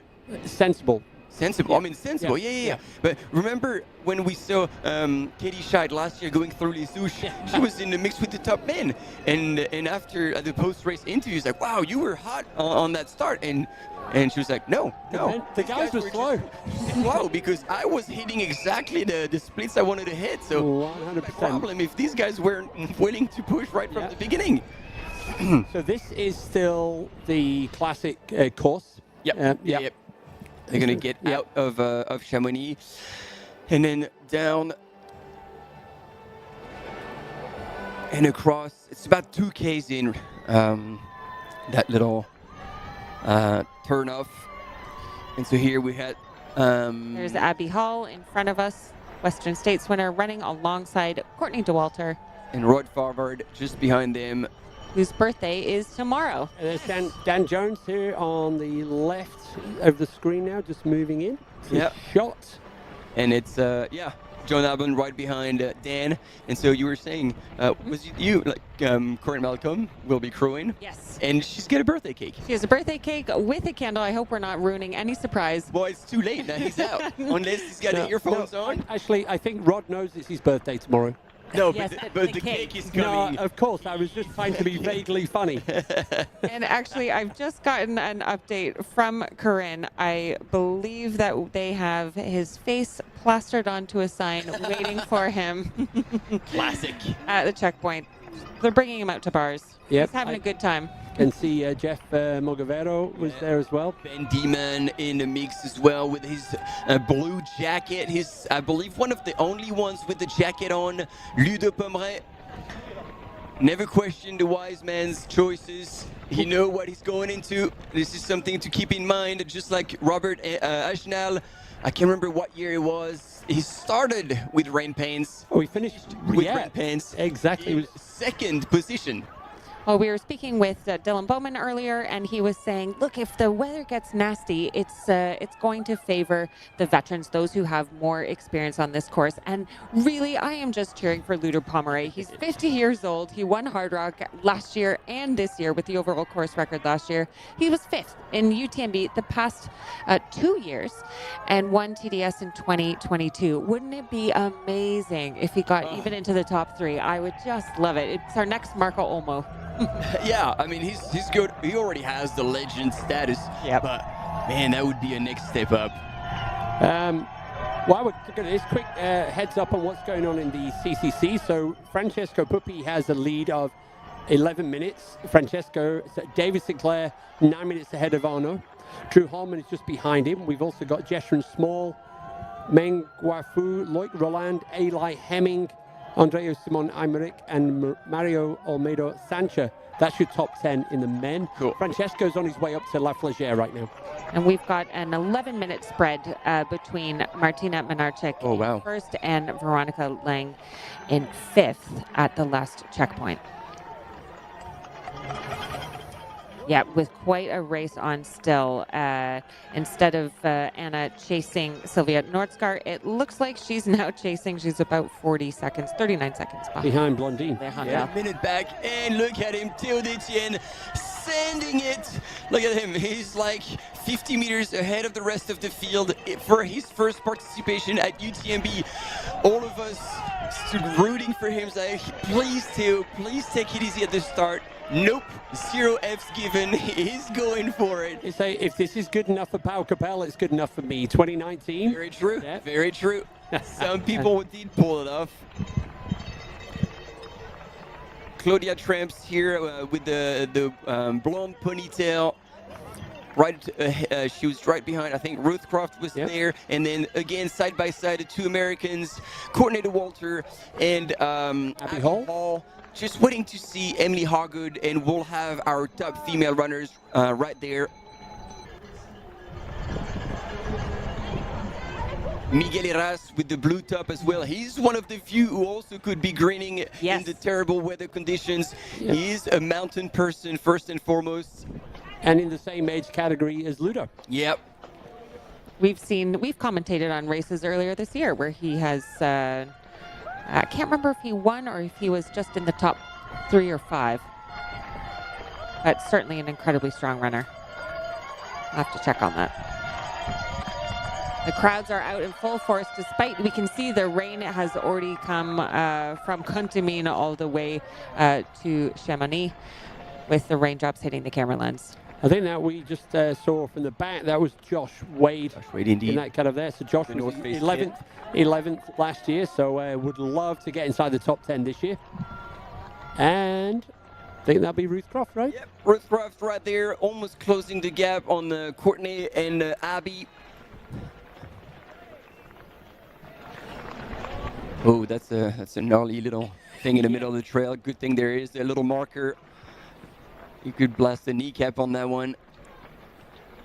And so the Frenchies are up at the front. Théo Detienne, Germain Grangier, followed by François Den, and then Jean-Philippe Choumi, neighbor from Switzerland. Oh wow, it is now raining indeed.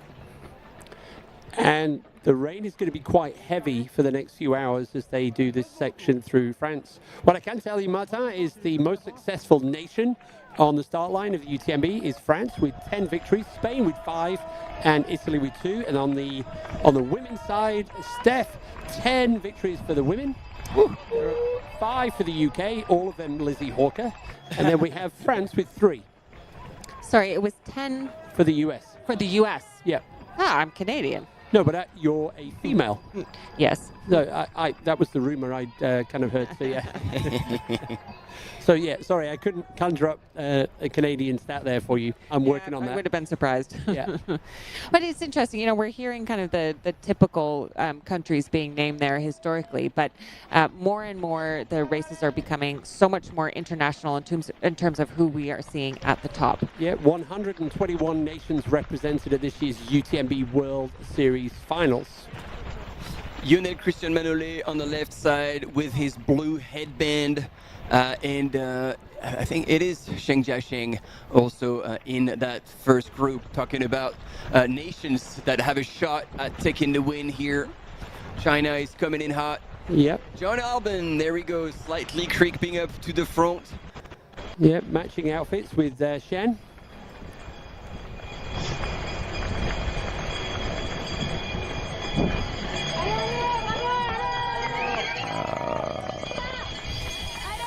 It is on! It is. And this is still the classic UTMB route, right, Martin? Yeah, we haven't turned on to that yet. Yep. And Ludo Pomeray here side by side.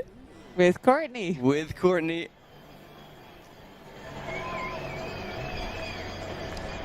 Now, interesting fact about Ludo, just to go back to him, in 2016, I believe, my information is correct, he came through the 50-kilometer mark in 53rd place and then went on to win the race. So Ludo is someone who might be playing it more conservative. It's possible, if he plays it conservative, that he can really ramp things up. But, you know, in 2016, we were in a different era. It was there was more wiggle room to be able to do stuff like that. I think now you can hold back during the first part of the course, but the question is by how much? The competition is so high, it's so deep. You really have to play it incredibly smartly. Yep. If Courtney or Abby win this year, this will be the 6th consecutive year of an American winning the UTMB. The longest winning streak, though, Marta, you're going to like this one, 2012 to 2018, the French men. 7 consecutive back-to-back victories at UTMB. In the men's? Yes. Kilian was gone for 7 years? Or that was before his time? Well, no, Kilian first won in 2008.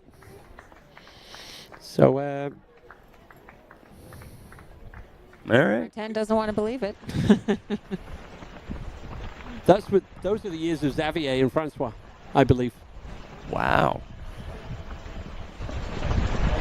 We hear you guys. We know you want to see imagery of CCC, but we kind of do too. We do too, but we are with the UTMB right now. We're keeping an eye on the CCC race. Bear with us. We are trying to cover both of these exciting races at the same time. Yeah, and that triggers your creativity. Somebody says CCC, can't see. Well done. Actually, it's really the no. It's not CCC, it's no. Yeah, but bear with us. Our winner of the men's CCC is due into Chamonix in about an hour's time. That's what I can tell you. And the thing is, we know that. Had we been showing CCC, everybody's like, oh, can we see the start of UTMB? Correct. So, ladies and gentlemen, this is the new course. So they're dropping down across that bridge and across the river, and then shortly after that, there's going to branch into a single track. I am super happy to see the runners quite spread out, which means it will not bottleneck, and that was my biggest fear. Right. Yep.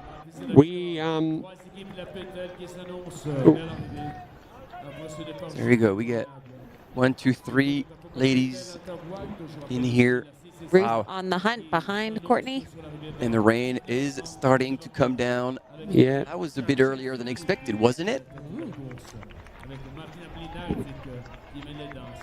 Now it's the great decision to jacket or not to jacket. Yeah. Before the first big climb. And once again, kudos to Ludo Pomeray.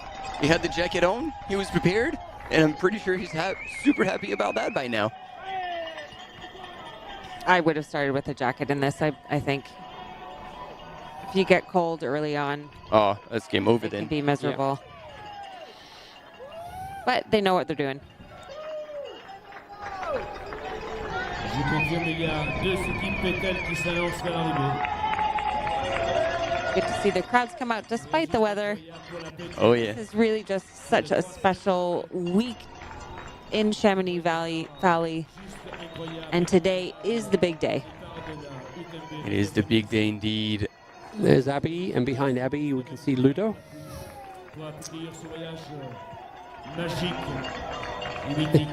Yeah, sunglasses. Yeah, time to get rid of those.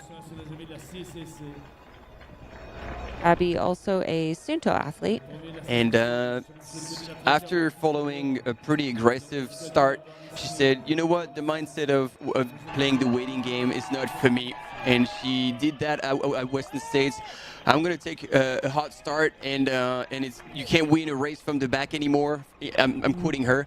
And so she was like, that's going to be my approach. And she said she was at times scared that she had gone out too fast, but it worked out. And so my assumption, seeing her now leading, because Courtney is about 50 meters behind, is that for UTMB, she's going to have exactly the same approach. Mm-hmm. She's starting hot, not looking around, and just running by feel.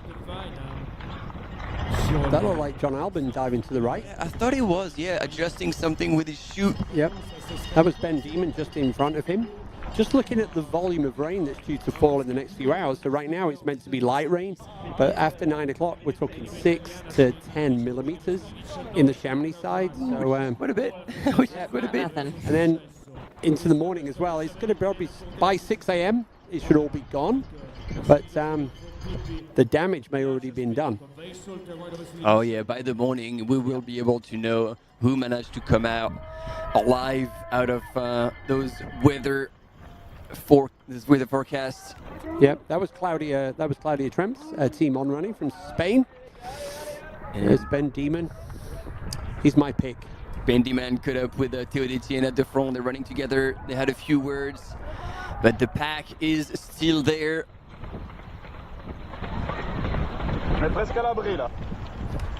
And so I just hope as well, after 2 DNFs, that Ben Demon will still be conservative. We want to see you pass Courmayeur. He's got to just get in and out of Courmayeur. It doesn't matter what place he's in.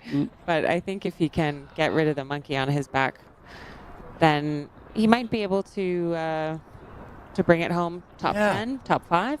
certainly capable of it. Yeah, 100%. Seeing as you were telling his times and his results earlier this year, he definitely has what it takes. Yeah. Yep, sub 12 hours on the Lavaredo 120 kilometer course. And it was probably about 6 minutes inside Hannes Namberger's course record. And he said everything went according to plan. And like all good trail runners, he was able to turn pessimism into optimism. And it was a really hot year at Lavaredo. Yeah. So for him to get a course record is incredibly impressive. So of course, that did not happen on the women's side. No. Yep, the rain is in. If I remember correctly, when Ben Demon came into Courmayeur last year at UTMB, I think he was sick to his stomach. I'm not too sure exactly what was Can't down. remember. I was 7 months pregnant at the time, so Yes. all of the vomiting athletes throw up. Yes, was affecting me quite a bit. Someone was throwing up, whether it was Ben Demon or not. I couldn't look too closely. Sévère et magnifique. Donc, Looks like our first time check will not be until they get to the top of the Col de Vosa. And now we've got on the CCC, we've got the top 8 women through the last. There we go. Split screen, ladies and gentlemen. Oh, here we go. And we have a pass. Eli Hemming is coming back. Oh no, that's Josh Renren. That's Josh Renren. Small, who's he's running that part, and he's passing the American runner. Just moved up one spot.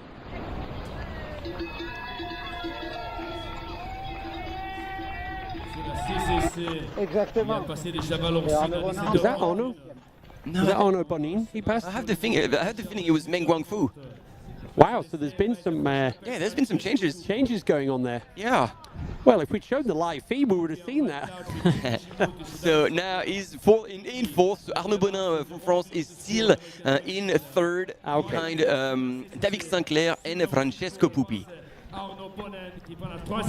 Yeah, so that was the blue. So that was the HOKA blue of There you go, everyone. We are fully back to the CCC. We have heard you. We are following Francesco Pupi. I know you guys are craving seeing this footage. Why are we showing the UTMB? I'm waiting for people to ask. Well done, Carsten. You were the first who cracked the joke.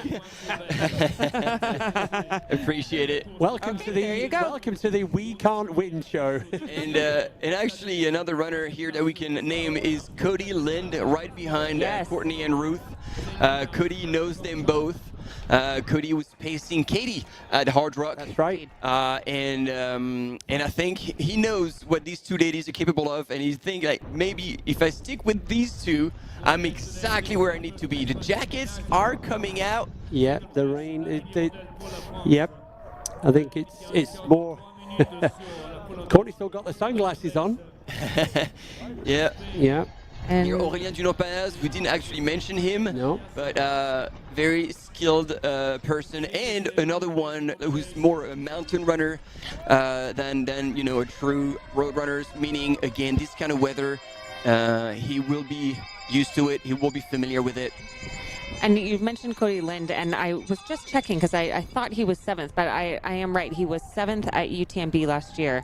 So definitely someone that we should be looking at as a potential top 5 for this race. I know he has been training pretty hard after Hard Rock. He's been out here in Chamonix Valley, training around the mountains on the train. And he had another reason to come to the valley. Okay, we're not sharing gossip on the air, but we're not. All right. Well, you have to press the red button for that one. There's like the. There might be a brand collab between different brands. Yeah. No, but you're absolutely right to mention that, and this is a very smart race from Cody. He starts conservatively and then creeps up the field. He is one that can grind hard, and even if he's hurting, he will carry on. And yeah, it's a pleasure to have him back at UTMB, and wish him all the best. There's lots of gossip in the trail running world, and we have That's all we're doing, right? That is all we're doing. Here for the gossip. Oh, that's the Stephanie Case podcast that you need to sign up for. It's in the vault. I will not share. And yes, Rich, that's also information we can share that makes sense. Cody Lind, his father is Paul Lind, and then he's the son of I lost his name. Western States medical doctor for the longest time. Paul's dad, and so Western States have been running through Cody's Lind's veins since the early day. He was on the track as a young kid, and he said, one day I'm going to partake in that race.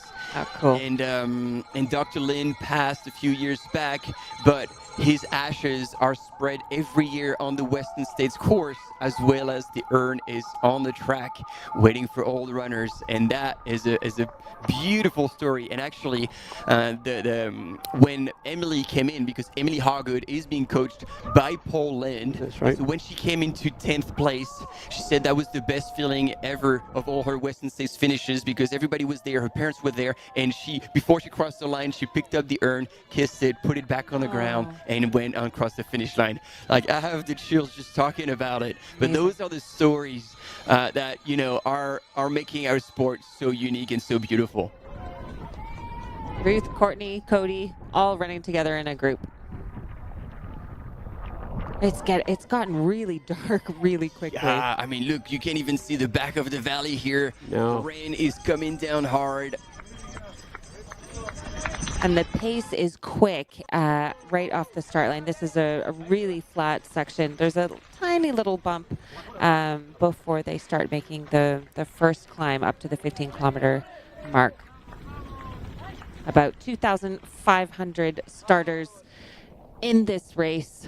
Some will be finishing in 19 hours and 40 minutes, 30 minutes if we want to see a course record. Some will be finishing all the way up to the 46-hour time limit. Or is it 48? 46.5. 46.5. There we go. So you will see them just after 4 o'clock on Sunday afternoon, our final runners. And if you are in Chamonix, come out for the golden hour. Come out for that final hour to see the last people cross the line. It is incredibly inspiring. We can get inspired and motivated by these elites that we are following, but my God, if you come to see the runners who have been out there for over 46 hours, it's pretty incredible to see what the body can do and what we can push ourselves through. There we go, team. As you can see on the top left corner of your screen, it's the green color. It is the 100K distance in this UTMB World Series final. And Francesco Pupi still in the lead. And we have our fifth man here, I believe. Meng Guangfu? Yes. Yeah.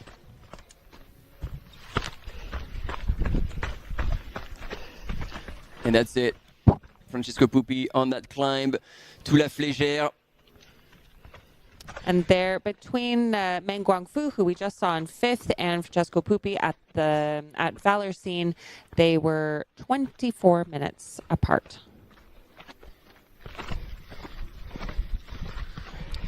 Getting some questions. Ooh. It's transitioning back into running, but I feel like there were a few steps that were not too stable. I hope I was just wrong. Oh yeah, he's back running. On the women's side, we've been getting some questions about what's happening on that. Now we are just waiting for Eleanor Davis and Alison Baca to come through a step.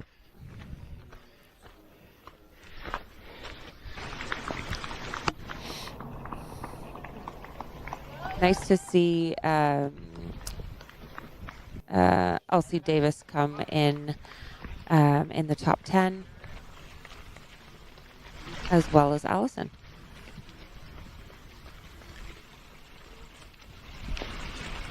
And I think this is Gabriel in the red. Let me check that very quickly from Argentina. And we're getting a question about the split between Martina and Blandine at the last aid station. It was not a 1-minute split. It was about a 4-minute split. 3-minute split. That was at Valersine. Or, sorry, that was at Le Step. We should expect them in Valersine any minute now.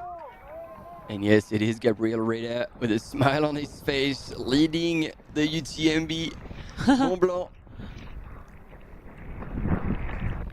And we saw him in what race were we commenting on?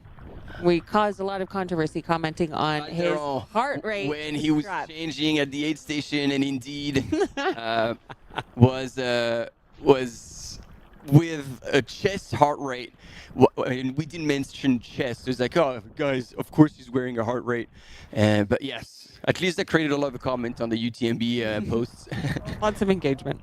Yes, here for the comments.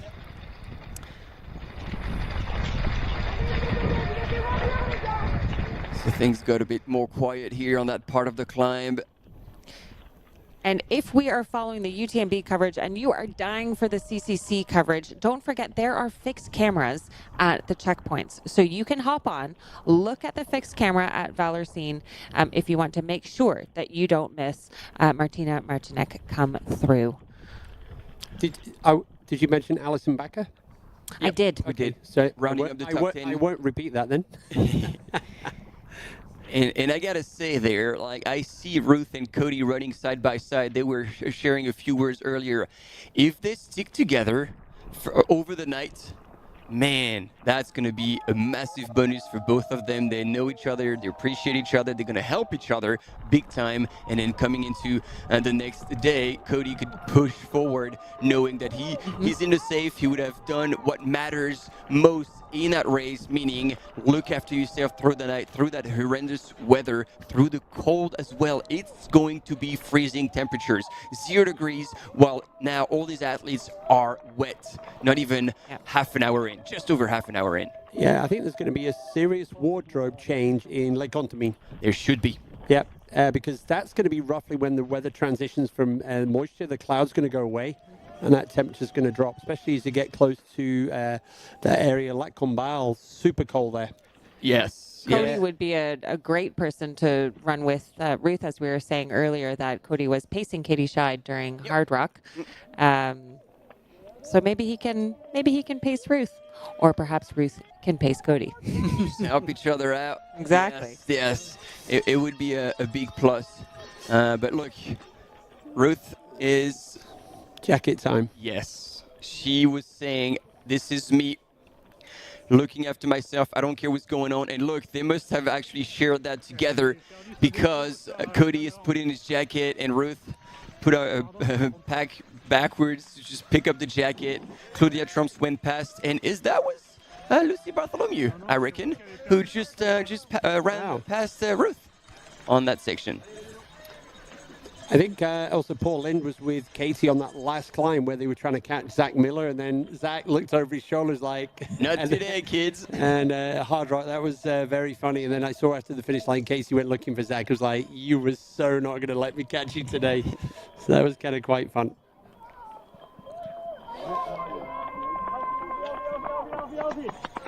Ruth avoiding the hypothermia that she got at Transvolcania earlier this year. That was enough of a lesson for her to be like, nope.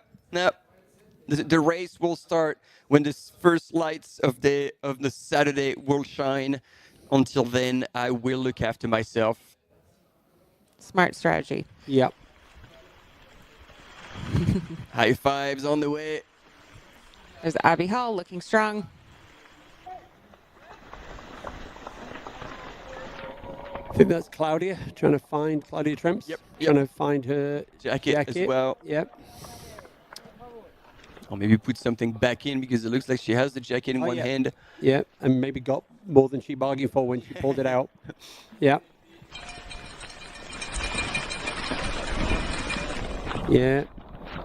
Tough conditions to get stuck into this evening here in the shadow of the Mont Blanc.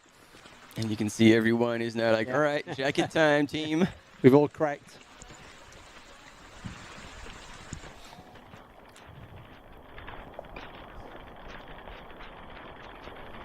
It's a bit of an update on CCC, perhaps. I'm keeping an eye on the women's field. I'm waiting for Martina to come through Valorsine. It should be any minute now. Chased down by Blondine and Anna. Oh, they all announced that is as imminent. Yeah. Now I will check to see what the fastest time is. For Valosin. Right. And at the front of the men's race, Ben Diman together with Gabriel Reda from Argentina. These two gentlemen are leading the men's pack, while Abby Hall from the US representing Team Terex is leading the women's race. And neither of them, nor Ben Diman or Gabriel or Abby, has chosen to put a jacket on yet. It might come a little later.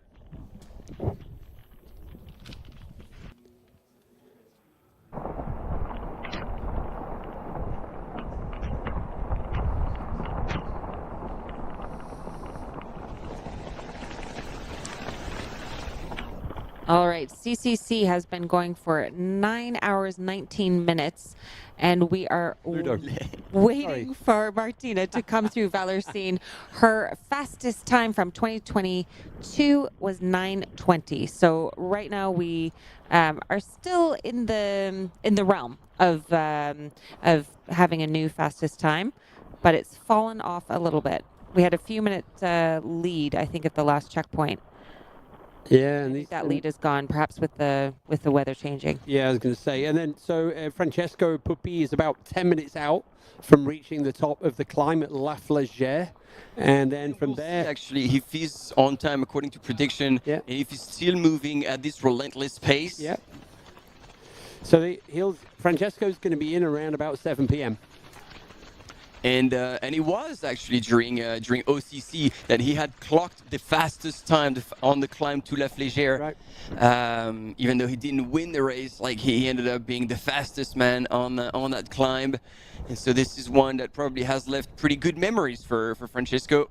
Yeah, so there's so much to play for here in the top 10, and with the money at stake from first through to 10th, you can earn yourself some more money by doing well on that final climb up to La Flégère. Yeah, and then it's still going to be all downhill from there.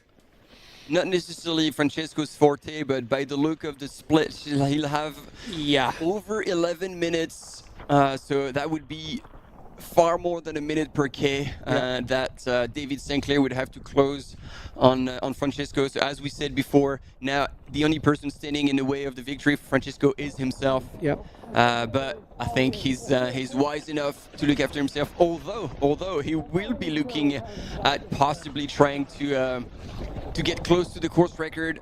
Even though again, course record is hard to compare because it's not exactly the same course. So the runners should be, I guess they're just dropping down now into Les Ouches. It's a different way into Les Ouches here. So that'll be already just over 9K when they come through Les Ouches and then begin the climb up to the Col de Vosa. And that climb in terms of distance is just over 5K from Les Ouches to the top there. And we saw Cody moving up the field, giving a bit of a sign and acknowledgement to Abby Hall. Again, all in the same team.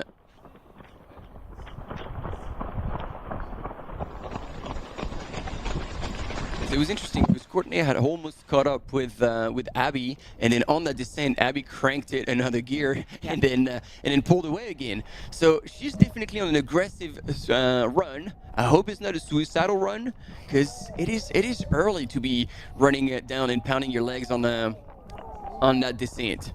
You see even Ben Diman, short stride, trying to minimize the pounding, not opening up by no means. So now we're going to have to re-guess who all these runners are because the jackets are on. Colors have changed, logos are gone. Here we go.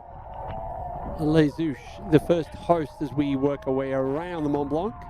And then Gabriel Reda together with Ben Diman leading the men's field with a sizable gap.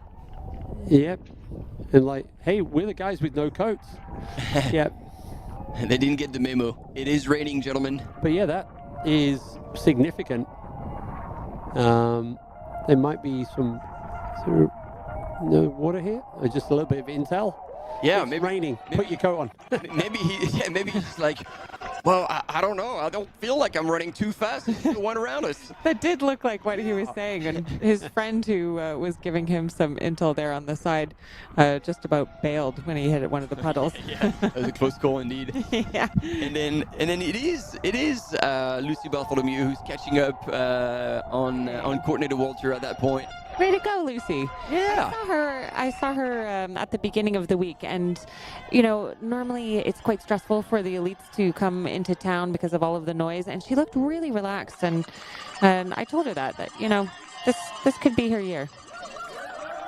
Yep, bit more liquid being picked up before the climb.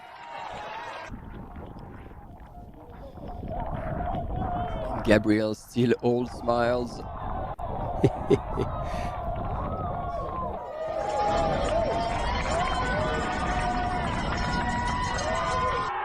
I mean, the thing is, we can't rule him out. He's from Argentina, from the high mountains, and so he knows what cold means as well. So maybe he's like, gentlemen and ladies, it is far not cold enough for me to put a jacket on, regardless of the rain. Yeah. I'm hoping that. I hope it's not the euphoria of the start where like he completely forgot. And there she is, ladies and gentlemen, two ladies from Team Salomon, Lucy Bartholomew and Courtney Walter, in what I believe is second and third position so far. Having a bit of a chat back and forth. A bit wet today, isn't it? But yeah. And Francois still out yeah. there. Oh, we were talking about like changing in liquid. I mean, I can put money on the table right now that he's going to change into a long sleeve. Yeah. And then to go into the night and into the bigger mountains, especially under that kind of rain. Yeah, such a pivotal aid station at 31k. Like Contamine, they don't see their support teams again for 50k until they get to Courmayeur. And yeah, the nighttime, mentally as well as physically can really hurt. So yeah, so they tend to dwell in that aid station in Lake Contamine just to get everything nailed for the night. And so I think the crew's now are like, right, full clothing change. Want my runners dry for the night and warm and dry. Now, what do both of you think Francois is going to do here over the next 24 hours or so? Because, you know, he did have a tough stretch for a while there with suffering some pretty nasty injuries and breaking his ankle and then having quite a complicated surgery. I saw him when he DNF'd at Hard Rock last year. I could see it, talking about how you can see how people are going to do by looking at their faces. I could see it in his eyes on one of the climbs. But then he came back to win Tour de Géant, the 330-kilometer race that happens in about 2 weeks from now, and set the Nolan's 14 record this past July. So, you know, he's not out of the game yet, but I'm just not sure what we're going to see from Francois today.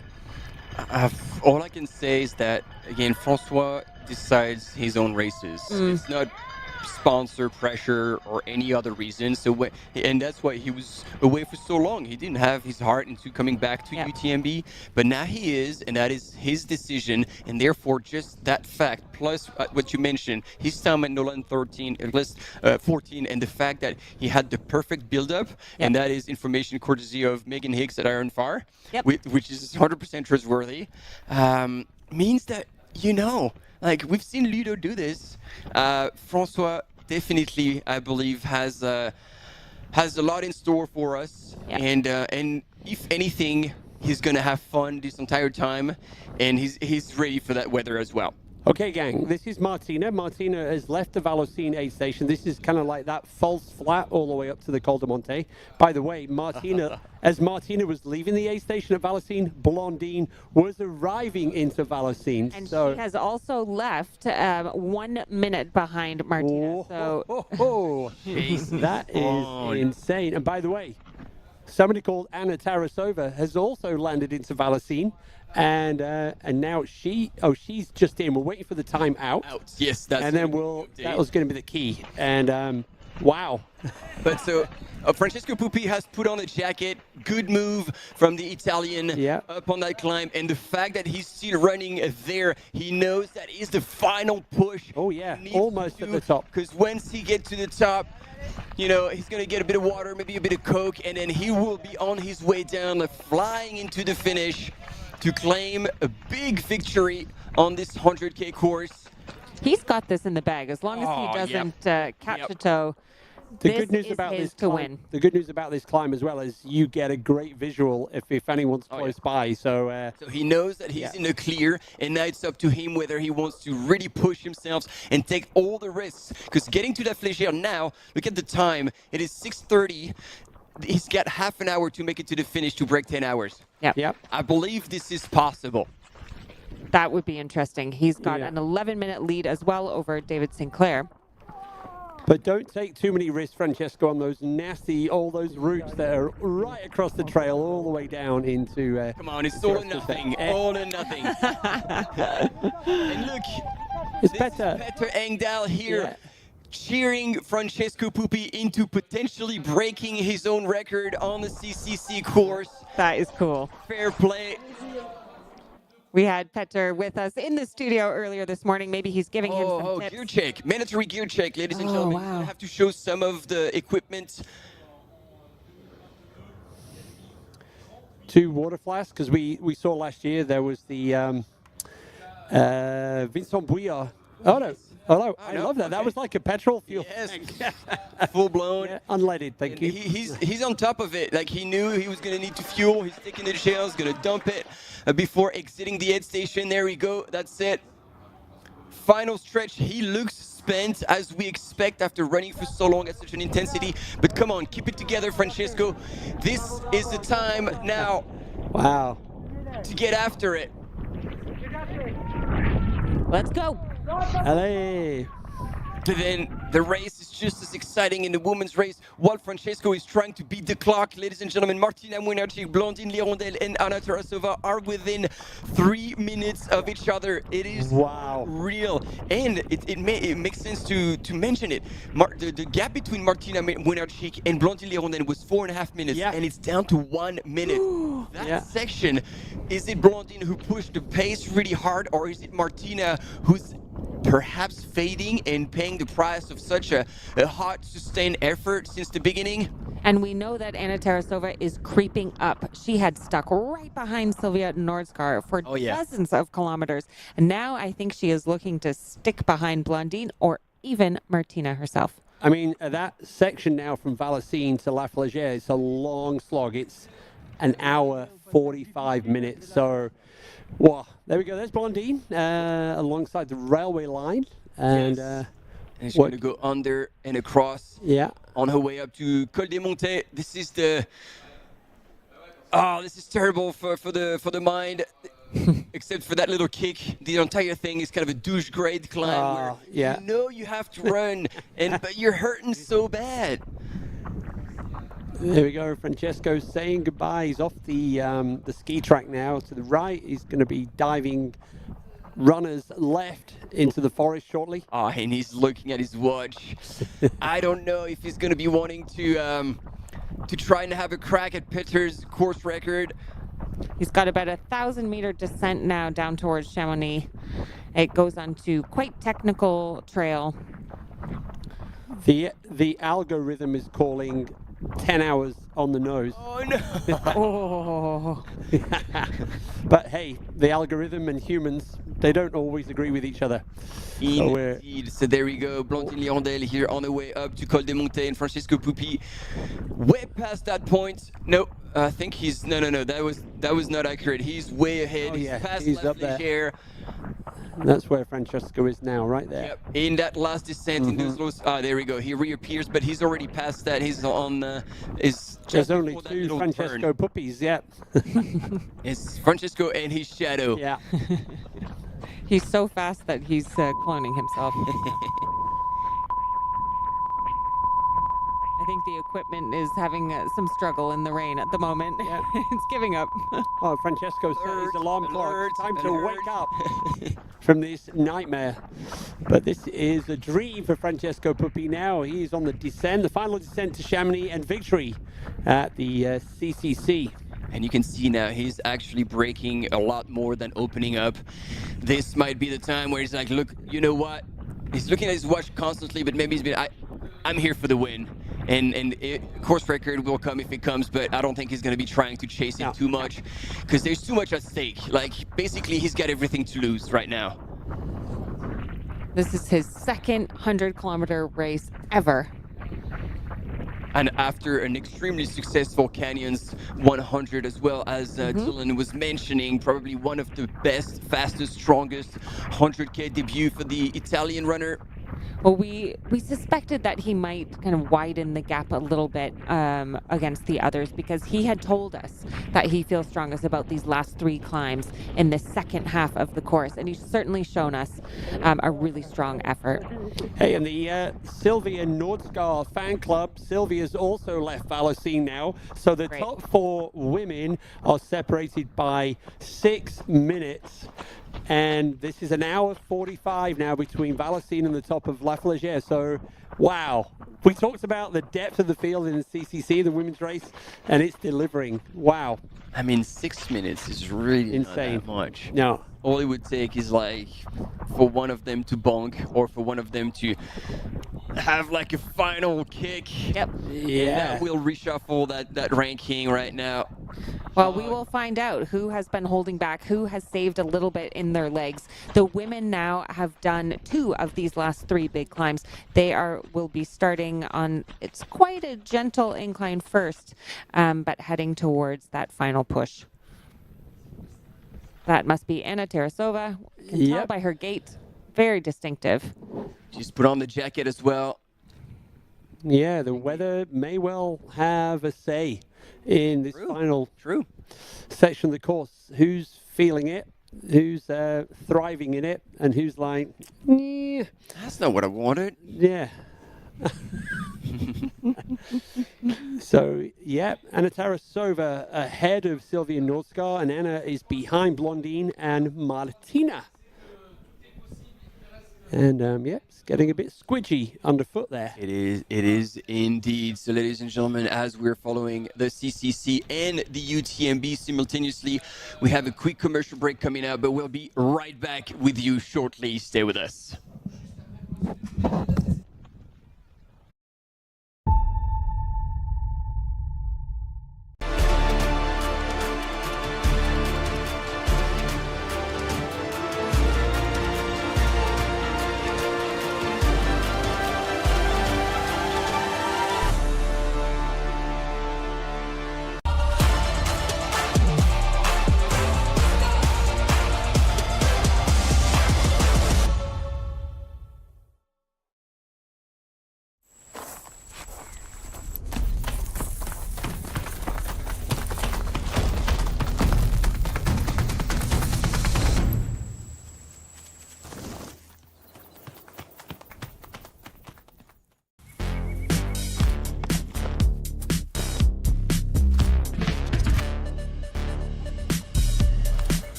Absolutely beautiful out there.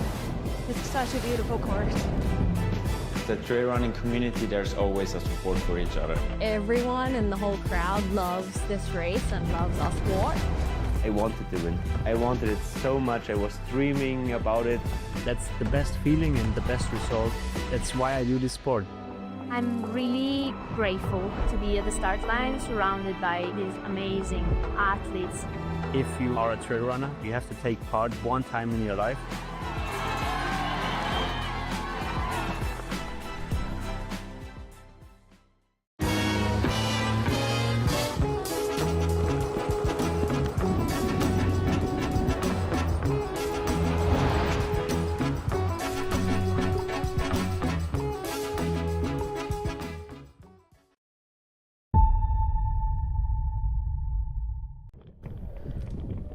And we are back following the UTMB as well as the CCC. On the screen right now, we have Ruth Croft on the left and Courtney DeWalter in the middle. This is the the head of the women's race. So that must mean that Abby Hall has dropped back a bit. We were just talking offline about how hard Ruth has been working on her pole work. You can see her using them even on this road, taking any of that pressure off of the legs, really using the energy to push through on the arms will hopefully come out to save her later on. Then Lucy Bartholomew there, smiling away. Yeah, she looks like she's having a good time. I told you, she seemed quite relaxed, and that really bodes well for the rest of the race. Yep, Courtney's just pulled out the poles. Yeah. The sunglasses have gone away. She still hasn't put on a waterproof, though, I want to point out. No. And then on the men's race, Ben Dimas put on a jacket. Gabriel Reda from Argentina still leading right behind Tete from France. And back to CCC with Blandine Lirondelle in second position behind Martina Młynaczyk. Oh, this is interesting. The algorithm, again, they're not human, but the algorithm does tell us that she is estimated to get into Flagier 1 minute ahead of Martina. So Blondine, come on, do what the algorithm tells you. But it would be interesting to see if Blondine's got a visual of Martina right now. Because then once you have one of those, if you're feeling it, so she knows the back end of that course. I mean, both of them actually know the back end of that course perfectly. I like that she's already has her headlamp on. Yep, she's ready. Ready for it. That is very well done by her crew. And here, David Sinclair on the climb, putting or taking off the jacket? Taking off the jacket. That climb hits you up big time, and he's getting to the end of it. So he's going to go through the aid station, and then he will take a deep dive into the last descent. 7 Ks to go to the finish. David's got Look at him. He's got a grin on his face. He's moving really well. He's actually moving inside the projection of his time up to the top here, and he had a 10-minute gap at the bottom, so he will have been able to look down like Francesco. So it's kind of looking like 1 and 2, subject to any drama, are set in stone. But 3 to 10 is a different story. And it was a good point about the head torch earlier. I think because of the storms, because of the clouds, it will get darker earlier tonight than we will normally expect. Here we go, going to the aid station. Is he going to actually? No, there's no stopping. Sinclair, ladies and gentlemen. He's on a mission to the finish line. No, he doesn't need calories. He doesn't need water. He is running on just pure adrenaline right now. It's all downhill from here. Yeah, easy. And he's got the conditioning in the legs, that's for sure. All right, back to the UTMB course with the men's leaders, still Ben Diman and Gabriel Reda going hard on that climb, making good use of those poles. And I believe right behind are still Théo Détienne and François Den was actually not too far back. Germain Granger, I believe I saw him as well. If the cam runner give us a little bit of a view on the followers, we'll be able to tell you who is in there. There we go. Oh, those jackets are not making it easy, Josh Wade, because we recognize the flower pattern of the North Face shorts. Yeah, and Josh is like, this is just a normal summer day for me, so yeah, no jacket for me. Still with the pack and the t-shirt.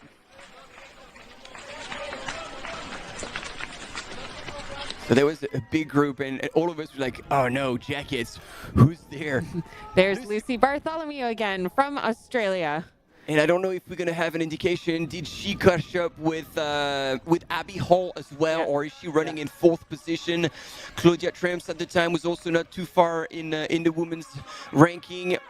Lucy has an incredible story. I mean, she started running professionally so early on when she actually did a 100K race with her dad when she was 15. 16, it was really young. Yes. And got the opportunity to become a professional runner at a time when there were very few professional runners. And it actually, age, yes. Exactly. Yes. And it meant that she, instead of going to university, she went straight into running. So this is her thing. Yeah. We see there was a big gap down in Les Houches between the two front boys, but now that's all backed up again. And so back with the women's race, Courtney Walter leading the field, followed very closely by Ruth Croft. We knew it was going to be possibly a race between these two, and it's starting not even an hour in. Oh, wow, already an hour gone at the start of this year's UTMB. Gosh, wouldn't it be exciting if the two of them stuck together like we saw in the CCC with Anna Tarasova and Sylvia Nordskar? They were, Dylan Bowman thought that they were working together. I wasn't sure. Yeah, Anna Tarasova was just telling Sylvia Nordskar, like, all right, I'm going to stick with you.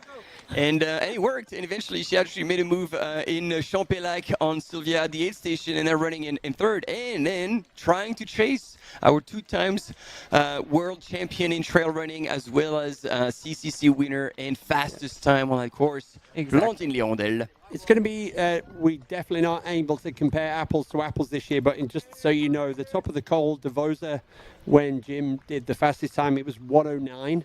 And last year with Katie Scheid, it was 1:12. The course slightly longer at the bottom and then a bit more climbing as well. It is a K.5 longer, and it adds at that point 100 meters more of elevation gain. That's right. So quite a substantial amount. Yeah, that especially looks at like that Germain Granger. In the all white top, yes, correct. I could catch a glimpse of the pinkish top from like Salomon of François Dain right up at the front as well. I don't know who that green jacket belongs to. And as we're watching the UTMB race, we are 15 minutes out from Francesco Pupi winning the CCC race. Ooh, let's blow it up in the chat. Is he going to finish? Is he going to finish in under 10 hours? Yeah, I expect to see a few Italian gifts coming through. Yeah.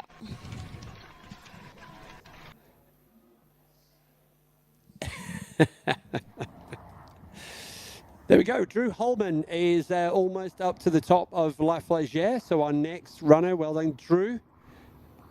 Damn. And Drew, so he moved back big time in third place. Wow, yeah, he did. Wow, because I think this is what, because he was so far down in the rankings, and we thought he had a problem. He must not have registered properly in the previous aid station. Because Drew Holman is running in third place, ladies and gentlemen. This is like breaking news. Yeah, that's something's gone awry there. So got fooled. Well done on the coke. This is the fuel you want on the back end of a race, and.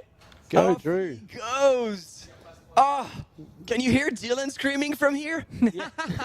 No, that's fantastic. Bit of intel there for the final descent. Oh, and I believe right up there was Lucy, the U.S. sports marketing manager for the Nike ACG team, to give him the splits, telling him whatever was going on. That's amazing. Now, going back to the women's field on the CCC, we have in the chat, we were talking about the algorithm predicting Blandine to come in to La Flégère ahead of Martina, and people are commenting that Blandine actually overtook Martina. We didn't see it. We might have missed it. But at least according to the camera, we are following Blandine now, and they were still saying that she was second woman. So if you have direct intel from the course, if you know that Blandine did overtake Martina, let us know. But our information right now does not necessarily indicate that. No, a lot of excitement from the US trail running community when they saw Drew there, because we all thought, where's Drew gone? And then bang, he's back. Yes, personally, I was worried. I was like, oh no. And even somebody in the chat called us like, oh, Drew Holman is falling back. Nope, he is there. And he is 5 minutes behind David Sinclair. And yeah, let's see who's feeling strong. But Francesco Pupi now less than 15 minutes until the finish line here in Chamonix. And thanks for the indication, Simon. See, I think the green jacket is Tom Evans, so we're going to keep an eye on that, but that would make sense. Yes. That would make sense indeed. Thanks for the indication. Appreciate the feedback. That's what we love, this collaborative live broadcast with all of you. Wherever you are following, especially from the US, time to make some noise for our top 3 men on her way down now to the finish line. Francesco Pupi, 9 hours, 47 minutes elapsed, and most likely going to break 10 hours. The second man to break 10 hours on this course. He will soon start to hear the cheers, the noises, the crowds from Chamonix. It's so motivating when you know that you are getting that close and that all of those people are there waiting to cheer you across the finish line. You know, there's the visual on the right of Blondine, and there's the location on the left, and then you can see where they're going to cross. Just past Col de Monte, who's very visible, but then that very big climb to La Flégère with a bit of a drop in Le Béchard, which is a technical part, and then all the way up to La Flégère and down there. This is where Francesco Pupi is. He will be close to l'Échelle de la Floria. Maybe he'll have a Aperol Spritz. Oh yeah. In the final kick. And Blondine Lirondelle, as we were telling you, that douche grade climb is horrendous, but she is running every step of it, which is very, very good sign. Still a big question mark as whether she is leading the women's race by now, or if Martina Młynarczyk from Poland is still in the lead. That is a photographer. Let's see if we can hear something.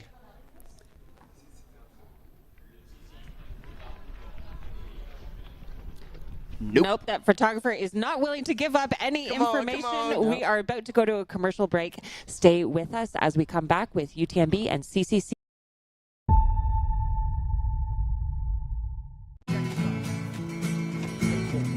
Try imagining a place where it's always safe and warm.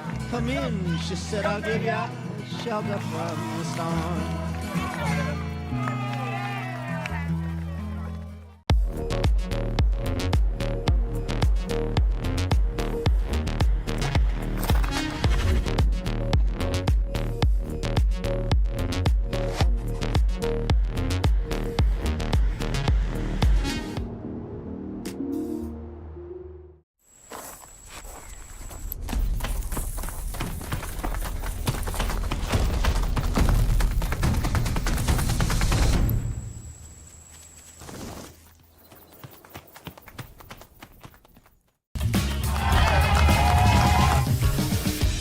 We love stinky runners, but use the soap.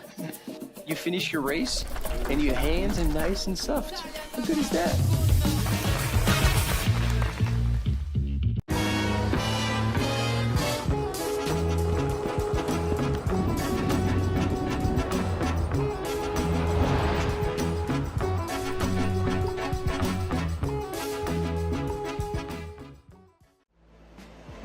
Absolutely beautiful out there.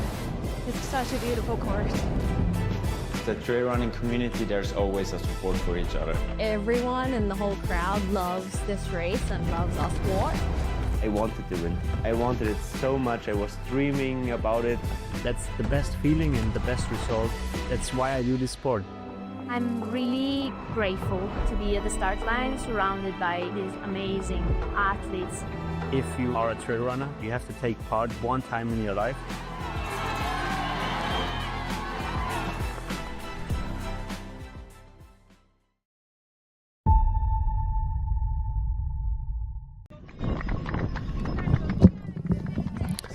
Hey gang, welcome back to live coverage of the UTMB World Series finals here in Chamonix. We are jumping between the CCC and the UTMB. Right now, we are at the front of what is an amazing race between Blondine Lirondelle and Martina, so first and second. And Arnaud Bonin here in third place after an insane comeback, extremely well managed by the Frenchman on his way to the La Flégère aid station. You can see he's putting the poles away. He knows he's done with the climbing. He's ready to send it 6.5 Ks to the finish. He knows that course extremely well, and see, he's smiling. I don't think he knew he could actually be in the top 3 at the CCC, and so he knows that if he doesn't make any mistake, it is in the bag. So is he going for Coke? Yes, that might be the case. Nope, sparkling water it is. Sparkling water it is. I think Jesher and Small may have something to say about this bit in the bag. And yeah, Jesher and Small is almost to the top as well. So back because he's running in 4th and not in 3rd. Yeah, no. So I think we've got Drew Holman chasing down David Sinclair. We've got Francesco Pupi getting ready to celebrate victory. Yeah, but yeah, so Arno, maybe Arno's smiling because he's seen the others behind, but he's already at the top. I don't know, but we're, yeah, there we go. Arno Bonin on the descent. Here we go, back with Blondine Lirondelle, and we've got Blondine and chasing down Martina. Blondine has also been looking back because Anna Tarasova is within a minute as well. So the front of the women's race is absolutely hot. Oh yeah, the battle is on, and so there you go. She's over Col des Montets now, and it's going to be a gradual descent, nice and easy until she has to go over the structure, over the road, and then up on that climb to La Flégère. It is a hard one, it's a brutal one. She's going to get the poles out, and in that weather, it won't be fun, but this is the last step, and she's so close. Martina Monachik, so this gives us an indication. There is what, 600 meters, 500 meters tops. Woo. These two ladies. And, and that distance would be emphasized by the fact that Martina now has been running downhill. So I don't know if we're going to get a split maybe in times that would be a bit more relevant.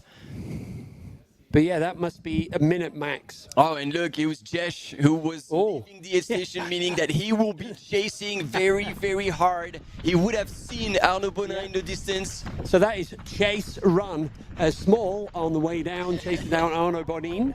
So yeah, wow, this is wild. Both the men's and the women's race in the OCC. Oh, and there's actually no structure. I take that back. I thought they were going to be up and over the road, but no, they're straight across with volunteers on each side, making sure they can cross safely.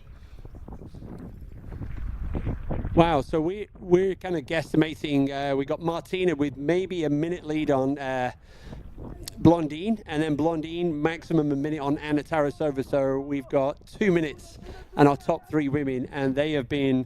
You know, they're on the, they've left Valacine, which in terms of distance was 81k. So we're about 15, 16 kilometers from the finish line in Chamonix at the front of the women's race. Poles are coming out again. Oh yeah, that climb is going to require all the upper body that they can give. And it does look like a bit of a stretch, more than we thought actually, between first and second. We're easily excited though, Martin. We gotta get. That looks like quite a gap, though. Yes, it does. I hope we'll get the visual on Blondine when she crosses the road. But here, going through, it's Meng Guangfu. Yep. Representing Team HOKA, going through La Flégère in 6th position. And then transitioning back to UTMB. Keeping us right on our very tippy toes. Tippy toes. They're going up the Col de Vos now. Great crowd up there. You can see the flags are blowing. Yep. We should have an update as they go through the Col de Vos in about 5 minutes. So looking at all our runners. Jackets are starting to be shared. It's like Ben Demon got rid of his jacket. Yeah, I don't know. Philippe Choumi here, I can see with a blue headband, but with the jacket, and the other blue headband was Lionel Christian Manole from Romania, living in Spain. And then there's a stream of runners.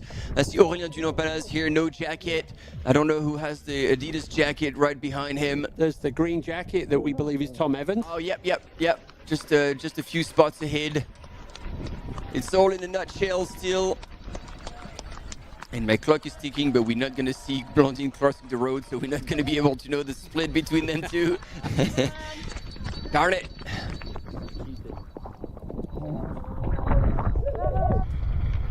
Oh, this might be Pablo Villa with the Adidas jacket and the tights.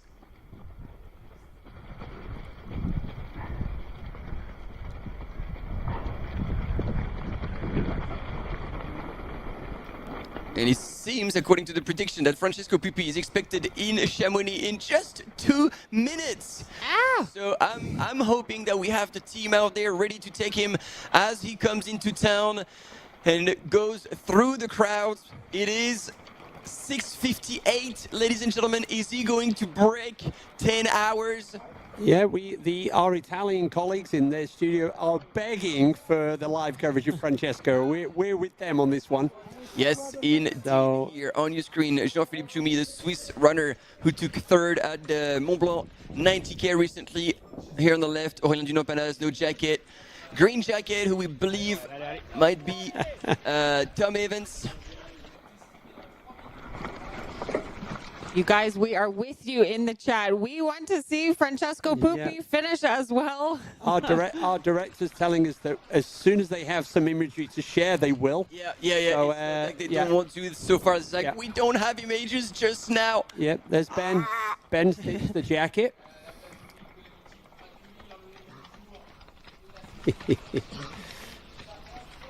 We will serve Francesco to you on a platter as soon as we have eyes on him. Don't you worry. Another athlete taking the win, and I hope he's not going to take a fall on that turn as well. And he's going to come not as hot as Jim was coming, because Jim was being chased extremely hard by Christian Minoggio. Francesco Pupi might be chasing the time, but he should be able. By now, it is 6:59 on my watch. I hope we're not missing. No, we can't be missing it. We have people on the line. Yeah. Oh, and Courtney Walter grinning away, smiling so much, giving away hugs. That's how it's done early on. And then he is just known for being such a happy runner, and a runner that also gives so much to others around her.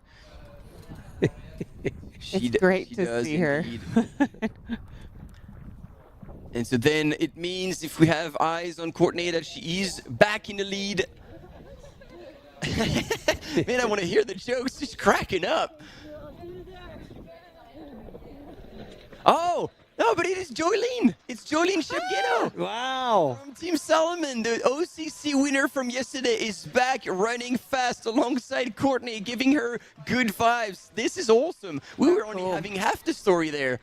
She is moving incredibly well after having really just put it all out on the line in OCC, becoming the first Kenyan, we believe, to win. First African runner, yes, indeed. Not African. First Kenyan runner to win UTMB finals.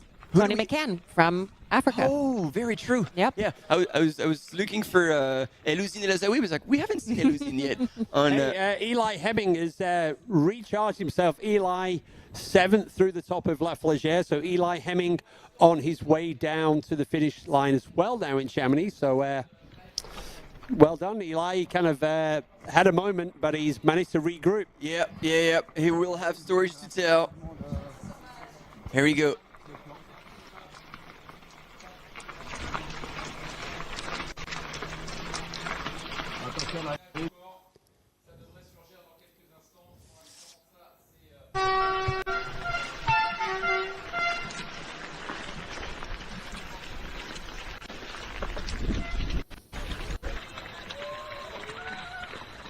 We were going silent because of the comments, but no, we have the team on the finish line no matter what. So even if we don't have images from our cam runners, we have a whole setup, 2 turns before the finish line. So whenever Francesco Pupi comes in, we will have images, we promise. And you know, this is also what I was telling you. Francesco is an outstanding runner on the flat, on the climbs. Downhill is not necessarily his forte. And at this point, we said it, he had everything to lose by taking too many chances on the downhill. So because he was so fast on the previous segment, the expectation from Live Trail was making him carrying on at this pace. He might have just let go of the gas pedal a little bit to make sure he would take the win. Very true. But he has not been able to come in under 10 hours, but he will still, unless something catastrophic has happened, he will still take the win. And it'll be the second fastest time that we've seen on the CCC course. I think 9:53 for Peter Engdahl, and then 10 hours 14 minutes for John Albon. So Gabriel Herrera, the nuclear engineer from Argentina, is still tailing Ben Diman.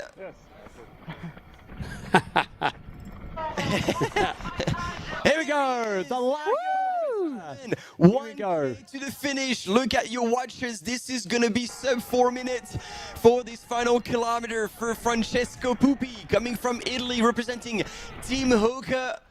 He is on the final stretch, so we are still with our camera runner that we've been told has to restart his system because it went bust. Not the perfect timing, but it is okay. We are back, and look at this.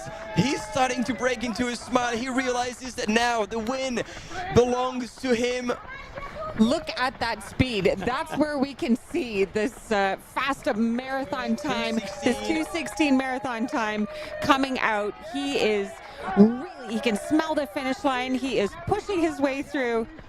What an incredible race for Francesco Pupi. The second 100-kilometer race that he has finished ever. He has had a string of wins. We were expecting him to come out strong, and he delivered. Keeps looking at his watch. It's probably just a nervous reaction, so he doesn't have to look at anybody else. They just like, enjoy the moment, Francesco. You've worked hard. You've worked 100K to get to this moment. And there we go, giving it away, giving it to the crowds, indeed. Second fastest time ever in history after Peter Engel, who was at the top of Flagere, cheering him on, giving him some last-minute tips.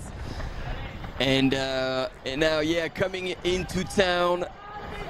And he will cross the line. We were talking about finish line moves. Yep. So he will have his arms wide open and the head a little bit tilted back, and he will go through the line. A little bit of a Jesus style, just like, yeah, relaxing and claiming that win. What a day for Francesco Pupi, ladies and gentlemen. He started out strong, was always in the lead pack, and eventually pulled away. There we go, Francesco. You can enjoy it now, and the crowd are getting ready here at the finishing arch here in Chamonix. Francesco Pupi, the transition to the 100K is complete once more, twice in 2025, winning a 100K race.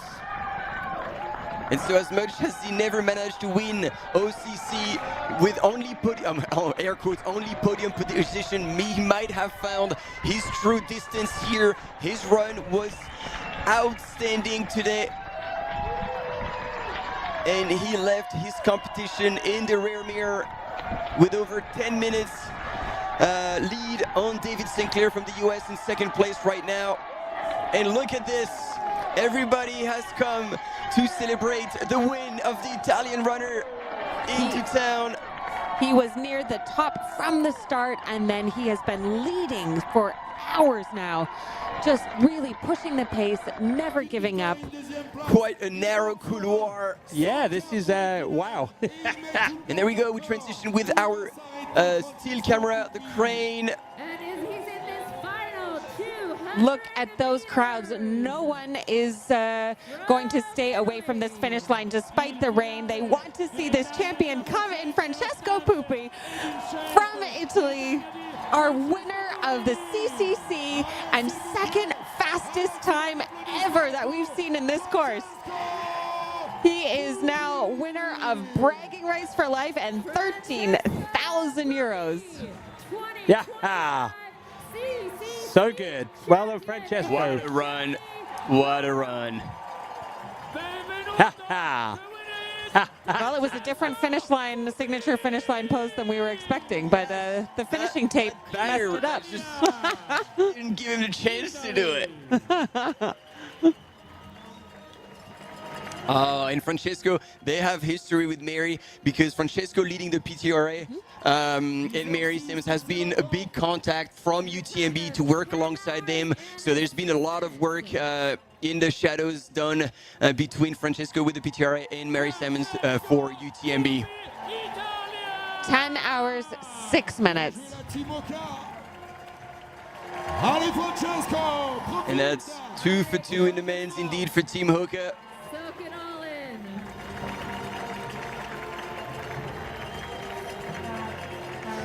Francesco's time, 10 hours, 6 minutes and 2 seconds.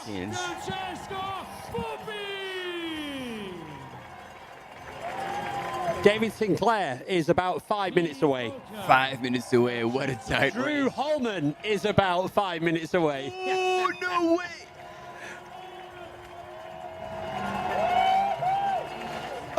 They came through, David Sinclair and Drew Holman came through Flégère about 5 minutes apart. So given that the algorithm is saying that they are going to be close, it means that Drew may have been speeding up on the descent.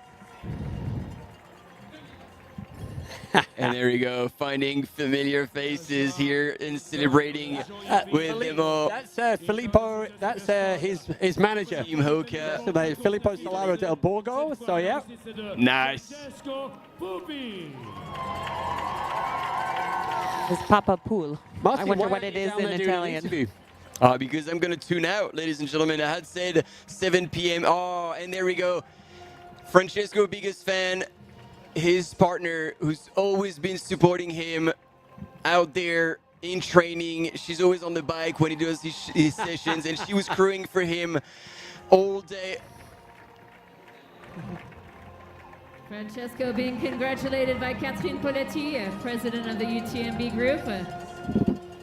She's giving him the finisher vest, and we'll see if we can maybe get a little interview with Francesco. Man, oh man. I'm looking at the rankings. David Sinclair, Drew Holman, 2 Americans within a minute of each other. What is happening? Are you going to stay with us until we see these two cross the line? Absolutely. Okay. There's no way I can miss that. You are roping me in big time. Hey, Martin, it's 11 p.m. Are you going to go now? And very grateful on the line, Francesco Pupi. Francesco, congratulations. Absolutely incredible. You're the first Italian to win the CCC. Amazing, amazing, amazing. Oh, And we might being told. they want us to sit down over here. You need to rest, and they like to have the nice photos with the... All right, there we go. The backdrop. Yep. And fair enough. Give him a bit of a rest. Sitting must feel like $1 million right now. Someone said, give him a briefcase with 13,000 euros in it. Finishing here in Chamonix. You're the first Italian to win the CCC. On a commencé ce matin en Courmayeur, dans ton pays. On a fini ici en France, à Chamonix. Vous êtes le premier Italien à gagner le CCC. Les émotions là maintenant, racontez-nous.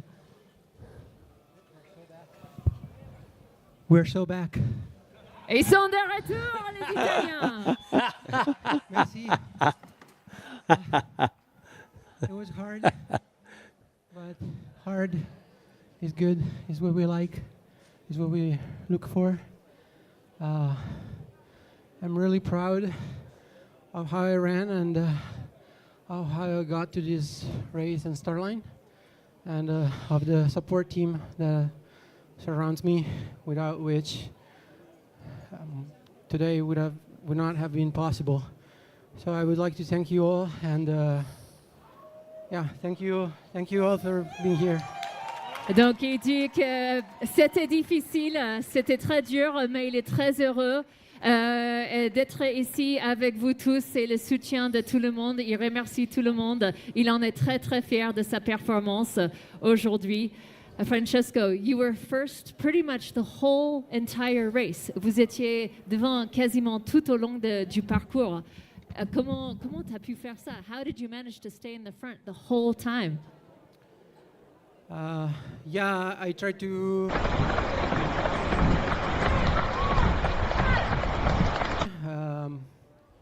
where you do pretty much half of the climbing.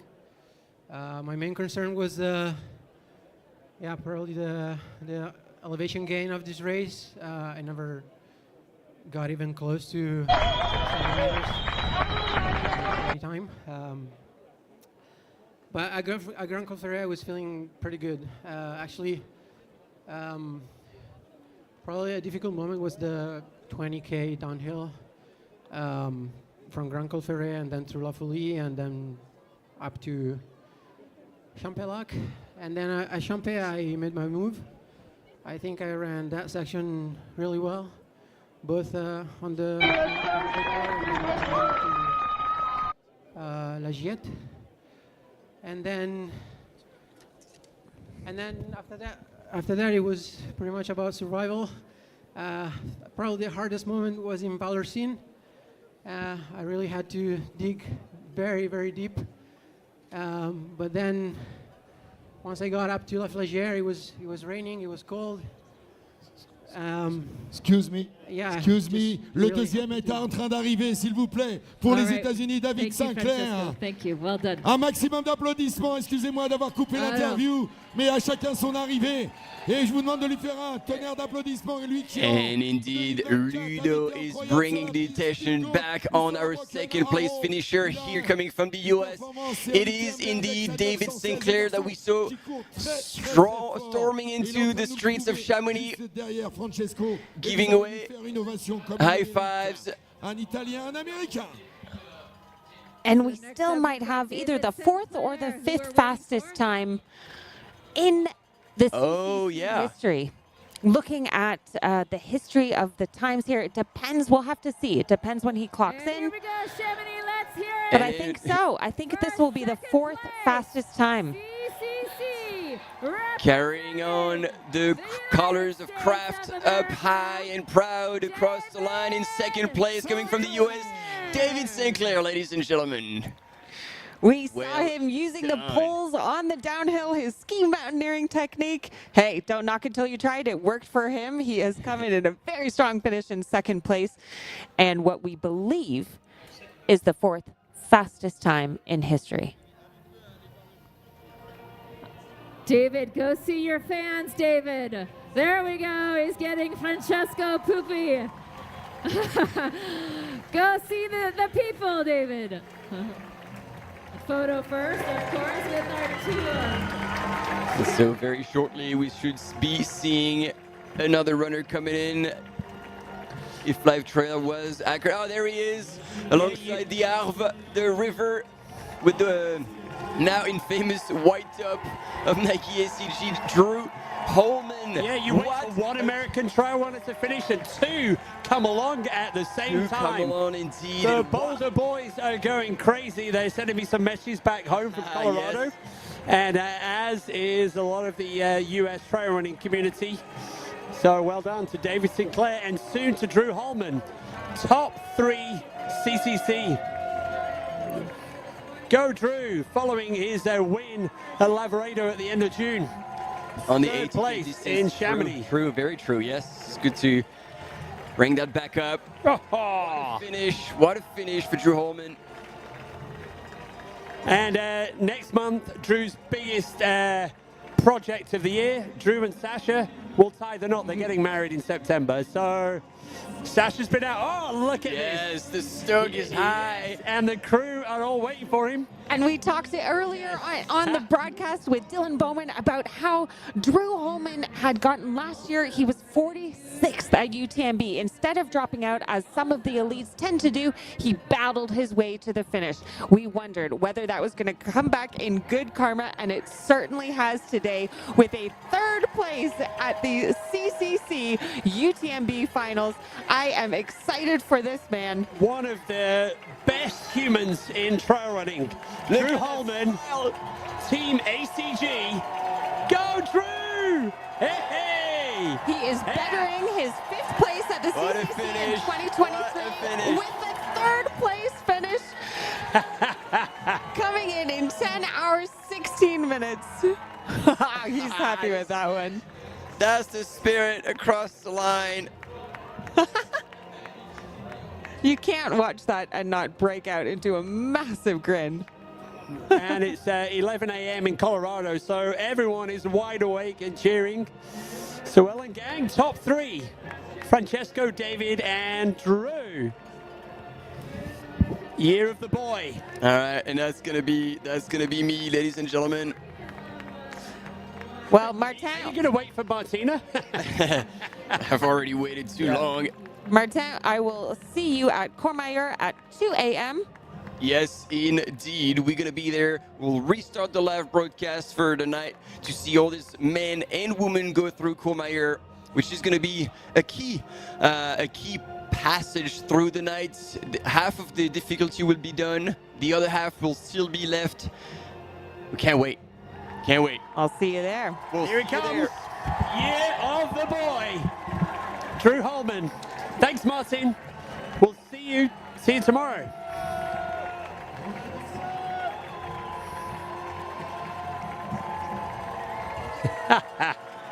So good.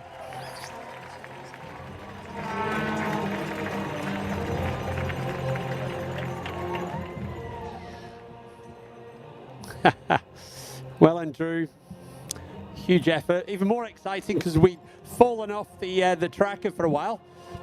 There we go, people.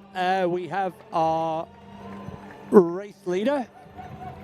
There's Martina. We're going to be jumping around here. That was Martina Milan.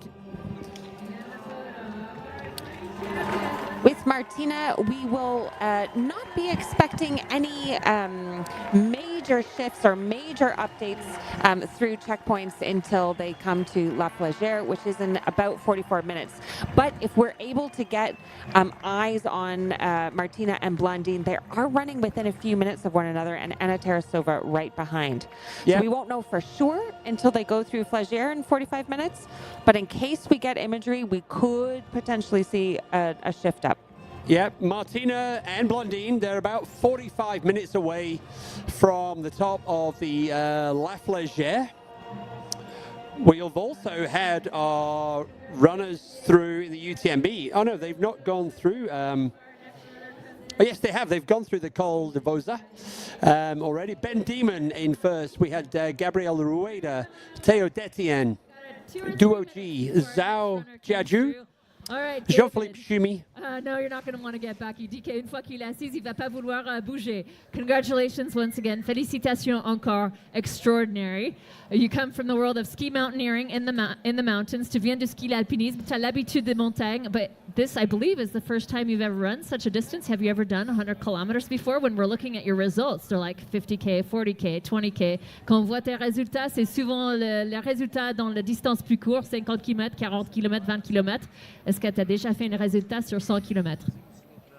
Yeah, I'm more of a 50K specialist, but I ran the Canyons 100K 3 years ago, and it went okay, but it crushed me, and it's taken me 3 years to want to give it another try. And kind of felt the same today, where I felt incredible for the first 50K, and everything was just clicking easy, and then all of a sudden, it got really, really hard, and every step for the last 5 hours, I was suffering, but yeah, I dug really deep and super proud of myself for hanging on. Alors, donc, il dit, normalement, effectivement, il est plus spécialiste dans la distance de 50 km. Il a déjà fait 100 km.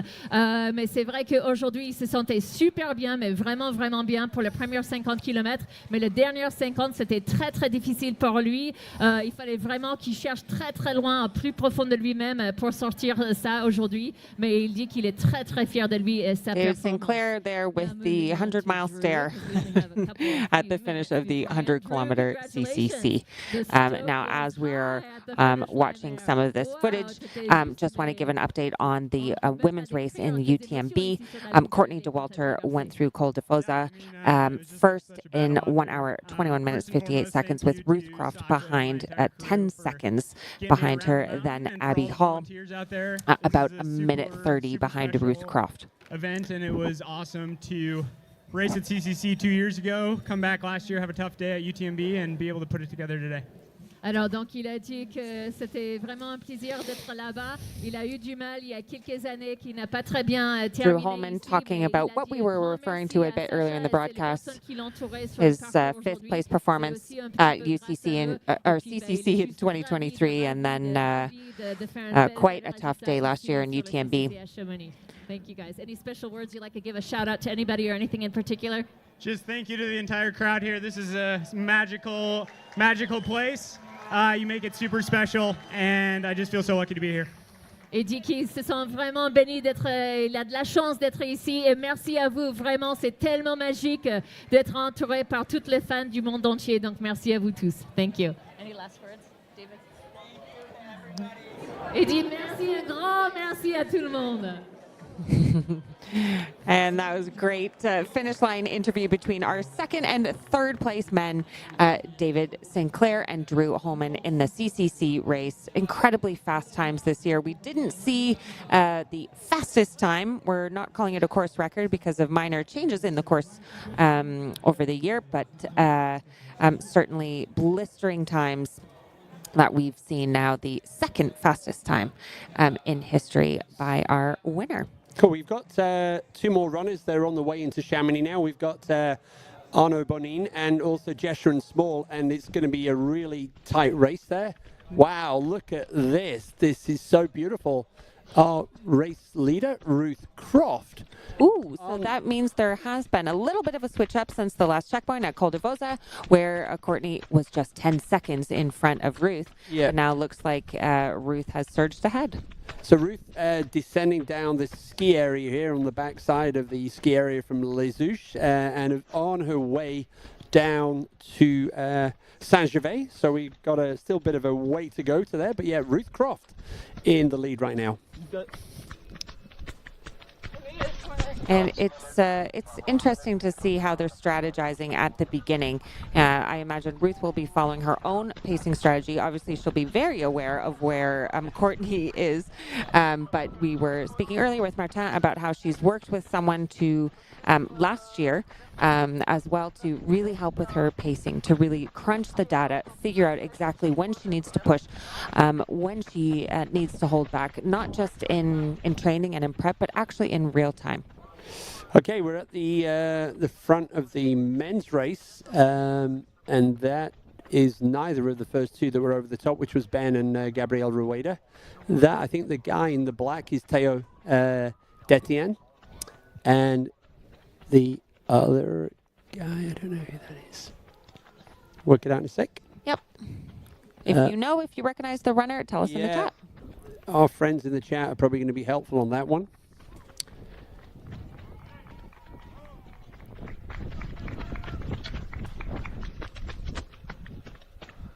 And back there, split screen with Ruth on the left, running very easily, very comfortably on this terrain. We've got a shout out for Dakota Jones in the chat. Dakota has had a bit of a rough time, an up and down time. It would be nice to see him surge near the front for UTMB this year. Mm-hmm. We're expecting our first runners into Saint-Gervais, which will be 23K time elapsed at 7:30. So they are... There's so much messages going in the message phone now. Oh, yeah. So Saint-Gervais in about 10 minutes or so. And on the CCC race, which we are not seeing on the screen, but which we are keeping an eye on, we have Arnaud Bonin, who should be coming into Chamonix any moment now, along with Jeshurun Small from the U.S. Good shout there from Quicks in the chat. So, yeah, Team Compress Sport, that yellow. I should have picked up that one. Aurélien Dunham Palaz is our race leader there. I'm going to say that 10 times fast. No, not after being in here for so long. Here we go. This is Arnaud is coming in fourth place. Yep, fourth position. Arnaud Bonin from France. Jeshurun Small is going to arrive any second now as well, completing our top 5 in the men's CCC. Congratulations, Arnaud from France. Arnaud Bonin, he has finished in a time of around 10 hours, just under 10 hours, 26 minutes. All smiles there. This was a very competitive race today. Yeah, amazing. 10 hours, 26 minutes, 3 seconds. One person we didn't mention who was in the top 20 at the top of the Col de Vosa, Tim Tollefson. Oh! Tim announced that this could be his last dance around the Mont Blanc. So yeah, Tim Tollefson is in the mix early on here at his UTMB's 10 years since Team Nike Trail came on the scene here. Tim Tollefson, David Laney, and Zach Miller burst on the scene back in 2016, I think it was. Oh, good for Tim. And here we are back with Ruth Croft leading the women's race at the UTMB. just over 18 kilometers into this 100-mile race. Yep, 5Ks still to go for Ruth down to what will be the pandemonium and party town of Saint-Gervais-les-Bains. So, yeah, that awaits Ruth down in the valley. Interesting. We were second guessing, was Ruth going to go and sit off the back of Courtney? Was Courtney going to go early? And no, we see this time that Ruth has grabbed the bull by the horns, whatever you want to call it, and we're right alongside Ben Demon right now. And yeah, Ben Demon, third man, never made it past Courmayeur. Maybe this UTMB in 2025 is his time. Yep. Ben ran the Dream Lavaredo this year, 120K, and nailed all of his time splits exactly. And he said it was one of those rare days where everything came to plan. So we just saw Ruth go through here. So 30 seconds kind of distance between Ruth Croft and Corny. Both of them sporting orange this evening, but the orange of Salomon and the orange of Adidas Terex.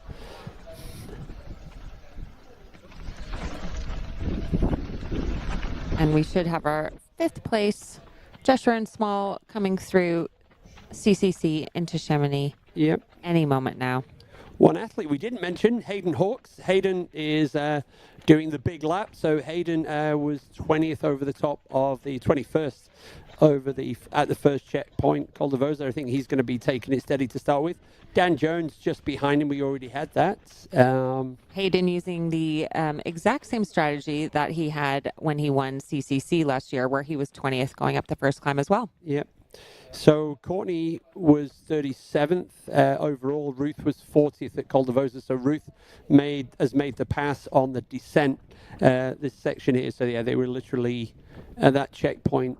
They were 20 seconds apart. So yeah, so Ruth just done the pass on this first descent. Very, very, very early days here in UTMB, the UTMB finals here. You can see the gradient of what the runners are going over. That was a 20% decline. Yeah.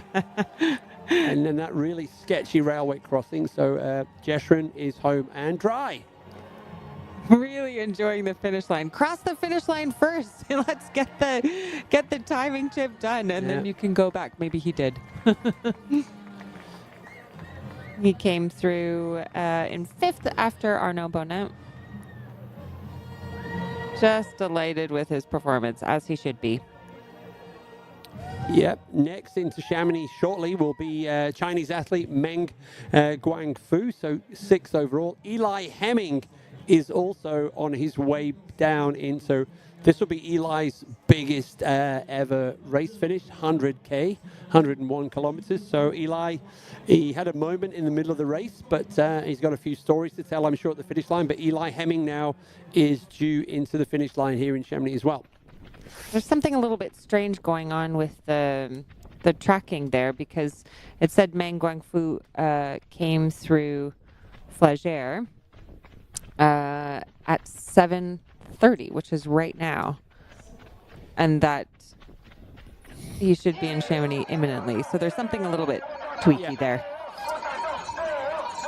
There we go. On the left-hand side, that is Party Town, Saint-Gervais-les-Bains, and they're having a competition with Les Contamines that they're going to be seeing later on to kind of have a party as well. So this is the crowd at the bottom of this descent waiting to cheer their heroes. It's Friday. Is it Friday? It is Friday. It's Friday night. It's party Friday time. Evening. There is no better place to have a party than along the UTMB course. Exactly. Whether it is Notre Dame de la Gorge with the bonfires, whether it is in Les Contamines, or whether it is at the top of some climb in the middle of the night. It is a party at UTMB all around the course.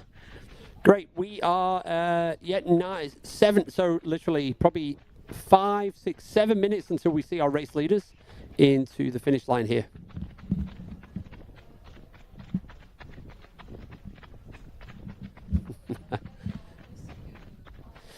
Yeah, so Aurélien Dunan Palaz, our race leader, on his way down this descent. Got a nice little gap there now. Thank you, Debo.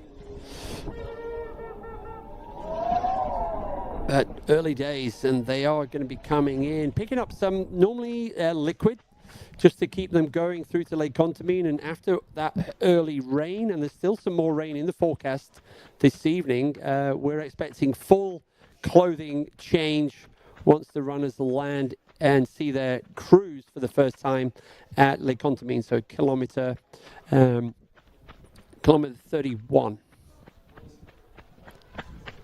So Aurelian this year already a winner at the, we had the race director in this morning, so he won the 78K race, the Trail of Verbier Saint Bernard by UTMB. And so yeah, third last year at the Maxi race, and in the Grand Raid, the La Diagonale des Fous, as we would know it. So yeah, first overall there in 2023. So yeah. That's interesting. But a DNF at UTMB last year. So yeah, quite a good race record in some really tough races. Yeah, when he finishes well. Mm-hmm. Yeah. There we go. As Ben Demon and Gabrielle, those two were together all the way through Les Ouches. They are now together again on this descent, and it's a really, really steep, and then eventually it hits the asphalt, and again it's really steep. So an early chance to kind of hurt those legs on the descent between Saint-Gervais and Lake Contamine. It's very much rolling. They go into the forest, and then it kicks up brings them into the car park in the middle of Lake Contamine, and another wild party crowd. Yeah, we're getting some requests for coverage of the women's CCC race, but it is difficult to get footage on this stretch. We will have an update for sure when they go through Flagère, but we are now watching another finisher of the CCC race. Eli Hemming. All right. Well done, Eli. That was a big day out. Well done, man. That is a big day out. Whew. It takes a brave individual to step up from what you're comfortable with in the 50K. For sure. And let's just see, as we already heard with David Sinclair. Let's see what the 100K is like double that. Yeah. He was first at OCC last year. This is now his longest race to date. He told us that he wasn't sure what happens after 5 hours. Well, now we can answer him. You podium. He is sixth man at the CCC, and he's got to be happy with that. Yeah, and don't forget Eli Hemming, winner of the OCC last year. And there we go, just like that. Martina, our race leader still in the women's race. There's the up and down, the really technical kind of terrain that takes the runners up to La Flagère. Mm-hmm. So... and there we go. This is back with Aurélien Dunan Balaz, just about to drop into Saint-Gervais. Kilometer 23. Almost 2 hours since we let the runners go from Chamonix at 5:45. Where does the time go? Yep. And I think we're going to have a little story to tell you right now. Oh, it's the cable car. That's the famous cable car here in Saint-Gervais.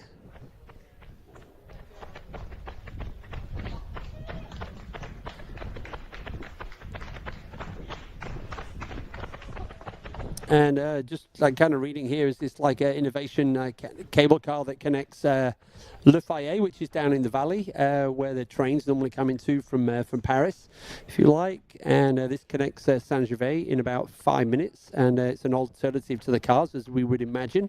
And it's some kind of an inclined elevator, pioneering technology here in France, and it operates thanks to a sewage water mechanism, and the tank acts as a ballast to drive the motion. What do you think of that, Stephanie Case? Well, learn something new every day. Exactly. And yeah, that's from the famous thermal park down in Le Fayet. Yeah. So yeah, big thumbs up for that story there. The Everything is in warp speed here at UTMB. Now back with the 100-mile race, following our first man, Aurélien Dunant-Palaz. Yep, Dylan Bowman, who was in with the studio earlier, sharing his insights. Debo is doing cartwheels through the streets of Chamonix now with 4 American athletes in the top 7 in the men's race in the CCC. So the Americans already had a winner, Kareth Arnold, in the TDS, and then Jim Wormsley absolutely blew us all away with this incredible last 2K sprint in the OCC yesterday. And here comes our next finisher. This must be Loic Roland from France. Well done. Loic is home. Finishing in 10 hours and 36 minutes. And the podium and the prize money goes 10 deep in the OCC, the CCC, and the UTMB. So Loic scored himself, I think it's €1,000. That was our second Frenchman in the top 10.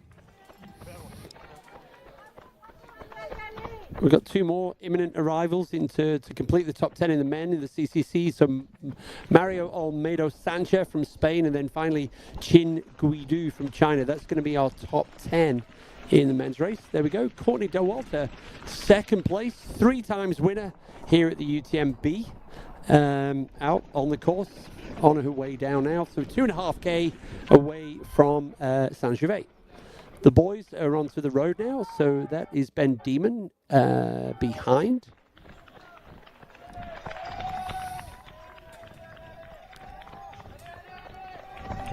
And all of the rain jackets that were on before have all been put away. Yeah. The crowds are waiting.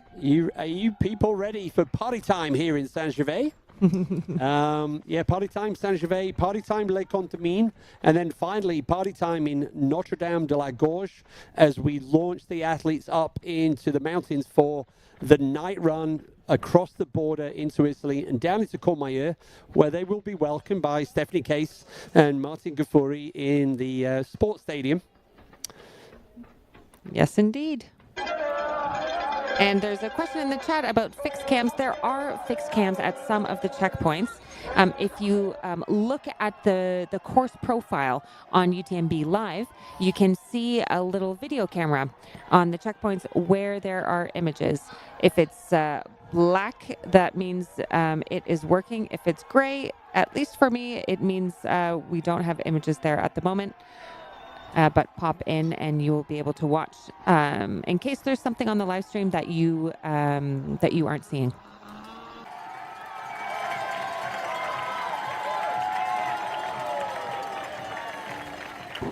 There we go. That's our 8th place finisher coming in. I think that's 9th. Yeah, because Loic was 8th. That's 9th. That and must Mario be is 9th. Yeah. Mario Olmedo Sancha from Spain. And we almost have the top 10 rounded out for a CCC. That's on the left-hand side of the screen, and on the right-hand side of the screen, Aurélien Dunant-Palaz. Yep, so he's just going to drop down now into the main area in Saint-Gervais. Big feeding station. Probably going to pick up maybe some bit of water. And then it's another 8K or so until we get to Saint-Gervais. And wow, the crowds have brought the Ludo. energy. Ludo. That's it. That's my man, Ludo. Ludo Pomeray, our veteran in this course. He's been 5th twice.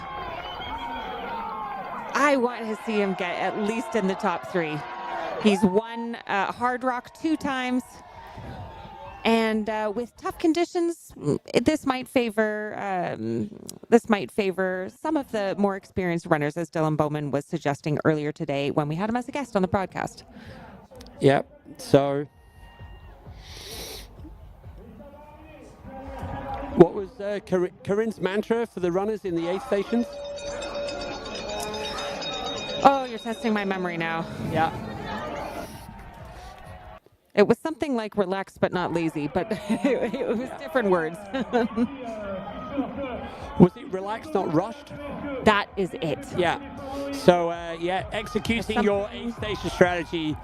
Don't rush, because then you fumble. But there was Ludo. In fact, now we can actually give you the, as the runners come into Saint-Gervais. So, yeah, Aurélien Dunin-Palaz. Théo Détienne, he was the guy in the dark outfit. We saw Ludo Pomeray in third. Gabriel Rueda, fourth. Ben Demon, 5. That's your top 5 so far into Saint-Gervais-les-Bains.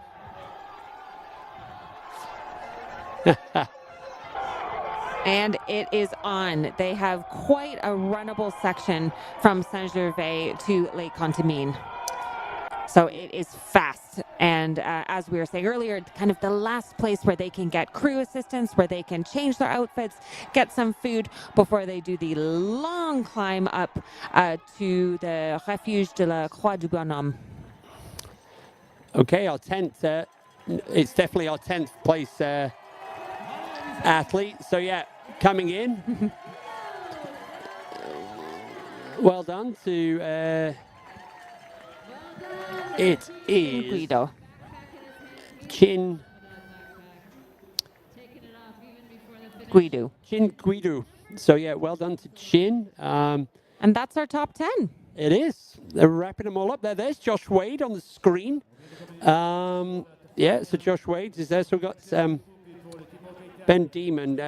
We talked about Saint-Gervais.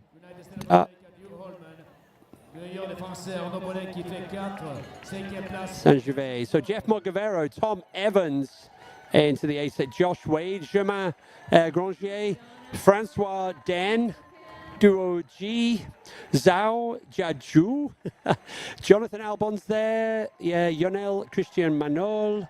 Tim Tollefson's there. Tim Tollefson, 15th into the A station. Miguel Heras, Pablo Villa, Shenjia Sheng, Jean-Philippe Schumi.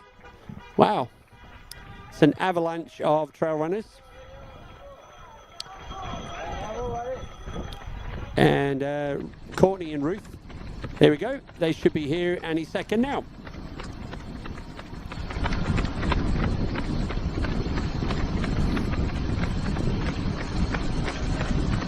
Looking relaxed and focused, we will see Courtney, Ruth, Abby Hall. I'm expecting to still see them as the front 3. Ruth in first, Courtney in second. There we have Ruth coming in on the final steps towards the aid station. Yep, and you've got Ruth's view. You can see at the bottom there. That is, whoops. There you go. You can see at the bottom there. That is the wall of humans waiting to cheer Ruth here into Saint-Gervais. And she is focused. Quick, not rushed. She's got her flasks ready to fill up. And then you can also see the runners coming back out the other way. So Ruth's going to do the face-off with Courtney DeWalter shortly. But the crowds really do love the leaders in the women's race as well.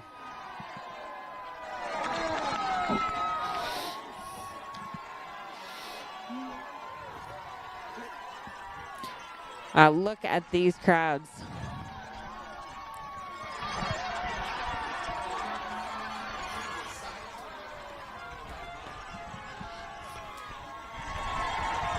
Thank you in the chat. Efficient, don't rush. I think that's it. Yes. Yep. Appreciate you reminding me what I said only some minutes or hours ago. It's a long day sitting here on the mic, and you never know what will come out of our mouths. Yeah. Just looking now, we're about 15 minutes away from seeing Martina reach the summit of La Flagelle or Blondine or Anna Tarasova. We don't really know, but time will tell. Find out soon enough. Go Ruth Croft. Smashing it. God, that has got to, what a feeling to have this early on in a race, motivating you as you run through the mountains in the night. That is so cool. She is ready. Efficient, not rushed. Yep. We got it now. Ruth just having to tidy up, getting rid of that waterproof jacket that was kind of bobbling at the back of the pack. And here comes Courtney, hot on her heels. Wow, look at that. Cheering the crowds along as they cheer her on. There's mutual love there shown by Courtney. That is her kind of classic style. She always claps as people clap for her. That is some serious Courtney love. Wow.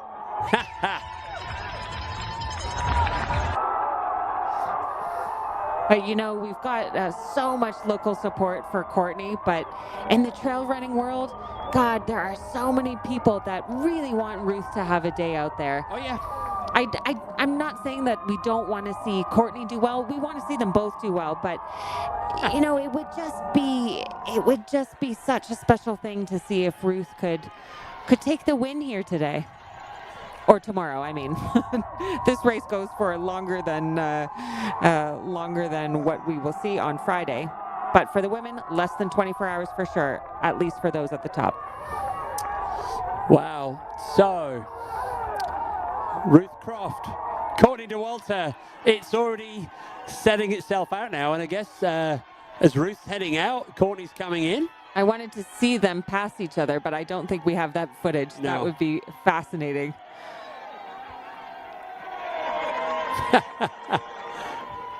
Ruth is focused. Oh, cracking a smile. How can you not? Oh, yeah. No, that is, yeah. So there's the runners coming down. Ruth's going out now. Slight. And there we have Courtney at the aid station. I mean, Courtney's is like the ultimate diplomat, saying hi to everybody along the course as well. Now we have the splits. Courtney is about 2 minutes back. Yeah, we're going 2 minutes back. Yeah, 2 minutes between Courtney and Ruth. Abby Hall should be next. Claudia Tremps, Heather Jackson, Emily Horgood. Welcome to the party.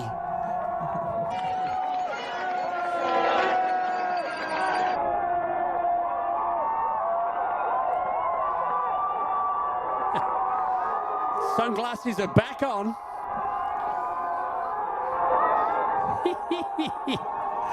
Now let's review the story. If Courtney wins, she will join Francois Dan, Killian Jornet with 4 UTMB titles. Lizzie Hawker, still the only person with 5 titles, although Francois Dan could become the first man to reach that same honor.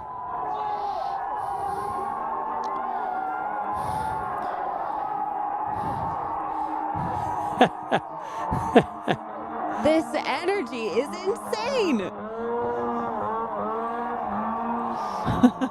And Ruth's like, oh, I've escaped all of that now. I can breathe again.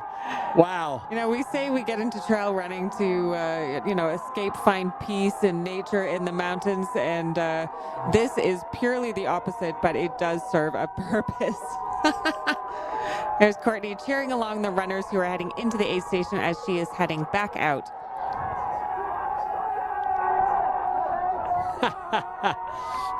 So good.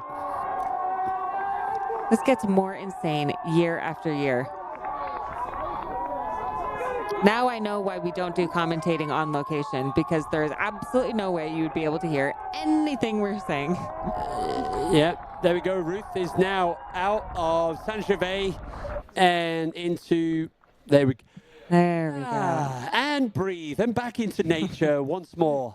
And this is very much what they're going to be facing for the next 10K until they reach Les Contamines. And that's where they're going to see their support teams. Wow. And we are just over 10 minutes out from seeing Martina Mlinarczyk from Poland come into La Flagère in the CCC race. That looks like Emily Howgood. I could be wrong, but... You nailed it. Yeah, there we go. Emily Howgood from Zimbabwe. Well done, Saint-Gervais. You're doing trail running proud. You're doing Saint-Gervais proud, cheering all of these runners. And actually, I was just about to say, you've got a lot of cheering to do because Saint-Gervais, the aid station stays open until just before 10 p.m. So the last runners will be into Saint-Gervais. If you want to avoid the first cutoff of the race, it's here at 9:48 p.m. Emily Howgood, queen of consistency, coming through as our third woman through the checkpoint at Saint-Gervais. She has finished top 10 at Western States, I believe, for the last 4 years, and was second at CCC in 2023.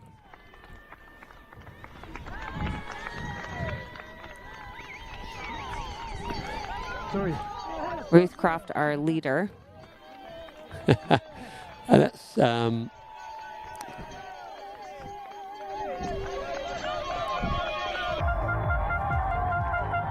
that's Abby Hall. Yep. Coming in as our fourth woman into Saint-Gervais.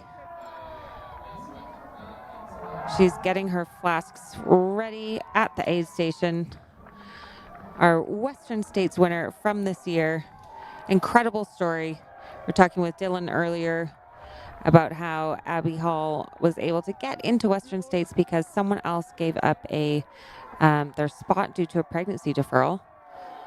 And this is why pregnancy deferral policies benefit everyone, because it allowed someone to be able to get into the race and have an incredible win, an incredible story, a comeback after surgery. Now Abby Hall is flying. So yeah, Abby Hall, third into Saint-Gervais. Abby, about 5 minutes down on Ruth Croft. Emily Horgood. Into Saint-Gervais, it should be. Yeah. And Emily Horgood was about a minute behind Abby Hall, according to this. That's interesting. Okay, so on the screen, we were seeing Emily Howgood in third. Yeah. But in fact, it did trick us. It was an optical illusion, so good catch on that. Abby Hall in third, Emily Howgood in fourth. But very close together, 1 minute apart, and just about 3.5 minutes behind Courtney. Yeah, and I think we are going to be having a grandstand finish in the women's CCC. We just get a short glimpse there of Martina Milanacic on her way. She is almost at the top of the La Flèche climb. There's Emily. Yep, we've got the first 8 women now through Saint-Gervais. So after Abby Hall, Emily Howgood, we have Camille Bruyas, and then Ekaterina Mityaeva, followed by Heather Jackson, and then Claudia Trent. We should expect Lucy Bartholomew and Caddy Jackson after. Yeah. There's Emily. She's already got her head torch out. Which is smart. When I was watching Ruth running through the forest, it was quite dark through the forest, even though they still got light out, and I did not see her head torch out yet. Yeah, and by the time to get to Lake Contamine, it will already be dark. And I said the forest in that section, of course, is so thick that, it's dark and light, dark and light. And there's Camille. Camille Bruyas. Martina is within 10 minutes of the summit, as is Blondine, as is Anna Tarasova. So we're going to keep an eye on that one as well. Yeah. Camille Bruyas, who was second at Hard Rock last year when Ludo Pomeray won.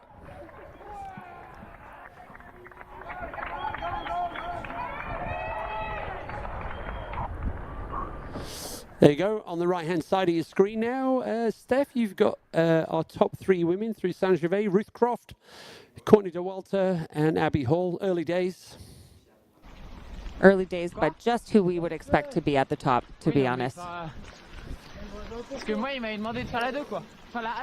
As we saw in the CCC race, you cannot judge what is going to happen in a race by what happens at the beginning. At least on the women's side, a lot of shakeup in that course. As we are following the top leaders in this 100-mile UTMB race, we will be going to a commercial break. Please stay with us. We will have lots more exciting updates after the break.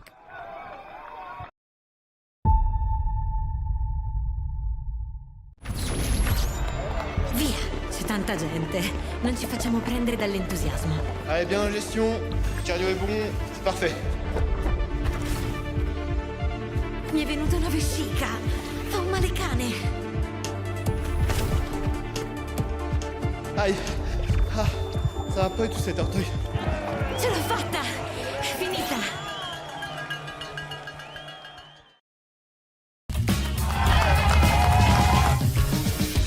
We love stinky runners, but use the soap. You finish your race and your hands are nice and soft. How good is that?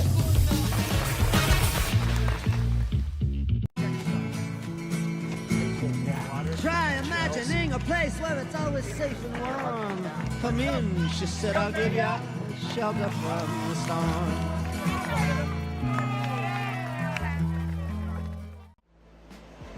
Absolutely beautiful out there.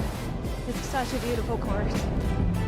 The trail running community, there's always a support for each other. Everyone in the whole crowd loves this race and loves our sport. I wanted to win. I wanted it so much. I was dreaming about it. That's the best feeling and the best result.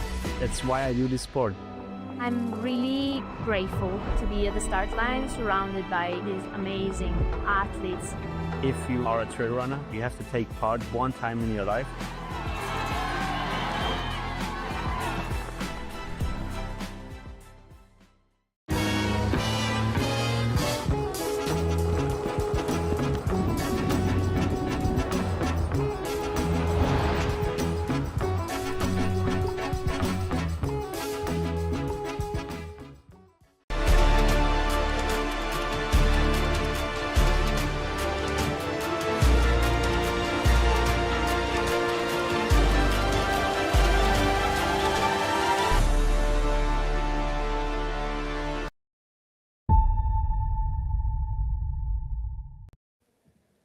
Hey gang, welcome back to live coverage of the UTMB World Series Finals. We're jumping between the UTMB and here we are, almost at the top of the La Flégère climb. Stephanie Case is with me. And Steph, we have Martina Milanacik and we didn't see anybody behind her, our race leader from Poland. Nope, we still have Martina safely in the lead. I say safely, but it could be a couple of minutes. And in a race like this, with competition like this, a couple of minutes does mean safe. We do see some dots in the background, but we don't know if that's a male runner. We don't know if that's a spectator. It is up in the air.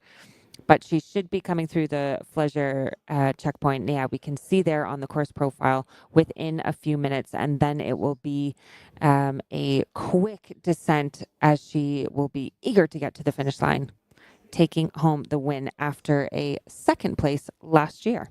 Wow, this is encouraging even now, man. Martina's still every now and again trying to do, she's having a look back. You know, if Blondin's there, she can see her. And if she's not, then she also knows that she's finally broke that elastic that was just not, Blondie was not willing to allow it to break. But we also had Anna Tarasova in the mix here as well. So between Blondine, Anna and Martina pushing to get to the top here. So yeah, it is Martina going to be an exciting finish. We have a close race between Martina, Blondine, Anna, even Sylvia. Yeah, and I think the other good thing for Martina is she's probably going to get back down before it turns dark. And what a contrast from the madness at Saint-Gervais to the peaceful calm of La Flégère at 8 p.m. on a Friday evening. 7.3 kilometers to go.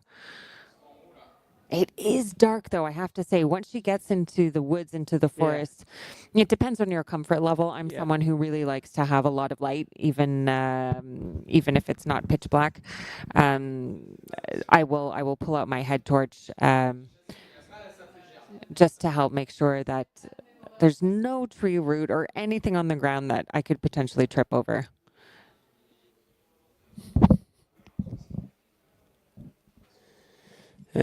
Our friends from Poland in the chat must be getting excited now with this. It's very quiet. We're looking for something. There literally is nobody. But probably how she's liking that right now. She has shown focus and poise through this race,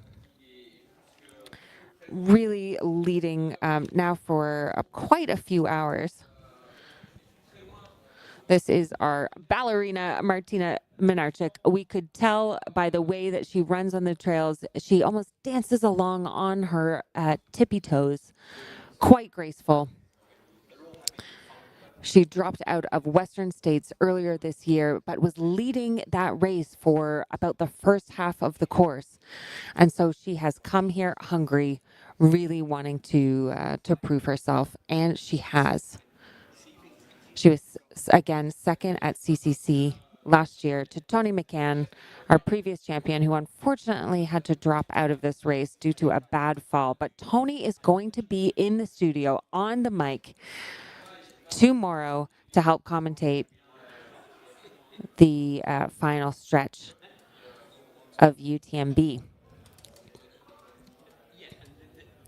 What a champ. I mean, it's tough. It's tough to have to drop out of a race that you put so much effort into. I think for many of us, the last thing we would want to do is come back on and commentate for everyone else, but maybe it's a great way for her to take her mind off of things and also cheer on her teammates from the mic. There we go. We can see the Flégère aid station in the distance. There is not too far of a climb left until she reaches that last checkpoint.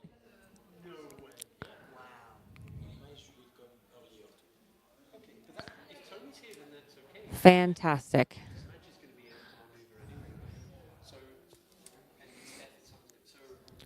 Martina also really crushed the 50K Monte Rosa race in July. That was a pretty good tune-up for the CCC.